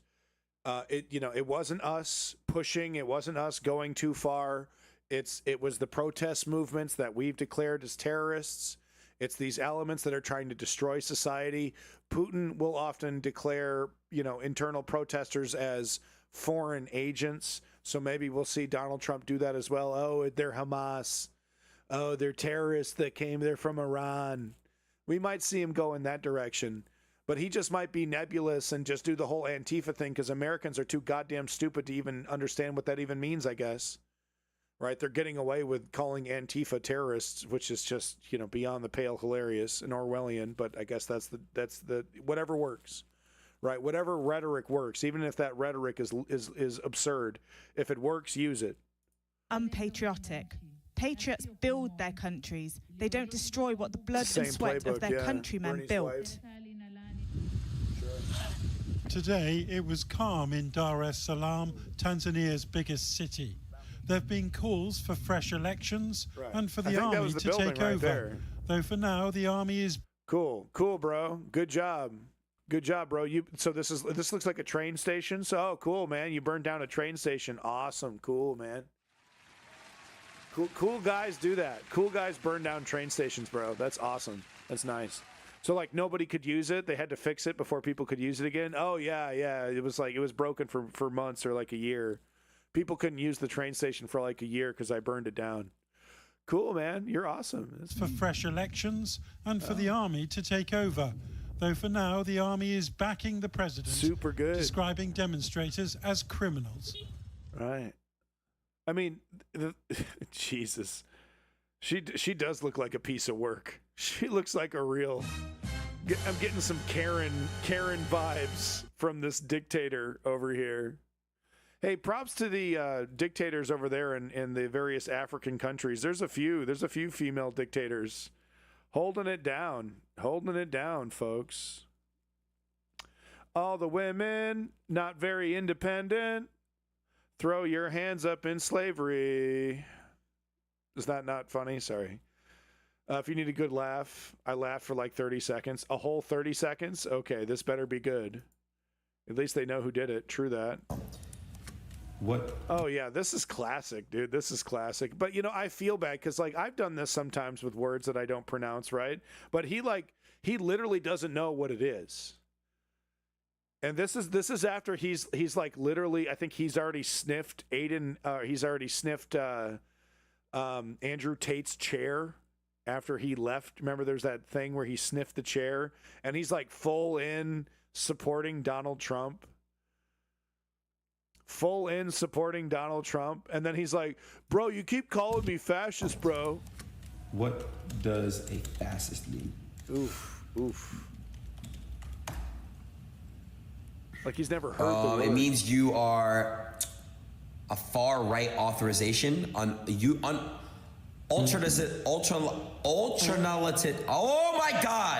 analyst political ideology and movement characterized by dictator leadership, centralized autocracy, militarism, forcible suppression of opposition.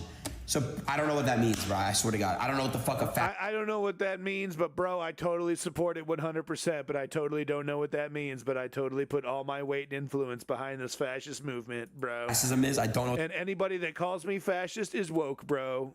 What the fuck that is? Benito Mussolini and Giviante Gentile and Jason Stanley. Like, who the fuck are these people, bro? Never heard of my fucking life. What is an example? Never heard of Mussolini. Wow. Maybe History Channel was kind of important. Of a fascist? Because like every millennial knows all the World War II guys because we all watched History Channel way too much. Like all the millennials know the World War II stuff. But this guy, he's never seen a minute of History Channel. That's unbelievable. Yo! Wow. It's the classic. That's a classic. The last story in the world category grew up on, I know, right? We watched a lot of History Channel, yo. Bro talks for a living, can't read, so that's sad. Bro, like, for real, bro. For real, bro. I bet his Counter-Strike skills are super sick, though, bro. Calamity as Typhoon Kalmegi kills at least 114 in the Philippines. So this is the last bit of our world news. Let's get caught up on, unfortunately, yet another environmental tragedy.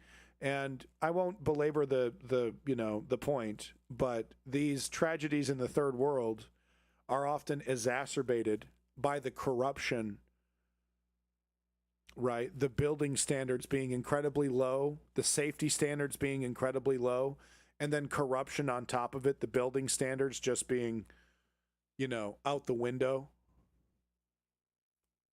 Okay? And a lot of people get killed, a lot of people get hurt, and they don't need to be. Skibbity toilet. Where to begin when life has been washed away, carrying but a simple pail tentatively across what you... His shack, like he should have had a properly built home. Instead, he had to build his own ramshackle shack in some Hooverville, right? And he's probably a hard worker. He's probably incredibly skilled, and he's just left out in the lurch by his government. It's an incredibly common thing. Used to be. For Typhoon Kalmegi has left behind only mud in this part of Cebu. Thick, all-enveloping. Bro, this is crazy, bro. This is crazy, bro. This is so crazy. At least 114 people have died. I was thinking to myself, right? I was like, this is crazy. Right, bro? Whoa. This is so crazy. A figure rapidly rising. Yeah, it is As pretty the storm crazy, though, slammed into the Philippines, for real. torrents ran into the urban areas, washing anything and everything away. And And so, climbing onto something higher, watching in disbelief below. Young and old, hoping desperately it won't rise any higher. And for some, that hope gone, the typhoon unabashed in claiming lives. I lost my 3 children, husband, mama, papa, my sibling's child, 2 of my cousin's children and their mother. We were all together on the roof. It collapsed. We all fell and were washed away. Only 4 of us survived. My husband is dead. And her 3 kids. Her 3 fucking kids, no. Elsewhere, families climbing out of windows in order to survive. The only viable route out of the house. Hundreds of thousands of people have been evacuated so far. The Red Cross helping to move people out of Cebu City, usually home to around 1 million people. It already had a 6.9 magnitude earthquake just a few weeks ago, and now dealing with the equivalent of a month and a half's worth of rain. No, and this is where the rubber hits the road when it comes to corruption. That family didn't have to die. They were on top of the roof. If there was proper building standards, if there wasn't corruption, that roof would have held and that family would have survived. So these tragedies are avoidable. We can't control the weather yet. Oh, yeah, we're working on it, baby. But we can't control the weather. And who's held accountable? That's, that's the thing. It's like, it's up to us. We got it. They're never going to hold themselves accountable. Would you? No. It comes from us. We can't wait for a savior. Helicopters like this one deployed to assist the relief efforts, although further south, one crashed, killing the crew on board. Come on. And on the ground, right now, it feels like very little. For those who live here, this is a quiet devastation.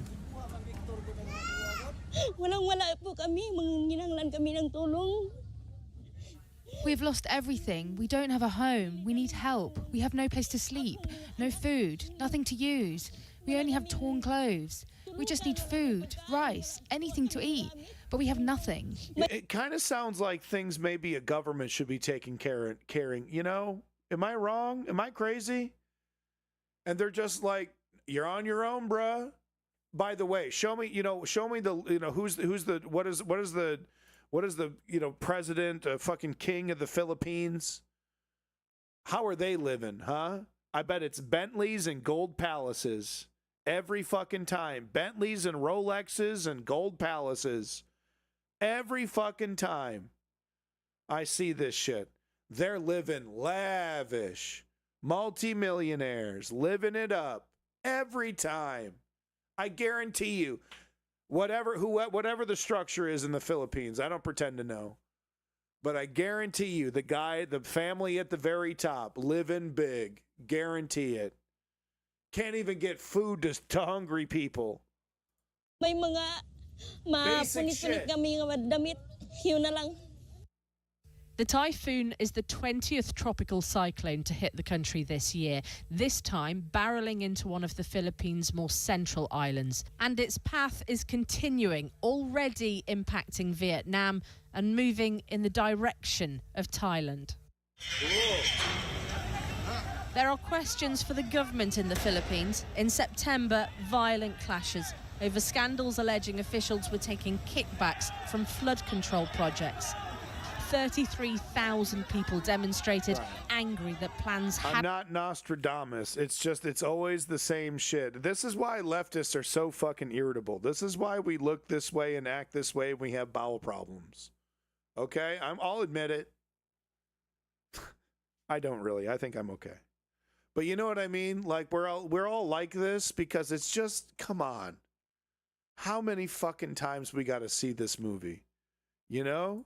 Succeeded in mitigating the severity of repeat disaster.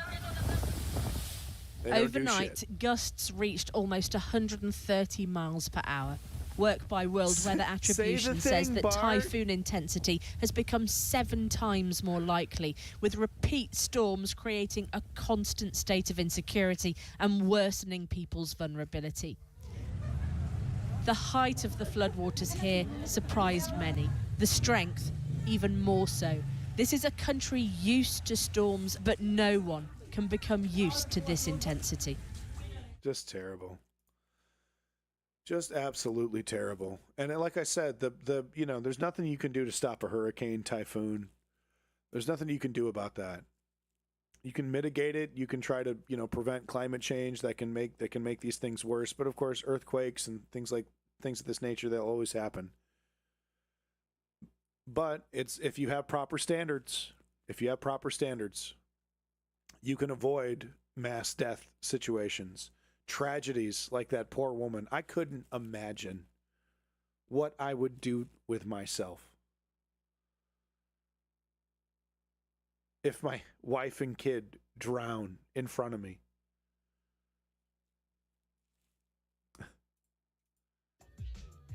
And to think that it was preventable, right? To think that it could have been preventable if the right standards were upheld, if the leadership was actually doing its job.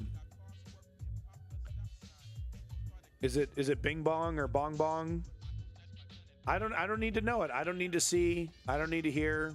I know exactly who they are because they're all the same. Multi-millionaires sucking away at the tea to the country. Taking kickbacks from the West or whoever they're working with, or Russia. My great-grandfather was held captive in the Philippines by the Japanese. I've always wanted to visit. I hear it's beautiful. But, it's like, I'm just so sick of it. Just so sick of it.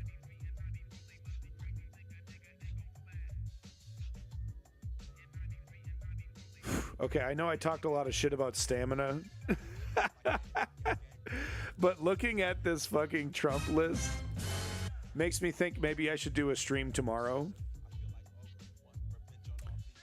Do you guys have the stamina? Because this is literally 3 or 4 more hours worth of news. And I've already been streaming for 8 hours.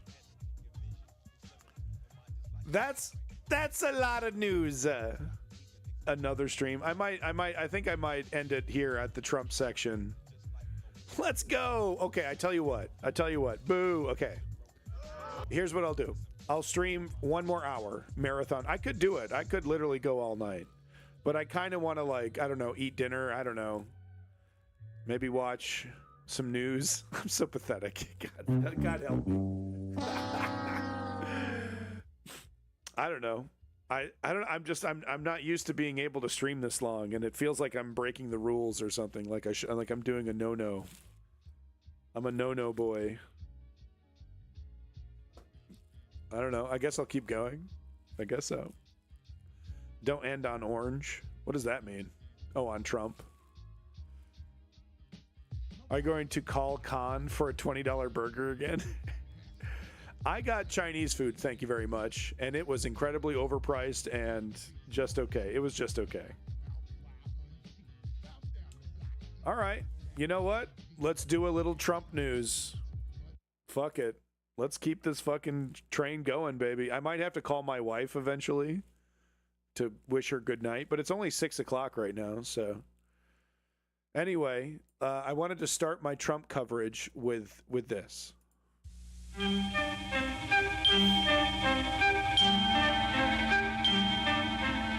Like sands through the hourglass, so are the days of our lives.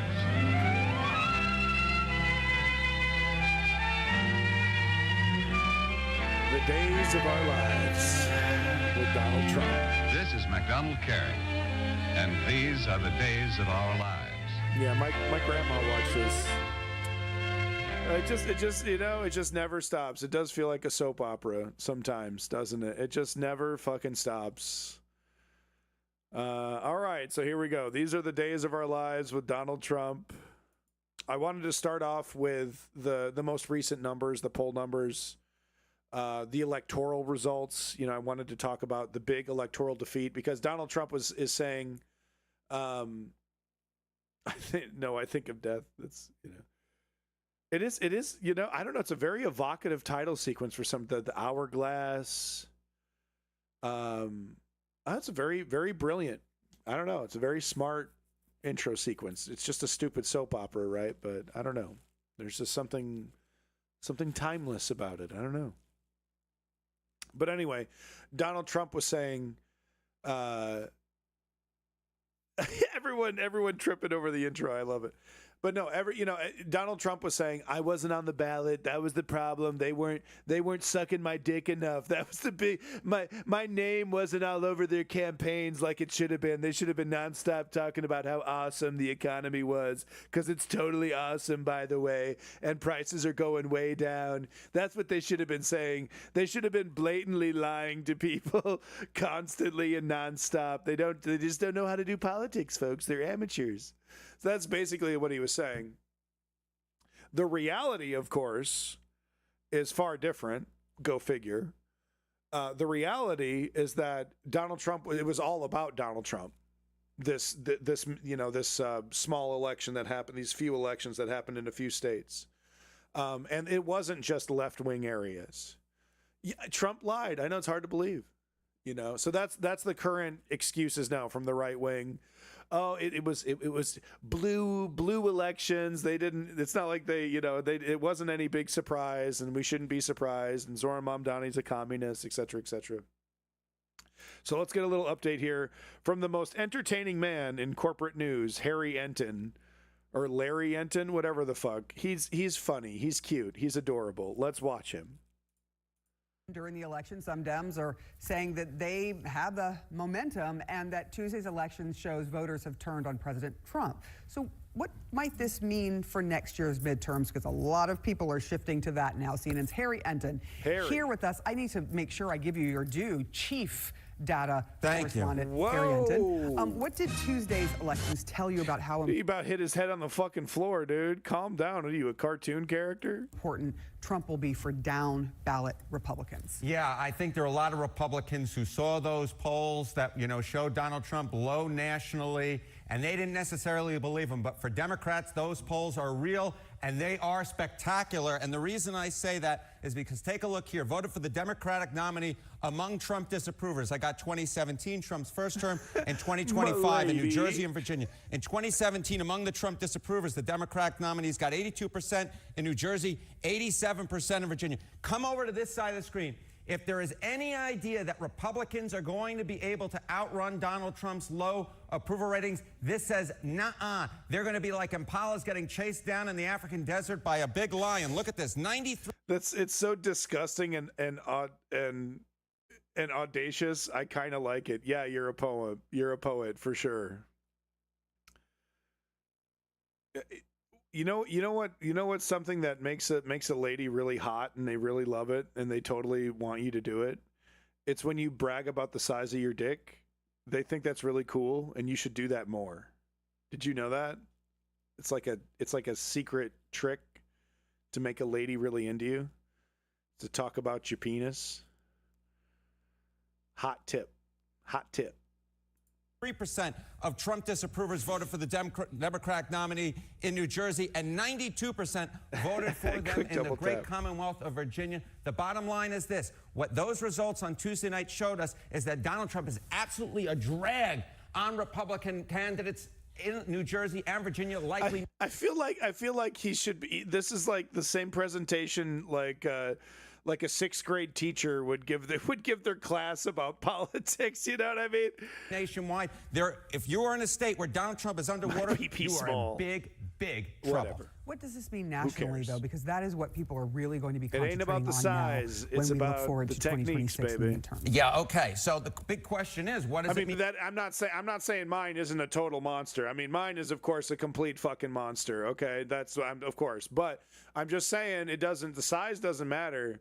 Okay, but that doesn't mean I'm small down there, and I don't know why the internet keeps saying that. I'm stealing this joke from Aqua Teen Hunger Force. The internet says I'm small down there. Okay, anyway, can we get back to the video, please? Nationally, as you said, Sarah. Well, I mean, at this particular point, Donald Trump is at term 2 lows nationally in terms of his net approval rating. Look at this. These are polls that are out this week. So look, shocked. The CNN, he was 26 points underwater. CBS 18 points underwater. ABC 18 points underwater. The NBC Hart Public Opinion Strategies poll, he was 12 points underwater. My goodness gracious, he's down there with the Titanic, and this is what is turning. Yeah, okay, good point. All right, you win, Blase. That's true. Okay, it's true. In for the Republican Party. That result on Tuesday night was a Titanic proportion, just absolutely awful result. New Jersey, Virginia, Pennsylvania, in terms of those judgeships, those Supreme Court judgeships, essentially, you know, retaining those judges. All the Democratic line candidates won. Democrats won their first statewide races that weren't federal in Georgia for the first time in a generation. What we are talking about at this particular point is Donald Trump is absolutely a drag. I spoke about it on Monday. That's what we thought was going to happen, and that is exactly what did happen.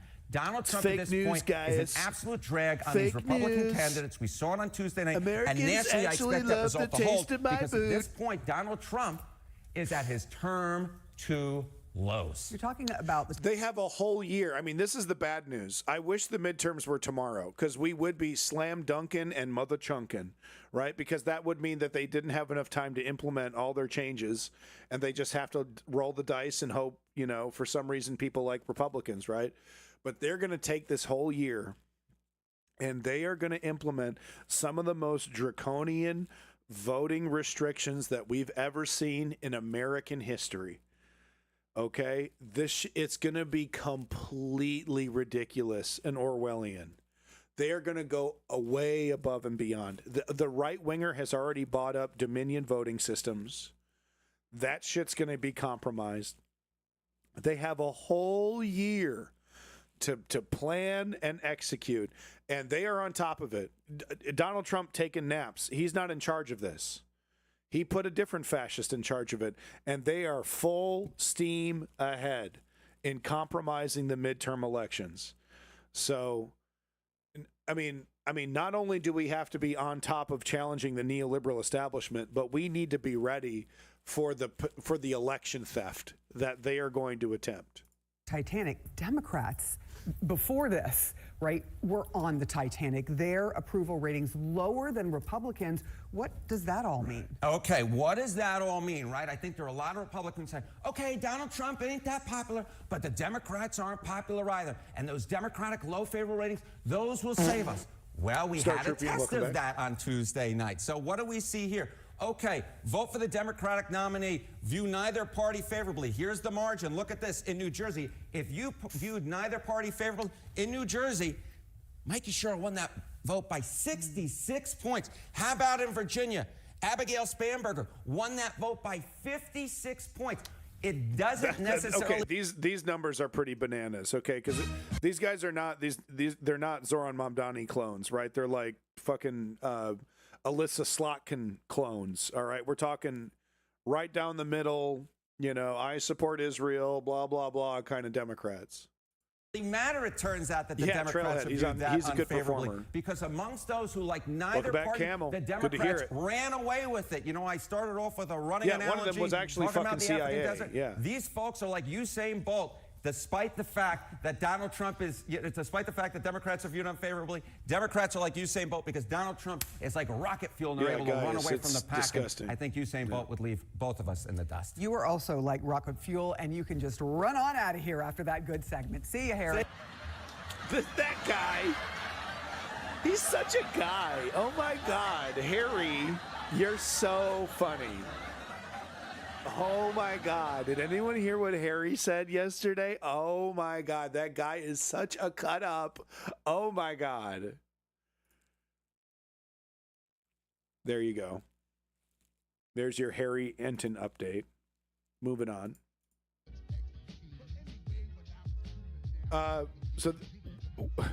Jesus Christ. Mike Cernovich over here, is he showing off the woman that he trafficked? What is this picture? Is this his daughter or his wife? Dude, what the fuck is this picture? Okay, anyway. The reason why this is relevant as the person says up here, Spencer over here, he says MAGA Civil War. So here's JD Vance lying his ass off, as usual. It's pretty good. Thank you, Blase. I appreciate that. Oh, my God. You really got to get it in there. But what's relevant about this is that Cernovich is, of course, right-wing fascist, totally down with all of this, pushing back against J.D. Vance's overt lies instead of repeating them like he would normally have done. So he said, so J.D. Vance just lying. I think it's idiotic to overreact to a couple of elections in blue states, but a few thoughts. Scott Pressler, TPUSA, and a bunch of others have been working hard to register voters. I say it in 2022, and I've said it repeatedly since. Our coalition is lower propensity. So you see, I can't speak either. So here's Cernovich replying, and once again, this is relevant because he normally toes the line. We lost 5 seats in California due to Prop 50. Virginia HD had a dozen flips. That's huge. Last night was a disaster. The GOP offers nothing to low propensity voters. The donor class has had far too much sway in this administration. Everyone not in their pockets would tell you that candidly. So that's pretty interesting. And once again, what's up with this picture, dude? Is that your favorite whorehouse? Like, what is this picture, man? Is that supposed to be your wife? She looks super young. All right, anyway. This is the right wing, folks. Welcome to the right wing. Did you miss the TYT segment? No. I just decided to keep going, and I guess I'm just going to keep going. The TYT segment's after all this. Maybe should I do the TYT segment tomorrow? Because no, I don't want to disappoint you. Should I do it right now? Fuck it. Let's do it right now because it's a shorter segment. I have a lot of Trump. We've all seen Trump. Let's do the TYT segment right now. For the first part of the TYT segment, it's going to be about Nick Fuentes, though. So we're going to jump over to the right wing.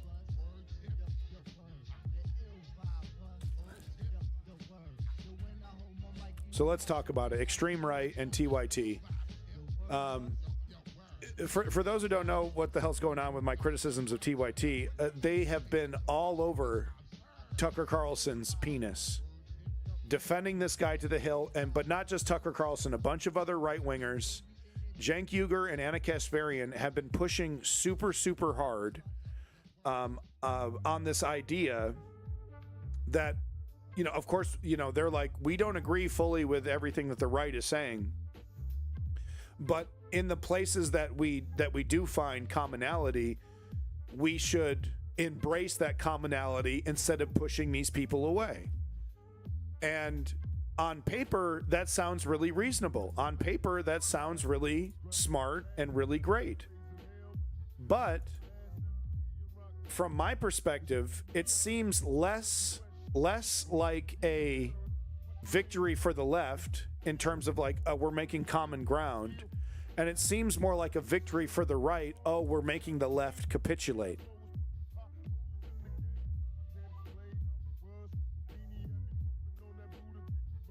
What I'm not 100% disagreeing with TYT when it comes to talking about Tucker Carlson and bringing up the things that Tucker Carlson is saying that we would agree with, mainly around Israel. What I disagree with what TYT is doing is stone cold, intentionally avoiding talking about Tucker Carlson from a year ago, Tucker Carlson from 5 years ago.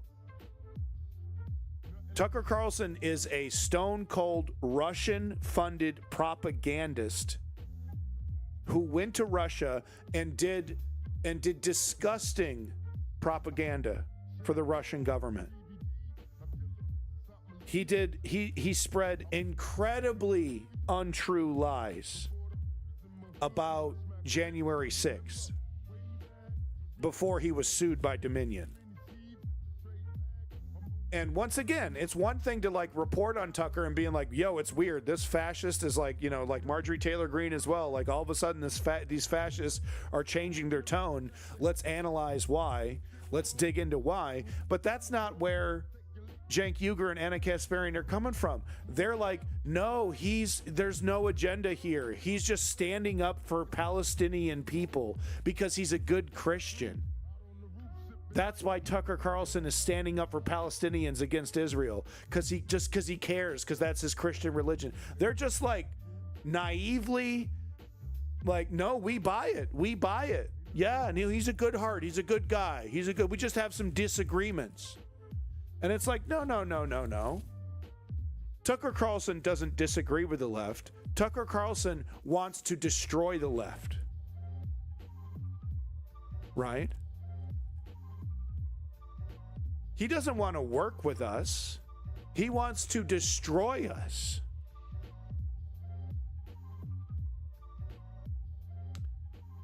Tucker, it's the Tucker face, right? It's the Tucker face. I knew it. I knew it before I even saw it, Blase. I knew it before I even saw it. So anyway, that's where I'm coming from. Now, I have not made any decisions. I'm not like, okay, this is definitely it. But the big thing that I'm wondering about is why TYT is refusing to mention Tucker Carlson's past. And let me show you something here. With TYT. Look at how many videos they are doing on Tucker Carlson. It's kind of crazy. Every day, the Young Turks. Like, so this is supposed to be the home of the progressives, but 1, 2, 3. Okay, so that was 1 week. Some of these have Tucker Carlson in them, and he's not on the thumbnail, by the way. Like, I think he was in this one here, this Dems still need one thing. But I've been watching a lot of TYT. Dave Smith and Tucker Carlson. No mention of Dave Smith's past. And it's like, oh, we're not canceling. We don't want to cancel people. Here's another one. Tucker Carlson versus this libertarian nobody's ever heard of and is totally irrelevant. Let's do a whole 10 minutes on this? I don't know, man. Okay, it's like you don't have are you canceling a person if you're like, I know we've been talking a lot about Tucker Carlson lately, so I wanted to show you, who Tucker Carlson is in totality. And they're like, no, this is an opportunity to I guess, bipartisanship. So they haven't learned their lesson from the neoliberals when it comes to the fascist right. But they're like, no, this is an opportunity for bipartisanship, for reaching across the aisle. And it's like, they don't see it that way. Look, it's another Tucker Carlson one right here. Tucker explains himself. There's a TYT partnership with Andrew Yang. Andrew Yang, corporatist grifter. I don't get it. They're full-blown Mamdani, though, right? Even though, so Cenk Uygur, he always coaches his support. He's like, I don't think Mamdani's socialism is going to work because I'm a capitalist. So wait a minute, do we want single-payer health care or don't we from Cenk Uygur anymore? I'm a capitalist. He keeps saying it. I'm a capitalist. Right, but it's not totally anti-progressive here either, right? So here's Dick Cheney. We're going to mention Dick Cheney at the end of the stream. But right, so it's I don't know. It's the fact that they're not bringing up the Russia connection. Look, another Tucker Carlson. Another one. Another Tucker Carlson and Nick Fuentes, right-wing battle. They totally have fucking Tucker Carlson's back. And like I said, he comes up in another one. He comes up in videos that he's not even in the thumbnail for. Tucker slams neocons. Is that really what's happening? Because they're like, if you go on TYT, all of a sudden you think Tucker is a moderate conservative who has some good points. Then you see Tucker Carlson do a speech at some Republican conference like he did recently, and it's full-blown fucking great replacement theory, fucking conspiratorial. It's all the same shit. It's about destroying the left. Left are enemies and degenerates. So I don't know. Like I said, my conclusion is that I don't know if TYT are like, they're taking money from Russia and they're intentionally like mum's the word on Tucker Carlson. I don't know if this is like a strategy, because like there's a certain segment of the right wing right now that's anti-Israel. And the reason why a good chunk of the right is anti-Israel is because of the influence from Russia. These people don't give a shit about Palestinians. You don't really hear them talk about Palestinians, quite frankly. Few mentions here and there, maybe. But it's mainly about Israel bad, Israel bad, Israel bad. And like, well, where did this come from? There used to be unanimity on this. Where did this come from? It's Russia. It's Russia and China. China. But that's what the fuck's going on. China? They see it as a weakness for the West, this support of this genocidal government. And of course, they're right. But they're taking advantage of this. They're pushing this, supporting and buoying operations that are pushing that narrative. And it makes me wonder about TYT. And this, it's kind of out of the blue a little bit. Because, I mean, they got his fucking back, dude. They got his fucking back over here. Tucker Carlson.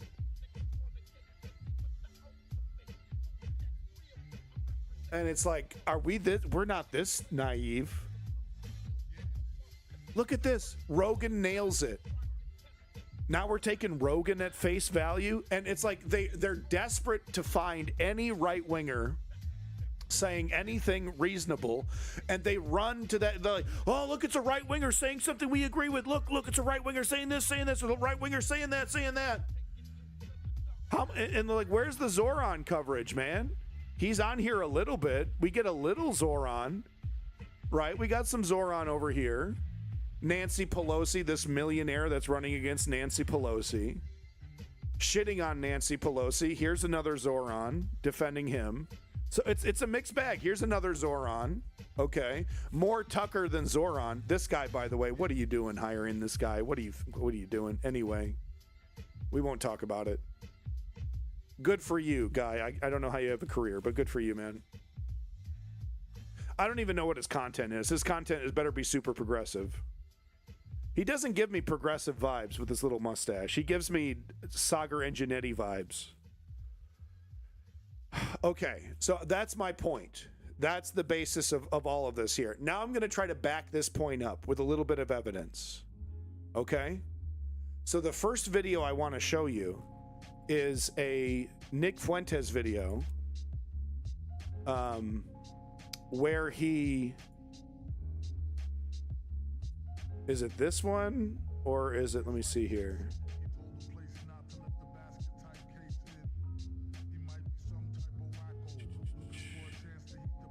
Yeah, I guess it is this one.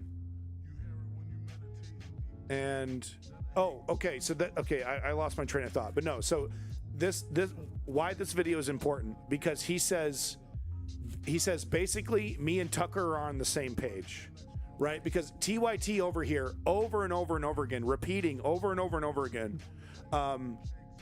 Tucker and Nick Fuentes disagreed. Tucker actually, and they keep showing this one single clip of Tucker Carlson, you know, in a very nice and gentle way, saying that his Christian religion disagrees with Nazi fascism. Doesn't call Fuentes a Nazi, doesn't call him a fascist, doesn't say any of this, you know, basically says his anti-Semitism, that he disagrees with his anti-Semitism, doesn't call it anti-Semitism. Bunch of fancy little words. And TYT is trying to say, oh, see? They disagreed, see? Rest of the interview, total copulation. I mean, complete docking. Okay, penis inside penis. That was the rest of the fucking interview.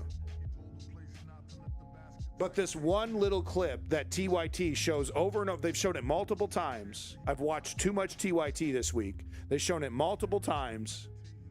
I'm Tucker Carlson, and my Christian religion says they disagrees with blah, blah, blah, blah, blah, blah. Oh, there you go. There's all the proof you need. What did Nick Fuentes think of the interview? And second question that's just as important, how come TYT hasn't talked about this? Right? Where's TYT on this one? You'll see what I mean. Because knowing what we know, right, the evidence that I've shown you, we don't need to watch every clip to back it up. Trust me, they are on Tucker Carlson's penis. They have Tucker Carlson's back. So knowing that we know that and hearing a statement like this from Nick Fuentes, what would you do if you were in charge of TYT? Would you say something? Point it out on your news program where you're constantly doing such things? Or would you stay quiet as a fucking lamb? Not a peep. Not a peep. And in fact, when you bring up something that's tangentially related, it's in defense of Tucker Carlson. Like trying to say that a bunch of canceling wokesters basically are trying to cancel and guilt by association, anybody that associates with Tucker Carlson, how dare they?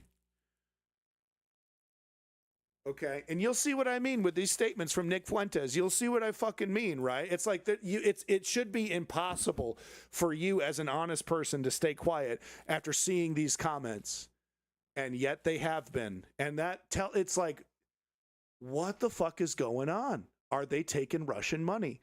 I have to tinkle. Please enjoy this fascist. I'll be right back. Get the volume right. 1 second. JD Vance is getting squeezed.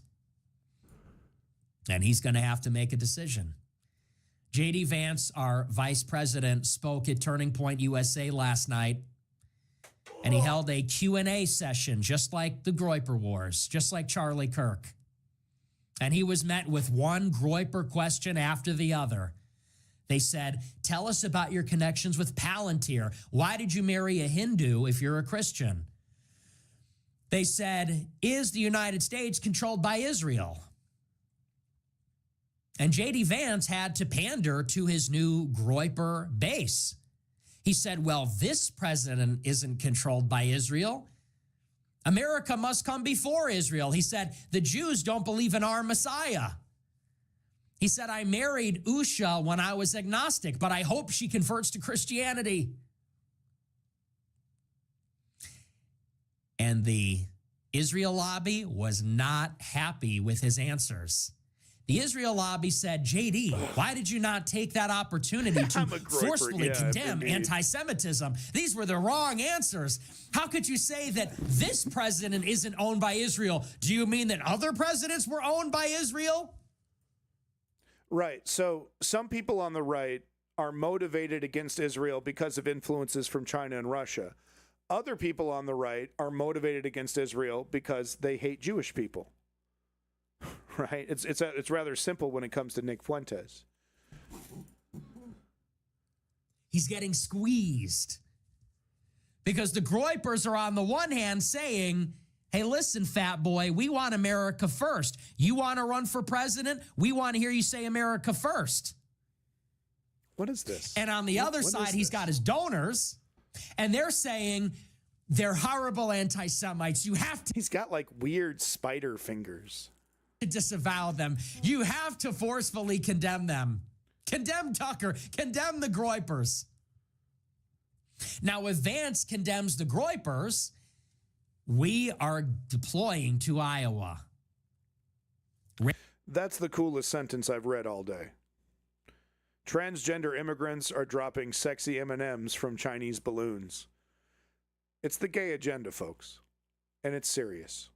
Raise your right hand. I swear I'm going to move to Iowa and New Hampshire and I've talked about this before. He has an overinflated sense of what his influence is, his little Groyper movement. With that said, it has, it is the Groyper movement has invaded the White House. Okay, there are people who work in the White House who would probably call themselves groypers, probably in secret, probably in like behind closed doors after a couple drinks. But there are people in the administration. I mean, probably you know, I'd be curious to see what fucking Barron, little Barron Trump. I bet you he's a groyper, right? Nevada and South Carolina, and one primary after the next. And we will go to every town hall. We will go to every meet and greet where there's 4 or 5 people, and we will be there. And we'll do it for free. Right. Yeah. People will drive there for free, and they will follow Vance around and ask him. Sure. You'll get some losers to show up. Okay. It's not so much about the people in the movement. It's the ideas in the movement becoming normalized. That's the risk here. When will you put America first? Why would you condemn These guys are the mostly young virgins, white men of America living with their parents and sell out to our elites? We'll be there. We'll be in Iowa. Okay, we'll be in every primary and caucus state. Okay. So he doesn't want to condemn the groypers. Yeah. Okay. But if he doesn't, then Adelson is going to pull the plug. If he doesn't condemn the groypers, then all the Israel First money is going to pull the plug. And J.D. Vance might find himself defunded. And all that money is going to pour into the coffers of Marco Rubio or some other competitor. That's the groyper squeeze. This is politics. Okay? Now this is pod racing. Are you starting to get it now? Now it's starting to make sense. I'm glad you're finally putting it together. This is why we must always demand more. People say, well, if we attack Vance, who are we going to get in 28? You're telling us not to vote Republican? We had to do those things to show that we were serious. We had to do those things. It's not about the votes. It's about sending a message. We had to let JD know and the GOP know that our votes are conditional. You want our votes? You have to give us something. By the way, this is how the left is going to defeat the neoliberal establishment. It's the only way that this actually works. This is the right strategy in terms of changing your side's political representation. We need to be kind of this much of an asshole to get Nancy Pelosi to leave. And if you don't give us anything, we won't vote for you, and we'd be happy to see you lose. That's called leverage. And when you engage somebody on the basis of leverage in a negotiation... Did he talk about Tucker Carlson, or is this the wrong clip? That means you're equals. That means you have a seat at the table. It's all those idiots, it's all the suckers that wait outside the meeting room for the two parties to walk outside to get told what the deal is going to be. We'll vote for JD no matter what. Tell us what it's going to be. Tell us what we have to swallow next. That's all of you idiots like Andrew Isker, John Doyle. That's all of you shit-eating suckers that will eat anything they serve up to you from the GOP because you'll vote for them no matter what because you're not ready to play hardball. You're negotiating against yourself because you're stupid and weak. You didn't learn the lessons from Trump. You think you're like him, you're not like him. So this is the Vance squeeze. Right. So this is his opinion on how much power he has within the administration. This is not specifically the clip that I would expect TYT to comment on. Maybe it's this one. No, because it's, hold on, let me go to Right Wing Watch here 1 second. Sorry to slow down the stream, folks. But it's important because, like, I like TYT. I think the left needs more news networks. I don't want to cancel TYT, okay? You know what I mean? Like, I don't want to throw the baby out with the bathwater, but I can't help but notice the Tucker Carlson glazing. It's like out of control. It's out of fucking control. And it's like, where is the acknowledgement that just a year ago, Tucker Carlson was absolutely the enemy of all progressives, and rightfully so, an incredibly bad actor who uses dishonest techniques in his arguments. So I think maybe this is the clip. I think this is the clip right here where he talks about the interview that he had with Tucker Carlson. You can call. Is it this one or is it this one? Hold on. Maybe it's this one right here, where he says, because this is, yes, I think this is the one, because he says Groyperism is now considered mainstream within the Heritage Fund GOP right-wing movement, and that's kind of the standard default right-wing attitude. So he's saying his anti-Semitism, his basically standard fascism, like Germanic fascism, he's like emulating that a little bit, has become the status quo of the modern Republican Party. So this is what he's saying. And then he brings up Tucker Carlson, I think, as well. I wouldn't call it glazing, because that's like the basic minimum, what they did with Charlie Kirk, which was saying that guy said horrible fucking things, but him getting shot was a tragedy. It's like, okay, whatever, I'll take it. I don't expect them to go, bust out the pom-poms and celebrate. But they don't do that with Tucker Carlson. They don't say, this guy who 5 seconds ago was a totally dishonest propagandist for Russia and then a totally dishonest propagandist for Donald Trump in his first term after January 6th is now saying some things we agree with. They don't do that with Tucker Carlson. No caveat. And they have his nutsack, dude. They're out there defending him almost every single day, saying, "Can you believe people think Tucker Carlson is fascist adjacent because he just had one little interview with Nick Fuentes? Can you believe it?" I mean, they're just going way above and beyond. Okay, and it's like, what the fuck is the motivation here? Yeah, I mean, Cadillac, that was, it's part of his strategy, which I disagree with respectfully, but it's part of his strategy that, oh, you see, we can agree with a few things with the fascists, and it's like not when their motivation and their ideology is our destruction. Then no, there shouldn't be reaching across the aisle, because like I said, I think Cenk views it as a victory when he goes to TPUSA. They view it as leftist capitulation. They don't view it as an opportunity to find compromise. They view it as, this is an avenue where we can maybe destroy the left through Cenk Uygur. They're not our friends. Okay? They don't have our back. They're not our brothers, Cenk. And it's quite frankly naive to think these ghoulish nihilists like Tucker Carlson are going to work with us. Our destruction is their goal. Can we get real? So I think this is the clip I was talking about earlier. Heritage Foundation is an institution. It's not a personality. It's an institution. Anybody can watch Tucker's show. And most people that watch Tucker's show have regular jobs. But if an institution says... Right. So this, like I said, zero comment on TYT. The only thing they bring up is Tucker Carlson's brief statement that his religion disagrees with a fascistic anti-Semitism. But he didn't describe it that way. Real flowery language. And they've repeated it several times over. But no mention of this clip. Now you're going to see why. Tucker Carlson fans welcome. Then that means that institution becomes a safe harbor and a springboard for people that are sympathetic to me and Tucker. At this point, what's the difference? It's a distinction without a difference.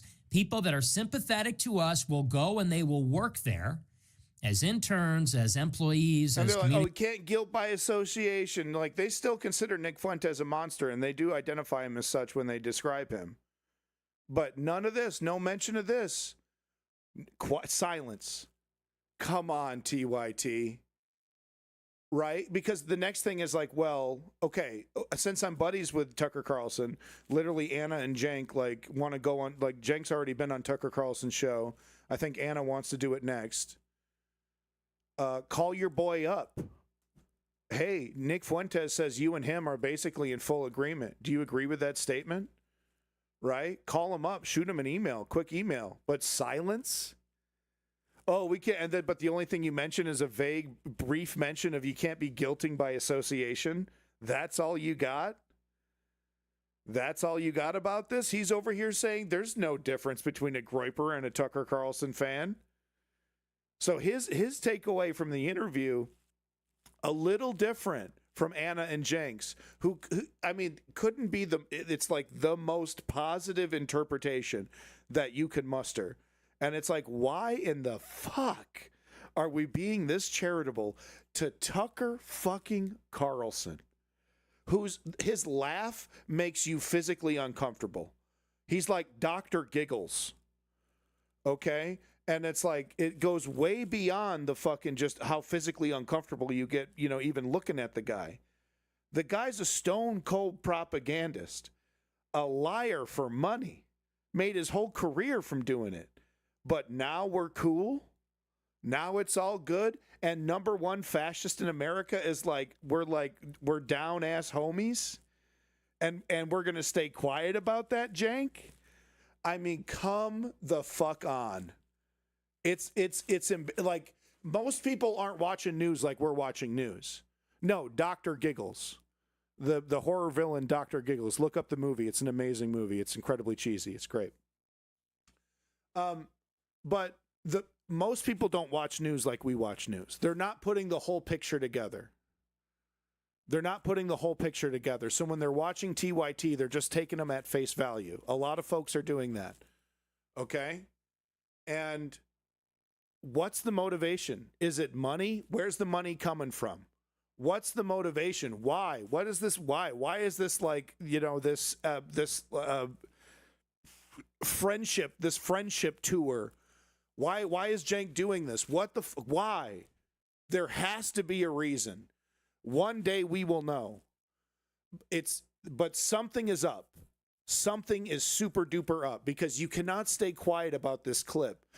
And do, like I showed you, all the videos that they're doing on Tucker Carlson, every one of those is I have Tucker Carlson's back. You know, they him and haul, you know, but they don't bring up Tucker Carlson's past. They're just like, that's some really good points. Boy, that's a real corker. That makes you think, Tucker Carlson's saying something we all like. Wow. Right? It's kind of framed like that. How novel. But not a single mention of this. We're going to watch the rest of it. How do you stay quiet on this?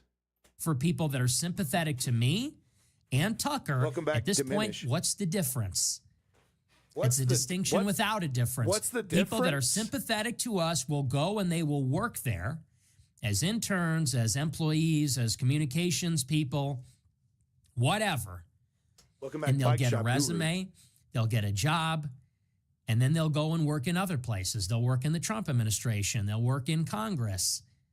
They'll work in policy positions. Infiltration. And all of a sudden, you have people that agree with Tucker and agree with me, or agree with Tucker's decision to talk to me, working in the corridors of power. And who knows, in 10 or 20 years, maybe at the highest levels.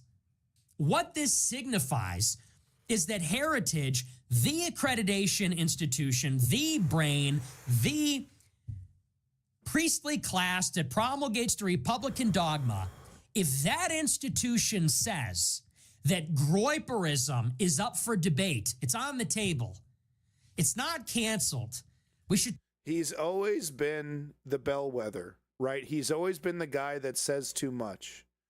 Is he right all the time? No, of course not. He's just a disgusting piece of shit. But he's happy to tell us the strategy that he's employing. Brags about it. He has a completely overblown sense of what his actual effectiveness is. But he's not wrong in that if you're a young Republican, there's a very good chance that at the very least you tune into Nick Fuentes once in a while He's kind of, he's their new Joe Rogan. Talk about the ideas. And we should defend the people that defend the Groypers or talk to the Groypers. It signifies that one... I mean, Star Troopian, do you believe that that's what's happening? You know what I mean? Like, Tucker Carlson probably has a higher audience, a larger view count than TYT's videos. You know what I mean? So it's not like it's the other way around. It's not like Tucker needs TYT. I don't think that's the strategy, with all due respect. That place is a safe harbor, as I said before. Right. So you get the point. We've done enough Nick Fuentes, okay? But you get the point. That's kind of my whole point with this TYT segment. I don't know, Star Troopian. I don't know if I would need to see more evidence to back that theory up. I wouldn't reject it outright, but I don't know about that one. Oh, so here's the clip. I had it in my TYT section, of course. Okay, so we just watched that. I wanted to show you an example, though, of TYT glazing Tucker Carlson, but I'll spare you that. Just take my word for it.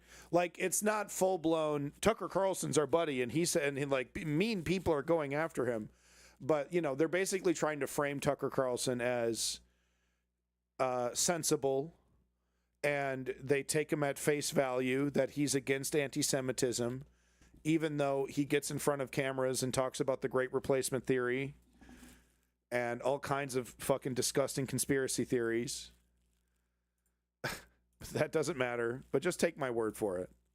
Take my word for it. So I have more examples of right-wing fascists here. This son of a bitch right here talks about how we need to learn how to humanize Hitler.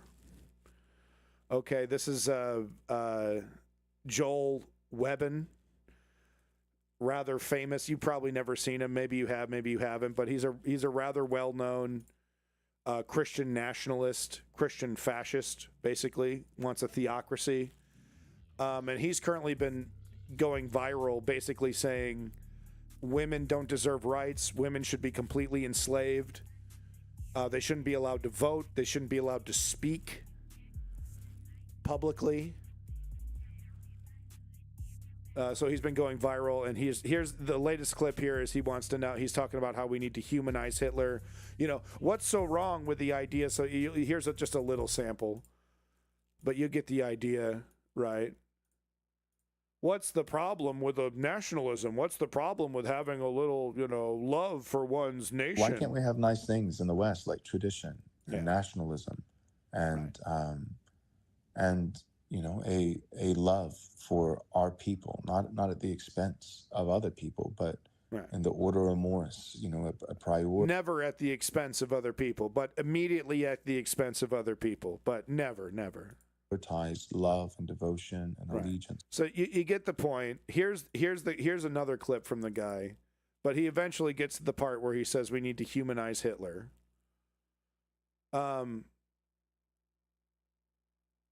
It's just, when are we going to talk about treason? When are we going to talk about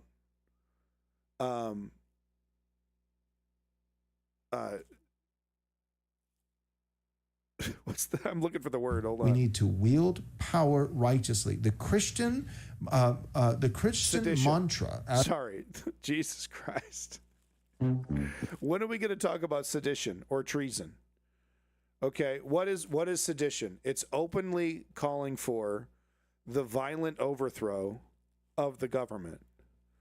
Now, he doesn't need to openly call for the violent overthrow of the government. It's already been overthrown, so now he just needs to be part of the government.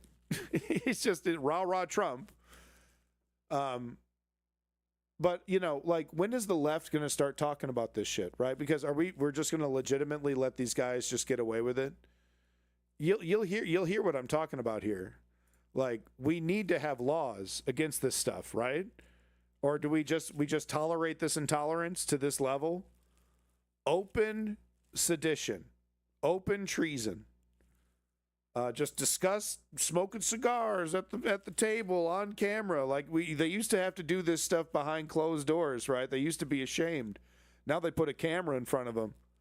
Big old bright logo. Right Response Ministries. It might as well be Overthrow America Ministries.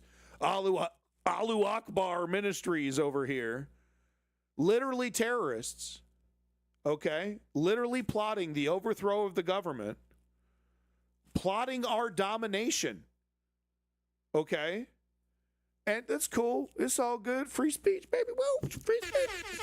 Yeah, I want to enslave everybody. I want to just fucking take everybody out. Anybody that disagrees with me needs to be enslaved. Woohoo! It's not cool, okay? It's not cool if a left-winger does it, and it's not cool when right-wingers do it. And, of course, left-wingers don't really do this shit. Only the super true weirdos. But this shit is wide out open in the right wing. Totally normalized this kind of language and rhetoric. You'll see what I mean. The Christian mantra, as it comes to power, is not to forsake power, but to rule righteously. It's not to forsake rule, but to rule righteously. And so in that, I said, I want to win.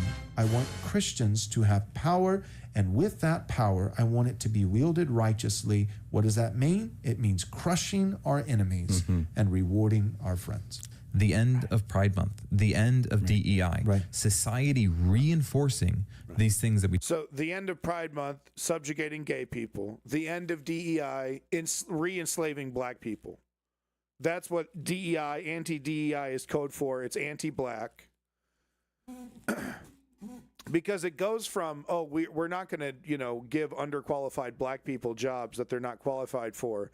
It turns from that into no black people. There's no such thing as a black person qualified to do a job unless they're enslaved, etc.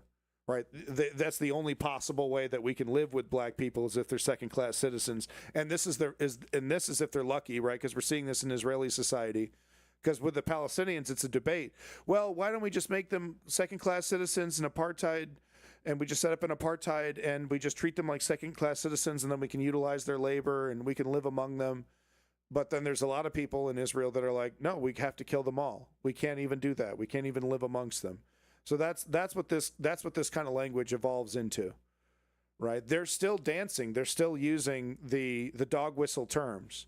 But it soon turns into open conversation about eradication, okay, and not the fancy, flowery, crush our enemies rhetoric, but we are specifically targeting this racial group for destruction. It quickly turns into that rhetoric. It's super quick. You wouldn't believe how quickly.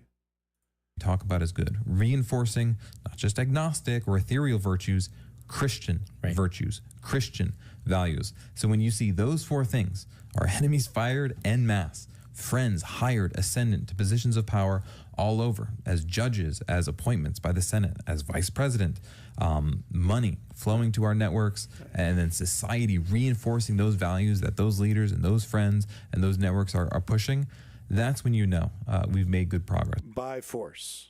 All of this by force. Putting a gun to your head and saying, this is your new religion. And so those are the tangible things to push for. So when you see those things happening, that's when you know that we're making tangible progress, that we're winning. To get there, though, first step is you have to at least even want those things to happen. Yeah. And right now, sadly, there are many conservatives and Christians, evangelicals especially, that don't even want those things. So there's too many Republicans that don't want to subjugate everyone into a Christian theocracy. We got to get them on board. Make them bend the knee, force them to either retire, get out of the way, or bend the knee. You said, enemies fired was one of them. A woman who laments the failed attempt of Trump's assassination. And right. The point that I'm trying to make is that it never stops until complete and total domination is achieved. Until it is an Iranian-style theocracy, where like an imam or like, the grand Ayatollah or whatever, this religious figure is the ultimate decider of the direction of the government. Bunch of functionaries, can do the job of basic things. But when it comes to any number of things, economic or political, this religious freakazoid with all of his like sexual, psychosexual bullshit, right? All of his little kinks and problems become interpreted through government. You're not allowed to show your hair on Tuesdays, and I better not see a fingernail or else I'm going to get so hot and worked up it's going to be ridiculous. You know, I don't want to see your eye color because that's too sexy. Whatever his little sexual hang-ups are, and it's always a man, by the way, then becomes government. And then it's reinforced by the hangers-on, the bootlickers, right? Because for this guy, it's a big chunk of this is about power, right? He tells himself this is about him following his religion and him interpreting his religion. For him, it's really about power. He really wants to tell people what to do. He wants to tell people what to do by force. He gets off on that idea. You know, I bet this guy's really fun with his family. We've all interacted with people like this, just totally enamored with themselves and their own position and power that they've been able to acquire.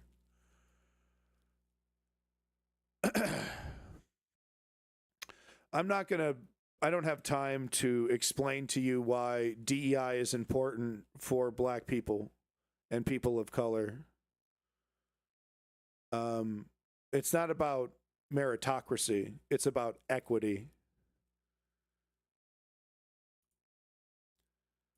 But it doesn't matter. It doesn't matter. I could tie you to a chair and show you every bit of evidence that you're wrong about everything, and you would still vote Trump. Trump 2028. Are you triggered yet? Oh my God, I'm so triggered. Yeah, everything has gone from DEI to dirt leader.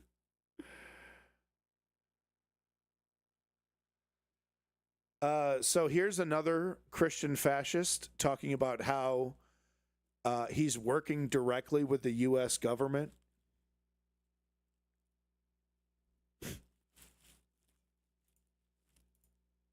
Good stuff. We've had the privilege of doing worship inside of the White House this year and praying over Star Trooping 100% over the his cabinet. And there's a lot of believers. I mean, you guys know we do these events in D.C. every year, and it's always a fight. And this year is year 6 of us worshiping on the National Mall. But the difference this year is that the U.S. government. See, Spartan, the fact that you refuse to understand what DEI is actually about and instead decide to repeat right-wing propaganda about what DEI is tells me that you're not an honest actor, that you're a dum-dum that thinks he's clever, and that you're wasting everybody's time with a bunch of bullshit that isn't true. Okay? So if you want to be taken seriously, please take the time to learn what DEI actually is, why it's necessary, why it creates equity, why equity is more important than equality, and why either of those things have nothing to do with a meritocracy. I mean, I don't know about nothing.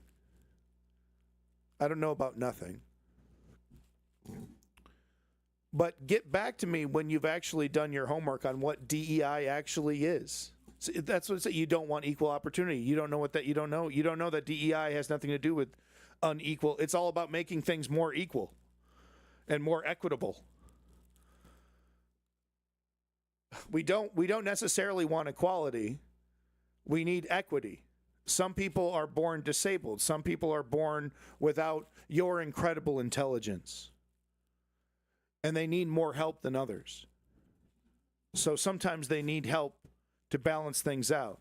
When it comes to people of color, what is the point? I mean, what is the point? You know, you don't even know what you're criticizing. You're repeating lies that have been programmed into you So where do I even start? You know, you have to do the homework. No, DEI is not about putting one race. No, do you know who the number one recipient for DEI is, Spartan? Who do you think the number one recipient for DEI is? Please tell me. I won't call you racist, but please tell me, honestly. Who do you think the number one recipient for DEI is?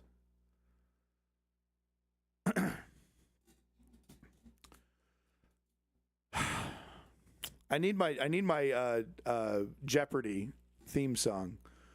Hello, Spartan? Hello? Is there a delay? Spartan, who's the number one recipient for DEI in America? Okay. Can you do me a favor and shut the fuck up? Because I'm going to tell you. It's white women. All right? It's white women. DEI has nothing to do with what you're talking about. And the reason why you're repeating those lies is because you've been lied to, one. Two, you're a dupe and you're repeating those lies, okay? And three, you think somehow this is going to benefit you, I think. Maybe that's just my opinion. But stop embarrassing yourself, okay? This is politics. This isn't baby time frolics.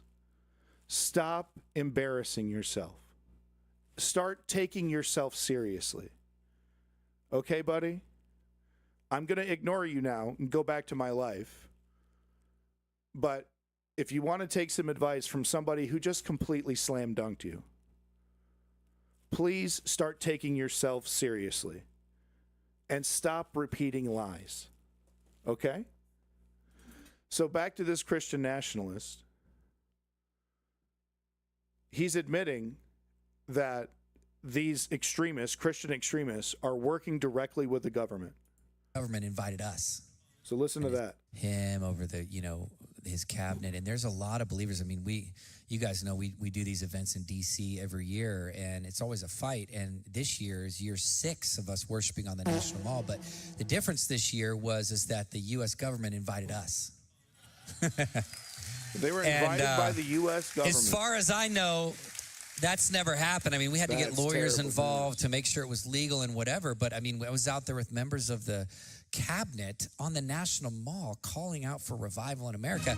And this is what I feel. I feel that as we approach next year as the 250-year birthday of America, and empires do not last more than 249 years.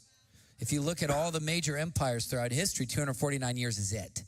And there's open sedition. They're not talking about, and we're going to make America last another 250 years. This man is like, no, I've wormed my way into government. The situation is so bad. We're winning so much. We're destroying the government so efficiently. I've now been invited into the White House to help with the destruction. And didn't you know, every 250 years, empires collapse. Perfect timing, because we just so happen to be destroying this empire, and we're going to replace it with a glorious God Jesus one. And you think they're fucking around? You think they're kidding?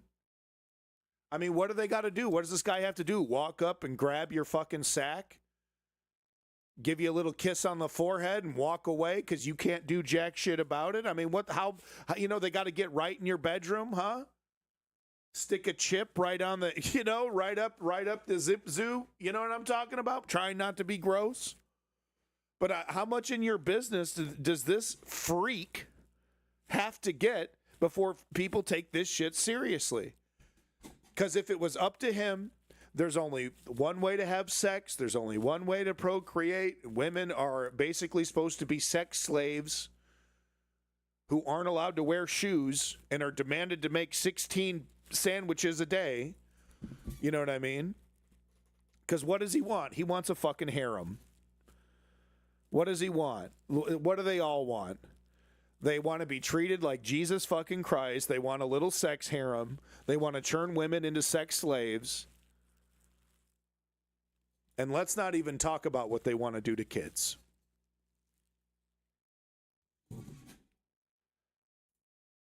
They're the enemy. They need to be destroyed politically. Here's a little, just an absolute classic banger from your boy, Nick Fuentes. I just wanted to bring this up. Because TYT's softening this. They're like, Tucker Carlson acknowledges that Nick Fuentes is a monster. But here's just guilt by association. I'm guilty. Guilty. Oh, yeah, guilty as charged. Guilt by association. Yeah. Anybody who's like shaking hands and smiling and reaching across the aisle to this piece of shit, fuck you.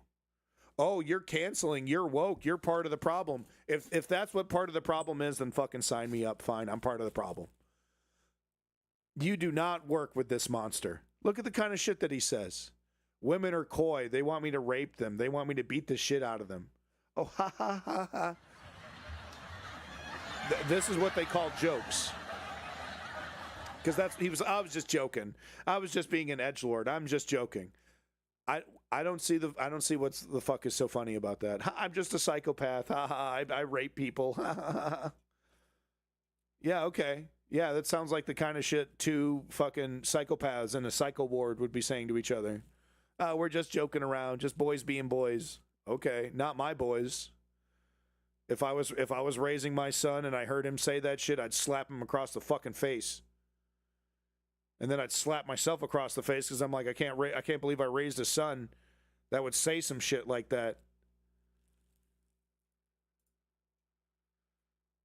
Wanted to show you this. I haven't shown you. This was several female streamers. I showed you this one, the Brittany Venti one. She got herself some fried chicken here in full blackface. But several other female so-called influencers. Apparently all these people have an audience. I recognize this one. I've seen this one before. I don't know who these two are. Or maybe they're the same person, actually. But I guess this is her accepting her government check. I think this is maybe why she's holding up money. But right-wing cope says it all, and it says it perfectly. What is this MAGA even about at this point? What even is this? Right? You don't get it. You just don't get comedy. You just don't get comedy. You're just not willing to go to that level. Go to what level? They don't even know what they're, do they even know what a fucking minstrel show is? They know what a menstrual cycle is, but that's the be like that. Yeah, it's when I get my period. But it's like they don't even know what they're fucking parroting. You know what I mean? They don't even know.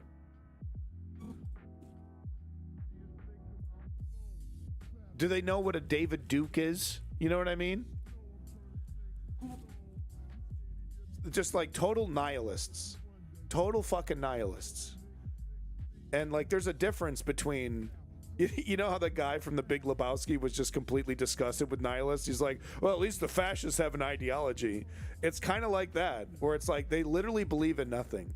And they just want to see it all burn and destroy. And it's like, holy shit, why do they even have a voice? I'm not saying we have to cancel them, but one person, one vote fixes this problem with these freaks. What do you know about comedy? You just have one-liners and a flush button. Oh, ouch. God damn. Ouch. I don't know what you're talking about. Cool it with any smoke. Shot number one. I don't know what you're talking about. Here's another absolute banger from your fascist boy. Republican operative Nick Fuentes reacts to GOP failures in the midterm elections. Just casually, he says this shit every stream. We need a dictatorship. We need to take control of government and force the people to believe what we believe. See, that's the thing about Nick Fuentes. He always just gets right to it. The other guy I showed you, kind of dancing around it. Praise him. Oh, 250 years, every empire collapses. Hint, hint, hint, hint, hint, hint. Nick Fuentes is like, I want a dictatorship. I want to enslave you. I want to force you to be in my religion and force you to be my sex slave. I want the government to force women to be my girlfriend. Straight up, not even joking. He thinks the government should give him and his groypers free girlfriends. That is the level of pathetic that we're at here. And he just casually says it, no consequences. So here's the right wing that, this is after Mamdani's victory. Young women are the story of tonight. 81% for Mamdani, 80% for Cheryl, and 78% for Spamberger. The two there were women, so that makes a lot of sense. And of course, New York women tend to be very progressive. So what does the religious right think is the solution? Fucking destroy the 19th Amendment, man. Fucking just annihilate women's rights, dude. We got not only are women not allowed to vote, women are not allowed to fucking learn how to speak, bro. No English for women. I mean, it goes beyond parody with these guys. Listen to this. I think we should repeal the 19th Amendment because I love America and American women and want to protect I want to protect our nation from their suicidal empathy. Suicidal empathy.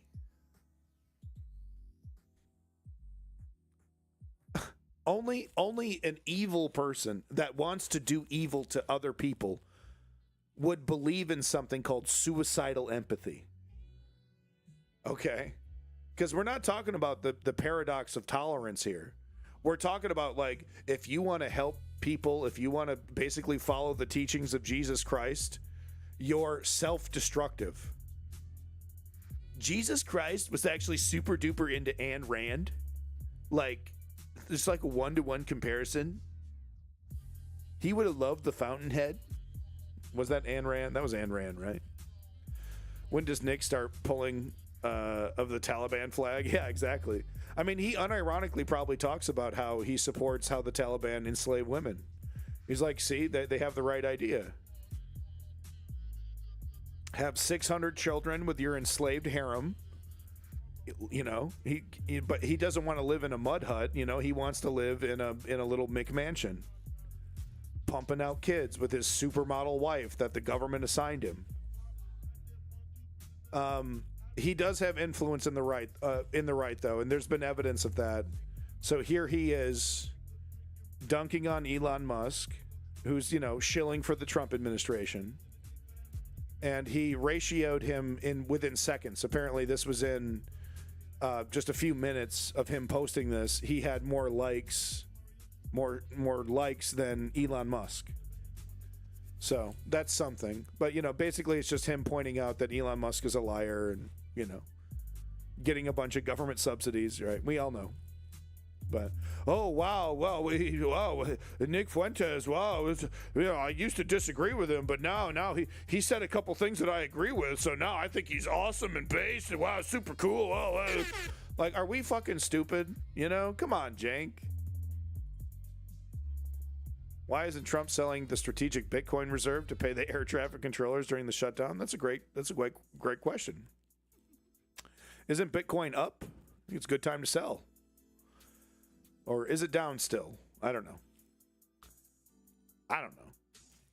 Here's Steve Bannon over here pointing out something interesting, because he's actually wrong. But he says, if we lose the midterms and we lose 2028, some in this room are going to prison, myself included. I fucking wish. Right? Gavin Newsom gets in there. Pete Buttigieg gets in there. None of these fucking people go into jail. Right? Maybe they'll get pulled in for an investigation, a little finger wagging in front of a committee or something.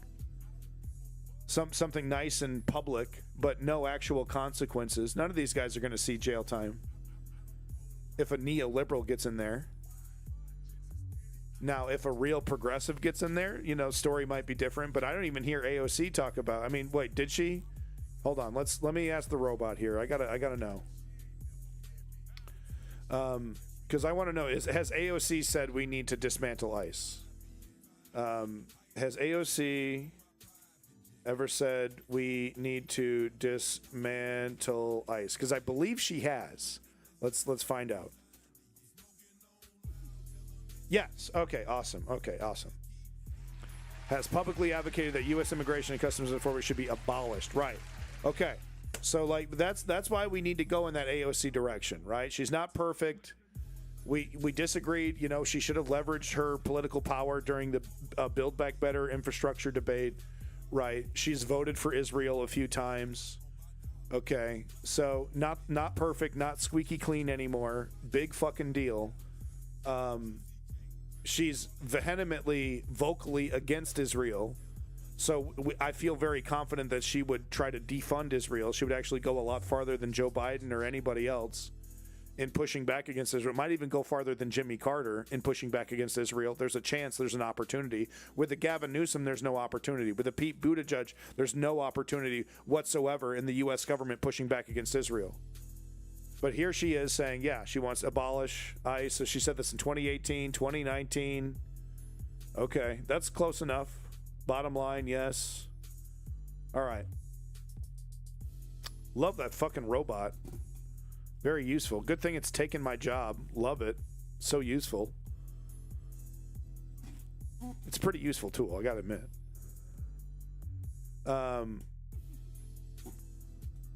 Yeah, okay. Yeah, no, cryptocurrency's great. It's really helping everybody out. It's really super good, yeah. Anyway, so Steve Bannon over here talking about, oh, I'm going to go to jail. Oh, it's an existential battle. Like, no. If the neoliberals win, you're good to go. You're fine. You'll get, like I said, pulled into a little committee meeting, little finger wagging. Oh, you were a bad little boy. No, I wasn't. Yes, you were. No, I wasn't. Okay, I can look into the future. It's word for word. That's how it went down. You know what I mean? But that's what Gavin Newsom would do to Steve Bannon. Steve Bannon isn't getting arrested, this motherfucker. Tell me you believe Gavin Newsom is arresting Steve Bannon if Gavin Newsom is somehow gets to be president in 2028. Tell me you believe that. Does anybody believe that Gavin Newsom is arresting Steve Bannon for treason? What? For treason? For sedition? They're not even going to touch the subject. Nate Slayers, good point.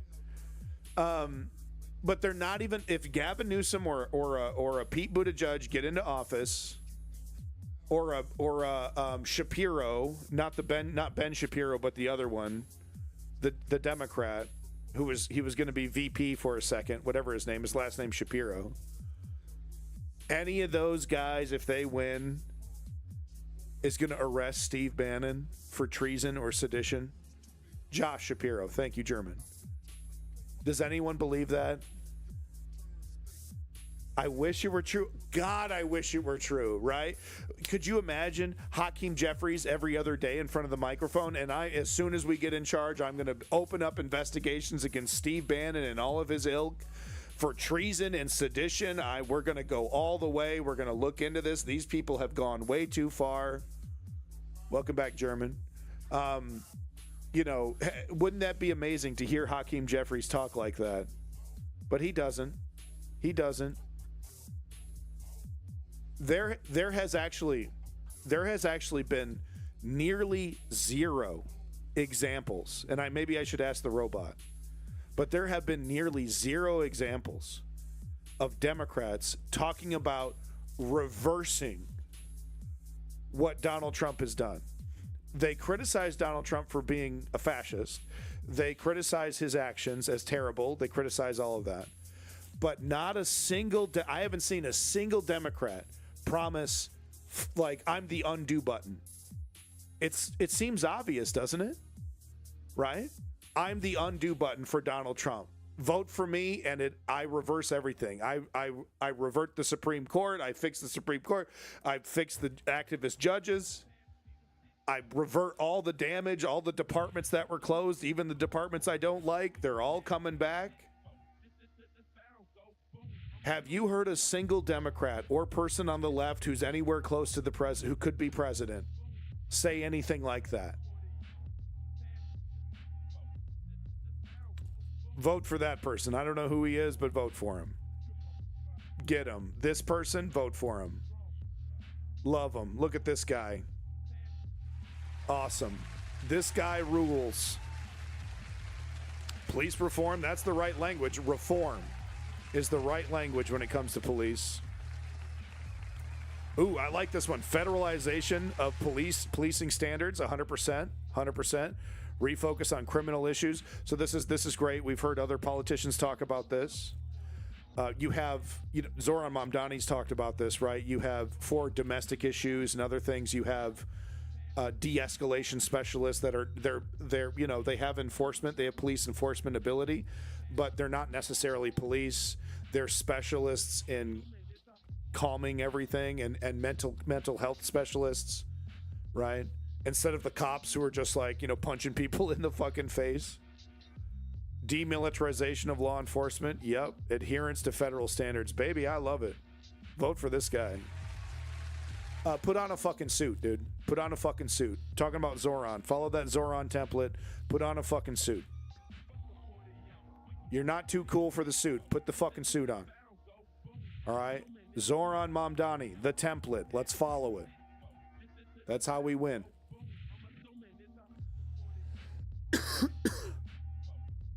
So here's how the right wing frames reality, and it's always interesting to me.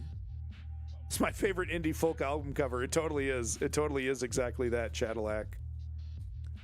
It totally is. Guy's gonna run for president. Okay, well, he's got to put on a fucking suit. Do I sound shallow? Do I sound ridiculous? Yes. Does that not describe the American voter? Oh yeah, that's right. They're a bunch of shallow motherfuckers. As a puddle, dude. As a rain puddle in the warm afternoon, shit drying up. Shallow. That's your average American voter. Put on the suit. Follow the Mamdani way. Follow the Mamdani template. I'm talking full impersonation, bro. Back to what I'm talking about here. Here's how the right wing frames reality. It's always interesting to me. Good guy, Dari. Everyone knows what I'm talking about, I hope. Because it's not about, you got to wear a suit and you got to, this is how you do the thing. Okay? I want to win. I want to win this motherfucker, okay? I'm playing this game to win. I'm not wasting my fucking time. I want wins. I want dubs. Okay? And I see the guy doing it right. I see the guy slam fucking dunking. I'm seeing Michael fucking Jordan out here. I don't want to hear a single doubt. Does anybody think you shouldn't train and play the game like Michael Jordan? Like LeBron James? Yeah, that's the right way to play. I think we can all agree, right? So we got to take that attitude into politics a little bit. I'm sorry about the sports analogy. I know they're tired. But if we see somebody doing it right, we emulate them. Shamelessly, okay? Put the suit on. Big smile, baby. Big smile. This is how we win. It sucks, though. Do I want it to be chill and smoking joints? Do I want that to be politics? Of course I do. Okay? Last time I checked, though, we don't get what the fuck we want. Okay? You get what you need. Oh, my God. What am I doing? Back to the stream. You didn't see his tax plan. I'm sure it's great. Moving on. Vote for him. Here's how the right wing is framing reality. They're like, 87% of the government shutdown coverage on ABC, CBS, and NBC favored Democrats. This isn't journalism. This is propaganda. And what is favoring Democrats? Acknowledging reality. Be the Nick Fuentes of the left. Wait, need to workshop that one. I mean, the left has a bunch of Nick Fuenteses. You know, there's a bunch. There's a couple. Vosh is very close to that. He's very edgelordy in some of the shit that he says. Destiny doesn't represent the left. He represents neoliberalism. So he doesn't count. But Vosh definitely gets going with the fucking edgelord shit. Vosh. Why did I refer to myself? I don't know. Because I am Bosch. But no, this is cute, right? So this, by just observing objective reality, they're like, they're hating on our God King. They're hating on our movement. Someone stop them. We should have North Korea style media. Unironically. That's what they, that's what they want. Unironically. He is him. So look, all the other channels have spent hours and hours and hours on this right-wing civil war in the right wing. But, the pro-Israel right-wing guys are now at loggerheads with Dave Smith and Nick Fuentes and all the other, Tucker Carlson. They're all like Tucker. It's interesting, right? Because Nick Fuentes is motivated against Israel because he's anti-Jew and anti-Semite. Tucker Carlson is motivated against Israel because he's pro-Russia and he's connected to Russia. Dave Smith, I don't know where Dave Smith's connections are. He might just literally be like, I'm just not down for this. I'm just so sick and tired of seeing the dead kids. Which is weird because last time I checked, Dave Smith was attracted to kids. Oh, sorry. Did I go too far? Don't make me bring up the evidence. Don't make me bring up the Dave Smith evidence. I hope I can find it again because then I'll look like a damn fool. But I showed it at one time. This disgusting pro-pedophilia tweet from Dave Smith. It's like, okay, well, that was like 2 years ago, bro. That was like so many years ago. Okay, shut up, bro. Okay. Save the kids, bro. Send them over to my house, bro. I'm Dave Smith, the libertarian. Let's avoid a conversation about the age of consent, huh? Don't want to talk about that. I bet you don't. But anyway, it's pretty funny. So here's Ben Shapiro. No to the gripers. No to the cowards like Tucker Carlson who normalize their trash. No to those who champion them. No to the demoralization. No to the bigotry and anti-meritocratic horseshit. No to the anti-Americanism. No. So the golden sir over here. Me sowing. Fuck yeah. Yes. Me reaping. Well, this fucking sucks. What the fuck? No, I know, Cadillac. They're just boys being boys. Come on, y'all. We all drop the Holocaust memes behind the scenes, bro. My Discord is nothing but Holocaust memes, bro. Non-stop making fun of concentration camps. It's hilarious. Totally normal behavior, bro. Absolutely. Okay, you know what? I got time for this shit. I'll tell the wife that I'll give her a call in about 30 minutes. But we got time to cover this last video.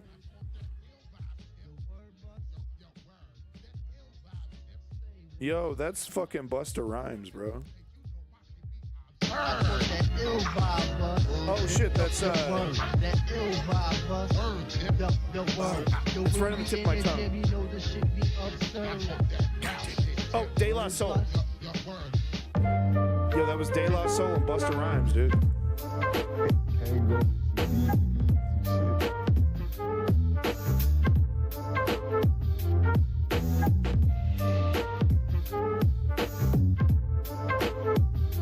Fuck it. We're streaming for another 16 hours, folks. Fuck this shit. We're streaming for another 16 hours. Fuck.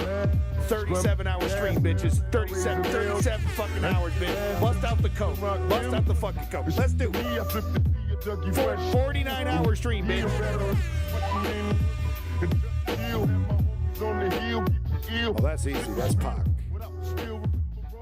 Pac is so good, especially early Pac when he was like being a political activist. That shit is raw. That shit is raw. I mean, don't get me wrong. I love Dear Mama. I love all the later generation Pac.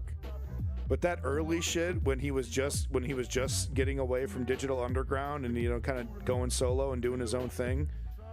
He wasn't sure if he was going to be an actor or a rapper, right? But that go ahead and look up if you want some good like political music. The early two, I think the first two Tupac albums, he got pretty fucking political with it. It was really great. Really good stuff. You know, he went pretty hard with the gangbanging stuff and all the later albums, right? Thug Life, all that. But the early stuff was pretty fucking political, you know, and I think his mother had a lot of influence in that, right? So anyway, last thing I wanted to cover for tonight before we go, we're going to go ahead and watch this, probably most of this video here of Kyle Kulinski breaking it down. So not only is Nick Fuentes misogynistic, disgusting, bigoted, anti-Semitic, fascistic monster, objectively and factually, he's also a raging, hilariously raging hypocrite. Would you believe it? It's unbelievable, guys. It's just unbelievable to think that a person of his caliber would be this dishonest. So not only is he like, America first, America first, America first, here he is cupping Trump's nutsack with tiny little tweezers, totally pro-invade Venezuela, totally pro-invade the entire Latin America, I guess, and just invade South America, take it all, because it's ours, we have a right to it, we have the power, basically might makes right. You know, the same kind of language that, you know, colonialists made 200 years ago. Let's by the way, let's totally ignore that through capitalism that, you know, and everything that we have set up now, we have access to all of these markets. We could easily exploit all the stuff that he wants to steal, but it's not good enough. Yeah, exactly. Sentin, because that's what they think, right? They're on cloud nine. We're still at phase one. The playtime phase is almost over, folks. The economy, as soon as the economy tips, then the second phase kicks in, where it's like, oh, maybe we should take something seriously for once. Maybe we don't have time to rebuild the ballroom because we actually have to stabilize the economy, or else we're all super fucked, even our rich friends. That's playtime phase, but we're still in phase one, playtime phase, right? That's phase one. Phase two is, oh, are we going to be able to lie our way out of this? Like they're going to, you know, it's going to be kind of an awakening, like, oh, our lies aren't working, and now our friends are mad at us. Now our rich buddies who used to give me baubles and used to give me trophies, now they're mad at us because their economy sucks. And that's going to be really, really interesting, because is Trump going to double down on the tariffs, or is Trump going to bitch out and totally taco out and be like, okay, I'm done. Okay, like the bond market, like, woo! Like 3 or 4 days of the bond market just completely fucking cratering. And he goes, okay, no mas. Okay, no more tariffs. All done with tariffs. Oh, yeah, that economic ideology that I said is the most important thing to me in my life, threw it away instantly. Oh, I don't give a shit about that. What was that? What's a tariff? Never heard of it. People keep saying I like tariffs. I never said that. I've literally never said I like tariffs. That's a total lie. It's actually fake news. What's he going to do? Or is he going to double down? And like, nope, you're all wrong. I'm Emperor King. I'm Emperor of diapers, of Emperor fill my diapers. You're all wrong. We're doubling down. I'm going to tariff everybody until the economy goes up. And then it's like depression. Then we're in Depressionville. Okay? If we're lucky, we just have a little stagflation for a couple months. And then he bitches out. And then it's right back to neoliberal economics. If we're unlucky, that motherfucker doubles down and we go right into 1930sville. Okay? And it's like the Great Gatsby party couldn't be more ironic. It couldn't be more ironic. We're going to cover it tomorrow. The Trump section is tomorrow. Tomorrow's stream, Trump section. We're going to cover it all. There's this great explanation I have from this social media person who's like, hey, just a quick reminder, the Roaring 20s was totally devastating for Americans. And that's what The Great Gatsby was all about, by the way. I never knew the man. Yeah. Anyway, back to the video here. Kyle Kulinski talking about Nick Fuentes. He's a total hypocrite. We're supposed to be America first. We're supposed to be, you know, protectionist, conservative, right? We're supposed to be conservative, anti-war. We're not supposed to be trying to extend, you know, do unnecessary wars. He advocates for the exact opposite. War, war, war, kill, kill, kill, take, take, take. We're the most powerful. Might makes right. It's our right to have it because we're bigger and tougher. And of course, what does he want to do with the people? Probably enslave them. Right? This is supposed to be the new conservative. It's the same shit. It's not new. There's nothing new about Nick Fuentes. It's the same tired Hitlerian bullshit. He's not even gussying it up. He hasn't even been clever enough to like come up with new terms or anything. He's just hodgepodge gluing this shit together. This is a political movement. It's just the same tired old fascism. Led by a lonely incel who wants a secret sex harem. We all know that's what this is all about. His fucking sex life, Nick Fuentes. Kyle is in the key lime tie. Shit's looking fresh. Shit's looking minty. That isn't key lime. That's fucking mint. That's spearmint, bro. Burning my eyeballs, burning my tongue. Pass me a stick of that gum, dude. So speaking of war with Venezuela, I had to come back. We already did a segment on this where Nick Fuentes basically came out and argued that he's okay with war with Venezuela. And I decided to revisit this because as time went by, I kept seeing, okay, here's another clip of him saying he wants war with Venezuela. Oh, here's another clip of him saying it. Oh, here's another clip of him saying it. It's like, I mean, it's clips galore of him betraying America first and going full neocon warmonger imperialist and saying, fuck yeah, guns blazing. I hated the war on terror under George W. Bush, but I mean, Lindsey Graham, that's consistent for Lindsey Graham. I almost called Lindsey Graham a she. That's funny. He's always been neocon, imperialist. The thing that makes it extra shitty with Nick Fuentes is that we're supposed to believe this is like a new direction for the conservative movement. Sure, they're anti-Semitic, but they're actually legitimately conservative. Oh, this is what the people actually want. And it's just the same. It's literally the same neocon bullshit. Literally the same. It's just with some extra anti-Semitism sprinkled in. It's just, of it when Trump decides to marry together the war on terror with the war on drugs. Taking two bullshit wars, mixing them together to make it one horrible war where they take away everybody's rights and start murdering fucking random people. And he loves it. He loves it. So let's start with this one here. I believe this is where he berates somebody who's questioning him on this exact issue. Here we go. How would you structure imperialism in Central and South America to actually benefit the American people? Okay. Historically, regime change in South America has disproportionately benefited the multinational corporations who swoop in once the old government has been dismantled. Usually, this does not benefit Americans much at all. That's totally idiotic. That's totally idiotic. Isn't that great? Okay. Oh, by the way, our interventions in the past have totally failed. Why would we repeat the mistakes of the past? What's how are we going to do things differently? That's idiotic. We've had nothing but success in Southern America. Like shit, man. I thought I was the one smoking shit. First place. No, it's not. It's completely correct. You think these wars are for Dave in Cleveland who makes $46,000 a year? Thank God. Is that what you for think? Vietnam. You think this helps the average American? Do you really believe? There's no way. You actually believe. You have to know. Nobody's naive enough to think. Thank God. Oh, this isn't about corporate profits and U.S. global hegemony and dominance. Fucking, of course it is. This is for the billionaires. This is for the corporations. This has nothing to do with helping Americans. What a fucking sick joke. What we're talking about is neocolonialism. Okay, so you think you're asking a good question. You're not. First and foremost, it is strategic. Security is number one. Security is paramount. So, in other words, it makes you more safe and more secure when your government murders random people in the Caribbean. That makes you more safe. That makes you more secure.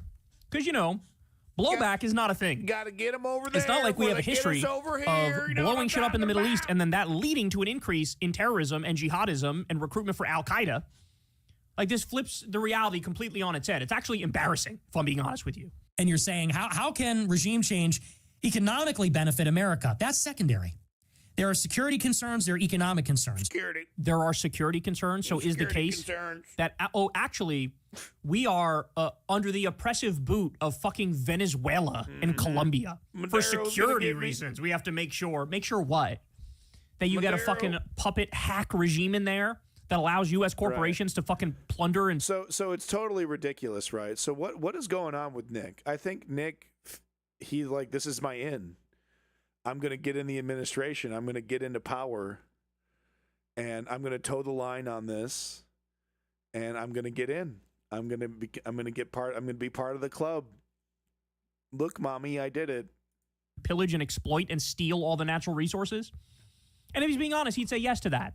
But again, it's got nothing to do with you and your life getting better. It has to do with helping out billionaires and multinational corporations. What do I mean by this? Hell yeah. The first goal is to secure, and I'm using the word a little differently there, but I mean to say that America needs to control its periphery, which is the Western Hemisphere. So imperialism. This is just imperialism. This idea of like, it's in our backyard. What does that mean? Yeah. They're a sovereign, independent nation. And what does it mean for the native population? Apartheid. Second-class citizen status. And if you want to see what happens, look at what Russia does to its vassal states. In some cases, there's evidence that Russia will intentionally degrade the economic status of like Ukraine when they had control over it, because they don't want to be embarrassed by one of their vassal states being more successful than them. So they'll intentionally hold the countries that they have control over. So it's just totally nuts, man. The imperialism, it's disgusting. It doesn't benefit anybody. It's like neoliberal globalism, globalization. Sorry, I shouldn't have thrown neoliberal in there. I just love that word.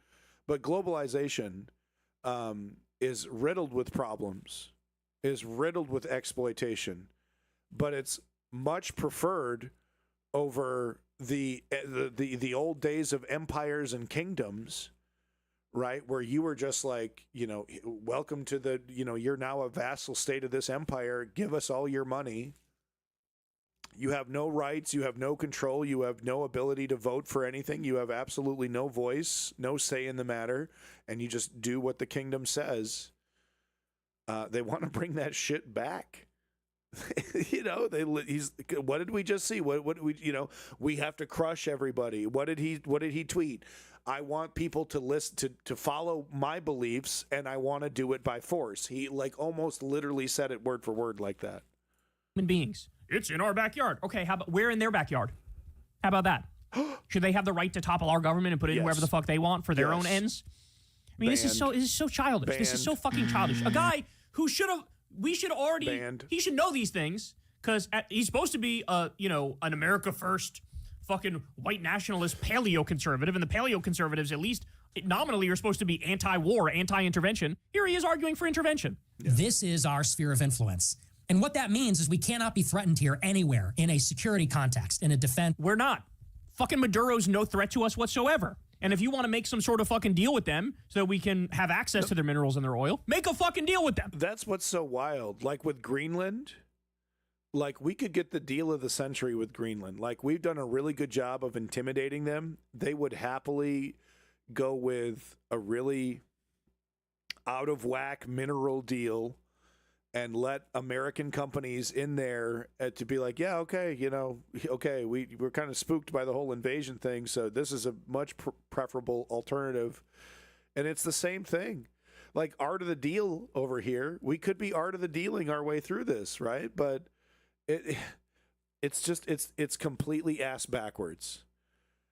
I can't believe I'm saying this, but it's worse than Fukuyama's neoliberal end of history globalization nightmare that we were experiencing, like the Clintonian dream, right? It's worse than that. They want to enslave the world, dude. Make a deal with them. Don't go in there guns blazing like fucking idiot cowboys. We cannot tolerate any regime in the Western Hemisphere that wishes to challenge us or would challenge us strategically, that would threaten us militarily. And that doesn't mean Venezuela can destroy America. It means, are they cooperating or collaborating with our real strategic adversaries in any way, shape, or form? Could they be used as a base of operations? Right. So we literally did this with Vietnam, right? Get them over there, the Red Scare, right? They're coming to get us. And that was just a big, wild, fat success, if I remember. So actually, I take that back. I'm sorry. He has a point there. Yeah, we should go ahead and repeat the. I was going to say mistakes, but no, we should repeat the victories and stone cold dubs that was the result of the Vietnam War, which we did not lose. We won that one. Take Cuba, for example. Cuba cannot destroy America, but once upon a time, when the United States put missiles in Turkey, the Soviet Union put their missiles in Cuba. We've won all the wars. Well, I guess we shouldn't have been completely and utterly fucking irrational trying to coup their government and kill their leaders day in and day out for fucking decades. To Washington. They should kneel to Washington. Fucking of course. Nuclear missiles off the coast of Florida. Security is paramount. So this is the Monroe Doctrine. I believe that every regime in South and Central America and in the Caribbean should kneel to Washington.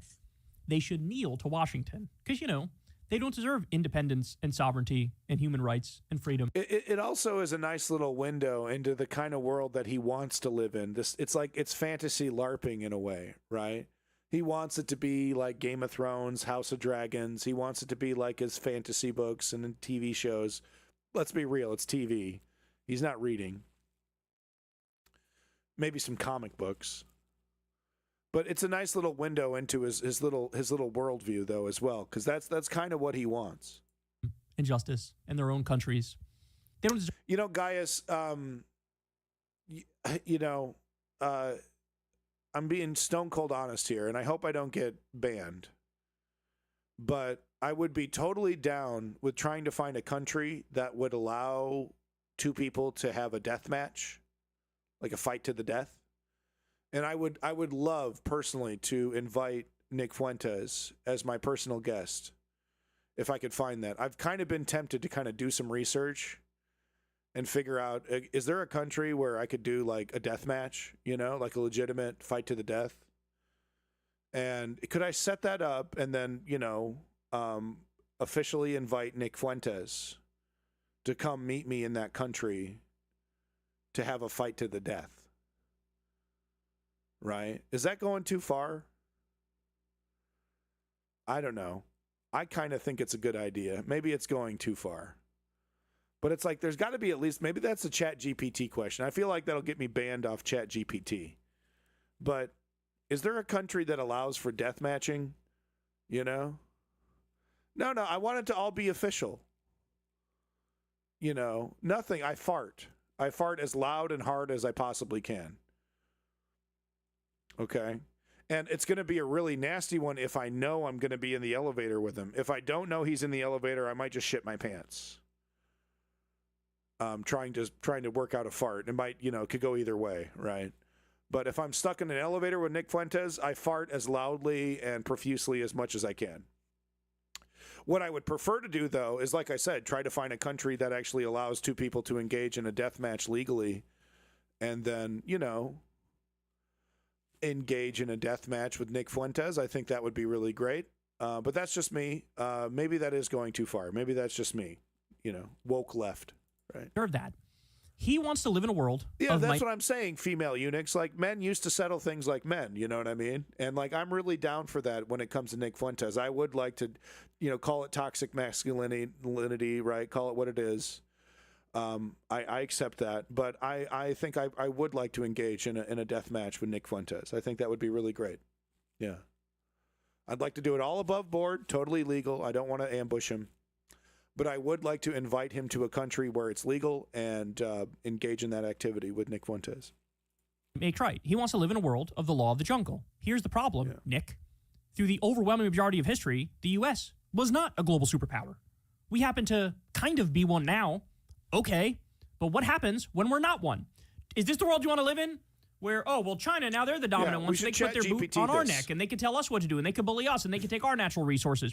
They don't even, like, there's not even an attempt to reckon with the principles of the system that you're laying out. Yeah. And how this is a world where everybody loses, except whoever happens to be the empire in any given moment, right? It's so childish. For starters, that means we should just forget about a structural colonialism. Hey, genius, what do you see in Argentina? Through soft power, a pro-Western regime was elected. Not complicated. And then what happened? Bilateral agreements. We secured the rights to their lithium. We control their river. They shut down the dual-use infrastructure with China.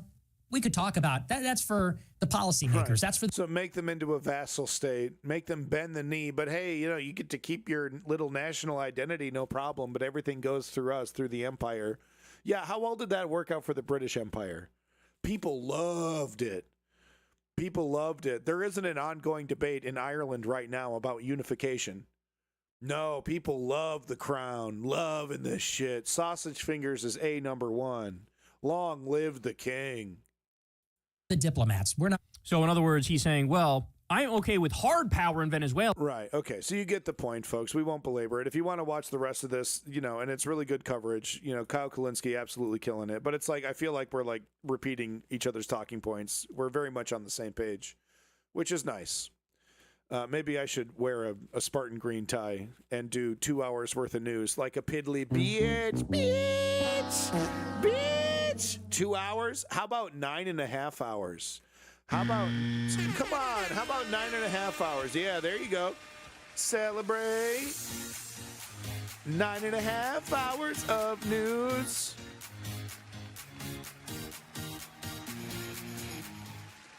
You should get it on an episode of Kyle's show. Yeah, I mean, one of these days, sure, I'd like to, whatever. That'd be cool. But it's like, whatever. I'm just another one. I'm just another one of the same thing, right? And we agree that's great. So hopefully what I would like to see is see him on the streets, right? That's where I'd want to see him. But 9.5 hours of news.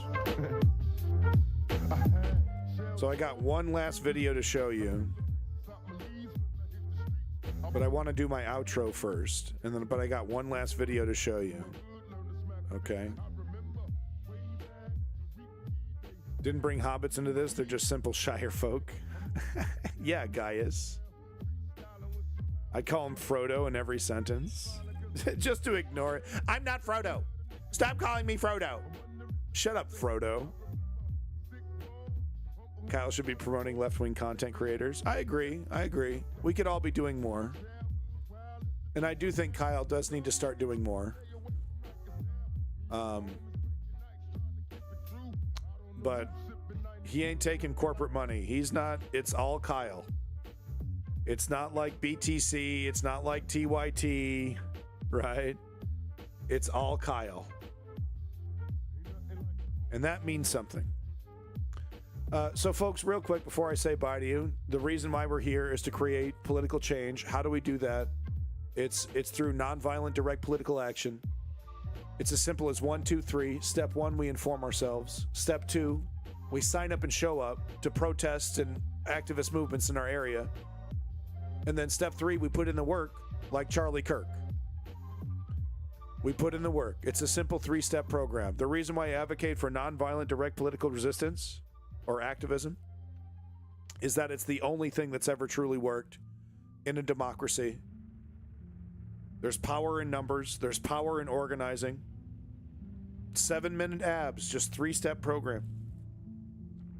But it's really truly that it's like the reason why they obfuscate and make things so complicated, they try to make things so esoteric and thick, is because that benefits the oligarchy, that benefits the empire. What they don't want people to realize is that it's as simple as talking to your neighbor. Okay, it's as simple as showing up to the protest movement, donating to the protest movement. It's as literally as simple as showing up and participating. And it's so easy. They're absolutely gobsmackingly terrified. Okay? Peter Thiel wants to put a chip in you because he's so afraid of you talking to your neighbor. That's how powerful this shit is. So peace in that motherfucking Middle East. Glory to the Ukrainian democracy. Every single motherfucker in the chat is a baller, is a badass, is a regulator. Best chat on Twitch. Big motherfucking props if you were here the entire 9.5 hours. So big props to every one of you. Oh yeah, by the way, there was some dickhead that died. Oh yeah, there was some dickhead that fucking died. I guess we're gonna go out on this, huh? Some prickalick died or something? Some piece of shit? Anyway, here's a video of some piece of shit named Dick Cheney dying. Anyone want to watch that shit? Here's Dick Cheney dying. Peace out. Welcome to hell, motherfucker!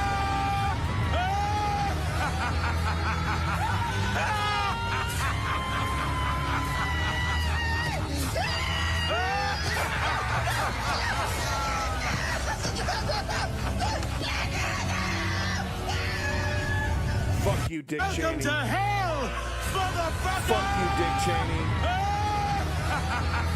Fuck you, Dick Cheney. Rest in piss. Rest in fucking piss, Dick Cheney. This is how you remember. This is what they think about you. Peace out. There he fucking go. This is what they think about you. This is what right-wingers get when they die. Peace in that motherfucking middle.